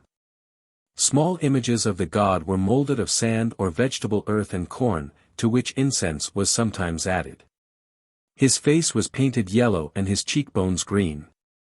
These images were cast in a mold of pure gold, which represented the god in the form of a mummy, with the white crown of Egypt on his head. The festival opened on the 12th day of Khoiak with a ceremony of plowing and sowing. 2 black cows were yoked to the plow, which was made of tamarisk wood, while the share was of black copper. A boy scattered the seed. One end of the field was sown with barley, the other with spelt, and the middle with flax. During the operation the chief celebrant recited the ritual chapter of the sowing of the fields. At Busiris on the 20th of Khoiak sand and barley were put in the god's garden, which appears to have been a sort of large flower pot. This was done in the presence of the cow goddess Shenti, represented seemingly by the image of a cow made of gilt sycamore wood with a headless human image in its inside. Then fresh inundation water was poured out of a golden vase over both the goddess and the garden, and the barley was allowed to grow as the emblem of the resurrection of the god after his burial in the earth. For the growth of the garden is the growth of the divine substance. On the 22nd of Khoiak, at the 8th hour, the images of Osiris, attended by 34 images of deities, performed a mysterious voyage in 34 tiny boats made of papyrus, which were illuminated by 365 lights. On the 24th of Khoiak, after sunset, the effigy of Osiris in a coffin of mulberry wood was laid in the grave. And at the 9th hour of the night the effigy which had been made and deposited the year before was removed and placed upon boughs of sycamore. Lastly, on the 30th day of Khoiak they repaired to the Holy Sepulchre, a subterranean chamber over which appears to have grown a clump of persea trees. Entering the vault by the western door, they laid the coffined effigy of the dead god reverently on a bed of sand in the chamber. So they left him to his rest, and departed from the sepulchre by the eastern door. Thus ended the ceremonies in the month of Khoiak. In the foregoing account of the festival, drawn from the great inscription of Dendra, the burial of Osiris figures prominently, while his resurrection is implied rather than expressed. This defect of the document, however, is amply compensated by a remarkable series of bas-reliefs which accompany and illustrate the inscription. These exhibit in a series of scenes the dead god lying swathed as a mummy on his bier, then gradually raising himself up higher and higher, until at last he has entirely quitted the bier and is seen erect between the guardian wings of the faithful Isis, who stands behind him, while a male figure holds up before his eyes the crux ansata, the Egyptian symbol of life. The resurrection of the god could hardly be portrayed more graphically. Even more instructive, however, is another representation of the same event in a chamber dedicated to Osiris in the great temple of Isis at Philae. Here we see the dead body of Osiris with stalks of corn springing from it, while a priest waters the stalks from a pitcher which he holds in his hand. The accompanying inscription sets forth that, this is the form of him whom one may not name, Osiris of the mysteries, who springs from the returning waters. Taken together, the picture and the words seem to leave no doubt that Osiris was here conceived and represented as a personification of the corn which springs from the fields after they have been fertilized by the inundation. This, according to the inscription, was the kernel of the mysteries, the innermost secret revealed to the initiated. So in the rites of Demeter at Eleusis a reaped ear of corn was exhibited to the worshippers as the central mystery of their religion. We can now fully understand why at the great festival of sowing in the month of Khoiak the priests used to bury effigies of Osiris made of earth and corn. When these effigies were taken up again at the end of a year or of a shorter interval, the corn would be found to have sprouted from the body of Osiris, and this sprouting of the grain would be hailed as an omen, or rather as the cause of the growth of the crops. The corn god produced the corn from himself, he gave his own body to feed the people, he died that they might live. And from the death and resurrection of their great god the Egyptians drew not only their support and sustenance in this life, but also their hope of a life eternal beyond the grave.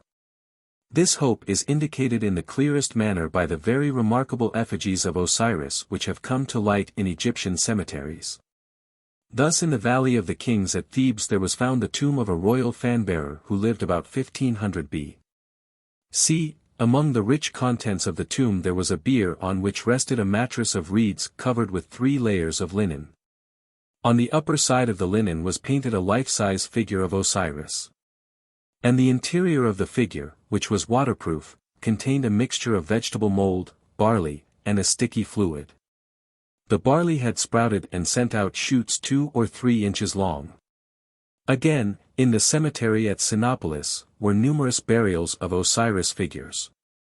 These were made of grain wrapped up in cloth and roughly shaped like an Osiris, and placed inside a bricked-up recess at the side of the tomb, sometimes in small pottery coffins, sometimes in wooden coffins in the form of a hawk mummy, sometimes without any coffins at all. These corn-stuffed figures were bandaged like mummies with patches of gilding here and there, as if in imitation of the golden mold in which the similar figures of Osiris were cast at the festival of sowing. Again, effigies of Osiris, with faces of green wax and their interior full of grain, were found buried near the necropolis of Thebes. Finally, we are told by Professor Ehrman that between the legs of mummies, there sometimes lies a figure of Osiris made of slime. It is filled with grains of corn, the sprouting of which is intended to signify the resurrection of the god. We cannot doubt that, just as the burial of corn-stuffed images of Osiris in the earth at the festival of sowing was designed to quicken the seed, so the burial of similar images in the grave was meant to quicken the dead, in other words, to ensure their spiritual immortality. 40. The nature of Osiris. 1. Osiris a corn god. The foregoing survey of the myth and ritual of Osiris may suffice to prove that in one of his aspects the god was a personification of the corn, which may be said to die and come to life again every year. Through all the pomp and glamour with which in later times the priests had invested his worship, the conception of him as the corn god comes clearly out in the festival of his death and resurrection, which was celebrated in the month of Khoiak and at a later period in the month of Athar. That festival appears to have been essentially a festival of sowing, which properly fell at the time when the husbandman actually committed the seed to the earth. On that occasion an effigy of the corn god, molded of earth and corn, was buried with funeral rites in the ground in order that, dying there, he might come to life again with the new crops. The ceremony was, in fact, a charm to ensure the growth of the corn by sympathetic magic. And we may conjecture that as such it was practiced in a simple form by every Egyptian farmer on his fields long before it was adopted and transfigured by the priests in the stately ritual of the temple. In the modern, but doubtless ancient, Arab custom of burying the old man, namely, a sheaf of wheat, in the harvest field and praying that he may return from the dead, we see the germ out of which the worship of the corn god Osiris was probably developed. The details of his myth fit in well with this interpretation of the god. He was said to be the offspring of sky and earth. What more appropriate parentage could be invented for the corn which springs from the ground that has been fertilized by the water of heaven? It is true that the land of Egypt owed its fertility directly to the Nile and not to showers. But the inhabitants must have known or guessed that the great river in its turn was fed by the rains which fell in the far interior. Again, the legend that Osiris was the first to teach men the use of corn would be most naturally told of the corn god himself. Further, the story that his mangled remains were scattered up and down the land and buried in different places may be a mythical way of expressing either the sowing or the winnowing of the grain. The latter interpretation is supported by the tale that Isis placed the severed limbs of Osiris on a corn sieve. Or more probably the legend may be a reminiscence of a custom of slaying a human victim, perhaps a representative of the corn spirit, and distributing his flesh or scattering his ashes over the fields to fertilize them. In modern Europe the figure of death is sometimes torn in pieces, and the fragments are then buried in the ground to make the crops grow well, and in other parts of the world human victims are treated in the same way. With regard to the ancient Egyptians we have it on the authority of Manetho that they used to burn red-haired men and scatter their ashes with winnowing fans. And it is highly significant that this barbarous sacrifice was offered by the kings at the grave of Osiris. We may conjecture that the victims represented Osiris himself, who was annually slain, dismembered, and buried in their persons that he might quicken the seed in the earth. Possibly in prehistoric times the kings themselves played the part of the god and were slain and dismembered in that character. Set as well as Osiris is said to have been torn in pieces after a reign of 18 days, which was commemorated by an annual festival of the same length. According to one story Romulus, the first king of Rome, was cut in pieces by the senators, who buried the fragments of him in the ground. And the traditional day of his death, the 7th of July, was celebrated with certain curious rites, which were apparently connected with the artificial fertilization of the fig. Again, Greek legend told how Pentheus, king of Thebes, and Lycurgus, king of the Thracian Edonians, opposed the vine god Dionysus, and how the impious monarchs were rent in pieces, the one by the frenzied bacchanals, the other by horses. The Greek traditions may well be distorted reminiscences of a custom of sacrificing human beings, and especially divine kings, in the character of Dionysus. A god who resembled Osiris in many points and was said like him to have been torn limb from limb. We are told that in Chios men were rent in pieces as a sacrifice to Dionysus, and since they died the same death as their god, it is reasonable to suppose that they personated him. The story that the Thracian Orpheus was similarly torn limb from limb by the bacchanals seems to indicate that he too perished in the character of the god whose death he died. It is significant that the Thracian Lycurgus, king of the Edonians, is said to have been put to death in order that the ground, which had ceased to be fruitful, might regain its fertility. Further, we read of a Norwegian king, Halfdan the Black, whose body was cut up and buried in different parts of his kingdom for the sake of ensuring the fruitfulness of the earth. He is said to have been drowned at the age of 40 through the breaking of the ice in spring. What followed his death is thus related by the Old Norse historian Snorri Sturluson: he had been the most prosperous, literally, blessed with abundance, of all kings. So greatly did men value him that when the news came that he was dead and his body removed to Hringariki and intended for burial there, the chief men from Romerike and Westfold and Hythmork came and all requested that they might take his body with them and bury it in their various provinces. They thought that it would bring abundance to those who obtained it. Eventually it was settled that the body was distributed in 4 places. The head was laid in a barrow at Stein in Hringariki, and each party took away their own share and buried it. All these barrows are called Halfdan's barrows. It should be remembered that this Halfdan belonged to the family of the Inglings, who traced their descent from Frey, the great Scandinavian god of fertility. The natives of Kiwe, an island lying off the mouth of the Fly River in British New Guinea, tell of a certain magician named Sedra, who had sago for his totem. When Sedra was old and ill, he told the people that he would soon die, but that, nevertheless, he would cause their gardens to thrive. Accordingly, he instructed them that when he was dead they should cut him up and place pieces of his flesh in their gardens, but his head was to be buried in his own garden.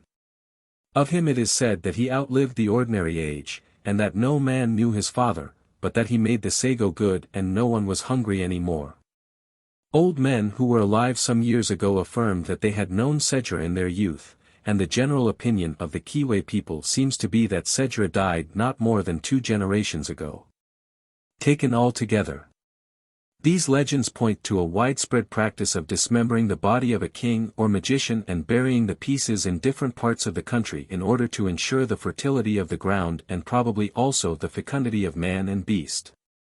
To return to the human victims whose ashes the Egyptians scattered with winnowing fans, the red hair of these unfortunates was probably significant. For in Egypt the oxen which were sacrificed had also to be red. A single black or white hair found on the beast would have disqualified it for the sacrifice.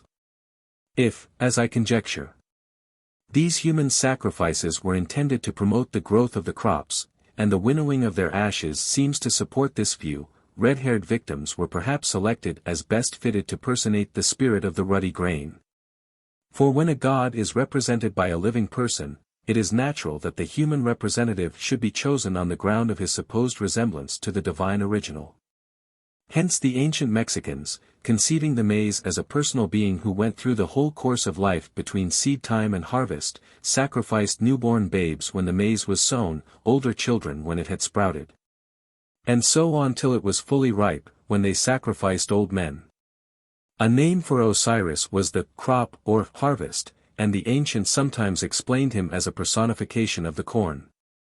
2. Osiris, a tree spirit. But Osiris was more than a spirit of the corn. He was also a tree spirit, and this may perhaps have been his primitive character, since the worship of trees is naturally older in the history of religion than the worship of the cereals. The character of Osiris as a tree spirit was represented very graphically in a ceremony described by Firmicus Maternus. A pine tree having been cut down, the center was hollowed out, and with the wood thus excavated an image of Osiris was made, which was then buried like a corpse in the hollow of the tree. It is hard to imagine how the conception of a tree as tenanted by a personal being could be more plainly expressed. The image of Osiris thus made was kept for a year and then burned, exactly as was done with the image of Adonis which was attached to the pine tree. The ceremony of cutting the tree, as described by Firmicus Maternus, appears to be alluded to by Plutarch.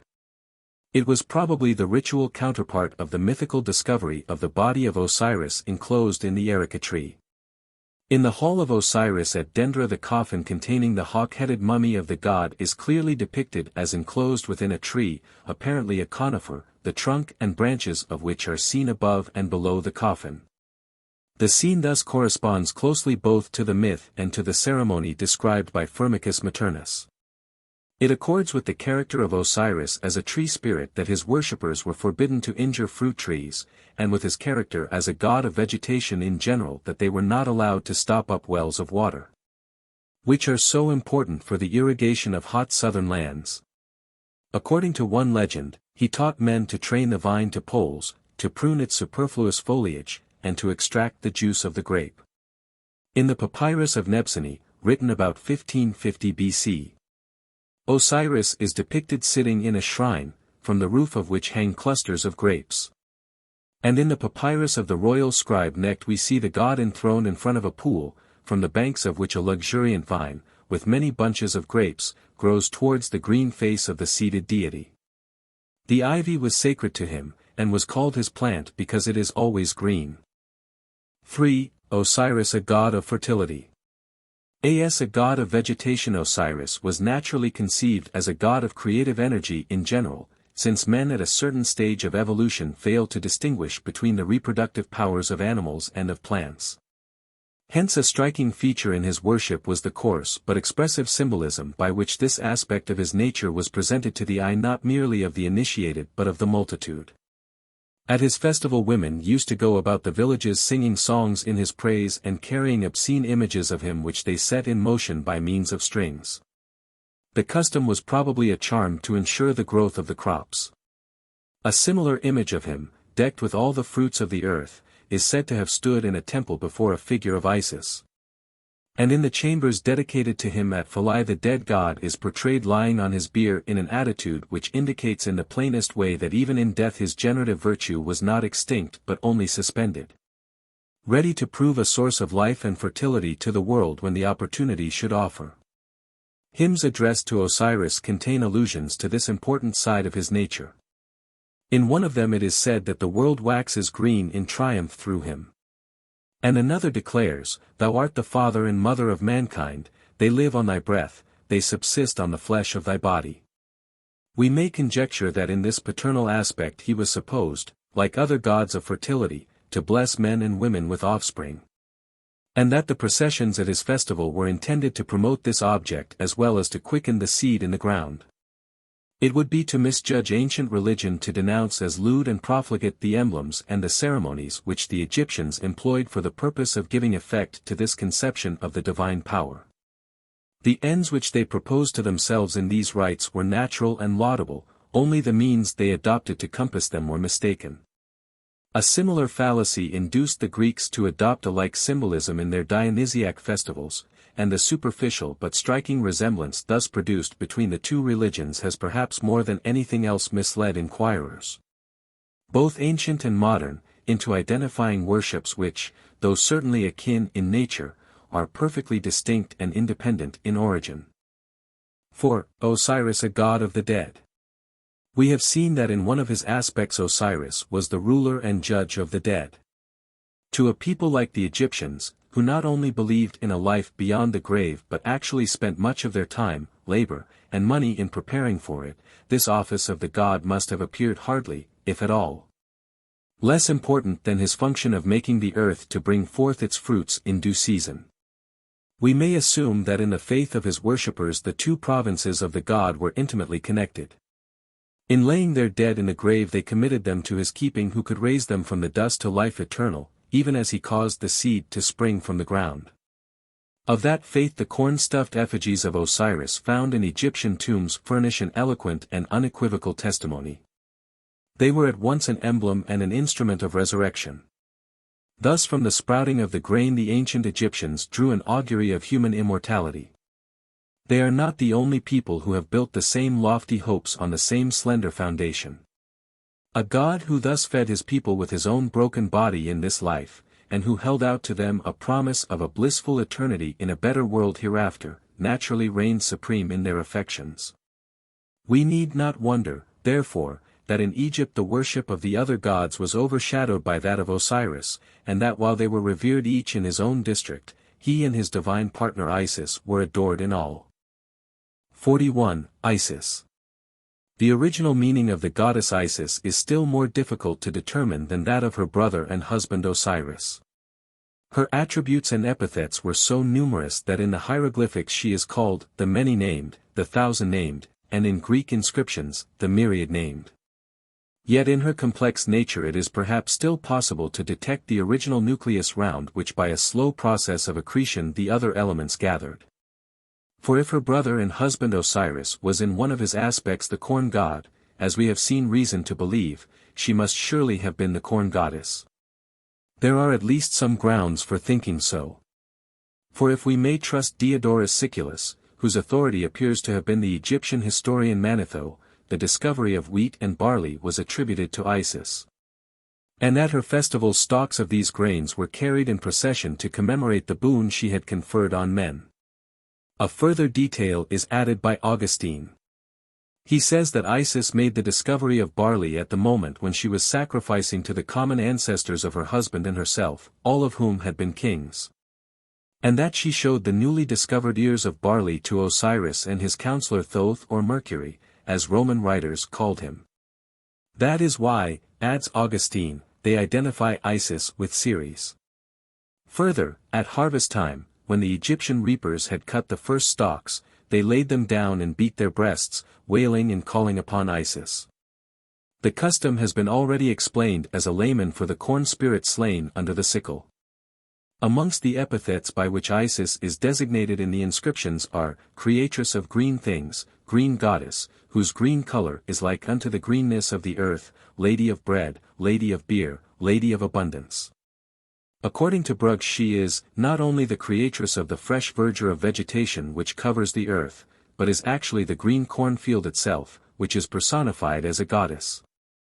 This is confirmed by her epithet Sochet or Sochet, meaning, a cornfield, a sense which the word still retains in Coptic. The Greeks conceived of Isis as a corn goddess, for they identified her with Demeter. In a Greek epigram she is described as, she who has given birth to the fruits of the earth, and, the mother of the ears of corn.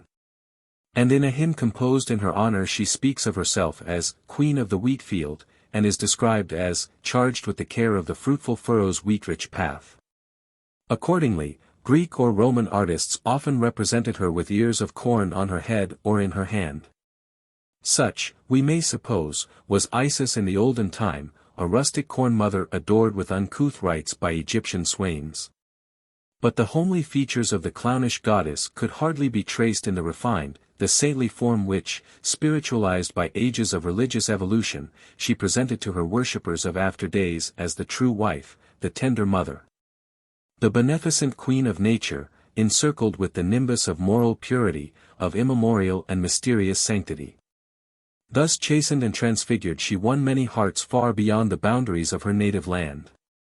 In that welter of religions which accompanied the decline of national life in antiquity, her worship was one of the most popular at Rome and throughout the empire. Some of the Roman emperors themselves were openly addicted to it. And however the religion of Isis may, like any other, have been often worn as a cloak by men and women of loose life, her rites appear on the whole to have been honorably distinguished by a dignity and composure, a solemnity and decorum, well fitted to suit the troubled mind, to ease the burdened heart. They appealed therefore to gentle spirits, and above all to women, whom the bloody and licentious rites of other oriental goddesses only shocked and repelled. We need not wonder, then, that in a period of decadence, when traditional faiths were shaken, when systems clashed, when men's minds were disquieted, when the fabric of empire itself, once deemed eternal, began to show ominous rents and fissures. The serene figure of Isis with her spiritual calm, her gracious promise of immortality, should have appeared to many like a star in a stormy sky. And should have roused in their breasts a rapture of devotion not unlike that which was paid in the Middle Ages to the Virgin Mary. Indeed, her stately ritual, with its shaven and tonsured priests, its matins and vespers, its tinkling music, its baptism and aspersions of holy water, its solemn processions, its jeweled images of the Mother of God, presented many points of similarity to the pomps and ceremonies of Catholicism. The resemblance need not be purely accidental. Ancient Egypt may have contributed its share to the gorgeous symbolism of the Catholic Church as well as to the pale abstractions of her theology. Certainly in art the figure of Isis suckling the infant Horus is so like that of the Madonna and Child that it has sometimes received the adoration of ignorant Christians. And to Isis in her later character of patroness of mariners the Virgin Mary perhaps owes her beautiful epithet of Stella Maris, Star of the Sea, under which she is adored by tempest-tossed sailors. The attributes of a marine deity may have been bestowed on Isis by the seafaring Greeks of Alexandria. They are quite foreign to her original character and to the habits of the Egyptians, who had no love of the sea. On this hypothesis Sirius, the bright star of Isis, which on July mornings rises from the glassy waves of the eastern Mediterranean, a harbinger of halcyon weather to mariners, was the true Stella Maris, the star of the sea. 42. Osiris and the Sun. Osiris has been sometimes interpreted as the sun god, and in modern times this view has been held by so many distinguished writers that it deserves a brief examination. If we inquire on what evidence Osiris has been identified with the sun or the sun god, it will be found on analysis to be minute in quantity and dubious, where it is not absolutely worthless, in quality.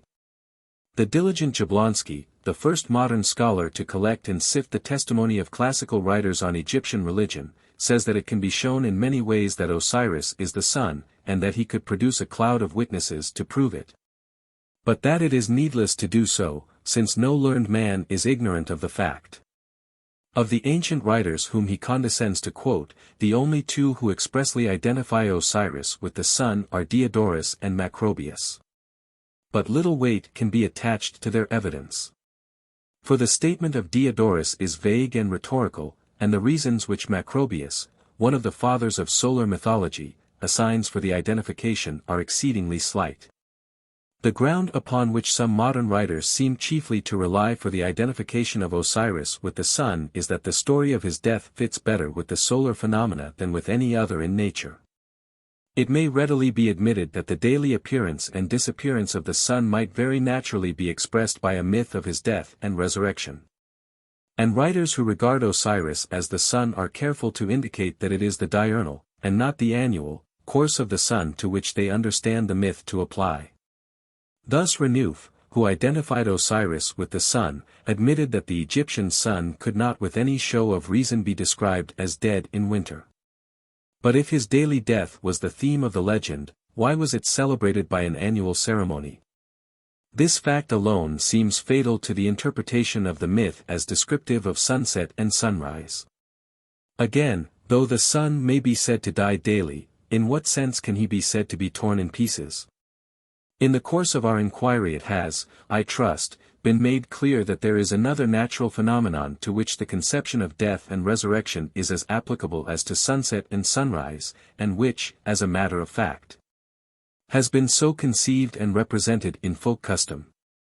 That phenomenon is the annual growth and decay of vegetation. A strong reason for interpreting the death of Osiris as the decay of vegetation rather than as the sunset is to be found in the general, though not unanimous, voice of antiquity, which class together the worship and myths of Osiris, Adonis, Attis, Dionysus, and Demeter, as religions of essentially the same type. The consensus of ancient opinion on this subject seems too great to be rejected as a mere fancy. So closely did the rites of Osiris resemble those of Adonis at Byblus that some of the people of Byblus themselves maintained that it was Osiris and not Adonis whose death was mourned by them. Such a view could certainly not have been held if the rituals of the two gods had not been so alike as to be almost indistinguishable. Herodotus found the similarity between the rites of Osiris and Dionysus so great, that he thought it impossible the latter could have arisen independently. They must, he supposed, have been recently borrowed, with slight alterations, by the Greeks from the Egyptians. Again, Plutarch, a very keen student of comparative religion, insists upon the detailed resemblance of the rites of Osiris to those of Dionysus. We cannot reject the evidence of such intelligent and trustworthy witnesses on plain matters of fact which fell under their own cognizance. Their explanations of the worships it is indeed possible to reject, for the meaning of religious cults is often open to question, but resemblances of ritual are matters of observation. Therefore, those who explain Osiris as the sun are driven to the alternative of either dismissing as mistaken the testimony of antiquity to the similarity of the rites of Osiris, Adonis, Attis, Dionysus, and Demeter, or of interpreting all these rites as sun worship. No modern scholar has fairly faced and accepted either side of this alternative. To accept the former would be to affirm that we know the rites of these deities better than the men who practiced, or at least who witnessed them. To accept the latter would involve a wrenching, clipping, mangling, and distorting of myth and ritual from which even Macrobius shrank.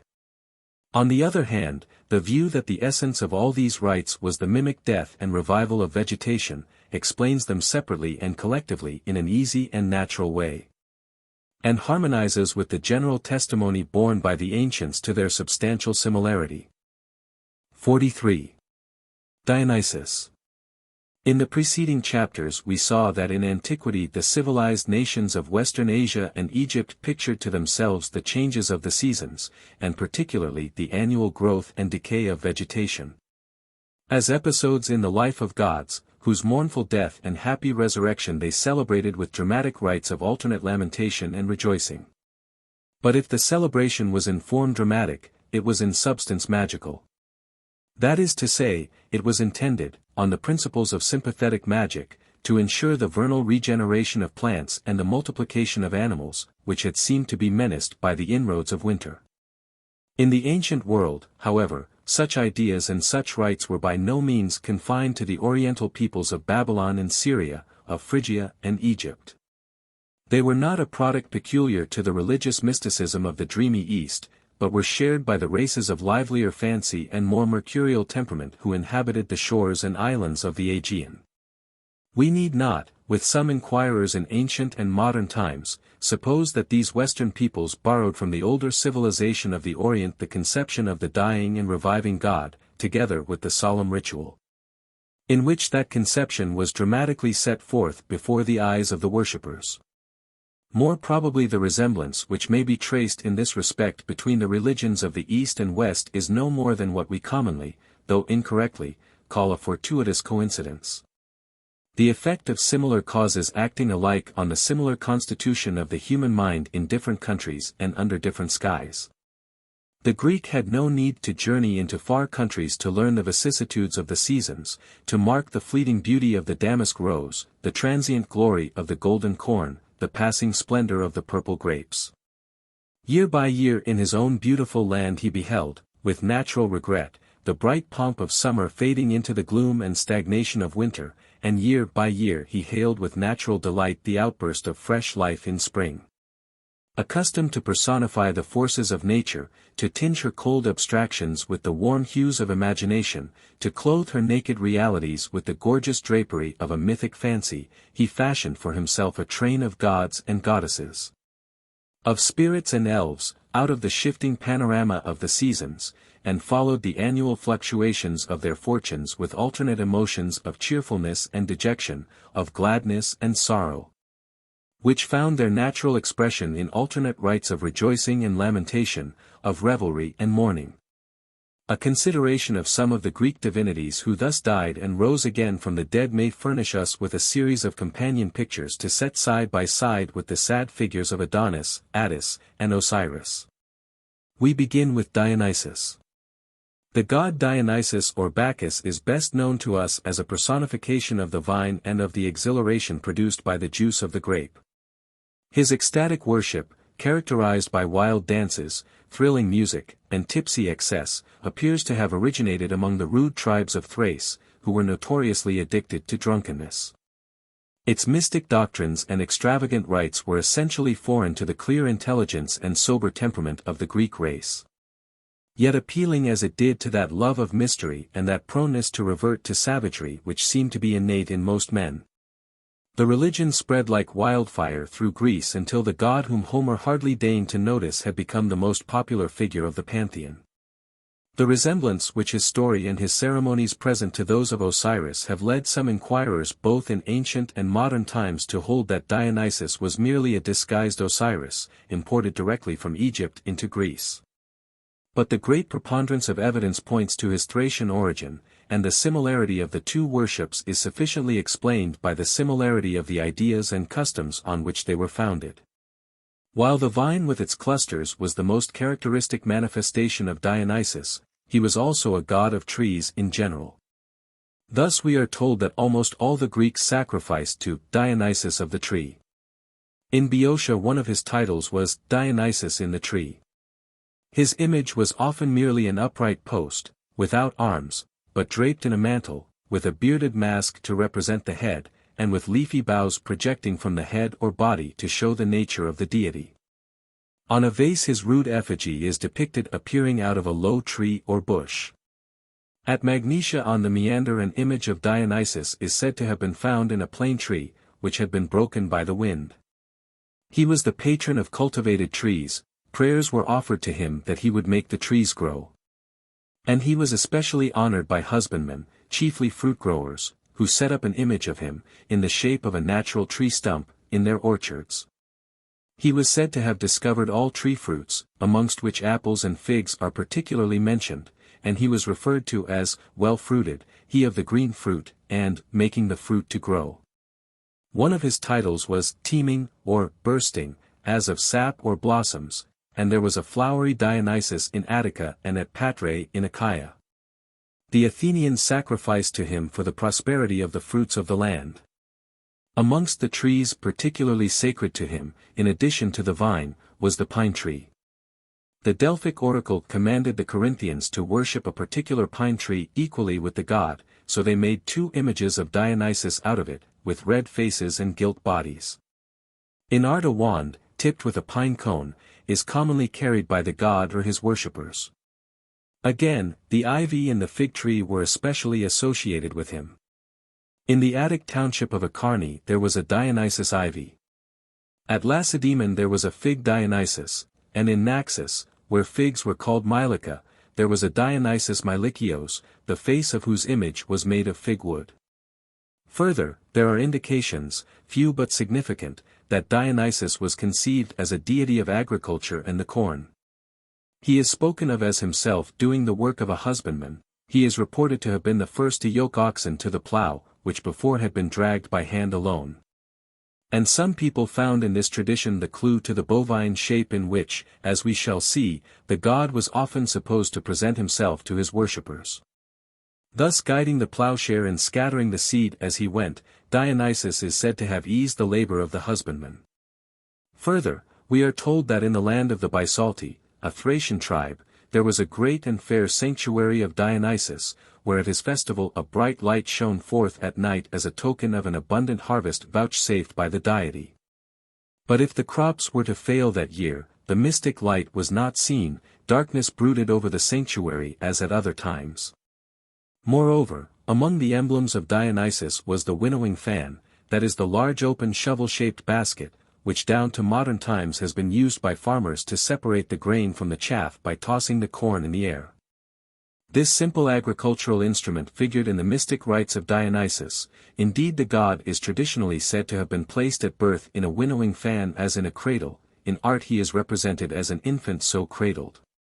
And from these traditions and representations he derived the epithet of Lycnites, that is, he of the winnowing fan. Like other gods of vegetation, Dionysus was believed to have died a violent death, but to have been brought to life again. And his sufferings, death, and resurrection were enacted in his sacred rites. His tragic story is thus told by the poet Nonnus. Zeus in the form of a serpent visited Persephone, and she bore him Zagreus, that is, Dionysus, a horned infant. Scarcely was he born, when the babe mounted the throne of his father Zeus and mimicked the great god by brandishing the lightning in his tiny hand. But he did not occupy the throne long. For the treacherous Titans, their faces whitened with chalk, attacked him with knives while he was looking at himself in a mirror. For a time he evaded their assaults by turning himself into various shapes, assuming the likeness successively of Zeus and Cronus, of a young man, of a lion, a horse, and a serpent. Finally, in the form of a bull, he was cut to pieces by the murderous knives of his enemies. His Cretan myth, as related by Firmicus Maternus, ran thus. He was said to have been the bastard son of Jupiter, a Cretan king. Going abroad, Jupiter transferred the throne and scepter to the youthful Dionysus, but, knowing that his wife Juno cherished a jealous dislike of the child, he entrusted Dionysus to the care of guards upon whose fidelity he believed he could rely. Juno, however, bribed the guards, and amusing the child with rattles and a cunningly wrought looking-glass lured him into an ambush, where her satellites, the Titans, rushed upon him, cut him limb from limb, boiled his body with various herbs, and ate it. But his sister Minerva, who had shared in the deed, kept his heart and gave it to Jupiter on his return, revealing to him the whole history of the crime. In his rage, Jupiter put the Titans to death by torture, and, to soothe his grief for the loss of his son, made an image in which he enclosed the child's heart, and then built a temple in his honor. In this version a euhemeristic turn has been given to the myth by representing Jupiter and Juno, Zeus and Hera, as a king and queen of Crete. The guards referred to are the mythical Curetes who danced a war dance round the infant Dionysus, as they are said to have done round the infant Zeus. Very noteworthy is the legend, recorded both by Nonnus and Firmicus, that in his infancy Dionysus occupied for a short time the throne of his father Zeus. So Proclus tells us that Dionysus was the last king of the gods appointed by Zeus. For his father set him on the kingly throne, and placed in his hand the scepter, and made him king of all the gods of the world. Such traditions point to a custom of temporarily investing the king's son with the royal dignity as a preliminary to sacrificing him instead of his father. Pomegranates were supposed to have sprung from the blood of Dionysus, as anemones from the blood of Adonis and violets from the blood of Attis, hence women refrained from eating seeds of pomegranates at the festival of the Thesmophoria. According to some, the severed limbs of Dionysus were pieced together, at the command of Zeus, by Apollo, who buried them on Parnassus. The grave of Dionysus was shown in the Delphic temple beside a golden statue of Apollo. However, according to another account, the grave of Dionysus was at Thebes, where he is said to have been torn in pieces. Thus far the resurrection of the slain god is not mentioned, but in other versions of the myth it is variously related. According to one version, which represented Dionysus as a son of Zeus and Demeter, his mother pieced together his mangled limbs and made him young again. In others it is simply said that shortly after his burial he rose from the dead and ascended up to heaven, or that Zeus raised him up as he lay mortally wounded.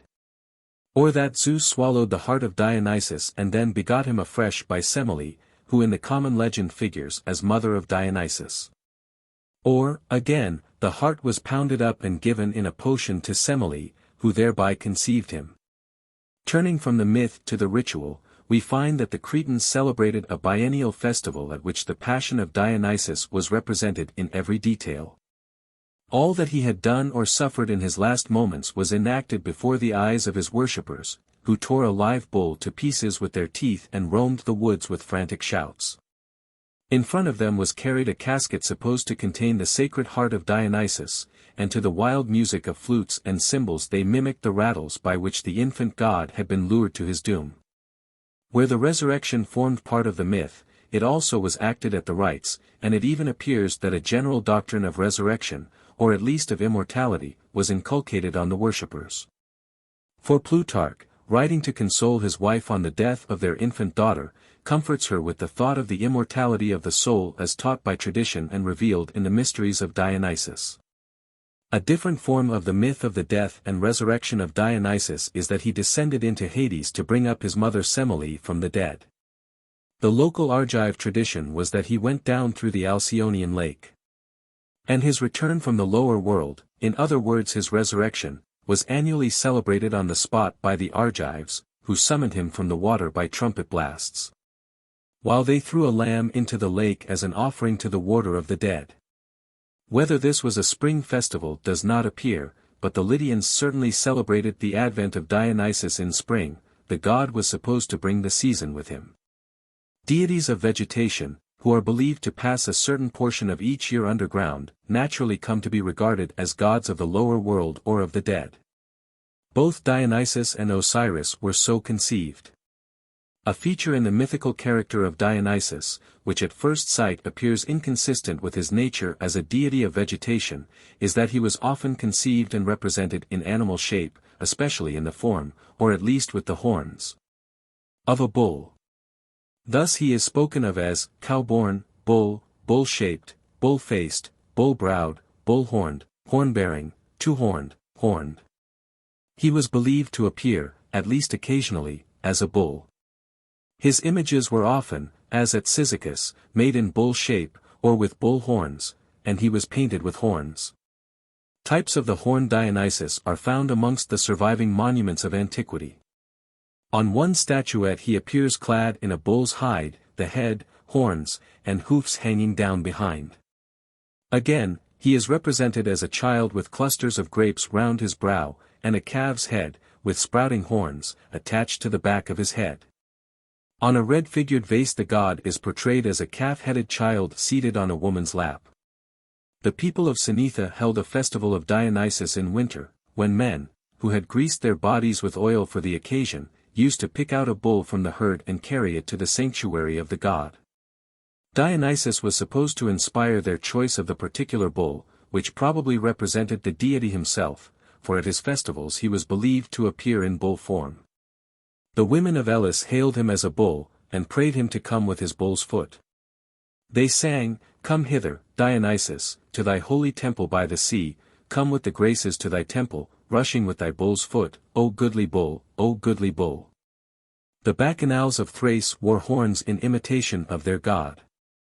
According to the myth, it was in the shape of a bull that he was torn to pieces by the Titans. And the Cretans, when they acted the sufferings and death of Dionysus, tore a live bull to pieces with their teeth. Indeed, the rending and devouring of live bulls and calves appear to have been a regular feature of the Dionysiac rites. When we consider the practice of portraying the god as a bull or with some of the features of the animal, the belief that he appeared in bull form to his worshippers at the sacred rites, and the legend that in bull form he had been torn in pieces, we cannot doubt that in rending and devouring a live bull at his festival the worshippers of Dionysus believed themselves to be killing the god, eating his flesh, and drinking his blood. Another animal whose form Dionysus assumed was the goat. One of his names was Kid. At Athens and at Hermion he was worshipped under the title of the one of the black goatskin, and a legend ran that on a certain occasion he had appeared clad in the skin from which he took the title. In the wine-growing district of Phlius, where in autumn the plain is still thickly mantled with the red and golden foliage of the fading vines, there stood of old a bronze image of a goat, which the husbandmen plastered with gold leaf as a means of protecting their vines against blight. The image probably represented the vine god himself. To save him from the wrath of Hera, his father Zeus changed the youthful Dionysus into a kid, and when the gods fled to Egypt to escape the fury of Typhon, Dionysus was turned into a goat. Hence when his worshippers rent in pieces a live goat and devoured it raw, they must have believed that they were eating the body and blood of the god. The custom of tearing in pieces the bodies of animals and of men and then devouring them raw has been practiced as a religious rite by savages in modern times. We need not therefore dismiss as a fable the testimony of antiquity to the observance of similar rites among the frenzied worshippers of Bacchus. The custom of killing a god in animal form, which we shall examine more in detail further on, belongs to a very early stage of human culture, and is apt in later times to be misunderstood. The advance of thought tends to strip the old animal and plant gods of their bestial and vegetable husk, and to leave their human attributes, which are always the kernel of the conception, as the final and sole residuum. In other words, animal and plant gods tend to become purely anthropomorphic. When they have become wholly or nearly so, the animals and plants which were at first the deities themselves, still retain a vague and ill-understood connection with the anthropomorphic gods who have developed out of them. The origin of the relationship between the deity and the animal or plant having been forgotten, various stories are invented to explain it. These explanations may follow one of two lines according as they are based on the habitual or on the exceptional treatment of the sacred animal or plant. The sacred animal was habitually spared, and only exceptionally slain. And accordingly the myth might be devised to explain either why it was spared or why it was killed. Devised for the former purpose, the myth would tell of some service rendered to the deity by the animal. Devised for the latter purpose, the myth would tell of some injury inflicted by the animal on the god. The reason given for sacrificing goats to Dionysus exemplifies a myth of the latter sort. They were sacrificed to him, it was said, because they injured the vine. Now the goat, as we have seen, was originally an embodiment of the god himself. But when the god had divested himself of his animal character and had become essentially anthropomorphic, the killing of the goat in his worship came to be regarded no longer as a slaying of the deity himself, but as a sacrifice offered to him. And since some reason had to be assigned why the goat in particular should be sacrificed, it was alleged that this was a punishment inflicted on the goat for injuring the vine, the object of the god's especial care. Thus we have the strange spectacle of a god sacrificed to himself on the ground that he is his own enemy. And as the deity is supposed to partake of the victim offered to him, it follows that, when the victim is the god's old self, the god eats of his own flesh. Hence the goat god Dionysus is represented as eating raw goat's blood. And the bull god Dionysus is called eater of bulls. On the analogy of these instances we may conjecture that wherever a deity is described as the eater of a particular animal, the animal in question was originally nothing but the deity himself. Later on we shall find that some savages propitiate dead bears and whales by offering them portions of their own bodies. All this, however, does not explain why a deity of vegetation should appear in animal form. But the consideration of that point had better be deferred till we have discussed the character and attributes of Demeter. Meantime it remains to mention that in some places, instead of an animal, a human being was torn in pieces at the rites of Dionysus. This was the practice in Chios and Tenedos. And at Potnii and Boeotia the tradition ran that it had been formerly the custom to sacrifice to the goat-smiting Dionysus a child, for whom a goat was afterwards substituted. At Orchomenus, as we have seen, the human victim was taken from the women of an old royal family. As the slain bull or goat represented the slain god, so, we may suppose, the human victim also represented him. The legends of the deaths of Pentheus and Lycurgus, two kings who are said to have been torn to pieces, the one by bacchanals, the other by horses, for their opposition to the rites of Dionysus, may be, as I have already suggested, distorted reminiscences of a custom of sacrificing divine kings in the character of Dionysus and of dispersing the fragments of their broken bodies over the fields for the purpose of fertilizing them. It is probably no mere coincidence that Dionysus himself is said to have been torn in pieces at Thebes, the very place where according to legend the same fate befell King Pentheus at the hands of the frenzied votaries of the vine god.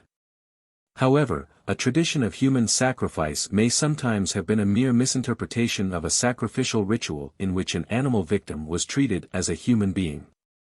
For example, at Tenedos the newborn calf sacrificed to Dionysus was shod in buskins, and the mother cow was tended like a woman in childbed. At Rome a she-goat was sacrificed to Vetihoves as if it were a human victim. Yet on the other hand it is equally possible, and perhaps more probable, that these curious rites were themselves mitigations of an older and ruder custom of sacrificing human beings. And that the later pretense of treating the sacrificial victims as if they were human beings was merely part of a pious and merciful fraud, which palmed off on the deity less precious victims than living men and women. This interpretation is supported by many undoubted cases in which animals have been substituted for human victims. 44. Demeter and Persephone. Dionysus was not the only Greek deity whose tragic story and ritual appear to reflect the decay and revival of vegetation. In another form and with a different application the old tale reappears in the myth of Demeter and Persephone.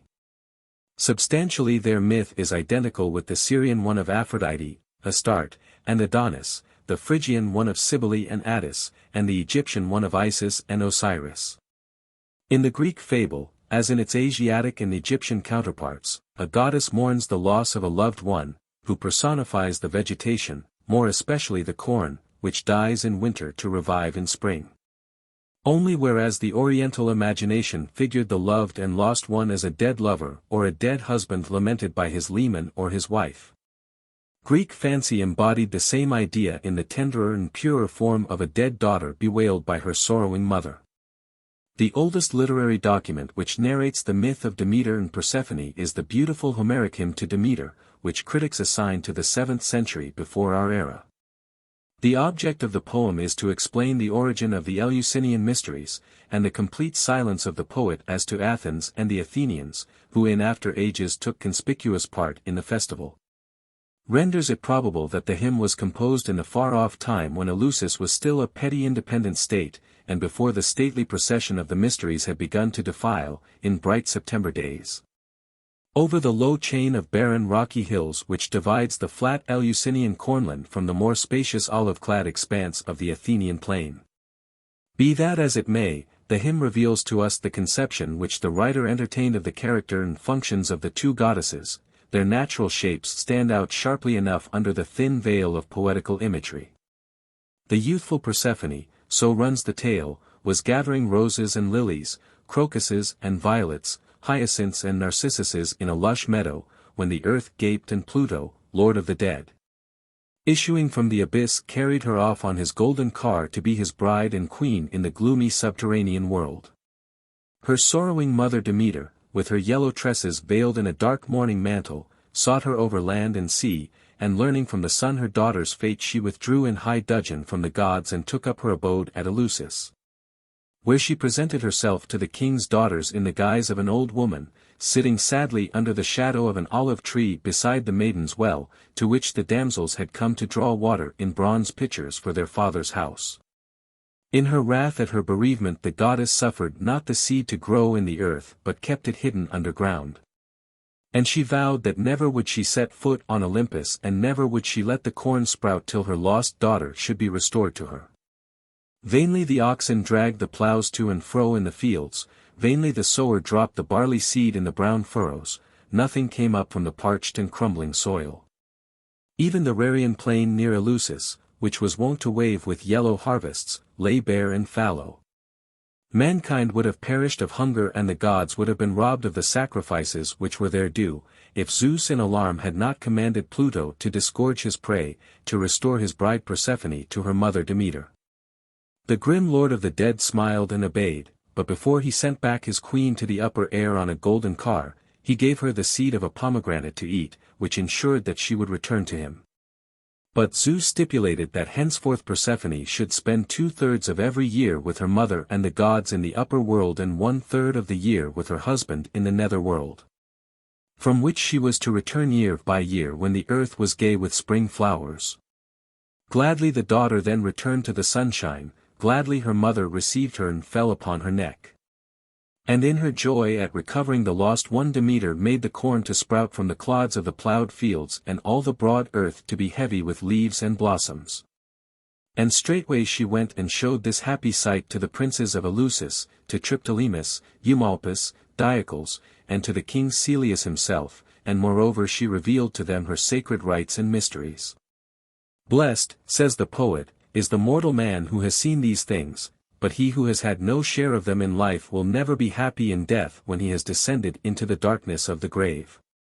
So the two goddesses departed to dwell in bliss with the gods on Olympus, and the bard ends the hymn with a pious prayer to Demeter and Persephone that they would be pleased to grant him a livelihood in return for his song.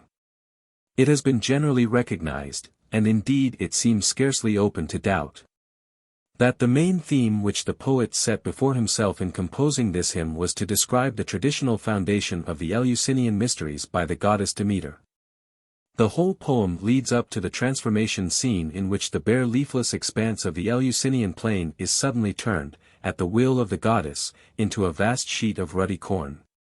The beneficent deity takes the princes of Eleusis, shows them what she has done, teaches them her mystic rites, and vanishes with her daughter to heaven. The revelation of the mysteries is the triumphal close of the piece. This conclusion is confirmed by a more minute examination of the poem, which proves that the poet has given, not merely a general account of the foundation of the mysteries, but also in more or less veiled language mythical explanations of the origin of particular rites which we have good reason to believe formed essential features of the festival. Amongst the rites as to which the poet thus drops significant hints are the preliminary fast of the candidates for initiation, the torchlight procession, the all-night vigil, the sitting of the candidates, veiled and in silence, on stools covered with sheepskins, the use of scurrilous language, the breaking of ribald jests, and the solemn communion with the divinity by participation in a draught of barley water from a holy chalice. But there is yet another and a deeper secret of the mysteries which the author of the poem appears to have divulged under cover of his narrative. He tells us how, as soon as she had transformed the barren brown expanse of the Eleusinian plain into a field of golden grain, she gladdened the eyes of Triptolemus and the other Eleusinian princes by showing them the growing or standing corn. When we compare this part of the story with the statement of a Christian writer of the 2nd century, Hippolytus, that the very heart of the mysteries consisted in showing to the initiated a reaped ear of corn, we can hardly doubt that the poet of the hymn was well acquainted with this solemn rite, and that he deliberately intended to explain its origin in precisely the same way as he explained other rites of the mysteries, namely by representing Demeter as having set the example of performing the ceremony in her own person. Thus myth and ritual mutually explain and confirm each other. The poet of the 7th century before our era gives us the myth, he could not without sacrilege have revealed the ritual, the Christian father reveals the ritual, and his revelation accords perfectly with the veiled hint of the old poet. On the whole, then, we may, with many modern scholars, confidently accept the statement of the learned Christian Father Clement of Alexandria, that the myth of Demeter and Persephone was acted as a sacred drama in the mysteries of Eleusis. But if the myth was acted as a part, perhaps as the principal part, of the most famous and solemn religious rites of ancient Greece, we have still to inquire, what was, after all, stripped of later accretions.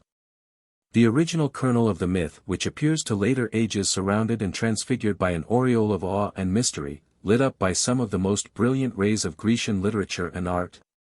If we follow the indications given by our oldest literary authority on the subject, the author of the Homeric hymn to Demeter, the riddle is not hard to read. The figures of the two goddesses, the mother and the daughter, resolve themselves into personifications of the corn. At least this appears to be fairly certain for the daughter Persephone.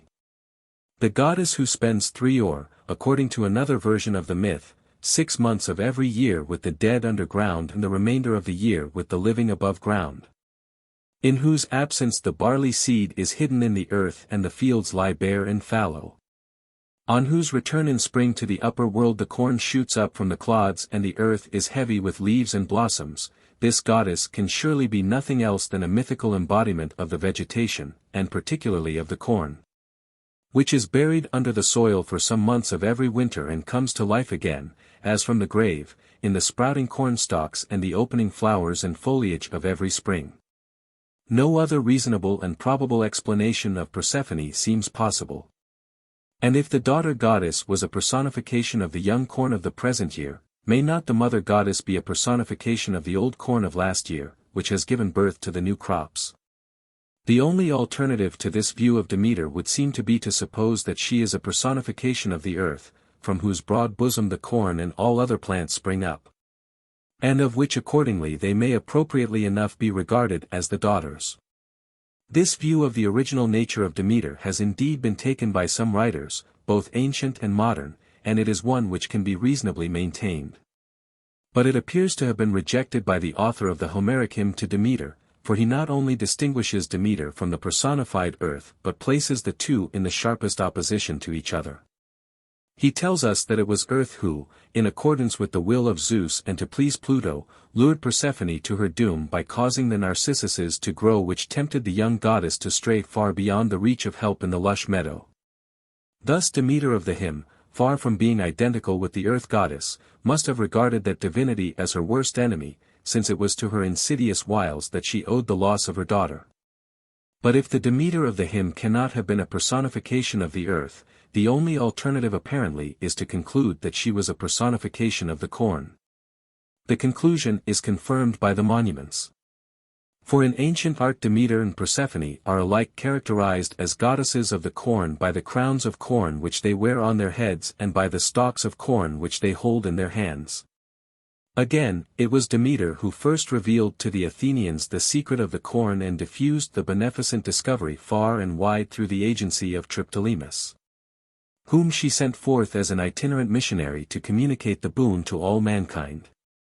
On monuments of art, especially in vase paintings, he is constantly represented along with Demeter in this capacity, holding corn stalks in his hand and sitting in his car, which is sometimes winged and sometimes drawn by dragons, and from which he is said to have sowed the seed down on the whole world as he sped through the air.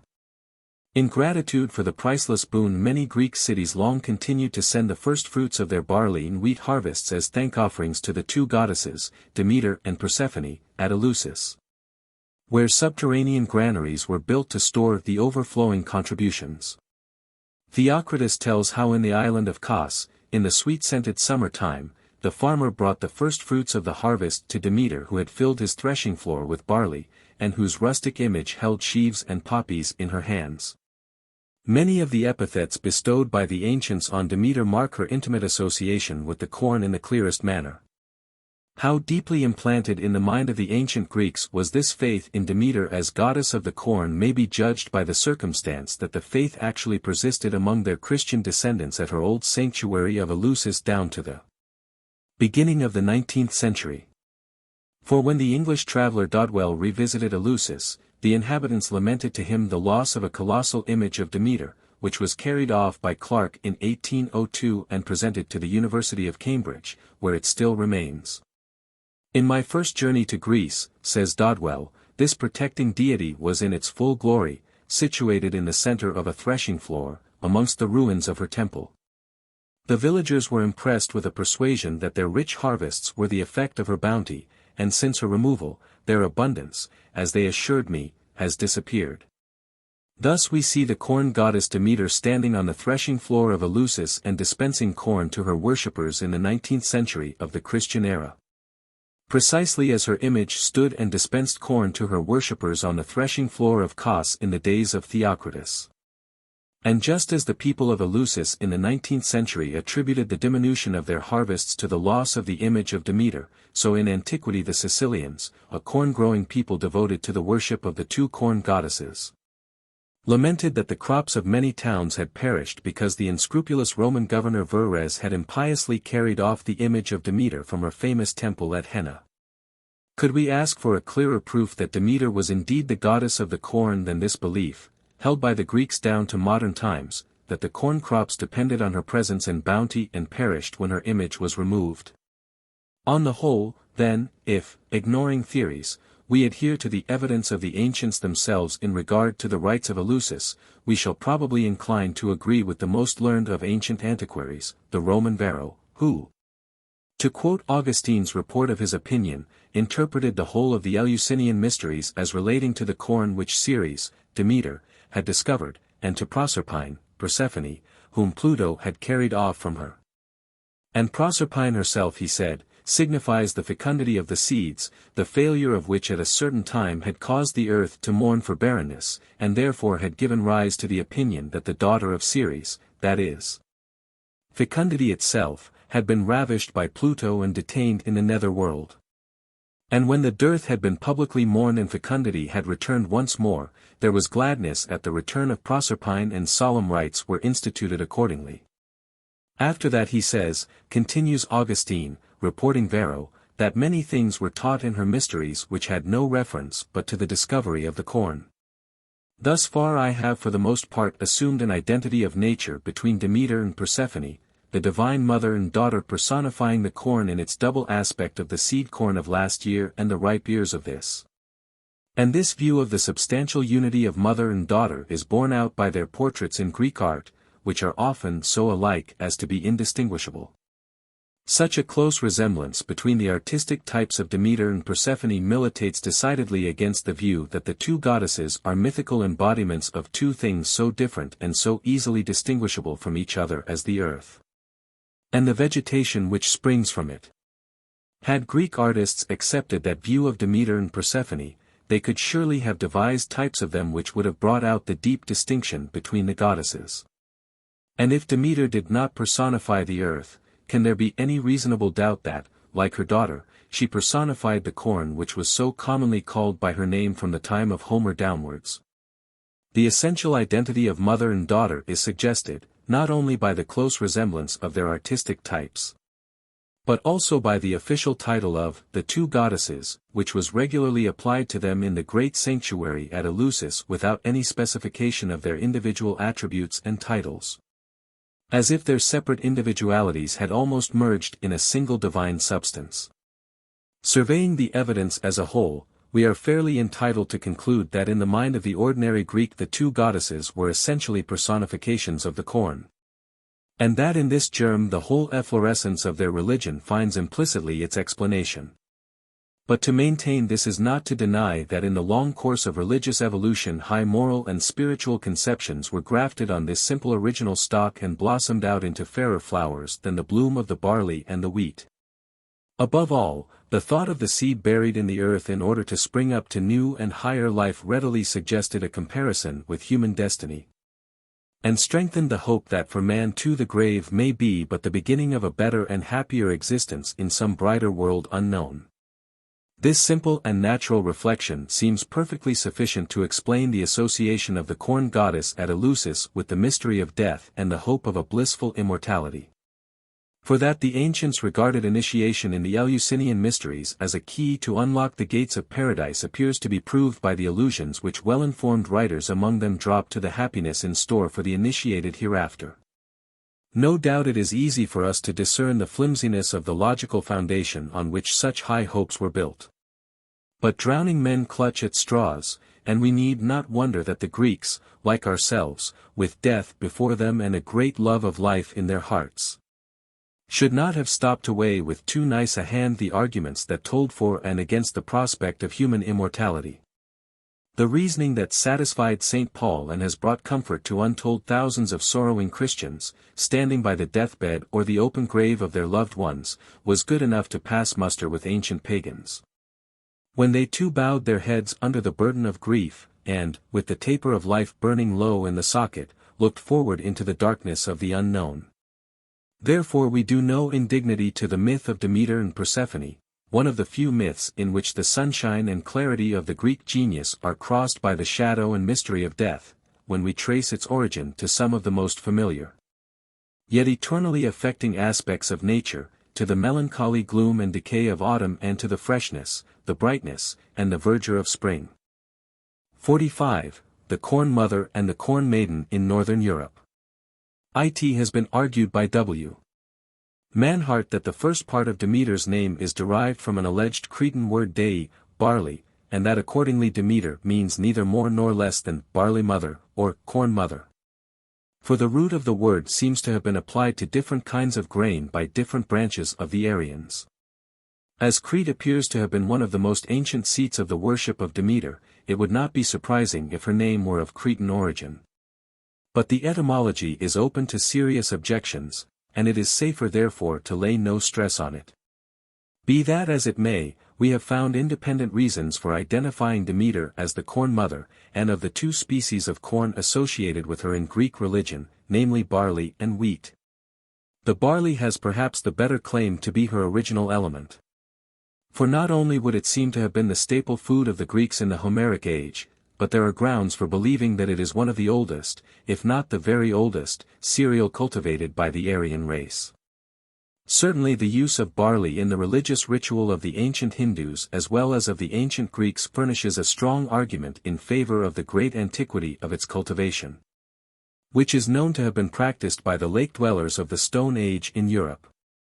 Analogies to the corn mother or barley mother of ancient Greece have been collected in great abundance by W. Manhart from the folklore of modern Europe. The following may serve as specimens. In Germany the corn is very commonly personified under the name of the Corn Mother. Thus in spring, when the corn waves in the wind, the peasants say, "There comes the Corn Mother," or "The Corn Mother is running over the field," or "The Corn Mother is going through the corn." When children wish to go into the fields to pull the blue cornflowers or the red poppies, they are told not to do so, because the Corn Mother is sitting in the corn and will catch them. Or again she is called, according to the crop, the Rye Mother or the Pea Mother, and children are warned against straying in the rye or among the peas by threats of the Rye Mother or the Pea Mother.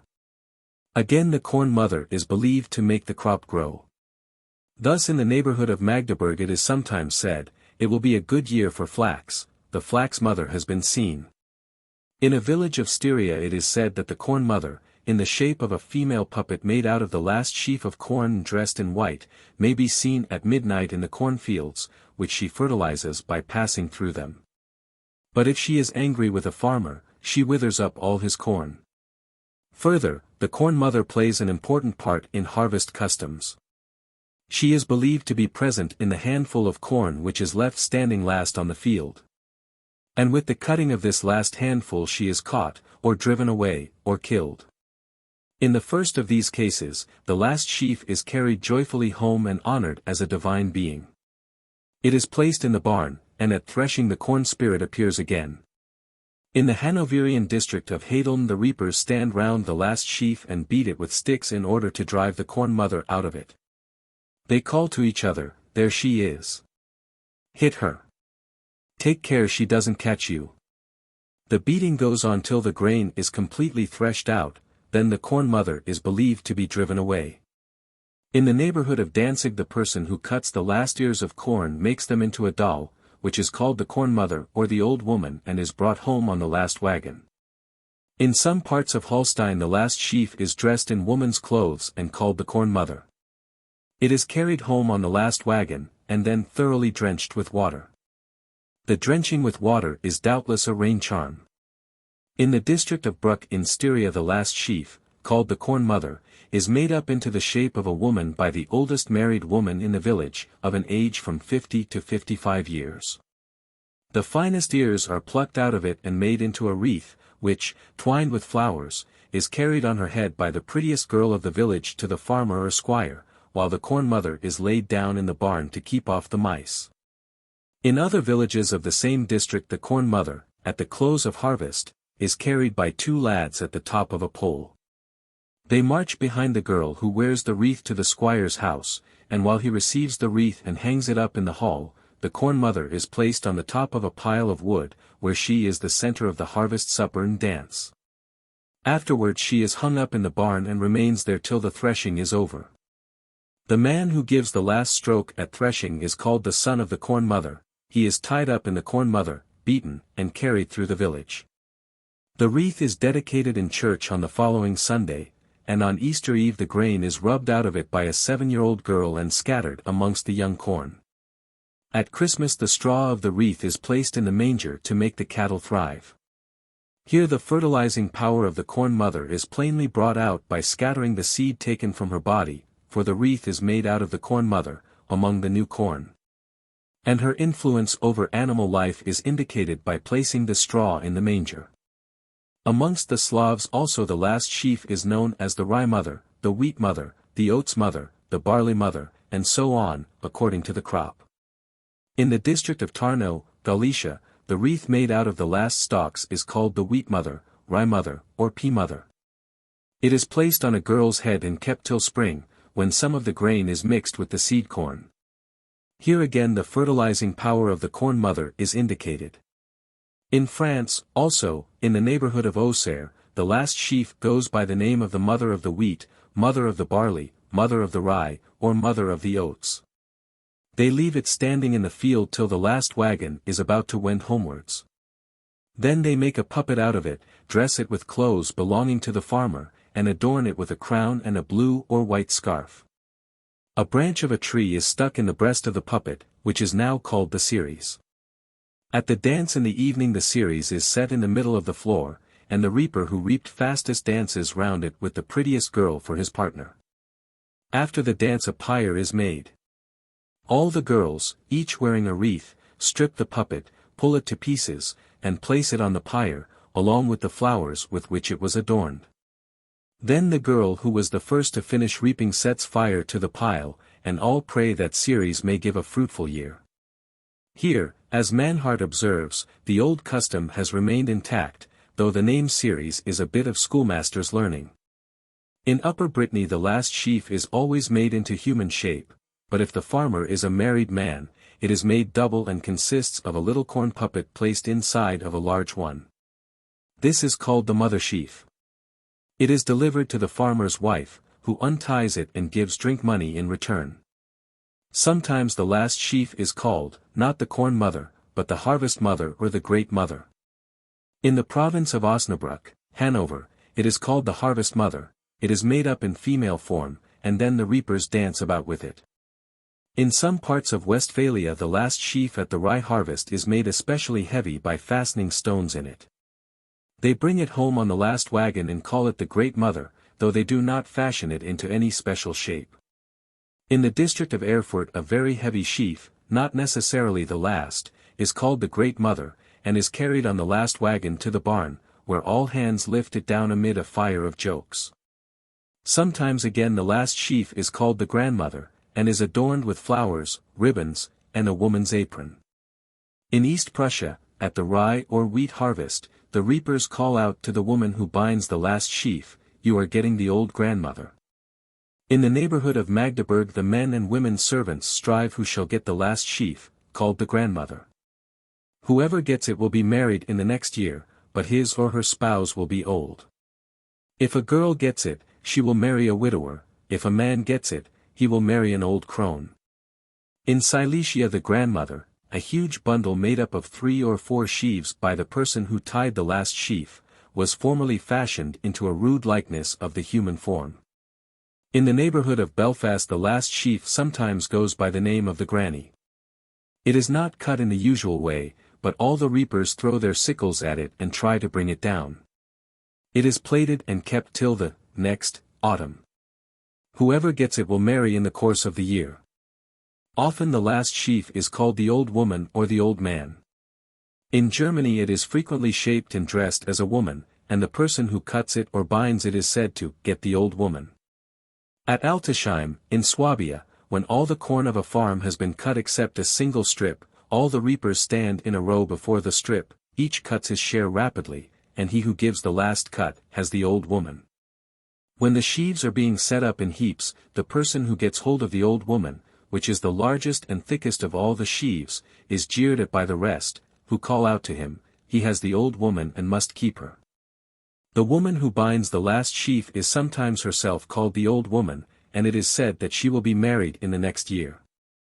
In Neusass, West Prussia, both the last sheaf, which is dressed up in jacket, hat, and ribbons, and the woman who binds it are called the old woman.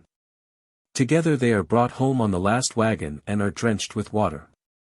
In various parts of North Germany the last sheaf at harvest is made up into a human effigy and called the old man, and the woman who bound it is said to have the old man. In West Prussia, when the last rye is being raked together, the women and girls hurry with the work, for none of them likes to be the last and to get the old man, that is, a puppet made out of the last sheaf, which must be carried before the other reapers by the person who was the last to finish. In Silesia the last sheaf is called the old woman or the old man and is the theme of many jests. It is made unusually large and is sometimes weighted with a stone.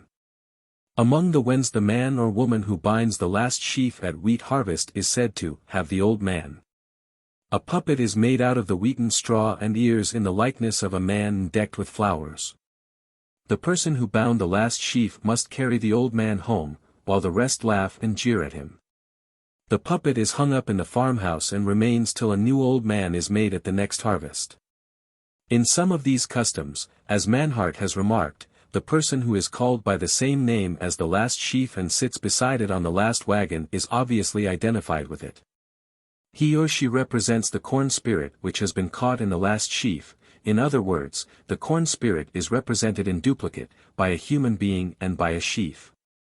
The identification of the person with the sheaf is made still clearer by the custom of wrapping up in the last sheaf the person who cuts or binds it.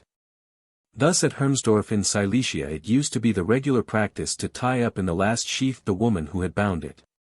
At Weiden, in Bavaria, it is the cutter, not the binder, of the last sheaf who is tied up in it. Here the person wrapped up in the corn represents the corn spirit, exactly as a person wrapped in branches or leaves represents the tree spirit. The last sheaf, designated as the old woman, is often distinguished from the other sheaves by its size and weight. Thus in some villages of West Prussia the old woman is made twice as long and thick as a common sheaf, and a stone is fastened in the middle of it. Sometimes it is made so heavy that a man can barely lift it. At Altpillow, in Samland, 8 or 9 sheaves are often tied together to make the old woman, and the man who sets it up grumbles at its weight. At its Grund, in Saxe-Coburg, the last sheaf, called the old woman, is made large with the express intention of thereby securing a good crop next year. Thus the custom of making the last sheaf unusually large or heavy is a charm, working by sympathetic magic, to ensure a large and heavy crop at the following harvest. In Scotland, when the last corn was cut after Hallowmas, the female figure made out of it was sometimes called the Carlin or Carline, that is, the old woman. But if cut before Hallowmas, it was called the maiden. If cut after sunset, it was called the witch, being supposed to bring bad luck. Among the Highlanders of Scotland the last corn cut at harvest is known either as the old wife, Cailleach, or as the maiden. On the whole the former name seems to prevail in the western and the latter in the central and eastern districts. Of the maiden we shall speak presently, here we are dealing with the old wife. The following general account of the custom is given by a careful and well-informed inquirer, the Reverend J. G. Campbell, minister of the remote Hebridean island of Tyre, the harvest old wife, a Cailleach. In harvest, there was a struggle to escape from being the last done with the shearing, and when tillage in common existed, instances were known of a ridge being left unshorn, no person would claim it, because of it being behind the rest. The fear entertained was that of having the famine of the farm, Gorda Baal, in the shape of an imaginary old woman, Kalich, to feed till next harvest. Much emulation and amusement arose from the fear of this old woman. The first Dun made a doll of some blades of corn, which was called the Old Wife, and sent it to his nearest neighbor. He in turn, when ready, passed it to another still less expeditious, and the person at last remained with had, the old woman, to keep for that year. In the island of Islay the last corn cut goes by the name of the Old Wife, Kalich, and when she has done her duty at harvest she is hung up on the wall and stays there till the time comes to plough the fields for the next year's crop. Then she is taken down, and on the first day when the men go to plough she is divided among them by the mistress of the house. They take her in their pockets and give her to the horses to eat when they reach the field. This is supposed to secure good luck for the next harvest, and is understood to be the proper end of the old wife. Usages of the same sort are reported from Wales. Thus in North Pembrokeshire a tuft of the last corn cut, from 6 to 12 inches long, is plaited and goes by the name of the hag, ratch, and quaint old customs used to be practiced with it within the memory of many persons still alive. Great was the excitement among the reapers when the last patch of standing corn was reached. All in turn threw their sickles at it, and the one who succeeded in cutting it received a jug of home-brewed ale. The hag, ratch, was then hurriedly made and taken to a neighboring farm, where the reapers were still busy at their work. This was generally done by the ploughman. But he had to be very careful not to be observed by his neighbors, for if they saw him coming and had the least suspicion of his errand they would soon make him retrace his steps. Creeping stealthily up behind a fence he waited till the foreman of his neighbor's reapers was just opposite him and within easy reach. Then he suddenly threw the hag over the fence and, if possible, upon the foreman's sickle. On that he took to his heels and made off as fast as he could run, and he was a lucky man if he escaped without being caught or cut by the flying sickles which the infuriated reapers hurled after him. In other cases the hag was brought home to the farmhouse by one of the reapers. He did his best to bring it home dry and without being observed, but he was apt to be roughly handled by the people of the house, if they suspected his errand. Sometimes they stripped him of most of his clothes, sometimes they would drench him with water which had been carefully stored in buckets and pans for the purpose. If, however, he succeeded in bringing the hag in dry and unobserved, the master of the house had to pay him a small fine. Or sometimes a jug of beer, from the cask next to the wall, which seems to have commonly held the best beer, would be demanded by the bearer. The hag was then carefully hung on a nail in the hall or elsewhere and kept there all the year. The custom of bringing in the hag, ratch, into the house and hanging it up still exists in some farms of North Pembrokeshire, but the ancient ceremonies which have just been described are now discontinued. In County Antrim, down to some years ago, when the sickle was finally expelled by the reaping machine, the few stalks of corn left standing last on the field were plaited together. Then the reapers, blindfolded, threw their sickles at the plaited corn, and whoever happened to cut it through took it home with him and put it over his door. This bunch of corn was called the carly, probably the same word as carlin. Similar customs are observed by Slavonic peoples. Thus in Poland the last sheaf is commonly called the baba, that is, the old woman. In the last sheaf, it is said, sits the baba. The sheaf itself is also called the baba, and is sometimes composed of 12 smaller sheaves lashed together. In some parts of Bohemia the baba, made out of the last sheaf, has the figure of a woman with a great straw hat. It is carried home on the last harvest wagon and delivered, along with a garland, to the farmer by 2 girls. In binding the sheaves the women strive not to be last, for she who binds the last sheaf will have a child next year. Sometimes the harvesters call out to the woman who binds the last sheaf, she has the baba, or she is the baba. In the district of Krakow, when a man binds the last sheaf, they say, the grandfather is sitting in it. When a woman binds it, they say, the baba is sitting in it, and the woman herself is wrapped up in the sheaf, so that only her head projects out of it. Thus encased in the sheaf, she is carried on the last harvest wagon to the house, where she is drenched with water by the whole family.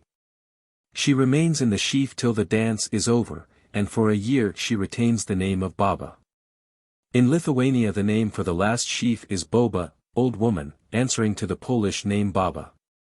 The boba is said to sit in the corn which is left standing last. The person who binds the last sheaf or digs the last potato is the subject of much banter, and receives and long retains the name of the old rye woman or the old potato woman.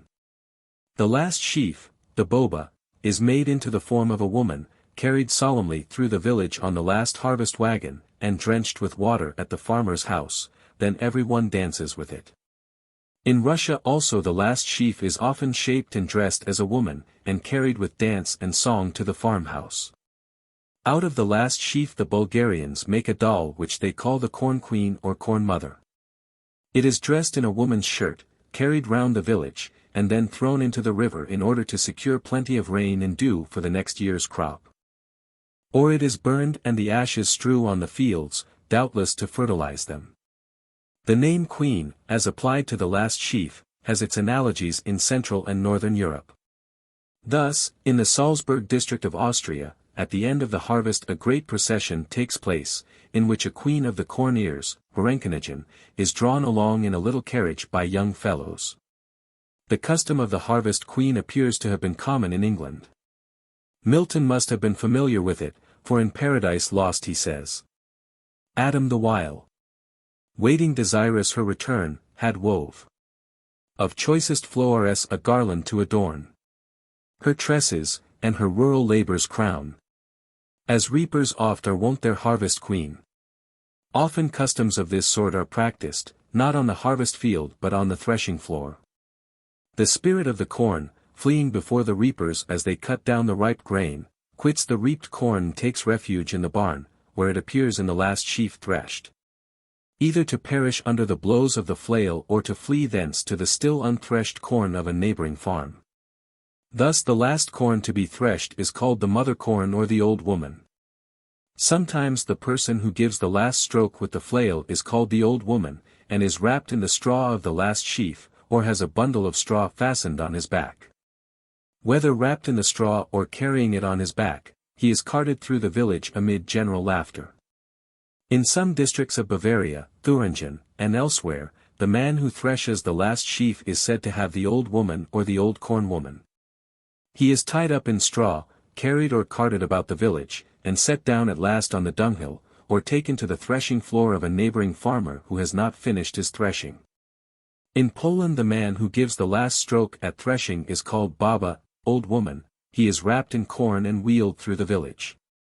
Sometimes in Lithuania the last sheaf is not threshed, but is fashioned into female shape and carried to the barn of a neighbor who has not finished his threshing. In some parts of Sweden, when a stranger woman appears on the threshing floor, a flail is put round her body, stalks of corn are wound round her neck, a crown of ears is placed on her head, and the threshers call out, Behold the corn woman. Here the stranger woman, thus suddenly appearing, is taken to be the corn spirit who has just been expelled by the flails from the corn stalks. In other cases the farmer's wife represents the corn spirit. Thus in the commune of Saline, Vade, the farmer's wife, along with the last sheaf, is tied up in a sheet, placed on a litter, and carried to the threshing machine, under which she is shoved. Then the woman is drawn out and the sheaf is threshed by itself, but the woman is tossed in the sheet, as if she were being winnowed. It would be impossible to express more clearly the identification of the woman with the corn than by this graphic imitation of threshing and winnowing her. In these customs the spirit of the ripe corn is regarded as old, or at least as of mature age. Hence the names of mother, grandmother, old woman, and so forth. But in other cases the corn spirit is conceived as young. Thus at Saldern, near Wolfenbüttel, when the rye has been reaped, 3 sheaves are tied together with a rope so as to make a puppet with the corn ears for a head. This puppet is called the maiden or the corn maiden. Sometimes the corn spirit is conceived as a child who is separated from its mother by the stroke of the sickle. This last view appears in the Polish custom of calling out to the man who cuts the last handful of corn, You have cut the navel string. In some districts of West Prussia the figure made out of the last sheaf is called the bastard, and a boy is wrapped up in it. The woman who binds the last sheaf and represents the corn mother is told that she is about to be brought to bed. She cries like a woman in travail, and an old woman in the character of grandmother acts as midwife. At last a cry is raised that the child is born, whereupon the boy who is tied up in the sheaf whimpers and squalls like an infant. The grandmother wraps a sack, in imitation of swaddling bands, round the pretended baby, who is carried joyfully to the barn, lest he should catch cold in the open air. In other parts of North Germany the last sheaf, or the puppet made out of it, is called the child, the harvest child, and so on, and they call out to the woman who binds the last sheaf, "You are getting the child." In some parts of Scotland, as well as in the north of England, the last handful of corn cut on the harvest field was called the kern, and the person who carried it off was said to win the kern. It was then dressed up like a child's doll and went by the name of the kern baby, the kern doll, or the maiden. In Berwickshire down to about the middle of the 19th century there was an eager competition among the reapers to cut the last bunch of standing corn. They gathered round it at a little distance and threw their sickles in turn at it, and the man who succeeded in cutting it through gave it to the girl he preferred. She made the corn so cut into a kern dolly and dressed it, and the doll was then taken to the farmhouse and hung up there till the next harvest, when its place was taken by the new kern dolly. At Spottiswoode in Berwickshire the reaping of the last corn at harvest was called cutting the queen almost as often as cutting the kern. The mode of cutting it was not by throwing sickles. One of the reapers consented to be blindfolded, and having been given a sickle in his hand and turned twice or thrice about by his fellows, he was bidden to go and cut the kern. His groping about and making wild strokes in the air with his sickle excited much hilarity. When he had tired himself out in vain and given up the task as hopeless, another reaper was blindfolded and pursued the quest, and so on, one after the other, till at last the kern was cut. The successful reaper was tossed up in the air with 3 cheers by his brother harvesters. To decorate the room in which the kern supper was held at Spottiswoode as well as the granary, where the dancing took place, 2 women made kern dollies or queens every year. And many of these rustic effigies of the corn spirit might be seen hanging up together. In some parts of the Highlands of Scotland the last handful of corn that is cut by the reapers on any particular farm is called the maiden, or in Gaelic maid dianbuain, literally, the shorn maiden. Superstitions attached to the winning of the maiden. If it is got by a young person, they think it an omen that he or she will be married before another harvest. For that or other reasons there is a strife between the reapers as to who shall get the maiden, and they resort to various stratagems for the purpose of securing it. One of them, for example, will often leave a handful of corn uncut and cover it up with earth to hide it from the other reapers, till all the rest of the corn on the field is cut down. Several may try to play the same trick, and the one who is coolest and holds out longest obtains the coveted distinction. When it has been cut, the maiden is dressed with ribbons into a sort of doll and affixed to a wall of the farmhouse. In the north of Scotland the maiden is carefully preserved till Yule morning, when it is divided among the cattle, to make them thrive all the year round. In the neighbourhood of Balquhidder, Perthshire, the last handful of corn is cut by the youngest girl on the field, and is made into the rude form of a female doll, clad in a paper dress, and decked with ribbons. It is called the maiden, and is kept in the farmhouse, generally above the chimney, for a good while, sometimes till the maiden of the next year is brought in. The writer of this book witnessed the ceremony of cutting the maiden at Balquhidder in September 1888. A lady friend informed me that as a young girl she cut the maiden several times at the request of the reapers in the neighbourhood of Perth. The name of the maiden was given to the last handful of standing corn. A reaper held the top of the bunch while she cut it. Afterwards the bunch was plaited, decked with ribbons, and hung up in a conspicuous place on the wall of the kitchen till the next maiden was brought in. The harvest supper in this neighbourhood was also called the maiden, the reapers danced at it. On some farms on the Gareloch, in Dumbartonshire, about the year 1830, the last handful of standing corn was called the maiden. It was divided in 2, plaited, and then cut with the sickle by a girl, who, it was thought, would be lucky and would soon be married. When it was cut the reapers gathered together and threw their sickles in the air. The maiden was dressed with ribbons and hung in the kitchen near the roof, where it was kept for several years with the date attached. Sometimes 5 or 6 maidens might be seen hanging at once on hooks.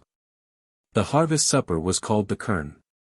In other farms on the Gareloch the last handful of corn was called the maidenhead or the head. It was neatly plated, sometimes decked with ribbons, and hung in the kitchen for a year, when the grain was given to the poultry. In Aberdeenshire, the last sheaf cut, or maiden, is carried home in merry procession by the harvesters. It is then presented to the mistress of the house, who dresses it up to be preserved till the first mare foals. The maiden is then taken down and presented to the mare as its first food. The neglect of this would have untoward effects upon the foal, and disastrous consequences upon farm operations generally for the season. In the northeast of Aberdeenshire the last sheaf is commonly called the Clyack sheaf. It used to be cut by the youngest girl present and was dressed as a woman. Being brought home in triumph, it was kept till Christmas morning, and then given to a mare in foal, if there was one on the farm, or, if there was not, to the oldest cow in calf. Elsewhere the sheaf was divided between all the cows and their calves or between all the horses and the cattle of the farm.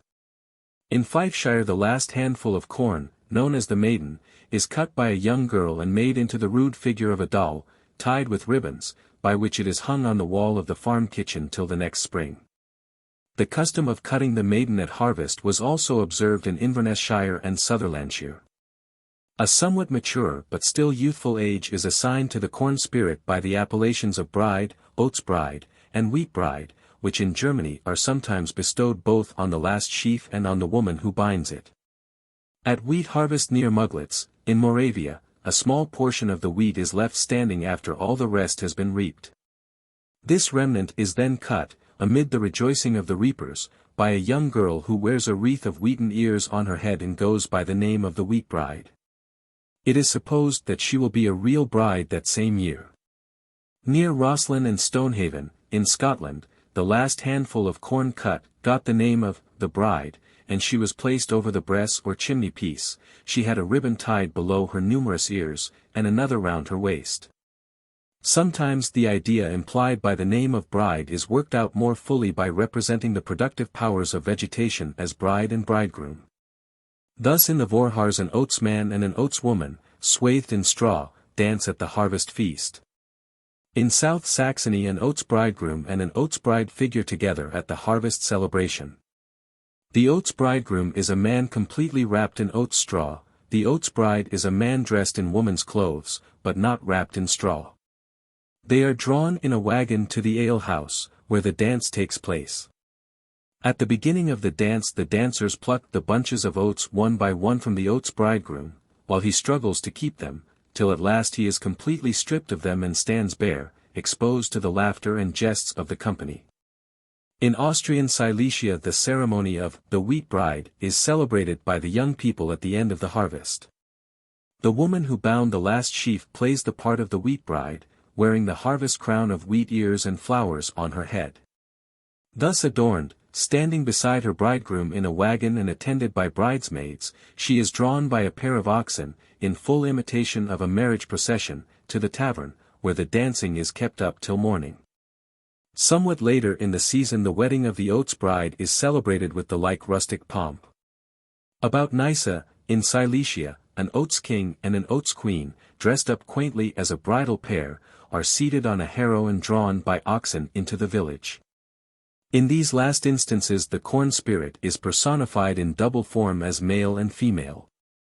But sometimes the spirit appears in a double female form as both old and young, corresponding exactly to the Greek Demeter and Persephone, if my interpretation of these goddesses is right.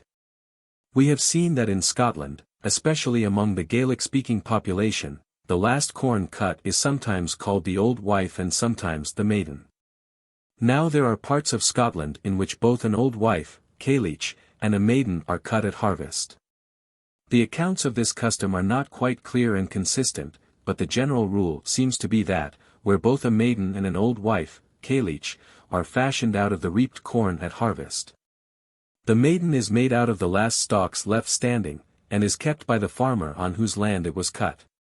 While the old wife is made out of other stalks, sometimes out of the first stalks cut, and is regularly passed on to a laggard farmer who happens to be still reaping after his brisker neighbor has cut all his corn.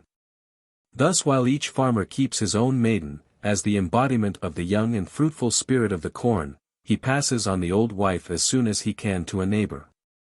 And so the old lady may make the round of all the farms in the district before she finds a place in which to lay her venerable head.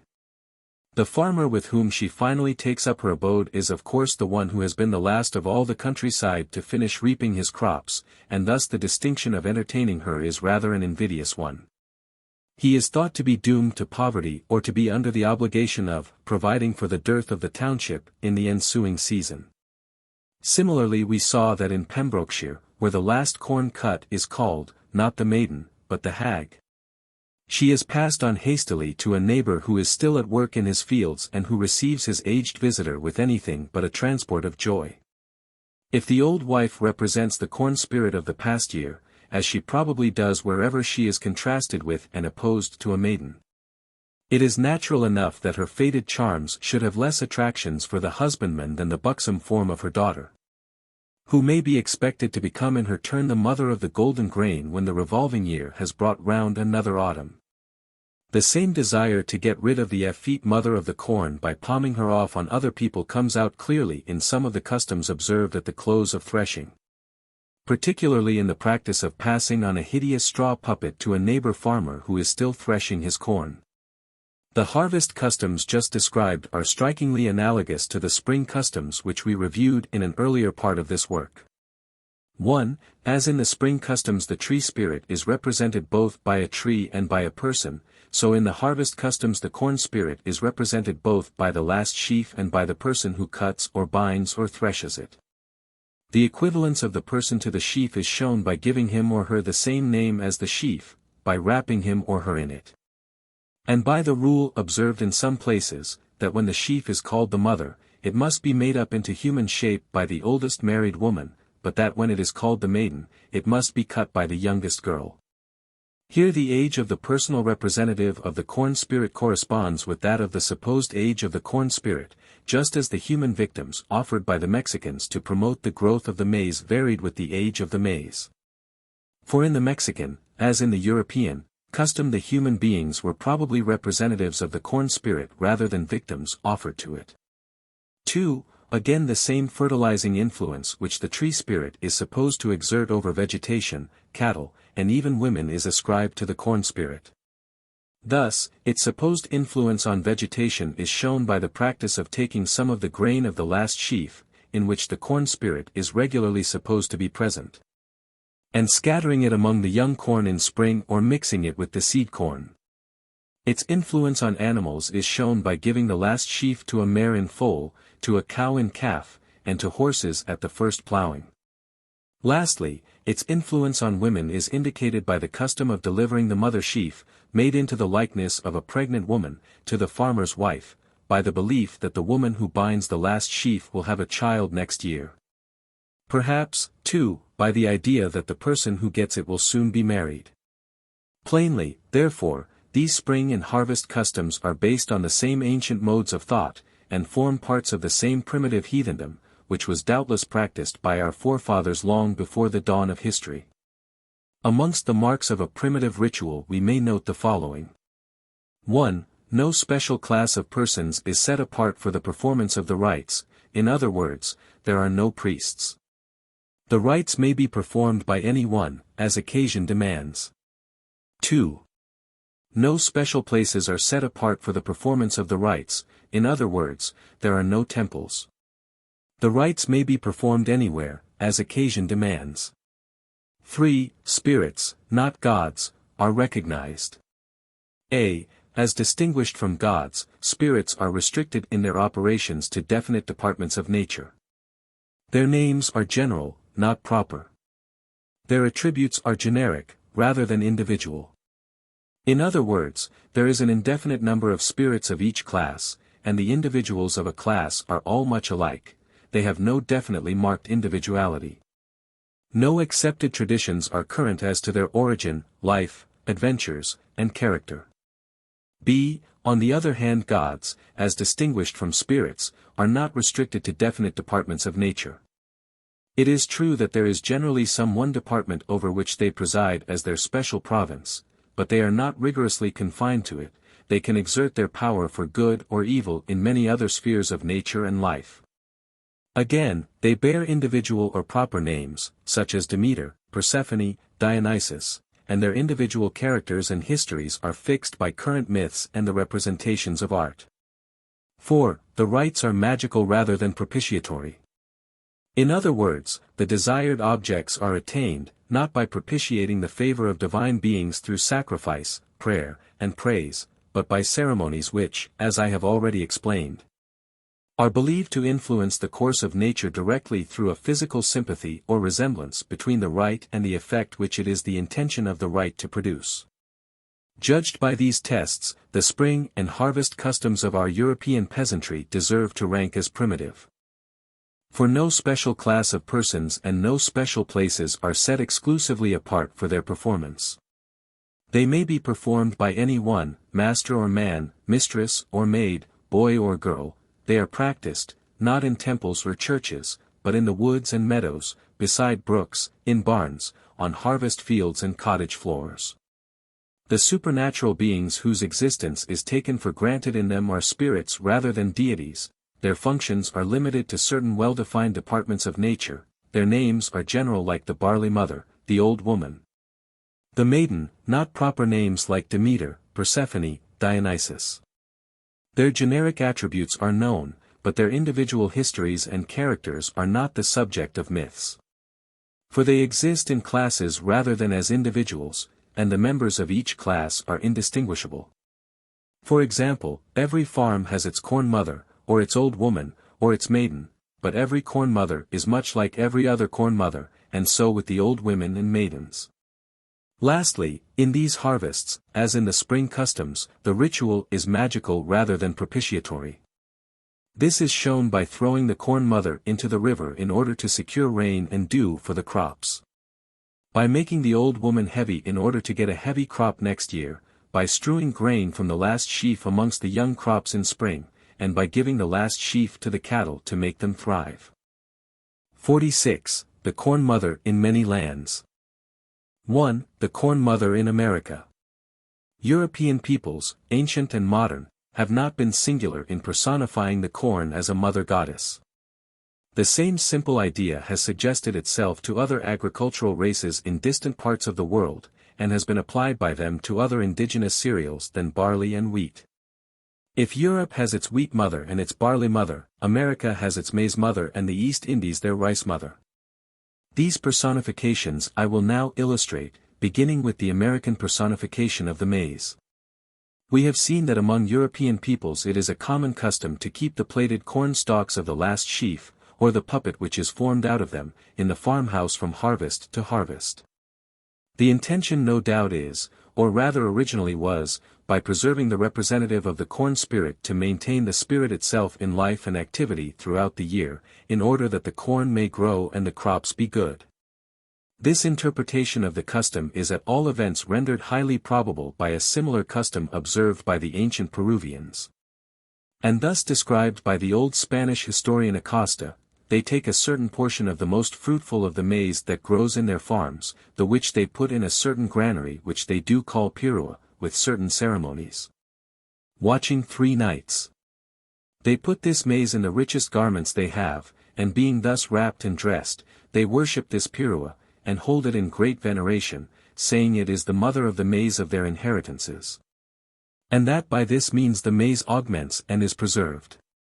In this month, the 6th month, answering to May, they make a particular sacrifice, and the witches demand of this pirua if it hath strength sufficient to continue until the next year. And if it answers no, then they carry this maize to the farm to burn, whence they brought it, according to every man's power. Then they make another pirua, with the same ceremonies, saying that they renew it, to the end the seed of maize may not perish, and if it answers that it hath force sufficient to last longer, they leave it until the next year. This foolish vanity continueth to this day, and it is very common amongst the Indians to have these piruas. In this description of the custom there seems to be some error.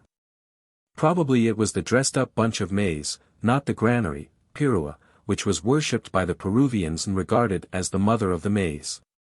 This is confirmed by what we know of the Peruvian custom from another source. The Peruvians, we are told, believed all useful plants to be animated by a divine being who causes their growth. According to the particular plant, these divine beings were called the maize mother, Zaramama, the quinoa mother, Quinoa mama, the coca mother, Coca mama, and the potato mother, Axomama. Figures of these divine mothers were made respectively of ears of maize and leaves of the quinoa and coca plants. They were dressed in women's clothes and worshipped. Thus the maize mother was represented by a puppet made of stalks of maize dressed in full female attire, and the Indians believed that, as mother, it had the power of producing and giving birth to much maize. Probably, therefore, Acosta misunderstood his informant, and the mother of the maize which he describes was not the granary, Pirua, but the bunch of maize dressed in rich vestments. The Peruvian mother of the maize, like the harvest maiden at Balquhidder, was kept for a year in order that by her means the corn might grow and multiply. But lest her strength might not suffice to last till the next harvest, she was asked in the course of the year how she felt, and if she answered that she felt weak, she was burned and a fresh mother of the maize made. To the end the seed of maize may not perish. Here, it may be observed, we have a strong confirmation of the explanation already given of the custom of killing the god, both periodically and occasionally. The mother of the maize was allowed, as a rule, to live through a year, that being the period during which her strength might reasonably be supposed to last unimpaired. But on any symptom of her strength failing she was put to death, and a fresh and vigorous mother of the maize took her place, lest the maize which depended on her for its existence should languish and decay. 2. The rice mother in the East Indies. If the reader still feels any doubts as to the meaning of the harvest customs which have been practiced within living memory by European peasants, these doubts may perhaps be dispelled by comparing the customs observed at the rice harvest by the Malays and Dyaks of the East Indies. For these Eastern peoples have not, like our peasantry, advanced beyond the intellectual stage at which the customs originated. Their theory and their practice are still in unison. For them the quaint rites which in Europe have long dwindled into mere fossils, the pastime of clowns and the puzzle of the learned, are still living realities of which they can render an intelligible and truthful account. Hence a study of their beliefs and usages concerning the rice may throw some light on the true meaning of the ritual of the corn in ancient Greece and modern Europe. Now the whole of the ritual which the Malays and Dyaks observe in connection with the rice is founded on the simple conception of the rice as animated by a soul like that which these people attribute to mankind.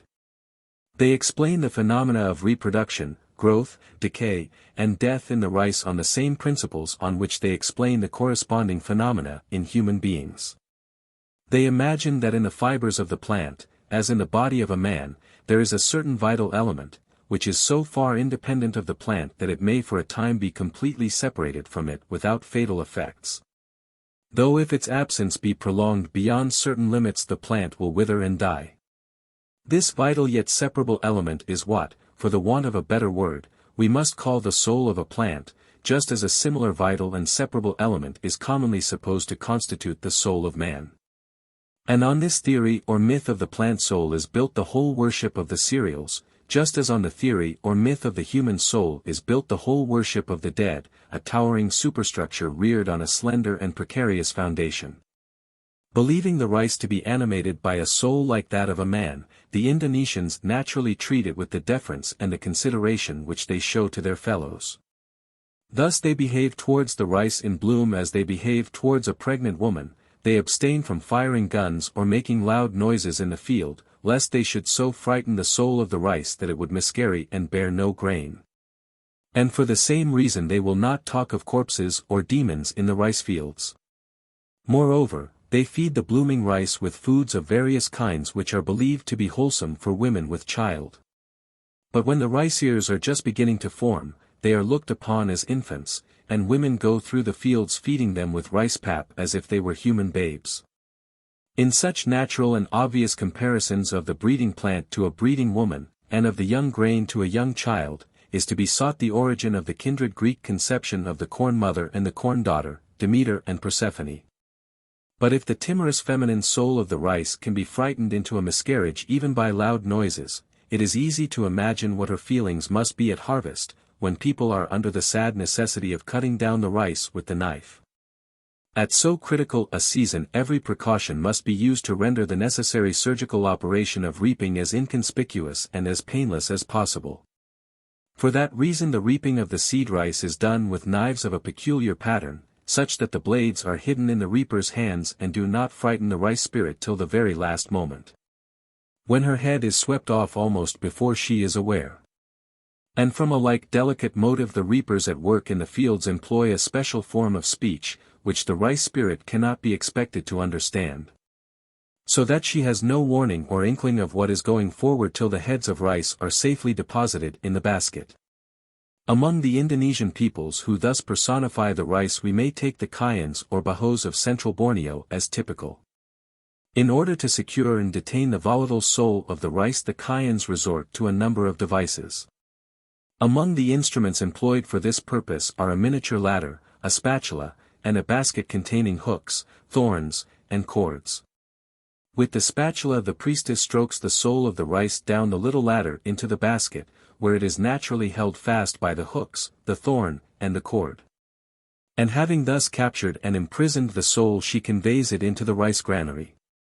Sometimes a bamboo box and a net are used for the same purpose.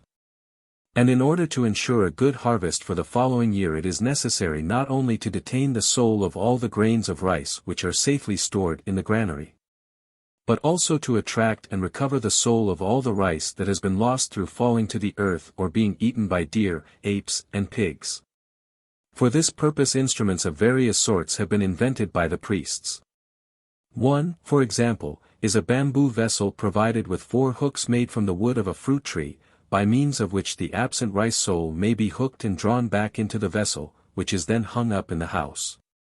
Sometimes 2 hands carved out of the wood of a fruit tree are used for the same purpose.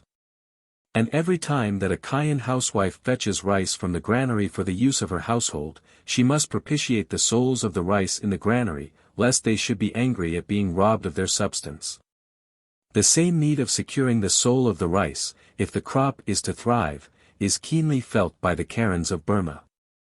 When a rice field does not flourish, they suppose that the soul, kila, of the rice is in some way detained from the rice.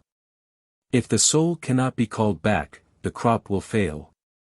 The following formula is used in recalling the kila, soul, of the rice: "O come, rice kila, come. Come to the field. Come to the rice. With seed of each gender, come. Come from the river Ko, come from the river Ka, from the place where they meet, come. Come from the west, come from the east. From the throat of the bird, from the maw of the ape, from the throat of the elephant. Come from the sources of rivers and their mouths. Come from the country of the Shan and Burman. From the distant kingdoms come. From all granaries come. O rice kila, come to the rice." The corn mother of our European peasants has her match in the rice mother of the Minangkabaurs of Sumatra. The Minangkabaurs definitely attribute a soul to rice, and will sometimes assert that rice pounded in the usual way tastes better than rice ground in a mill. Because in the mill the body of the rice was so bruised and battered that the soul has fled from it. Like the Javanese, they think that the rice is under the special guardianship of a female spirit called Saning Sari, who is conceived as so closely knit up with the plant that the rice often goes by her name. As with the Romans the corn might be called Ceres. In particular Saning Sari is represented by certain stalks or grains called Induya Padi, that is, literally, mother of rice, a name that is often given to the guardian spirit herself. This so-called mother of rice is the occasion of a number of ceremonies observed at the planting and harvesting of the rice as well as during its preservation in the barn. When the seed of the rice is about to be sown in the nursery or bedding out ground, where under the wet system of cultivation it is regularly allowed to sprout before being transplanted to the fields. The best grains are picked out to form the rice mother. These are then sown in the middle of the bed, and the common seed is planted round about them. The state of the rice mother is supposed to exert the greatest influence on the growth of the rice. If she droops or pines away, the harvest will be bad in consequence. The woman who sows the rice mother in the nursery lets her hair hang loose and afterwards bathes, as a means of ensuring an abundant harvest. When the time comes to transplant the rice from the nursery to the field, the rice mother receives a special place either in the middle or in a corner of the field, and a prayer or charm is uttered as follows, saying sorry. May a measure of rice come from a stalk of rice and a basketful from a root. May you be frightened neither by lightning nor by passers-by. Sunshine make you glad, with the storm may you be at peace, and may rain serve to wash your face. While the rice is growing, the particular plant which was thus treated as the rice mother is lost sight of, but before harvest another rice mother is found. When the crop is ripe for cutting, the oldest woman of the family or a sorcerer goes out to look for her. The first stalks seen to bend under a passing breeze are the rice mother, and they are tied together but not cut until the first fruits of the field have been carried home to serve as a festal meal for the family and their friends. Nay, even for the domestic animals. Since it is Saying Sorry's pleasure that the beasts also should partake of her good gifts. After the meal has been eaten, the rice mother is fetched home by persons in gay attire, who carry her very carefully under an umbrella in a neatly worked bag to the barn, where a place in the middle is assigned to her. Every one believes that she takes care of the rice in the barn and even multiplies it not uncommonly. When the Tomori of Central Celebes are about to plant the rice, they bury in the field some beetle as an offering to the spirits who cause the rice to grow. The rice that is planted round this spot is the last to be reaped at harvest. At the commencement of the reaping the stalks of this patch of rice are tied together into a sheaf, which is called the mother of the rice, inino pay, and offerings in the shape of rice, fowl's liver, eggs, and other things are laid down before it. When all the rest of the rice in the field has been reaped, the mother of the rice is cut down and carried with due honor to the rice barn, where it is laid on the floor, and all the other sheaves are piled upon it. The Tomori, we are told, regard the mother of the rice as a special offering made to the rice spirit Omanga, who dwells in the moon. If that spirit is not treated with proper respect, for example if the people who fetch rice from the barn are not decently clad, he is angry and punishes the offenders by eating up twice as much rice in the barn as they have taken out of it. Some people have heard him smacking his lips in the barn, as he devoured the rice. On the other hand, the Tarajas of Central Celebes, who also practice the custom of the rice mother at harvest, regard her as the actual mother of the whole harvest and therefore keep her carefully, lest in her absence the garnered store of rice should all melt away and disappear. Again, just as in Scotland the old and the young spirit of the corn are represented as an old wife, Cailleach, and a maiden respectively, so in the Malay Peninsula we find both the rice mother and her child represented by different sheaves or bundles of ears on the harvest field. The ceremony of cutting and bringing home the soul of the rice was witnessed by Mr. W. Skeet at Chodoi in Selangor on the 28th of January 1897. The particular bunch or sheaf which was to serve as the mother of the rice soul had previously been sought and identified by means of the markings or shape of the ears. From this sheaf an aged sorceress, with much solemnity, cut a little bundle of 7 ears, anointed them with oil, tied them round with parti-colored thread, fumigated them with incense, and having wrapped them in a white cloth deposited them in a little oval-shaped basket. These 7 ears were the infant soul of the rice and the little basket was its cradle. It was carried home to the farmer's house by another woman, who held up an umbrella to screen the tender infant from the hot rays of the sun. Arrived at the house the rice child was welcomed by the women of the family, and laid, cradle and all, on a new sleeping mat with pillows at the head. After that the farmer's wife was instructed to observe certain rules of taboo for 3 days, the rules being in many respects identical with those which have to be observed for 3 days after the birth of a real child.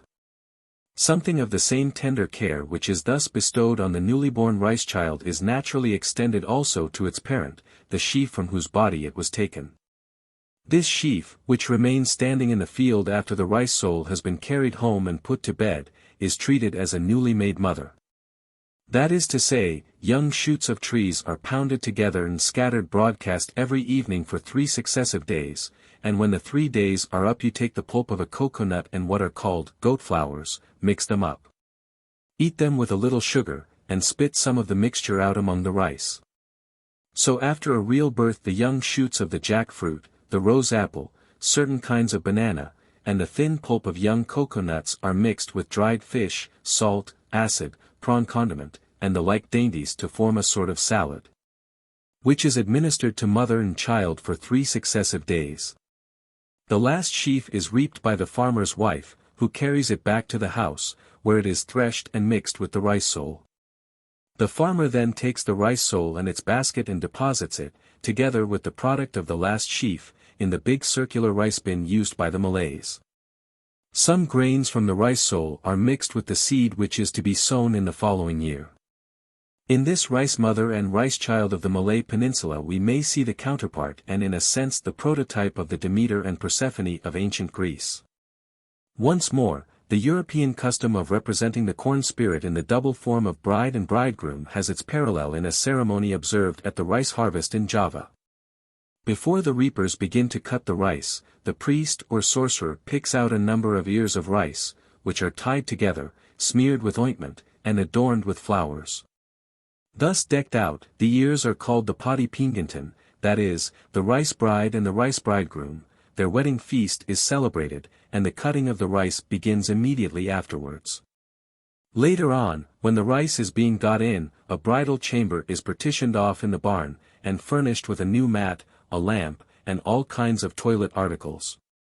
Sheaves of rice, to represent the wedding guests, are placed beside the rice bride and the rice bridegroom. Not till this has been done may the whole harvest be housed in the barn. And for the first 40 days after the rice has been housed, no one may enter the barn, for fear of disturbing the newly wedded pair.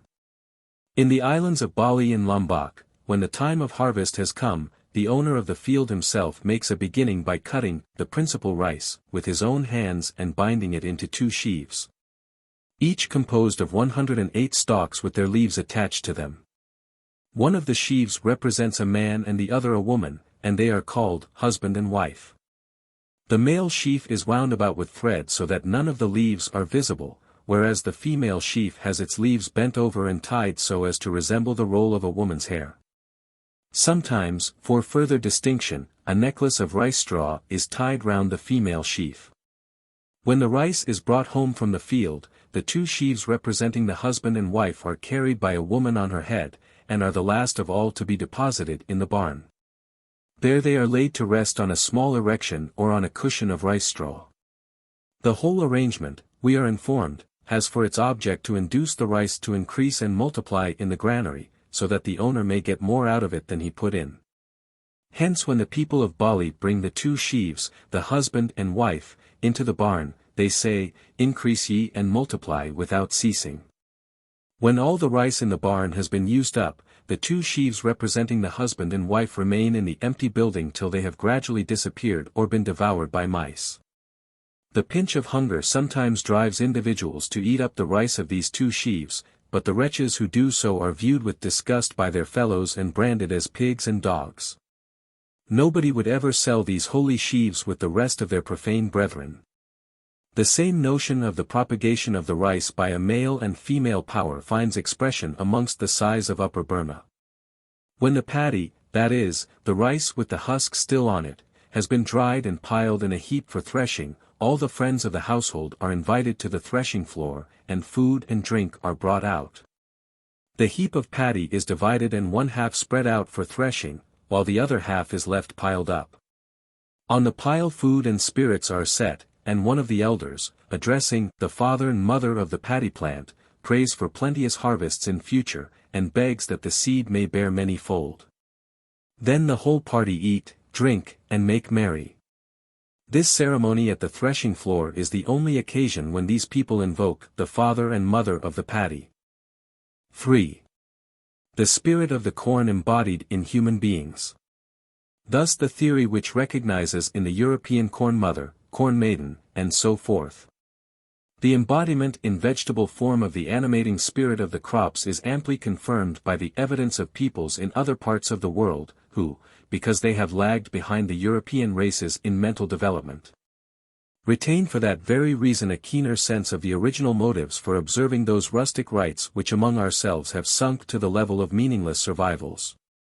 The reader may, however, remember that according to Manhart, whose theory I am expounding, the spirit of the corn manifests itself not merely in vegetable but also in human form. The person who cuts the last sheaf or gives the last stroke at threshing passes for a temporary embodiment of the corn spirit, just as much as the bunch of corn which he reaps or threshes. Now in the parallels which have been hitherto adduced from the customs of peoples outside Europe, the spirit of the crops appears only in vegetable form. It remains, therefore, to prove that other races besides our European peasantry have conceived the spirit of the crops as incorporate in or represented by living men and women. Such a proof, I may remind the reader, is germane to the theme of this book. For the more instances we discover of human beings representing in themselves the life or animating spirit of plants, the less difficulty will be felt at classing amongst them the king of the wood at Nemi. The Mandans and Minnetarees of North America used to hold a festival in spring which they called the Corn Medicine Festival of the Women. They thought that a certain old woman who never dies made the crops to grow, and that, living somewhere in the south, she sent the migratory waterfowl in spring as her tokens and representatives. Each sort of bird represented a special kind of crop cultivated by the Indians. The wild goose stood for the maize, the wild swan for the gourds, and the wild duck for the beans. So when the feathered messengers of the old woman began to arrive in spring, the Indians celebrated the Corn Medicine Festival of the Women. Scaffolds were set up, on which the people hung dried meat and other things by way of offerings to the old woman. And on a certain day the old women of the tribe, as representatives of the old woman who never dies, assembled at the scaffolds, each bearing in her hand an ear of maize fastened to a stick. They first planted these sticks in the ground, then danced round the scaffolds, and finally took up the sticks again in their arms. Meanwhile old men beat drums and shook rattles as a musical accompaniment to the performance of the old women. Further, young women came and put dried flesh into the mouths of the old women, for which they received in return a grain of the consecrated maize to eat.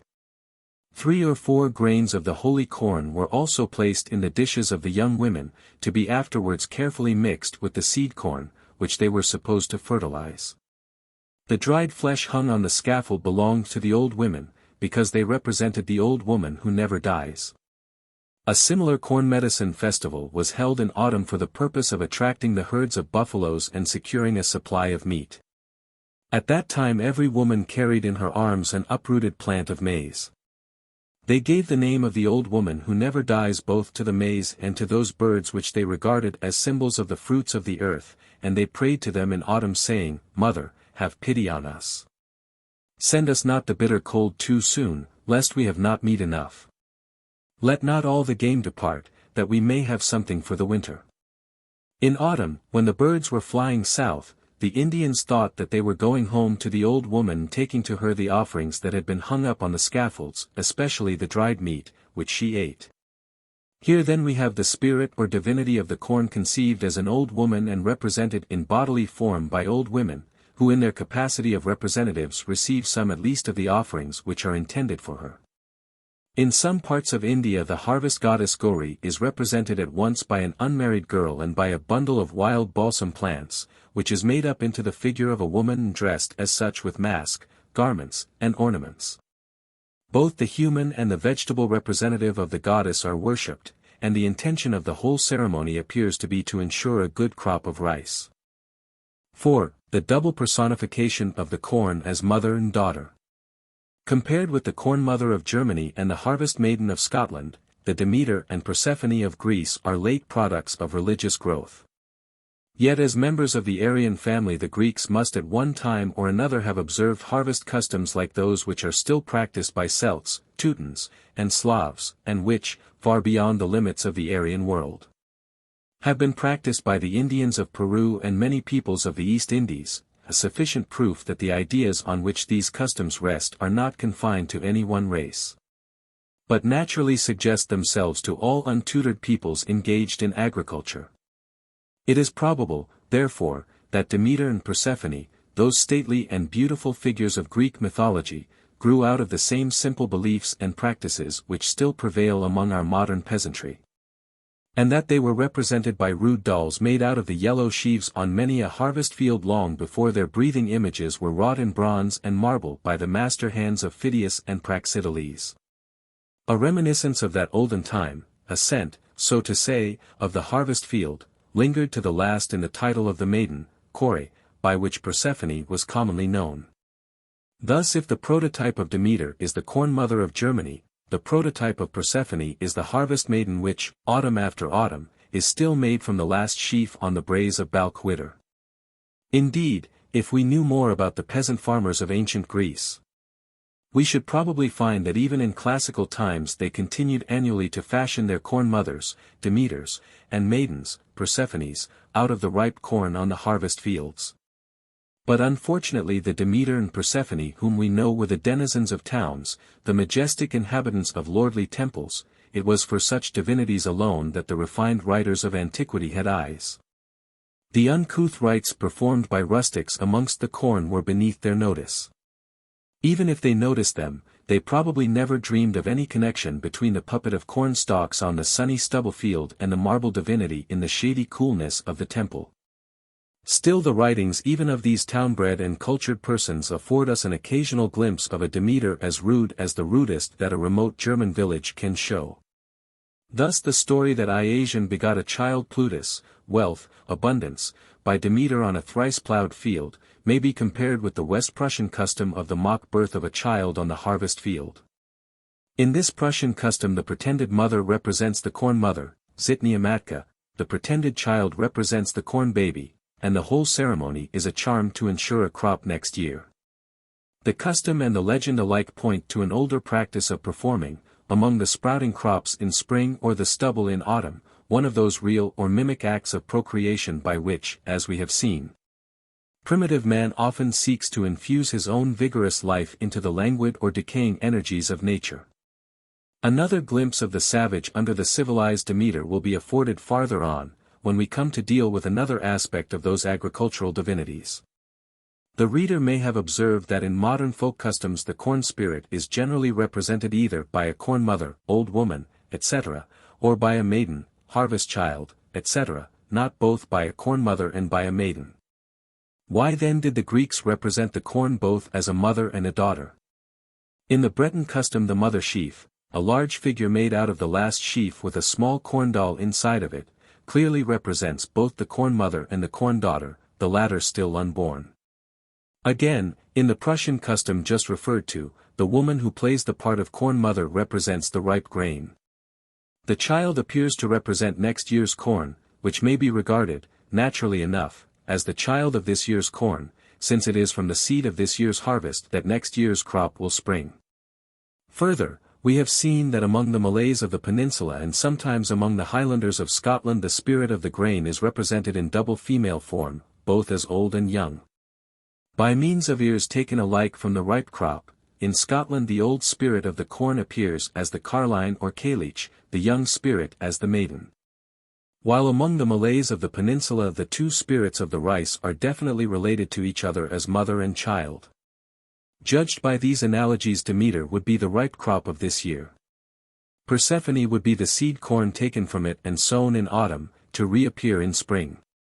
The descent of Persephone into the lower world would thus be a mythical expression for the sowing of the seed. Her reappearance in spring would signify the sprouting of the young corn. In this way the Persephone of one year becomes the Demeter of the next, and this may very well have been the original form of the myth. But when with the advance of religious thought the corn came to be personified no longer as a being that went through the whole cycle of birth, growth, reproduction, and death within a year, but as an immortal goddess, consistency required that one of the two personifications, the mother or the daughter, should be sacrificed. However, the double conception of the corn as mother and daughter may have been too old and too deeply rooted in the popular mind to be eradicated by logic, and so room had to be found in the reformed myth both for mother and daughter. This was done by assigning to Persephone the character of the corn sown in autumn and sprouting in spring, while Demeter was left to play the somewhat vague part of the heavy mother of the corn, who laments its annual disappearance underground, and rejoices over its reappearance in spring. Thus instead of a regular succession of divine beings, each living a year and then giving birth to her successor, the reformed myth exhibits the conception of two divine and immortal beings, one of whom annually disappears into and reappears from the ground, while the other has little to do but to weep and rejoice at the appropriate seasons. This theory of the double personification of the corn in Greek myth assumes that both personifications, Demeter and Persephone, are original. But if we suppose that the Greek myth started with a single personification, the aftergrowth of a second personification may perhaps be explained as follows. On looking over the harvest customs which have been passed under review, it may be noticed that they involve two distinct conceptions of the corn spirit. For whereas in some of the customs the corn spirit is treated as immanent in the corn, in others it is regarded as external to it. Thus when a particular sheaf is called by the name of the corn spirit, and is dressed in clothes and handled with reverence, the spirit is clearly regarded as immanent in the corn. But when the spirit is said to make the crops grow by passing through them, or to blight the grain of those against whom she has a grudge, she is apparently conceived as distinct from, though exercising power over, the corn. Conceived in the latter mode, the corn spirit is in a fair way to become a deity of the corn, if she has not become so already. Of these two conceptions, that of the corn spirit as immanent in the corn is doubtless the older, since the view of nature as animated by indwelling spirits appears to have generally preceded the view of it as controlled by external deities. To put it shortly, animism precedes deism. In the harvest customs of our European peasantry, the corn spirit seems to be conceived now as immanent in the corn and now as external to it. In Greek mythology, on the other hand, Demeter is viewed rather as the deity of the corn than as the spirit immanent in it. The process of thought which leads to the change from the one mode of conception to the other is anthropomorphism, or the gradual investment of the immanent spirits with more and more of the attributes of humanity. As men emerge from savagery, the tendency to humanize their divinities gains strength. And the more human these become, the wider is the breach which severs them from the natural objects of which they were at first merely the animating spirits or souls. But in the progress upwards from savagery, men of the same generation do not march abreast. And though the new anthropomorphic gods may satisfy the religious wants of the more developed intelligences, the backward members of the community will cling by preference to the old animistic notions. Now when the spirit of any natural object such as the corn has been invested with human qualities, detached from the object and converted into a deity controlling it, the object itself is, by the withdrawal of its spirit, left inanimate. It becomes, so to say, a spiritual vacuum. But the popular fancy, intolerant of such a vacuum, in other words, unable to conceive anything as inanimate, immediately creates a fresh mythical being, with which it peoples the vacant object. Thus the same natural object comes to be represented in mythology by two distinct beings, first by the old spirit now separated from it and raised to the rank of a deity. Second, by the new spirit, freshly created by the popular fancy to supply the place vacated by the old spirit on its elevation to a higher sphere. In such cases the problem for mythology is, having got two distinct personifications of the same object, what to do with them. How are their relations to each other to be adjusted, and room found for both in the mythological system? When the old spirit or new deity is conceived as creating or producing the object in question, the problem is easily solved. Since the object is believed to be produced by the old spirit, and animated by the new one, the latter, as the soul of the object, must also owe its existence to the former. Thus the old spirit will stand to the new one as producer to produced, that is, in mythology, as parent to child, and if both spirits are conceived as female, their relation will be that of mother and daughter. In this way, starting from a single personification of the corn as female, mythic fancy might in time reach a double personification of it as mother and daughter. It would be very rash to affirm that this was the way in which the myth of Demeter and Persephone actually took shape.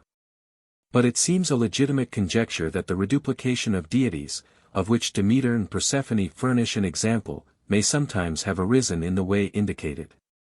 For example, among the pairs of deities dealt with in a former part of this work, it has been shown that there are grounds for regarding both Isis and her companion god Osiris as personifications of the corn. On the hypothesis just suggested, Isis would be the old corn spirit, and Osiris would be the newer one, whose relationship to the old spirit was variously explained as that of brother, husband, and son. For of course mythology would always be free to account for the coexistence of the two divinities in more ways than one. It must not, however, be forgotten that this proposed explanation of such pairs of deities as Demeter and Persephone or Isis and Osiris is purely conjectural, and is only given for what it is worth. 47. Lityerses. 1. Songs of the Corn Reapers. In the preceding pages an attempt has been made to show that in the Corn Mother and Harvest Maiden of Northern Europe we have the prototypes of Demeter and Persephone. But an essential feature is still wanting to complete the resemblance. A leading incident in the Greek myth is the death and resurrection of Persephone. It is this incident which, coupled with the nature of the goddess as a deity of vegetation, links the myth with the cults of Adonis, Attis, Osiris, and Dionysus. And it is in virtue of this incident that the myth finds a place in our discussion of the dying god. It remains, therefore, to see whether the conception of the annual death and resurrection of a god, which figures so prominently in these great Greek and Oriental worships, has not also its origin or its analogy in the rustic rites observed by reapers and vinedressers amongst the corn shocks and the vines. Our general ignorance of the popular superstitions and customs of the ancients has already been confessed. But the obscurity which thus hangs over the first beginnings of ancient religion is fortunately dissipated to some extent in the present case. The worships of Osiris, Adonis, and Attis had their respective seats, as we have seen, in Egypt, Syria, and Phrygia. And in each of these countries certain harvest and vintage customs are known to have been observed, the resemblance of which to each other and to the national rites struck the ancients themselves, and, compared with the harvest customs of modern peasants and barbarians, seems to throw some light on the origin of the rites in question. It has been already mentioned, on the authority of Diodorus, that in ancient Egypt the reapers were wont to lament over the first sheaf cut, invoking Isis as the goddess to whom they owed the discovery of corn.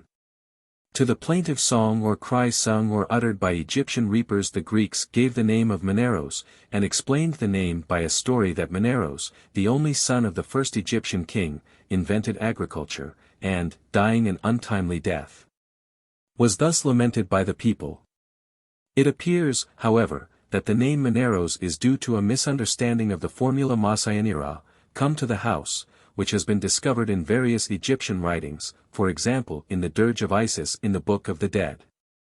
Hence we may suppose that the cry Masayanira was chanted by the reapers over the cut corn as a dirge for the death of the corn spirit, Isis or Osiris, and a prayer for its return. As the cry was raised over the first ears reaped, it would seem that the corn spirit was believed by the Egyptians to be present in the first corn cut and to die under the sickle.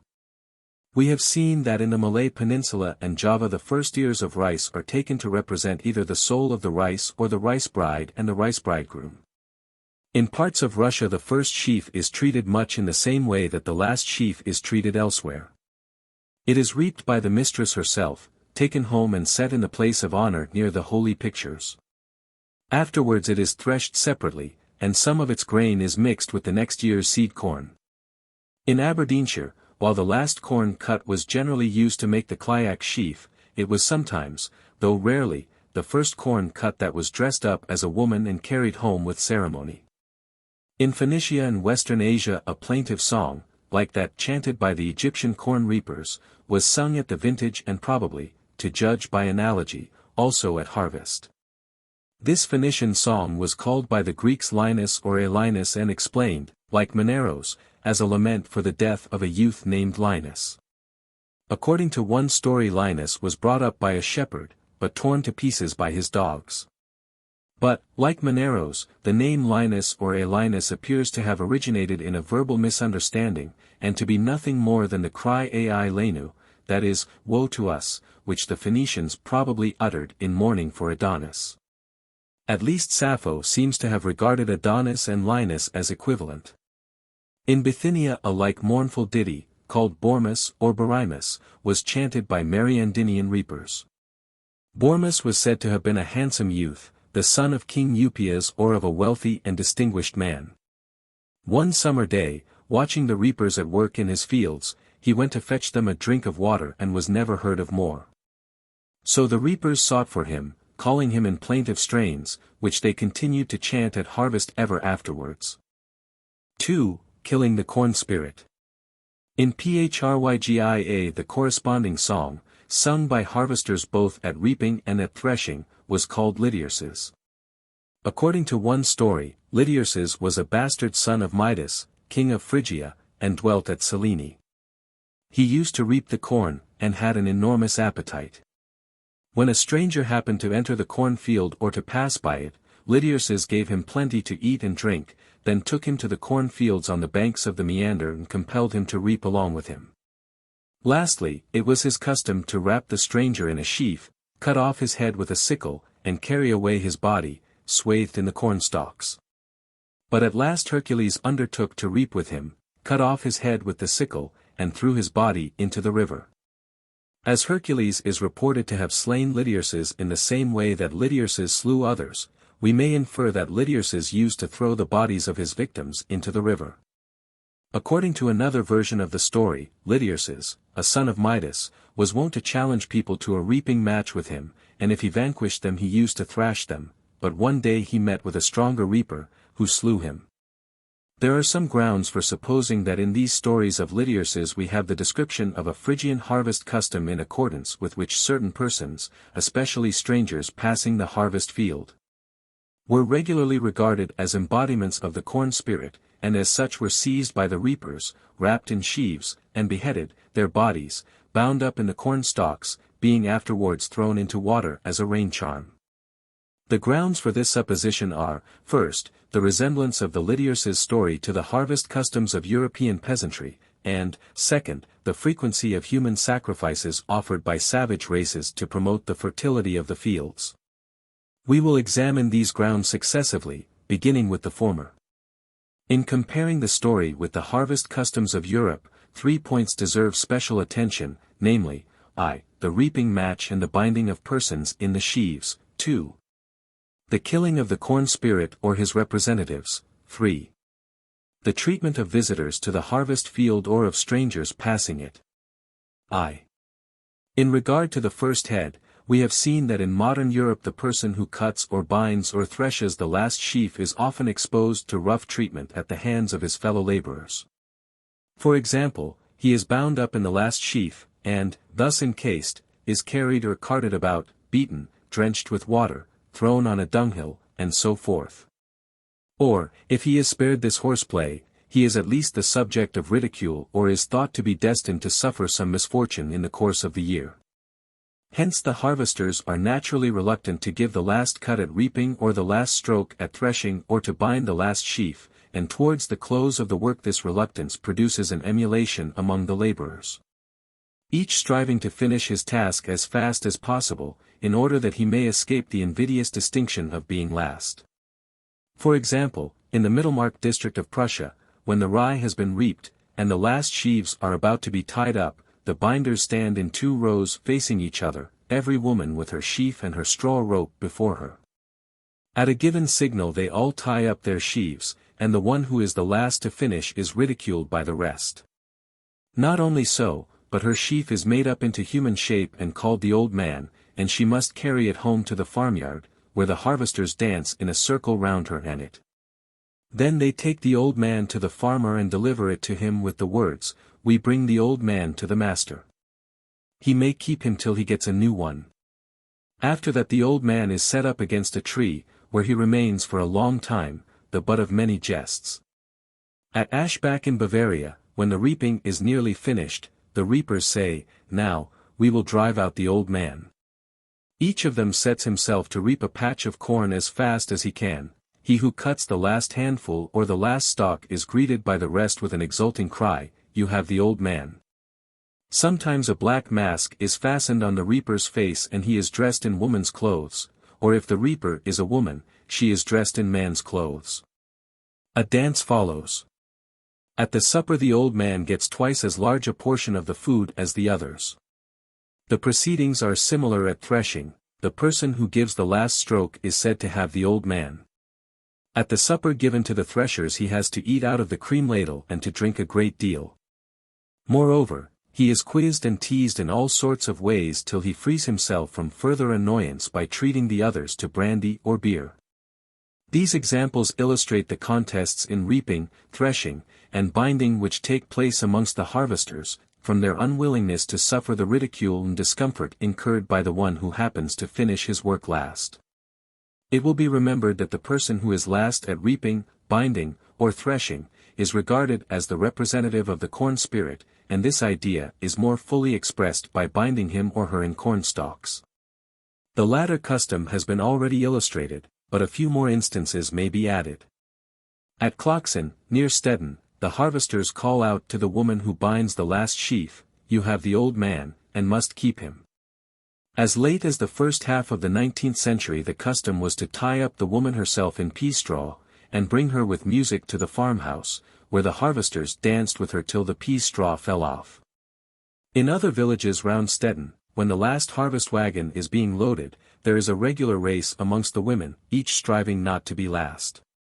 For she who places the last sheaf on the wagon is called the old man, and is completely swathed in corn stalks. She is also decked with flowers and a helmet of straw are placed on her head. In solemn procession she carries the harvest crown to the squire, over whose head she holds it while she utters a string of good wishes. At the dance which follows, the old man has the right to choose his, or rather her, partner. It is an honor to dance with him. At Gommern, near Magdeburg, the reaper who cuts the last ears of corn is often wrapped up in corn stalks so completely that it is hard to see whether there is a man in the bundle or not. Thus wrapped up he is taken by another stalwart reaper on his back, and carried round the field amidst the joyous cries of the harvesters. At Neuhausen, near Merseburg, the person who binds the last sheaf is wrapped in ears of oats and saluted as the oats man, whereupon the others dance round him. At Brie, Isle-de-France, the farmer himself is tied up in the first sheaf. At Dingelstedt, in the district of Erfurt, down to the first half of the 19th century it was the custom to tie up a man in the last sheaf. He was called the old man, and was brought home on the last wagon, amid huzzas and music. On reaching the farmyard he was rolled round the barn and drenched with water. At Nordlingen in Bavaria the man who gives the last stroke at threshing is wrapped in straw and rolled on the threshing floor. In some parts of Oberpfalz, Bavaria, he is said to get the old man, is wrapped in straw, and carried to a neighbor who has not yet finished his threshing. In Silesia the woman who binds the last sheaf has to submit to a good deal of horseplay. She is pushed, knocked down, and tied up in the sheaf, after which she is called the corn puppet, Kornpopel. In all these cases the idea is that the spirit of the corn, the old man of vegetation, is driven out of the corn last cut or last threshed, and lives in the barn during the winter. At sowing time he goes out again to the fields to resume his activity as animating force among the sprouting corn. 2. Passing to the second point of comparison between the Lydiarch's story and European harvest customs, we have now to see that in the latter the corn spirit is often believed to be killed at reaping or threshing. In the Romsdal and other parts of Norway, when the haymaking is over, the people say that the old hayman has been killed.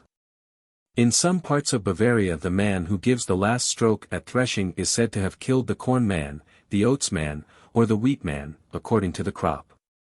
In the canton of Tillet, in Lorraine, at threshing the last corn the men keep time with their flails, calling out as they thresh, "We are killing the old woman. We are killing the old woman." If there is an old woman in the house she is warned to save herself, or she will be struck dead.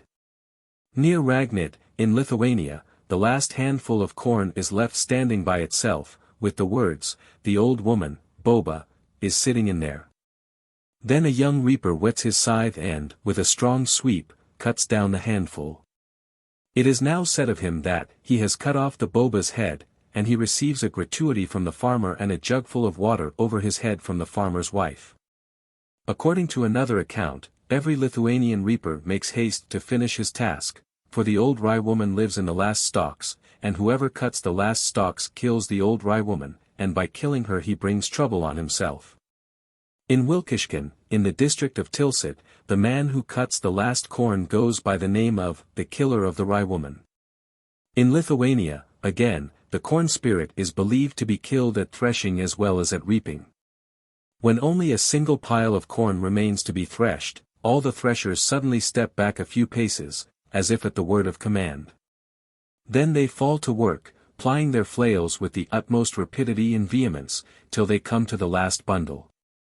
Upon this they fling themselves with almost frantic fury, straining every nerve, and raining blows on it till the word "halt" rings out sharply from the leader. The man whose flail is the last to fall after the command to stop has been given is immediately surrounded by all the rest, crying out that he has struck the old rye woman dead. He has to expiate the deed by treating them to brandy, and, like the man who cuts the last corn, he is known as the killer of the old rye woman. Sometimes in Lithuania the slain corn spirit was represented by a puppet. Thus a female figure was made out of corn stalks, dressed in clothes, and placed on the threshing floor, under the heap of corn which was to be threshed last. Whoever thereafter gave the last stroke at threshing, struck the old woman dead. We have already met with examples of burning the figure which represents the corn spirit. In the East Riding of Yorkshire a custom called, burning the old witch, is observed on the last day of harvest. A small sheaf of corn is burnt on the field in a fire of stubble, peas are parched at the fire and eaten with a liberal allowance of ale, and the lads and lasses romp about the flames and amuse themselves by blackening each other's faces. Sometimes, again, the corn spirit is represented by a man, who lies down under the last corn, it is threshed upon his body, and the people say that the old man is being beaten to death. We saw that sometimes the farmer's wife is thrust, together with the last sheaf, under the threshing machine, as if to thresh her, and that afterwards a pretense is made of winnowing her. At Volders, in the Tyrol, husks of corn are stuck behind the neck of the man who gives the last stroke at threshing, and he is throttled with a straw garland. If he is tall, it is believed that the corn will be tall next year. Then he is tied on a bundle and flung into the river. In Carinthia, the thresher who gave the last stroke, and the person who untied the last sheaf on the threshing floor, are bound hand and foot with straw bands, and crowns of straw are placed on their heads. Then they are tied, face to face, on a sledge, dragged through the village, and flung into a brook. The custom of throwing the representative of the corn spirit into a stream, like that of drenching him with water, is, as usual, a rain charm. 3. Thus far the representatives of the corn spirit have generally been the man or woman who cuts, binds, or threshes the last corn. We now come to the cases in which the corn spirit is represented either by a stranger passing the harvest field, as in the Lydius's tale, or by a visitor entering it for the first time. All over Germany it is customary for the reapers or threshers to lay hold of passing strangers and bind them with a rope made of corn stalks, till they pay a forfeit. And when the farmer himself or one of his guests enters the field or the threshing floor for the first time, he is treated in the same way. Sometimes the rope is only tied round his arm or his feet or his neck. But sometimes he is regularly swathed in corn. Thus at Solar in Norway, whoever enters the field, be he the master or a stranger, is tied up in a sheaf and must pay a ransom. In the neighborhood of Soest, when the farmer visits the flax pullers for the first time, he is completely enveloped in flax. Passers-by are also surrounded by the women, tied up in flax, and compelled to stand brandy. At Nordlingen strangers are caught with straw ropes and tied up in a sheaf till they pay a forfeit. Among the Germans of Hazelberg, in West Bohemia, as soon as a farmer had given the last corn to be threshed on the threshing floor, he was swathed in it and had to redeem himself by a present of cakes. In the canton of Putanges, in Normandy, a pretense of tying up the owner of the land in the last sheaf of wheat is still practiced, or at least was still practiced some quarter of a century ago. The task falls to the women alone. They throw themselves on the proprietor, seize him by the arms, the legs, and the body, throw him to the ground, and stretch him on the last sheaf. Then a show is made of binding him, and the conditions to be observed at the harvest supper are dictated to him. When he has accepted them, he is released and allowed to get up. At Brie, Île-de-France, when anyone who does not belong to the farm passes by the harvest field, the reapers give chase. If they catch him, they bind him in a sheaf and bite him, one after the other, in the forehead, crying, "You shall carry the key of the field." To have the key, is an expression used by harvesters elsewhere in the sense of to cut or bind or thresh the last sheaf. Hence, it is equivalent to the phrases, "You have the old man," "You are the old man," which are addressed to the cutter, binder, or thresher of the last sheaf. Therefore, when a stranger, as at Brie, is tied up in a sheaf and told that he will carry the key of the field, it is as much as to say that he is the old man, that is, an embodiment of the corn spirit.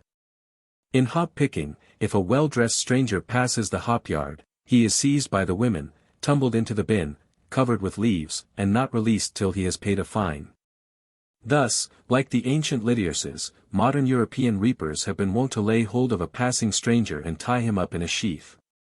It is not to be expected that they should complete the parallel by cutting off his head. But if they do not take such a strong step, their language and gestures are at least indicative of a desire to do so. For instance, in Mecklenburg on the first day of reaping, if the master or mistress or a stranger enters the field, or merely passes by it, all the mowers face towards him and sharpen their scythes, clashing their whetstones against them in unison, as if they were making ready to mow. Then the woman who leads the mowers steps up to him and ties a band round his left arm. He must ransom himself by payment of a forfeit. Near Ratzeburg, when the master or other person of mark enters the field or passes by it, all the harvesters stop work and march towards him in a body, the men with their scythes in front. On meeting him they form up in line, men and women. The men stick the poles of their scythes in the ground, as they do in whetting them, then they take off their caps and hang them on the scythes, while their leader stands forward and makes a speech. When he has done, they all whet their scythes in measured time very loudly, after which they put on their caps. 2 of the women binders then come forward. One of them ties the master or stranger, as the case may be, with corn ears or with a silken band, the other delivers a rhyming address. The following are specimens of the speeches made by the reaper on these occasions. In some parts of Pomerania every passerby is stopped, his way being barred with a corn rope.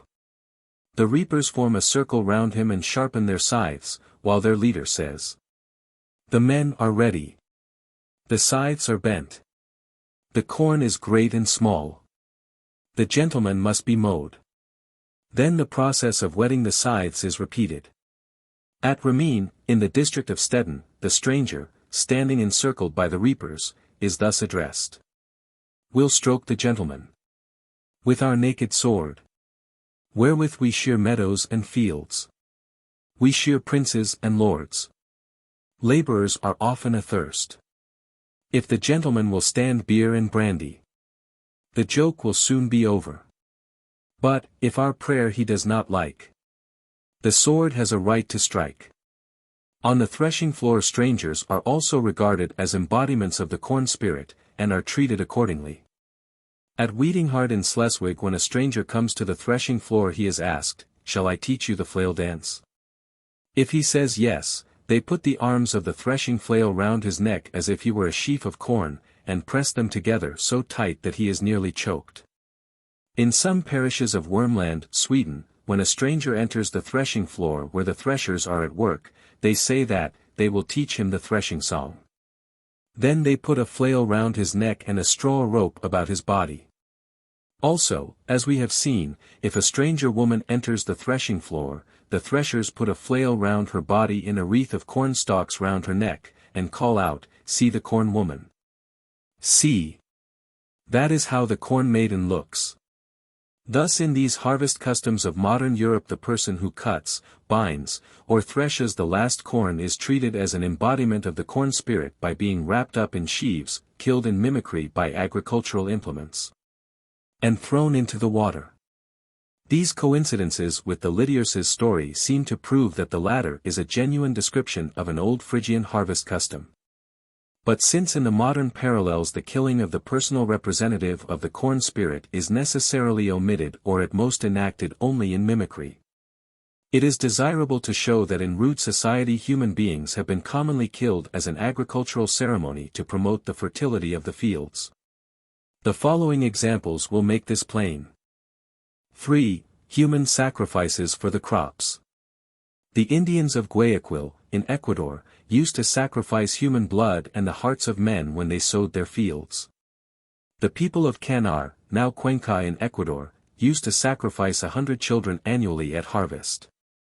The kings of Quito, the Incas of Peru, and for a long time the Spaniards were unable to suppress the bloody rite. At a Mexican harvest festival, when the first fruits of the season were offered to the sun, a criminal was placed between two immense stones, balanced opposite each other, and was crushed by them as they fell together. His remains were buried, and a feast and dance followed. This sacrifice was known as the Meeting of the Stones. We have seen that the ancient Mexicans also sacrificed human beings at all the various stages in the growth of the maize, the age of the victims corresponding to the age of the corn.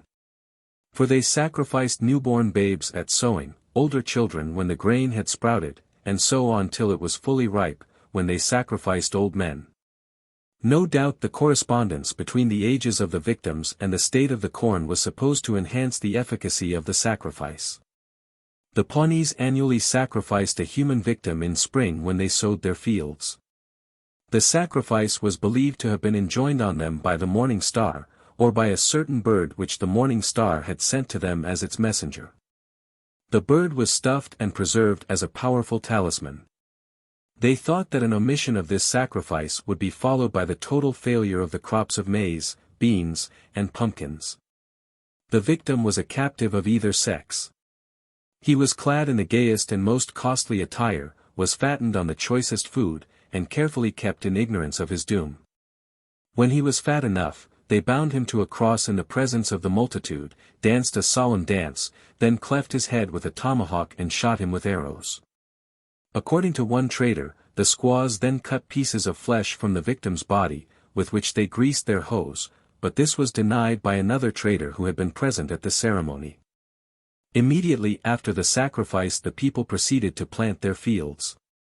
A particular account has been preserved of the sacrifice of a Sioux girl by the Pawnees in April 1837 or 1838. The girl was 14 or 15 years old and had been kept for 6 months and well treated. 2 days before the sacrifice she was led from wigwam to wigwam, accompanied by the whole council of chiefs and warriors.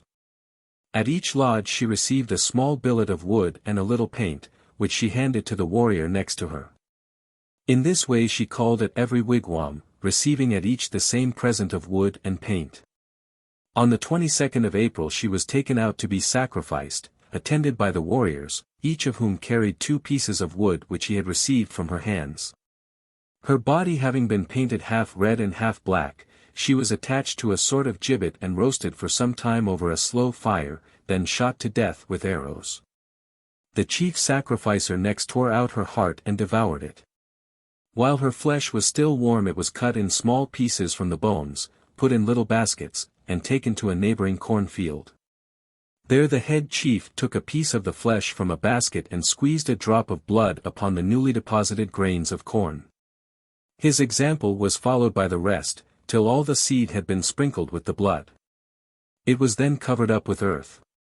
According to one account the body of the victim was reduced to a kind of paste, which was rubbed or sprinkled not only on the maize but also on the potatoes, the beans, and other seeds to fertilize them. By this sacrifice they hoped to obtain plentiful crops. A West African queen used to sacrifice a man and woman in the month of March. They were killed with spades and hoes, and their bodies buried in the middle of a field which had just been tilled. At Lagos in Guinea it was the custom annually to impale a young girl alive soon after the spring equinox in order to secure good crops. Along with her were sacrificed sheep and goats, which, with yams, heads of maize, and plantains, were hung on stakes on each side of her. The victims were bred up for the purpose in the king's seraglio, and their minds had been so powerfully wrought upon by the fetish men that they went cheerfully to their fate. A similar sacrifice used to be annually offered at Benin, in Guinea. The Marimos, a Bechuana tribe, sacrifice a human being for the crops. The victim chosen is generally a short, stout man. He is seized by violence or intoxicated and taken to the fields, where he is killed amongst the wheat to serve as seed, so they phrase it. After his blood has coagulated in the sun, it is burned along with the frontal bone, the flesh attached to it, and the brain. The ashes are then scattered over the ground to fertilize it. The rest of the body is eaten.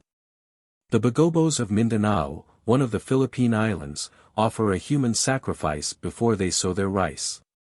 The victim is a slave, who is hewn to pieces in the forest.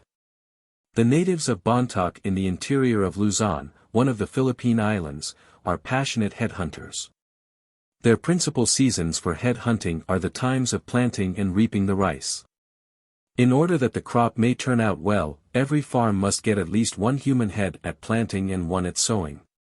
The headhunters go out in twos or threes, lie in wait for the victim, whether man or woman, cut off his or her head, hands, and feet, and bring them back in haste to the village, where they are received with great rejoicings.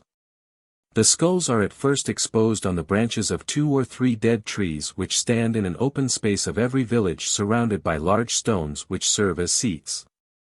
The people then dance round them and feast and get drunk. When the flesh has decayed from the head, the man who cut it off takes it home and preserves it as a relic, while his companions do the same with the hands and the feet. Similar customs are observed by the Apoyos, another tribe in the interior of Luzon. Among the Lota Naga, one of the many savage tribes who inhabit the deep rugged labyrinthine glens which wind into the mountains from the rich valley of Brahmaputra, it used to be a common custom to chop off the heads, hands, and feet of people they met with, and then to stick up the severed extremities in their fields to ensure a good crop of grain. They bore no ill will whatever to the persons upon whom they operated in this unceremonious fashion. Once they flayed a boy alive, carved him in pieces, and distributed the flesh among all the villagers, who put it into their corn bins to avert bad luck and ensure plentiful crops of grain. The Gonds of India, a Dravidian race, kidnapped Brahmin boys, and kept them as victims to be sacrificed on various occasions.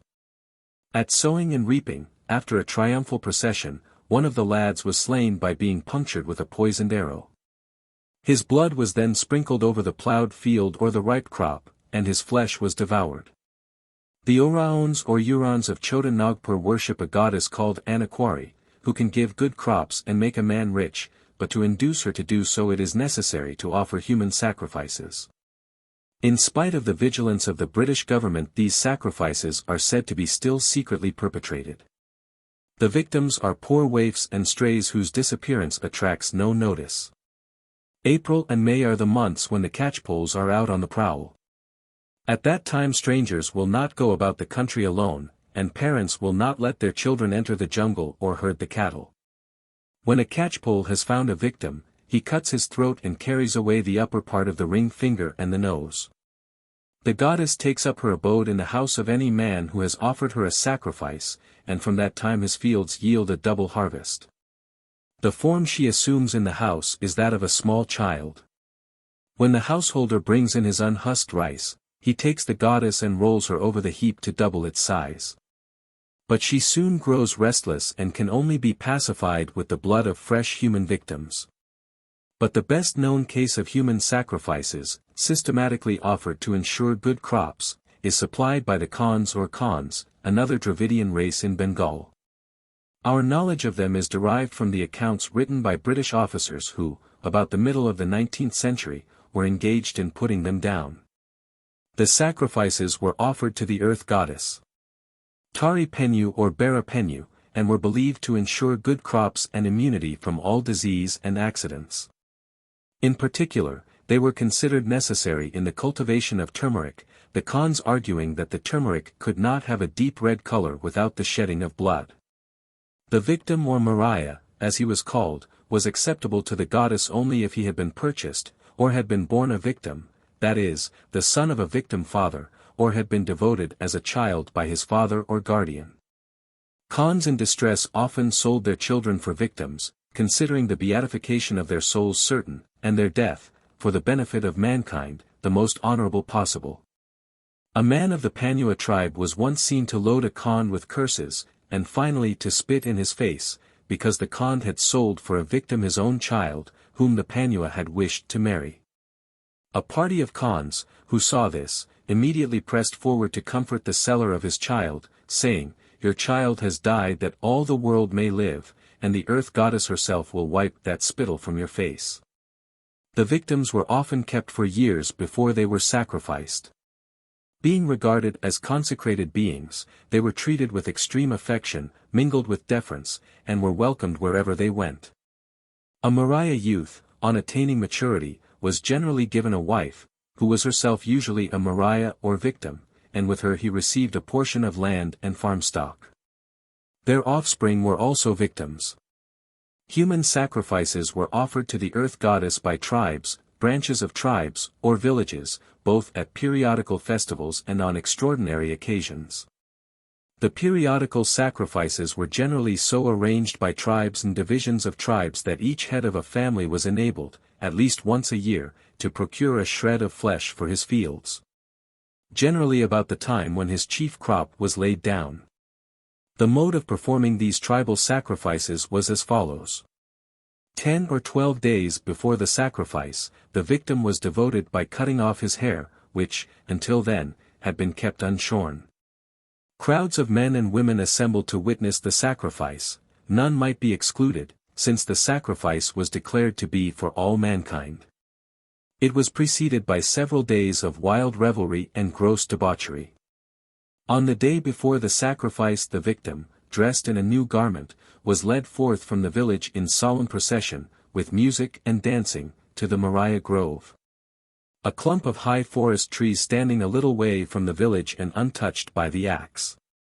There they tied him to a post, which was sometimes placed between two plants of the sankisser shrub. He was then anointed with oil, ghee, and turmeric, and adorned with flowers. And a species of reverence, which it is not easy to distinguish from adoration, was paid to him throughout the day. A great struggle now arose to obtain the smallest relic from his person. A particle of the turmeric paste with which he was smeared, or a drop of his spittle, was esteemed of sovereign virtue, especially by the women.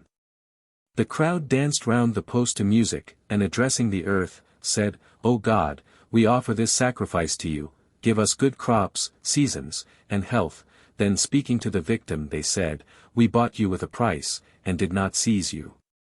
Now we sacrifice you according to custom, and no sin rests with us." On the last morning the orgies, which had been scarcely interrupted during the night, were resumed, and continued till noon, when they ceased, and the assembly proceeded to consummate the sacrifice. The victim was again anointed with oil, and each person touched the anointed part, and wiped the oil on his own head. In some places they took the victim in procession round the village, from door to door, where some plucked hair from his head, and others begged for a drop of his spittle, with which they anointed their heads.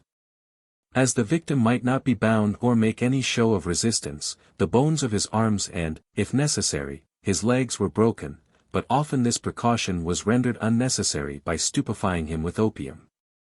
The mode of putting him to death varied in different places. One of the commonest modes seems to have been strangulation, or squeezing to death. The branch of a green tree was cleft several feet down the middle. The victim's neck, in other places, his chest, was inserted in the cleft, which the priest, aided by his assistants, strove with all his force to close. Then he wounded the victim slightly with his axe, whereupon the crowd rushed at the wretch and hewed the flesh from the bones, leaving the head and bowels untouched. Sometimes he was cut up alive. In Chinna-Kimdi he was dragged along the fields, surrounded by the crowd, who, avoiding his head and intestines, hacked the flesh from his body with their knives till he died. Another very common mode of sacrifice in the same district was to fasten the victim to the proboscis of a wooden elephant, which revolved on a stout post, and, as it whirled round, the crowd cut the flesh from the victim while life remained. In some villages Major Campbell found as many as 14 of these wooden elephants, which had been used at sacrifices. In one district the victim was put to death slowly by fire. A low stage was formed, sloping on either side like a roof. Upon it they laid the victim, his limbs wound round with cords to confine his struggles. Fires were then lighted and hot brands applied, to make him roll up and down the slopes of the stage as long as possible. For the more tears he shed the more abundant would be the supply of rain. Next day the body was cut to pieces. The flesh cut from the victim was instantly taken home by the persons who had been deputed by each village to bring it. To secure its rapid arrival, it was sometimes forwarded by relays of men, and conveyed with postal fleetness 50 or 60 miles. In each village all who stayed at home fasted rigidly until the flesh arrived. The bearer deposited it in the place of public assembly, where it was received by the priest and the heads of families. The priest divided it into 2 portions, one of which he offered to the earth goddess by burying it in a hole in the ground with his back turned, and without looking. Then each man added a little earth to bury it, and the priest poured water on the spot from a hill gourd. The other portion of flesh he divided into as many shares as there were heads of houses present. Each head of a house rolled his shred of flesh and leaves, and buried it in his favorite field, placing it in the earth behind his back without looking. In some places each man carried his portion of flesh to the stream which watered his fields, and there hung it on a pole. For 3 days thereafter no house was swept. And, in one district, strict silence was observed, no fire might be given out, no wood cut, and no strangers received. The remains of the human victim, namely, the head, bowels, and bones, were watched by strong parties the night after the sacrifice, and next morning they were burned, along with a whole sheep, on a funeral pile. The ashes were scattered over the fields, laid as paste over the houses and granaries, or mixed with the new corn to preserve it from insects. Sometimes, however, the head and bones were buried, not burnt. After the suppression of the human sacrifices, inferior victims were substituted in some places. For instance, in the capital of Chin a goat took the place of the human victim. Others sacrifice a buffalo. They tie it to a wooden post in a sacred grove, dance wildly round it with brandished knives, then, falling on the living animal, hack it to shreds and tatters in a few minutes, fighting and struggling with each other for every particle of flesh. As soon as a man has secured a piece he makes off with it at full speed to bury it in his fields, according to ancient custom, before the sun has set, and as some of them have far to go they must run very fast. All the women throw clods of earth at the rapidly retreating figures of the men, some of them taking very good aim. Soon the sacred grove, so lately a scene of tumult, is silent and deserted except for a few people who remain to guard all that is left of the buffalo, to wit, the head, the bones, and the stomach, which are burned with ceremony at the foot of the stake. In these Khand sacrifices the Marias are represented by our authorities as victims offered to propitiate the earth goddess. But from the treatment of the victims both before and after death it appears that the custom cannot be explained as merely a propitiatory sacrifice. A part of the flesh certainly was offered to the earth goddess, but the rest was buried by each householder in his fields, and the ashes of the other parts of the body were scattered over the fields, laid as paste on the granaries, or mixed with the new corn.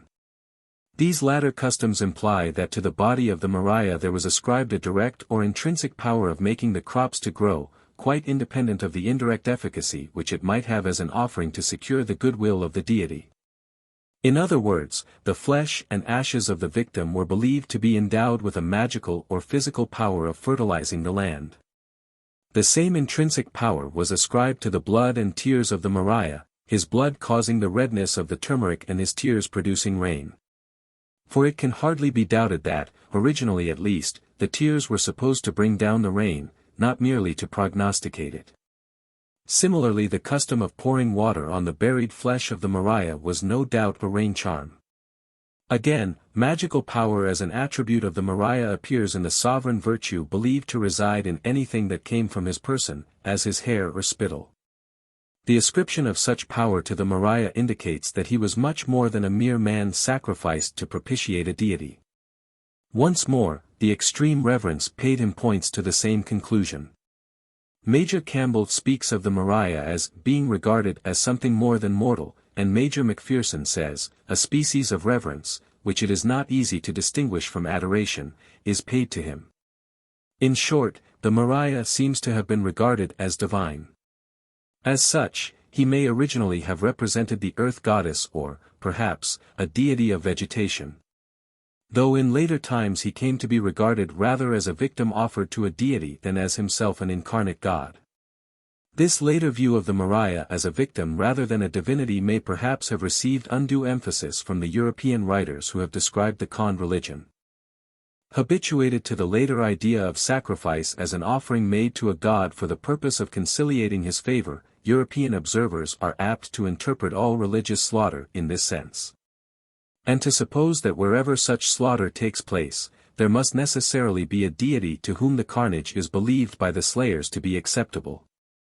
Thus their preconceived ideas may unconsciously color and warp their descriptions of savage rites. The same custom of killing the representative of a god, of which strong traces appear in the Con sacrifices, may perhaps be detected in some of the other human sacrifices described above. Thus the ashes of the slaughtered Marimo were scattered over the fields, the blood of the Brahmin lad was put on the crop and field, the flesh of the slain Naga was stowed in the corn bin. And the blood of the Sioux girl was allowed to trickle on the seed. Again, the identification of the victim with the corn, in other words, the view that he is an embodiment or spirit of the corn, is brought out in the pains which seem to be taken to secure a physical correspondence between him and the natural object which he embodies or represents. Thus the Mexicans killed young victims for the young corn and old ones for the ripe corn. The Marimo's sacrifice, as seed, a short, fat man, the shortness of his stature corresponding to that of the young corn, his fatness to the condition which it is desired that the crops may attain. And the Pawnees fattened their victims probably with the same view. Again, the identification of the victim with the corn comes out in the African custom of killing him with spades and hoes, and the Mexican custom of grinding him, like corn, between two stones. One more point in these savage customs deserves to be noted. The Pawnee chief devoured the heart of the Sioux girl, and the Marimos and Gonds ate the victim's flesh. If, as we suppose, the victim was regarded as divine, it follows that in eating his flesh his worshippers believed themselves to be partaking of the body of their god. 4. The corn spirit slain in his human representatives. The barbarous rites just described offer analogies to the harvest customs of Europe. Thus the fertilizing virtue ascribed to the corn spirit is shown equally in the savage custom of mixing the victim's blood or ashes with the seed corn and the European custom of mixing the grain from the last sheaf with the young corn in spring. Again, the identification of the person with the corn appears alike in the savage custom of adapting the age and stature of the victim to the age and stature, whether actual or expected, of the crop. In the Scotch and Styrian rules that when the corn spirit is conceived as the maiden the last corn shall be cut by a young maiden, but when it is conceived as the corn mother it shall be cut by an old woman. In the warning given to old women in Lorraine to save themselves when the old woman is being killed, that is, when the last corn is being threshed. And in the Tyrolese expectation that if the man who gives the last stroke at threshing is tall, the next year's corn will be tall also. Further, the same identification is implied in the savage custom of killing the representative of the corn spirit with hoes or spades or by grinding him between stones. And in the European custom of pretending to kill him with the scythe or the flail. Once more the Con custom of pouring water on the buried flesh of the victim is parallel to the European customs of pouring water on the personal representative of the corn spirit or plunging him into a stream. Both the Con and the European customs are rain charms. To return now to the Lydiarch's story. It has been shown that in rude society human beings have been commonly killed to promote the growth of the crops. There is therefore no improbability in the supposition that they may once have been killed for a like purpose in Phrygia and Europe. And when Phrygian legend and European folk custom, closely agreeing with each other, point to the conclusion that men were so slain, we are bound, provisionally at least, to accept the conclusion. Further, both the Lydiarch's story and European harvest customs agree in indicating that the victim was put to death as a representative of the corn spirit. And this indication is in harmony with the view which some savages appear to take of the victim slain to make the crops flourish. On the whole, then, we may fairly suppose that both in Phrygia and in Europe the representative of the corn spirit was annually killed upon the harvest field. Grounds have been already shown for believing that similarly in Europe the representative of the tree spirit was annually slain. The proofs of these two remarkable and closely analogous customs are entirely independent of each other. Their coincidence seems to furnish fresh presumption in favor of both. To the question, how was the representative of the corn spirit chosen? One answer has been already given. Both the Lydiarch's story and European folk custom show that passing strangers were regarded as manifestations of the corn spirit escaping from the cut or threshed corn, and as such were seized and slain. But this is not the only answer which the evidence suggests. According to the Phrygian legend, the victims of Lydiarch's were not simply passing strangers, but persons whom he had vanquished in a reaping contest and afterwards wrapped up in corn sheaves and beheaded. This suggests that the representative of the corn spirit may have been selected by means of a competition on the harvest field, in which the vanquished competitor was compelled to accept the fatal honor. The supposition is countenanced by European harvest customs. We have seen that in Europe there is sometimes a contest amongst the reapers to avoid being last, and that the person who is vanquished in this competition, that is, who cuts the last corn, is often roughly handled. It is true we have not found that a pretense is made of killing him, but on the other hand we have found that a pretense is made of killing the man who gives the last stroke at threshing, that is, who is vanquished in the threshing contest. Now, since it is in the character of representative of the corn spirit that the thresher of the last corn is slain in mimicry, and since the same representative character attaches, as we have seen, to the cutter and binder as well as to the thresher of the last corn, and since the same repugnance is evinced by harvesters to be last in any one of these labors, we may conjecture that a pretense has been commonly made of killing the reaper and binder as well as the thresher of the last corn, and that in ancient times this killing was actually carried out. This conjecture is corroborated by the common superstition that whoever cuts the last corn must die soon. Sometimes it is thought that the person who binds the last sheaf on the field will die in the course of next year. The reason for fixing on the reaper, binder, or thresher of the last corn as the representative of the corn spirit may be this. The corn spirit is supposed to lurk as long as he can in the corn, retreating before the reapers, the binders, and the threshers at their work. But when he is forcibly expelled from his refuge in the last corn cut or the last sheaf bound or the last grain threshed, he necessarily assumes some other form than that of the corn stalks, which had hitherto been his garment or body. And what form can the expelled corn spirit assume more naturally than that of the person who stands nearest to the corn from which he, the corn spirit, has just been expelled? But the person in question is necessarily the reaper, binder, or thresher of the last corn. He or she, therefore, is seized and treated as the corn spirit himself.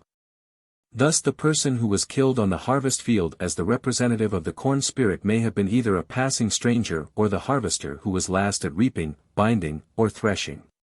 But there is a third possibility, to which ancient legend and modern folk custom alike point.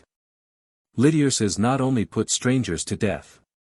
He was himself slain, and apparently in the same way as he had slain others, namely, by being wrapped in a corn sheaf, beheaded, and cast into the river, and it is implied that this happened to Lydiarch's on his own land. Similarly in modern harvest customs the pretense of killing appears to be carried out quite as often on the person of the master, farmer or squire, as on that of strangers. Now when we remember that Lydiarch's was said to have been a son of the king of Phrygia, and that in one account he is himself called a king, and when we combine with this the tradition that he was put to death, apparently as a representative of the corn spirit, we are led to conjecture that we have here another trace of the custom of annually slaying one of those divine or priestly kings who are known to have held ghostly sway in many parts of Western Asia and particularly in Phrygia. The custom appears, as we have seen, to have been so far modified in places that the king's son was slain in the king's stead.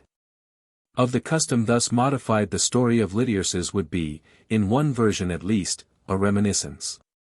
Turning now to the relation of the Phrygian Lydiarch's to the Phrygian Attis, it may be remembered that at Pessinus, the seat of a priestly kingship, the high priest appears to have been annually slain in the character of Attis, a god of vegetation. And that Attis was described by an ancient authority as a reaped ear of corn. Thus Attis, as an embodiment of the corn spirit, annually slain in the person of his representative, might be thought to be ultimately identical with Lydiarch's.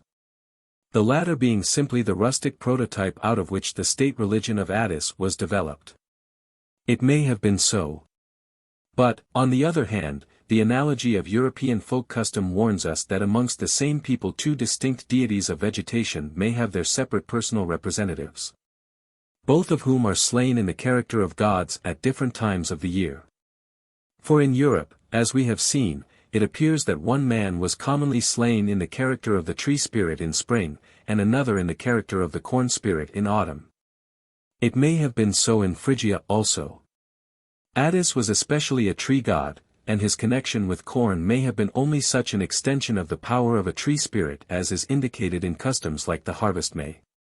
Again, the representative of Attis appears to have been slain in spring, whereas Lydius's must have been slain in summer or autumn, according to the time of the harvest in Phrygia. On the whole, then, while we are not justified in regarding Lydius's as the prototype of Attis, the two may be regarded as parallel products of the same religious idea, and may have stood to each other as in Europe the old man of harvest stands to the wild man, the leaf man, and so forth, of spring. Both were spirits or deities of vegetation, and the personal representatives of both were annually slain. But whereas the Attis worship became elevated into the dignity of a state religion and spread to Italy, the rites of Lydius's seem never to have passed the limits of their native Phrygia, and always retained their character of rustic ceremonies performed by peasants on the harvest field. At most a few villages may have clubbed together, as amongst the Khans, to procure a human victim to be slain as representative of the corn spirit for their common benefit. Such victims may have been drawn from the families of priestly kings or kinglets, which would account for the legendary character of Lydius's as the son of a Phrygian king or as himself a king. When villages did not so club together, each village or farm may have procured its own representative of the corn spirit by dooming to death either a passing stranger or the harvester who cut, bound, or threshed the last sheaf. Perhaps in the olden time the practice of head hunting as a means of promoting the growth of the corn may have been as common among the rude inhabitants of Europe and Western Asia as it still is, or was till lately. Among the primitive agricultural tribes of Assam, Burma, the Philippine Islands, and the Indian archipelago. It is hardly necessary to add that in Phrygia, as in Europe, the old barbarous custom of killing a man on the harvest field or the threshing floor had doubtless passed into a mere pretense long before the classical era, and was probably regarded by the reapers and threshers themselves as no more than a rough jest which the license of a harvest home permitted them to play off on a passing stranger, a comrade, or even on their master himself. I have dwelt on the Lydius's song at length because it affords so many points of comparison with European and savage folk custom. The other harvest songs of Western Asia and Egypt, to which attention has been called above, may now be dismissed much more briefly. The similarity of the Bithynian Bormus to the Phrygian Lydius's helps to bear out the interpretation which has been given of the latter. Bormus, whose death or rather disappearance was annually mourned by the reapers in a plaintive song, was, like Lydius's, a king's son or at least the son of a wealthy and distinguished man. The reapers whom he watched were at work on his own fields, and he disappeared in going to fetch water for them. According to one version of the story he was carried off by the nymphs, doubtless the nymphs of the spring or pool or river whither he went to draw water. Viewed in the light of the Lydius's story and of European folk custom, this disappearance of Bormus may be a reminiscence of the custom of binding the farmer himself in a corn sheaf and throwing him into the water. The mournful strain which the reapers sang was probably a lamentation over the death of the corn spirit, slain either in the cut corn or in the person of a human representative. And the call which they addressed to him may have been a prayer that he might return in fresh vigor next year. The Phoenician Linus song was sung at the vintage, at least in the west of Asia Minor, as we learn from Homer. And this, combined with the legend of Silius, suggests that in ancient times passing strangers were handled by vintagers and vine diggers in much the same way as they are said to have been handled by the reaper Lydius's. The Lydian Silius, so ran the legend, compelled passers-by to dig for him in his vineyard, till Hercules came and killed him and dug up his vines by the roots. This seems to be the outline of a legend like that of Lydius's. But neither ancient writers nor modern folk custom enable us to fill in the details. But, further, the Linus song was probably sung also by Phoenician reapers, for Herodotus compares it to the Mineros song, which, as we have seen, was a lament raised by Egyptian reapers over the cut corn. Further, Linus was identified with Adonis, and Adonis has some claims to be regarded as especially a corn deity. Thus the Linus lament, as sung at harvest, would be identical with the Adonis lament. Each would be the lamentation raised by reapers over the dead spirit of the corn. But whereas Adonis, like Attis, grew into a stately figure of mythology, adored and mourned in splendid cities far beyond the limits of his Phoenician home, Linus appears to have remained a simple ditty sung by reapers and vintagers among the corn sheaves and the vines. The analogy of liturgies and of folk custom, both European and savage, suggests that in Phoenicia the slain corn spirit, the dead Adonis, may formerly have been represented by a human victim. And this suggestion is possibly supported by the Heron legend that Tammuz, Adonis, was slain by his cruel lord, who ground his bones in a mill and scattered them to the wind. For in Mexico, as we have seen, the human victim at harvest was crushed between two stones, and both in Africa and India the ashes or other remains of the victim were scattered over the fields. But the Heron legend may be only a mythical way of expressing the grinding of corn in the mill and the scattering of the seed. It seems worth suggesting that the mock king who was annually killed at the Babylonian festival of the Sacaea on the 16th day of the month Laus may have represented Tammuz himself. For the historian Berosus, who records the festival and its date, probably used the Macedonian calendar, since he dedicated his history to Antiochus Soter. And in his day the Macedonian month Laus appears to have corresponded to the Babylonian month Tammuz. If this conjecture is right, the view that the mock king at the Sacaea was slain in the character of a god would be established. There is a good deal more evidence that in Egypt the slain corn spirit, the dead Osiris, was represented by a human victim, whom the reapers slew on the harvest field, mourning his death in a dirge, to which the Greeks, through a verbal misunderstanding, gave the name of Mineros. For the legend of Osiris seems to preserve a reminiscence of human sacrifices once offered by the Egyptians in connection with the worship of Osiris. Osiris was said to have been an Egyptian king who sacrificed all strangers on the altar of Zeus. The origin of the custom was traced to a dearth which afflicted the land of Egypt for 9 years. A Cyprian seer informed Osiris that the dearth would cease if a man were annually sacrificed to Zeus. So Osiris instituted the sacrifice. But when Hercules came to Egypt, and was being dragged to the altar to be sacrificed, he burst his bonds and slew Osiris and his son. Here then is a legend that in Egypt a human victim was annually sacrificed to prevent the failure of the crops. And a belief is implied that an omission of the sacrifice would have entailed a recurrence of that infertility which it was the object of the sacrifice to prevent. So the Pawnees, as we have seen, believed that an omission of the human sacrifice at planting would have been followed by a total failure of their crops. The name Osiris was in reality the name of a city, Piasar, the house of Osiris, the city being so called because it contained the grave of Osiris. Indeed, some high modern authorities believe that Osiris was the original home of Osiris, from which his worship spread to other parts of Egypt. The human sacrifice were said to have been offered at his grave, and the victims were red-haired men, whose ashes were scattered abroad by means of winnowing fans. This tradition of human sacrifices offered at the tomb of Osiris is confirmed by the evidence of the monuments. In the light of the foregoing discussion, the Egyptian tradition of Osiris admits of a consistent and fairly probable explanation. Osiris, the corn spirit, was annually represented at harvest by a stranger, whose red hair made him a suitable representative of the ripe corn. This man, in his representative character, was slain on the harvest field, and mourned by the reapers, who prayed at the same time that the corn spirit might revive and return, Mineros, with renewed vigor in the following year. Finally, the victim, or some part of him, was burned, and the ashes scattered by winnowing fans over the fields to fertilize them. Here the choice of the victim on the ground of his resemblance to the corn which he was to represent agrees with the Mexican and African customs already described. Similarly, the woman who died in the character of the Corn Mother at the Mexican midsummer sacrifice had her face painted red and yellow in token of the colors of the corn. And she wore a pasteboard mitre surmounted by waving plumes in imitation of the tassel of the maize. On the other hand, at the festival of the goddess of the white maize the Mexicans sacrificed lepers. The Romans sacrificed red-haired puppies in spring to avert the supposed blighting influence of the dog star, believing that the crops would thus grow ripe and ruddy. The heathen of Haran offered to the sun, moon, and planets human victims who were chosen on the ground of their supposed resemblance to the heavenly bodies to which they were sacrificed.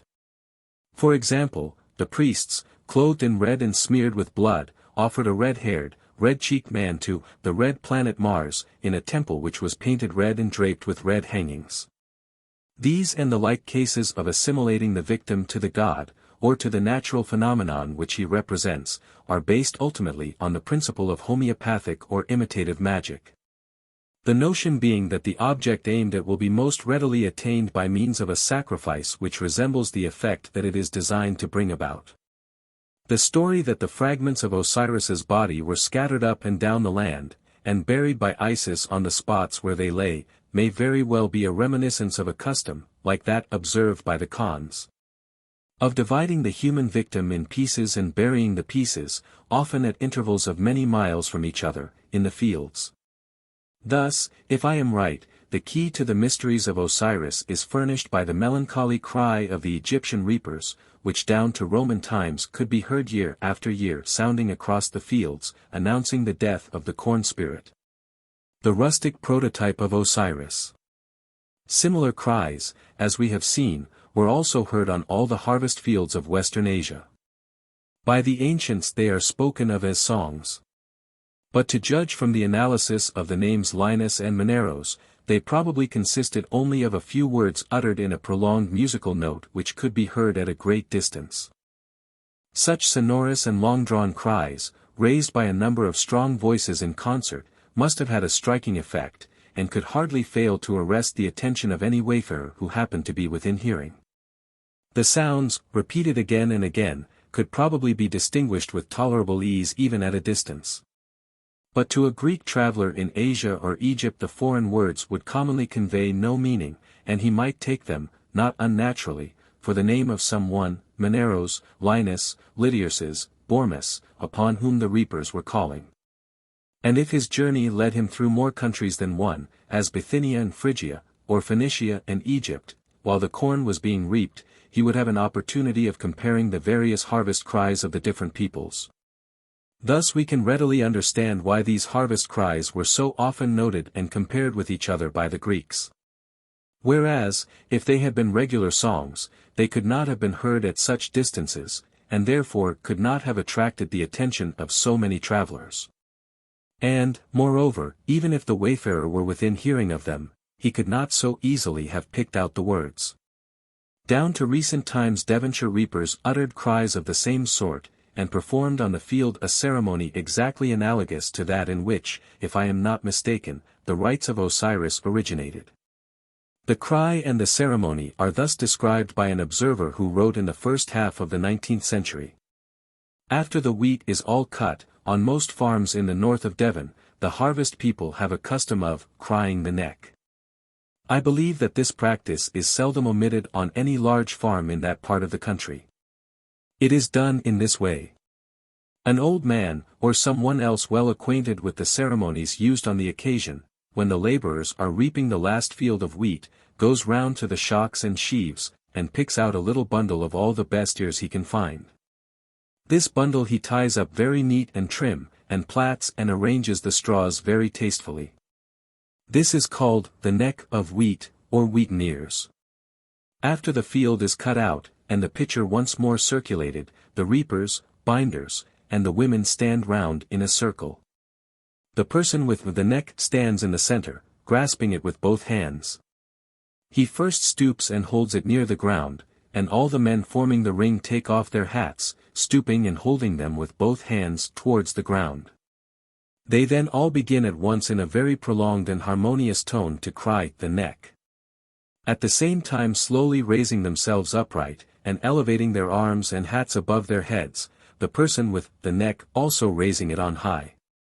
This is done 3 times.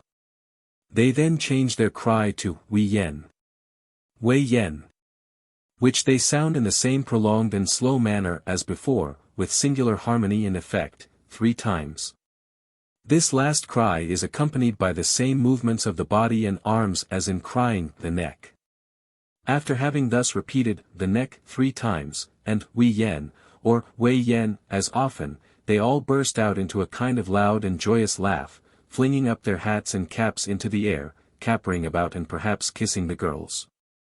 One of them then gets the neck and runs as hard as he can down to the farmhouse, where the dairymaid, or one of the young female domestics, stands at the door prepared with a pail of water.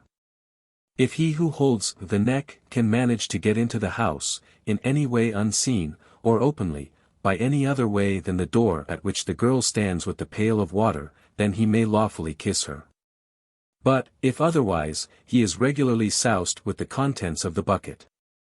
On a fine still autumn evening the crying of the neck has a wonderful effect at a distance, far finer than that of the Turkish muezzin, which Lord Byron eulogises so much, and which he says is preferable to all the bells of Christendom. I have once or twice heard upwards of 20 men cry it, and sometimes joined by an equal number of female voices. About 3 years back, on some high grounds, where our people were harvesting, I heard 6 or 7 necks cried in one night, although I know that some of them were 4 miles off. They are heard through the quiet evening air at a considerable distance sometimes. Again, Mrs. Bray tells how, travelling in Devonshire, she saw a party of reapers standing in a circle on a rising ground, holding their sickles aloft. One in the middle held up some ears of corn tied together with flowers, and the party shouted 3 times, what she writes as, Arnak, Arnak, Arnak, we haven, we haven, we haven. They went home, accompanied by women and children carrying boughs of flowers, shouting and singing. The manservant who attended Mrs. Bray said, it was only the people making their games, as they always did, to the spirit of harvest. Here, as Miss Byrne remarks, Arnak, we haven, is obviously in the Devon dialect, a neck, or knack. We have un. Another account of this old custom, written at Truro in 1839, runs thus, now, when all the corn was cut at Helligan, the farming men and maidens come in front of the house, and bring with them a small sheaf of corn, the last that has been cut. And this is adorned with ribbons and flowers, and one part is tied quite tight, so as to look like a neck. Then they cry out, our, my side, as loud as they can, then the dairymaid gives the neck to the head farming man. He takes it, and says, very loudly 3 times, I have him, I have him, I have him. Then another farming man shouts very loudly, what have ye? What have ye? What have ye? Then the first says, a neck, a neck, a neck. And when he has said this, all the people make a very great shouting. This they do 3 times, and after one famous shout go away and eat supper, and dance, and sing songs. According to another account, all went out to the field when the last corn was cut, that the neck was tied with ribbons and plaited, and they danced round it, and carried it to the great kitchen, where by and by the supper was. The words were as given in the previous account, and, hip, hip, hack, heck, I have, I have, I have, It was hung up in the hall. Another account relates that one of the men rushed from the field with the last sheaf, while the rest pursued him with vessels of water, which they tried to throw over the sheaf before it could be brought into the barn.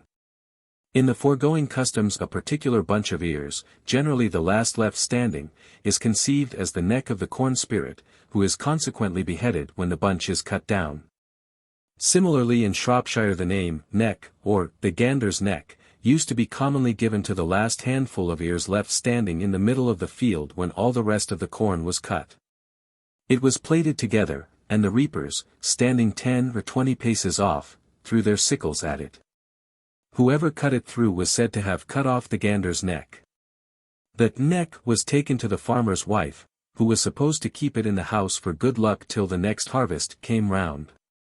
Near Treves, the man who reaps the last standing corn, cuts the goat's neck off.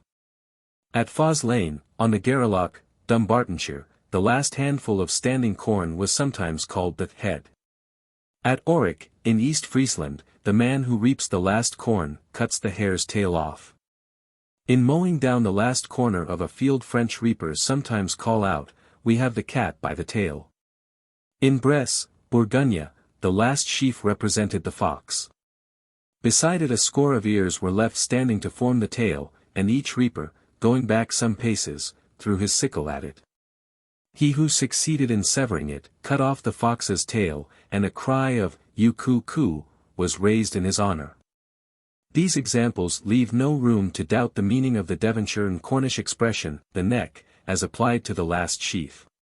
The corn spirit is conceived in human or animal form, and the last standing corn is part of its body, its neck, its head, or its tail. Sometimes, as we have seen, the last corn is regarded as the navel string. Lastly, the Devonshire custom of drenching with water the person who brings in the neck is a rain charm, such as we have had many examples of. Its parallel in the Mysteries of Osiris was the custom of pouring water on the image of Osiris or on the person who represented him. 48. The corn spirit as an animal. 1. Animal embodiments of the corn spirit. In some of the examples which I have cited to establish the meaning of the term neck as applied to the last sheaf, the corn spirit appears in animal form as a gander, a goat, a hare, a cat, and a fox. This introduces us to a new aspect of the corn spirit, which we must now examine.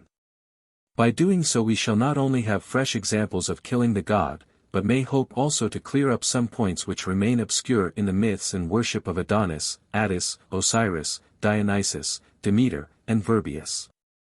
Amongst the many animals whose forms the corn spirit is supposed to take are the wolf, dog, hare, fox, cock, goose, quail, cat, goat, cow, ox, bull, pig, and horse. In one or other of these shapes the corn spirit is often believed to be present in the corn, and to be caught or killed in the last sheaf. As the corn is being cut the animal flees before the reapers, and if a reaper is taken ill on the field, he is supposed to have stumbled unwittingly on the corn spirit, who has thus punished the profane intruder. It is said, the rye wolf has got hold of him, the harvest goat has given him a push. The person who cuts the last corn or binds the last sheaf gets the name of the animal, as the rye wolf, the rye sow, the oats goat, and so forth, and retains the name sometimes for a year. Also the animal is frequently represented by a puppet made out of the last sheaf or of wood, flowers, and so on, which is carried home amid rejoicings on the last harvest wagon. Even where the last sheaf is not made up in animal shape, it is often called the rye wolf, the hare, goat, and so forth. Generally each kind of crop is supposed to have its special animal, which is caught in the last sheaf, and called the rye wolf, the barley wolf, the oats wolf, the pea wolf, or the potato wolf, according to the crop. But sometimes the figure of the animal is only made up once for all at getting in the last crop of the whole harvest. Sometimes the creature is believed to be killed by the last stroke of the sickle or scythe. But oftener it is thought to live so long as there is corn still unthreshed, and to be caught in the last sheaf threshed. Hence the man who gives the last stroke with the flail is told that he has got the corn sow, the threshing dog, or the like. When the threshing is finished, a puppet is made in the form of the animal, and this is carried by the thresher of the last sheaf to a neighboring farm, where the threshing is still going on. This again shows that the corn spirit is believed to live wherever the corn is still being threshed. Sometimes the thresher of the last sheaf himself represents the animal. And if the people of the next farm, who are still threshing, catch him, they treat him like the animal he represents, by shutting him up in the pigsty, calling him with the cries commonly addressed to pigs, and so forth. These general statements will now be illustrated by examples.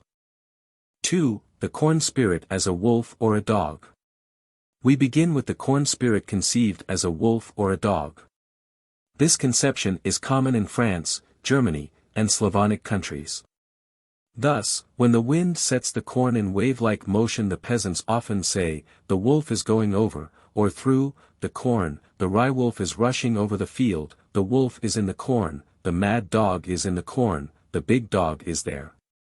When children wish to go into the cornfields to pluck ears or gather the blue cornflowers, they are warned not to do so, for the big dog sits in the corn, or the wolf sits in the corn, and will tear you in pieces, the wolf will eat you. The wolf against whom the children are warned is not a common wolf, for he is often spoken of as the corn wolf, rye wolf, or the like. Thus they say, the rye wolf will come and eat you up, children, the rye wolf will carry you off, and so forth. Still he has all the outward appearance of a wolf. For in the neighborhood of Feilenhof, East Prussia, when a wolf was seen running through a field, the peasants used to watch whether he carried his tail in the air or dragged it on the ground. If he dragged it on the ground, they went after him, and thanked him for bringing them a blessing, and even set titbits before him. But if he carried his tail high, they cursed him and tried to kill him. Here the wolf is the corn spirit whose fertilizing power is in his tail. Both dog and wolf appear as embodiments of the corn spirit in harvest customs. Thus in some parts of Silesia the person who cuts or binds the last sheaf is called the wheat dog or the peas pug. But it is in the harvest customs of the northeast of France that the idea of the corn dog comes out most clearly. Thus when a harvester, through sickness, weariness, or laziness, cannot or will not keep up with the reaper in front of him, they say, the white dog passed near him, he has the white bitch, or the white bitch has bitten him. In the Vosges the harvest May is called the dog of the harvest, and the person who cuts the last handful of hay or wheat is said to kill the dog. About Lons-le-Saulnier, in the Jura, the last sheaf is called the bitch. In the neighborhood of Verdun the regular expression for finishing the reaping is, they are going to kill the dog, and at Epinal they say, according to the crop, we will kill the wheat dog, or the rye dog, or the potato dog. In Lorraine it is said of the man who cuts the last corn, he is killing the dog of the harvest. At Dux, in the Tyrol, the man who gives the last stroke at threshing is said to strike down the dog. And at Annabergen, near Stade, he is called, according to the crop, corn pug, rye pug, wheat pug. So with the wolf. In Silesia, when the reapers gather round the last patch of standing corn to reap it they are said to be about to catch the wolf. In various parts of Mecklenburg, where the belief in the corn wolf is particularly prevalent, every one fears to cut the last corn, because they say that the wolf is sitting in it. Hence every reaper exerts himself to the utmost in order not to be the last, and every woman similarly fears to bind the last sheaf because the wolf is in it. So both among the reapers and the binders there is a competition not to be the last to finish. And in Germany generally it appears to be a common saying that, the wolf sits in the last sheaf. In some places they call out to the reaper, beware of the wolf, or they say, he is chasing the wolf out of the corn. In Mecklenburg the last bunch of standing corn is itself commonly called the wolf, and the man who reaps it has the wolf, the animal being described as the rye wolf, the wheat wolf, the barley wolf, and so on according to the particular crop. The reaper of the last corn is himself called wolf or the rye wolf, if the crop is rye, and in many parts of Mecklenburg he has to support the character by pretending to bite the other harvesters or by howling like a wolf.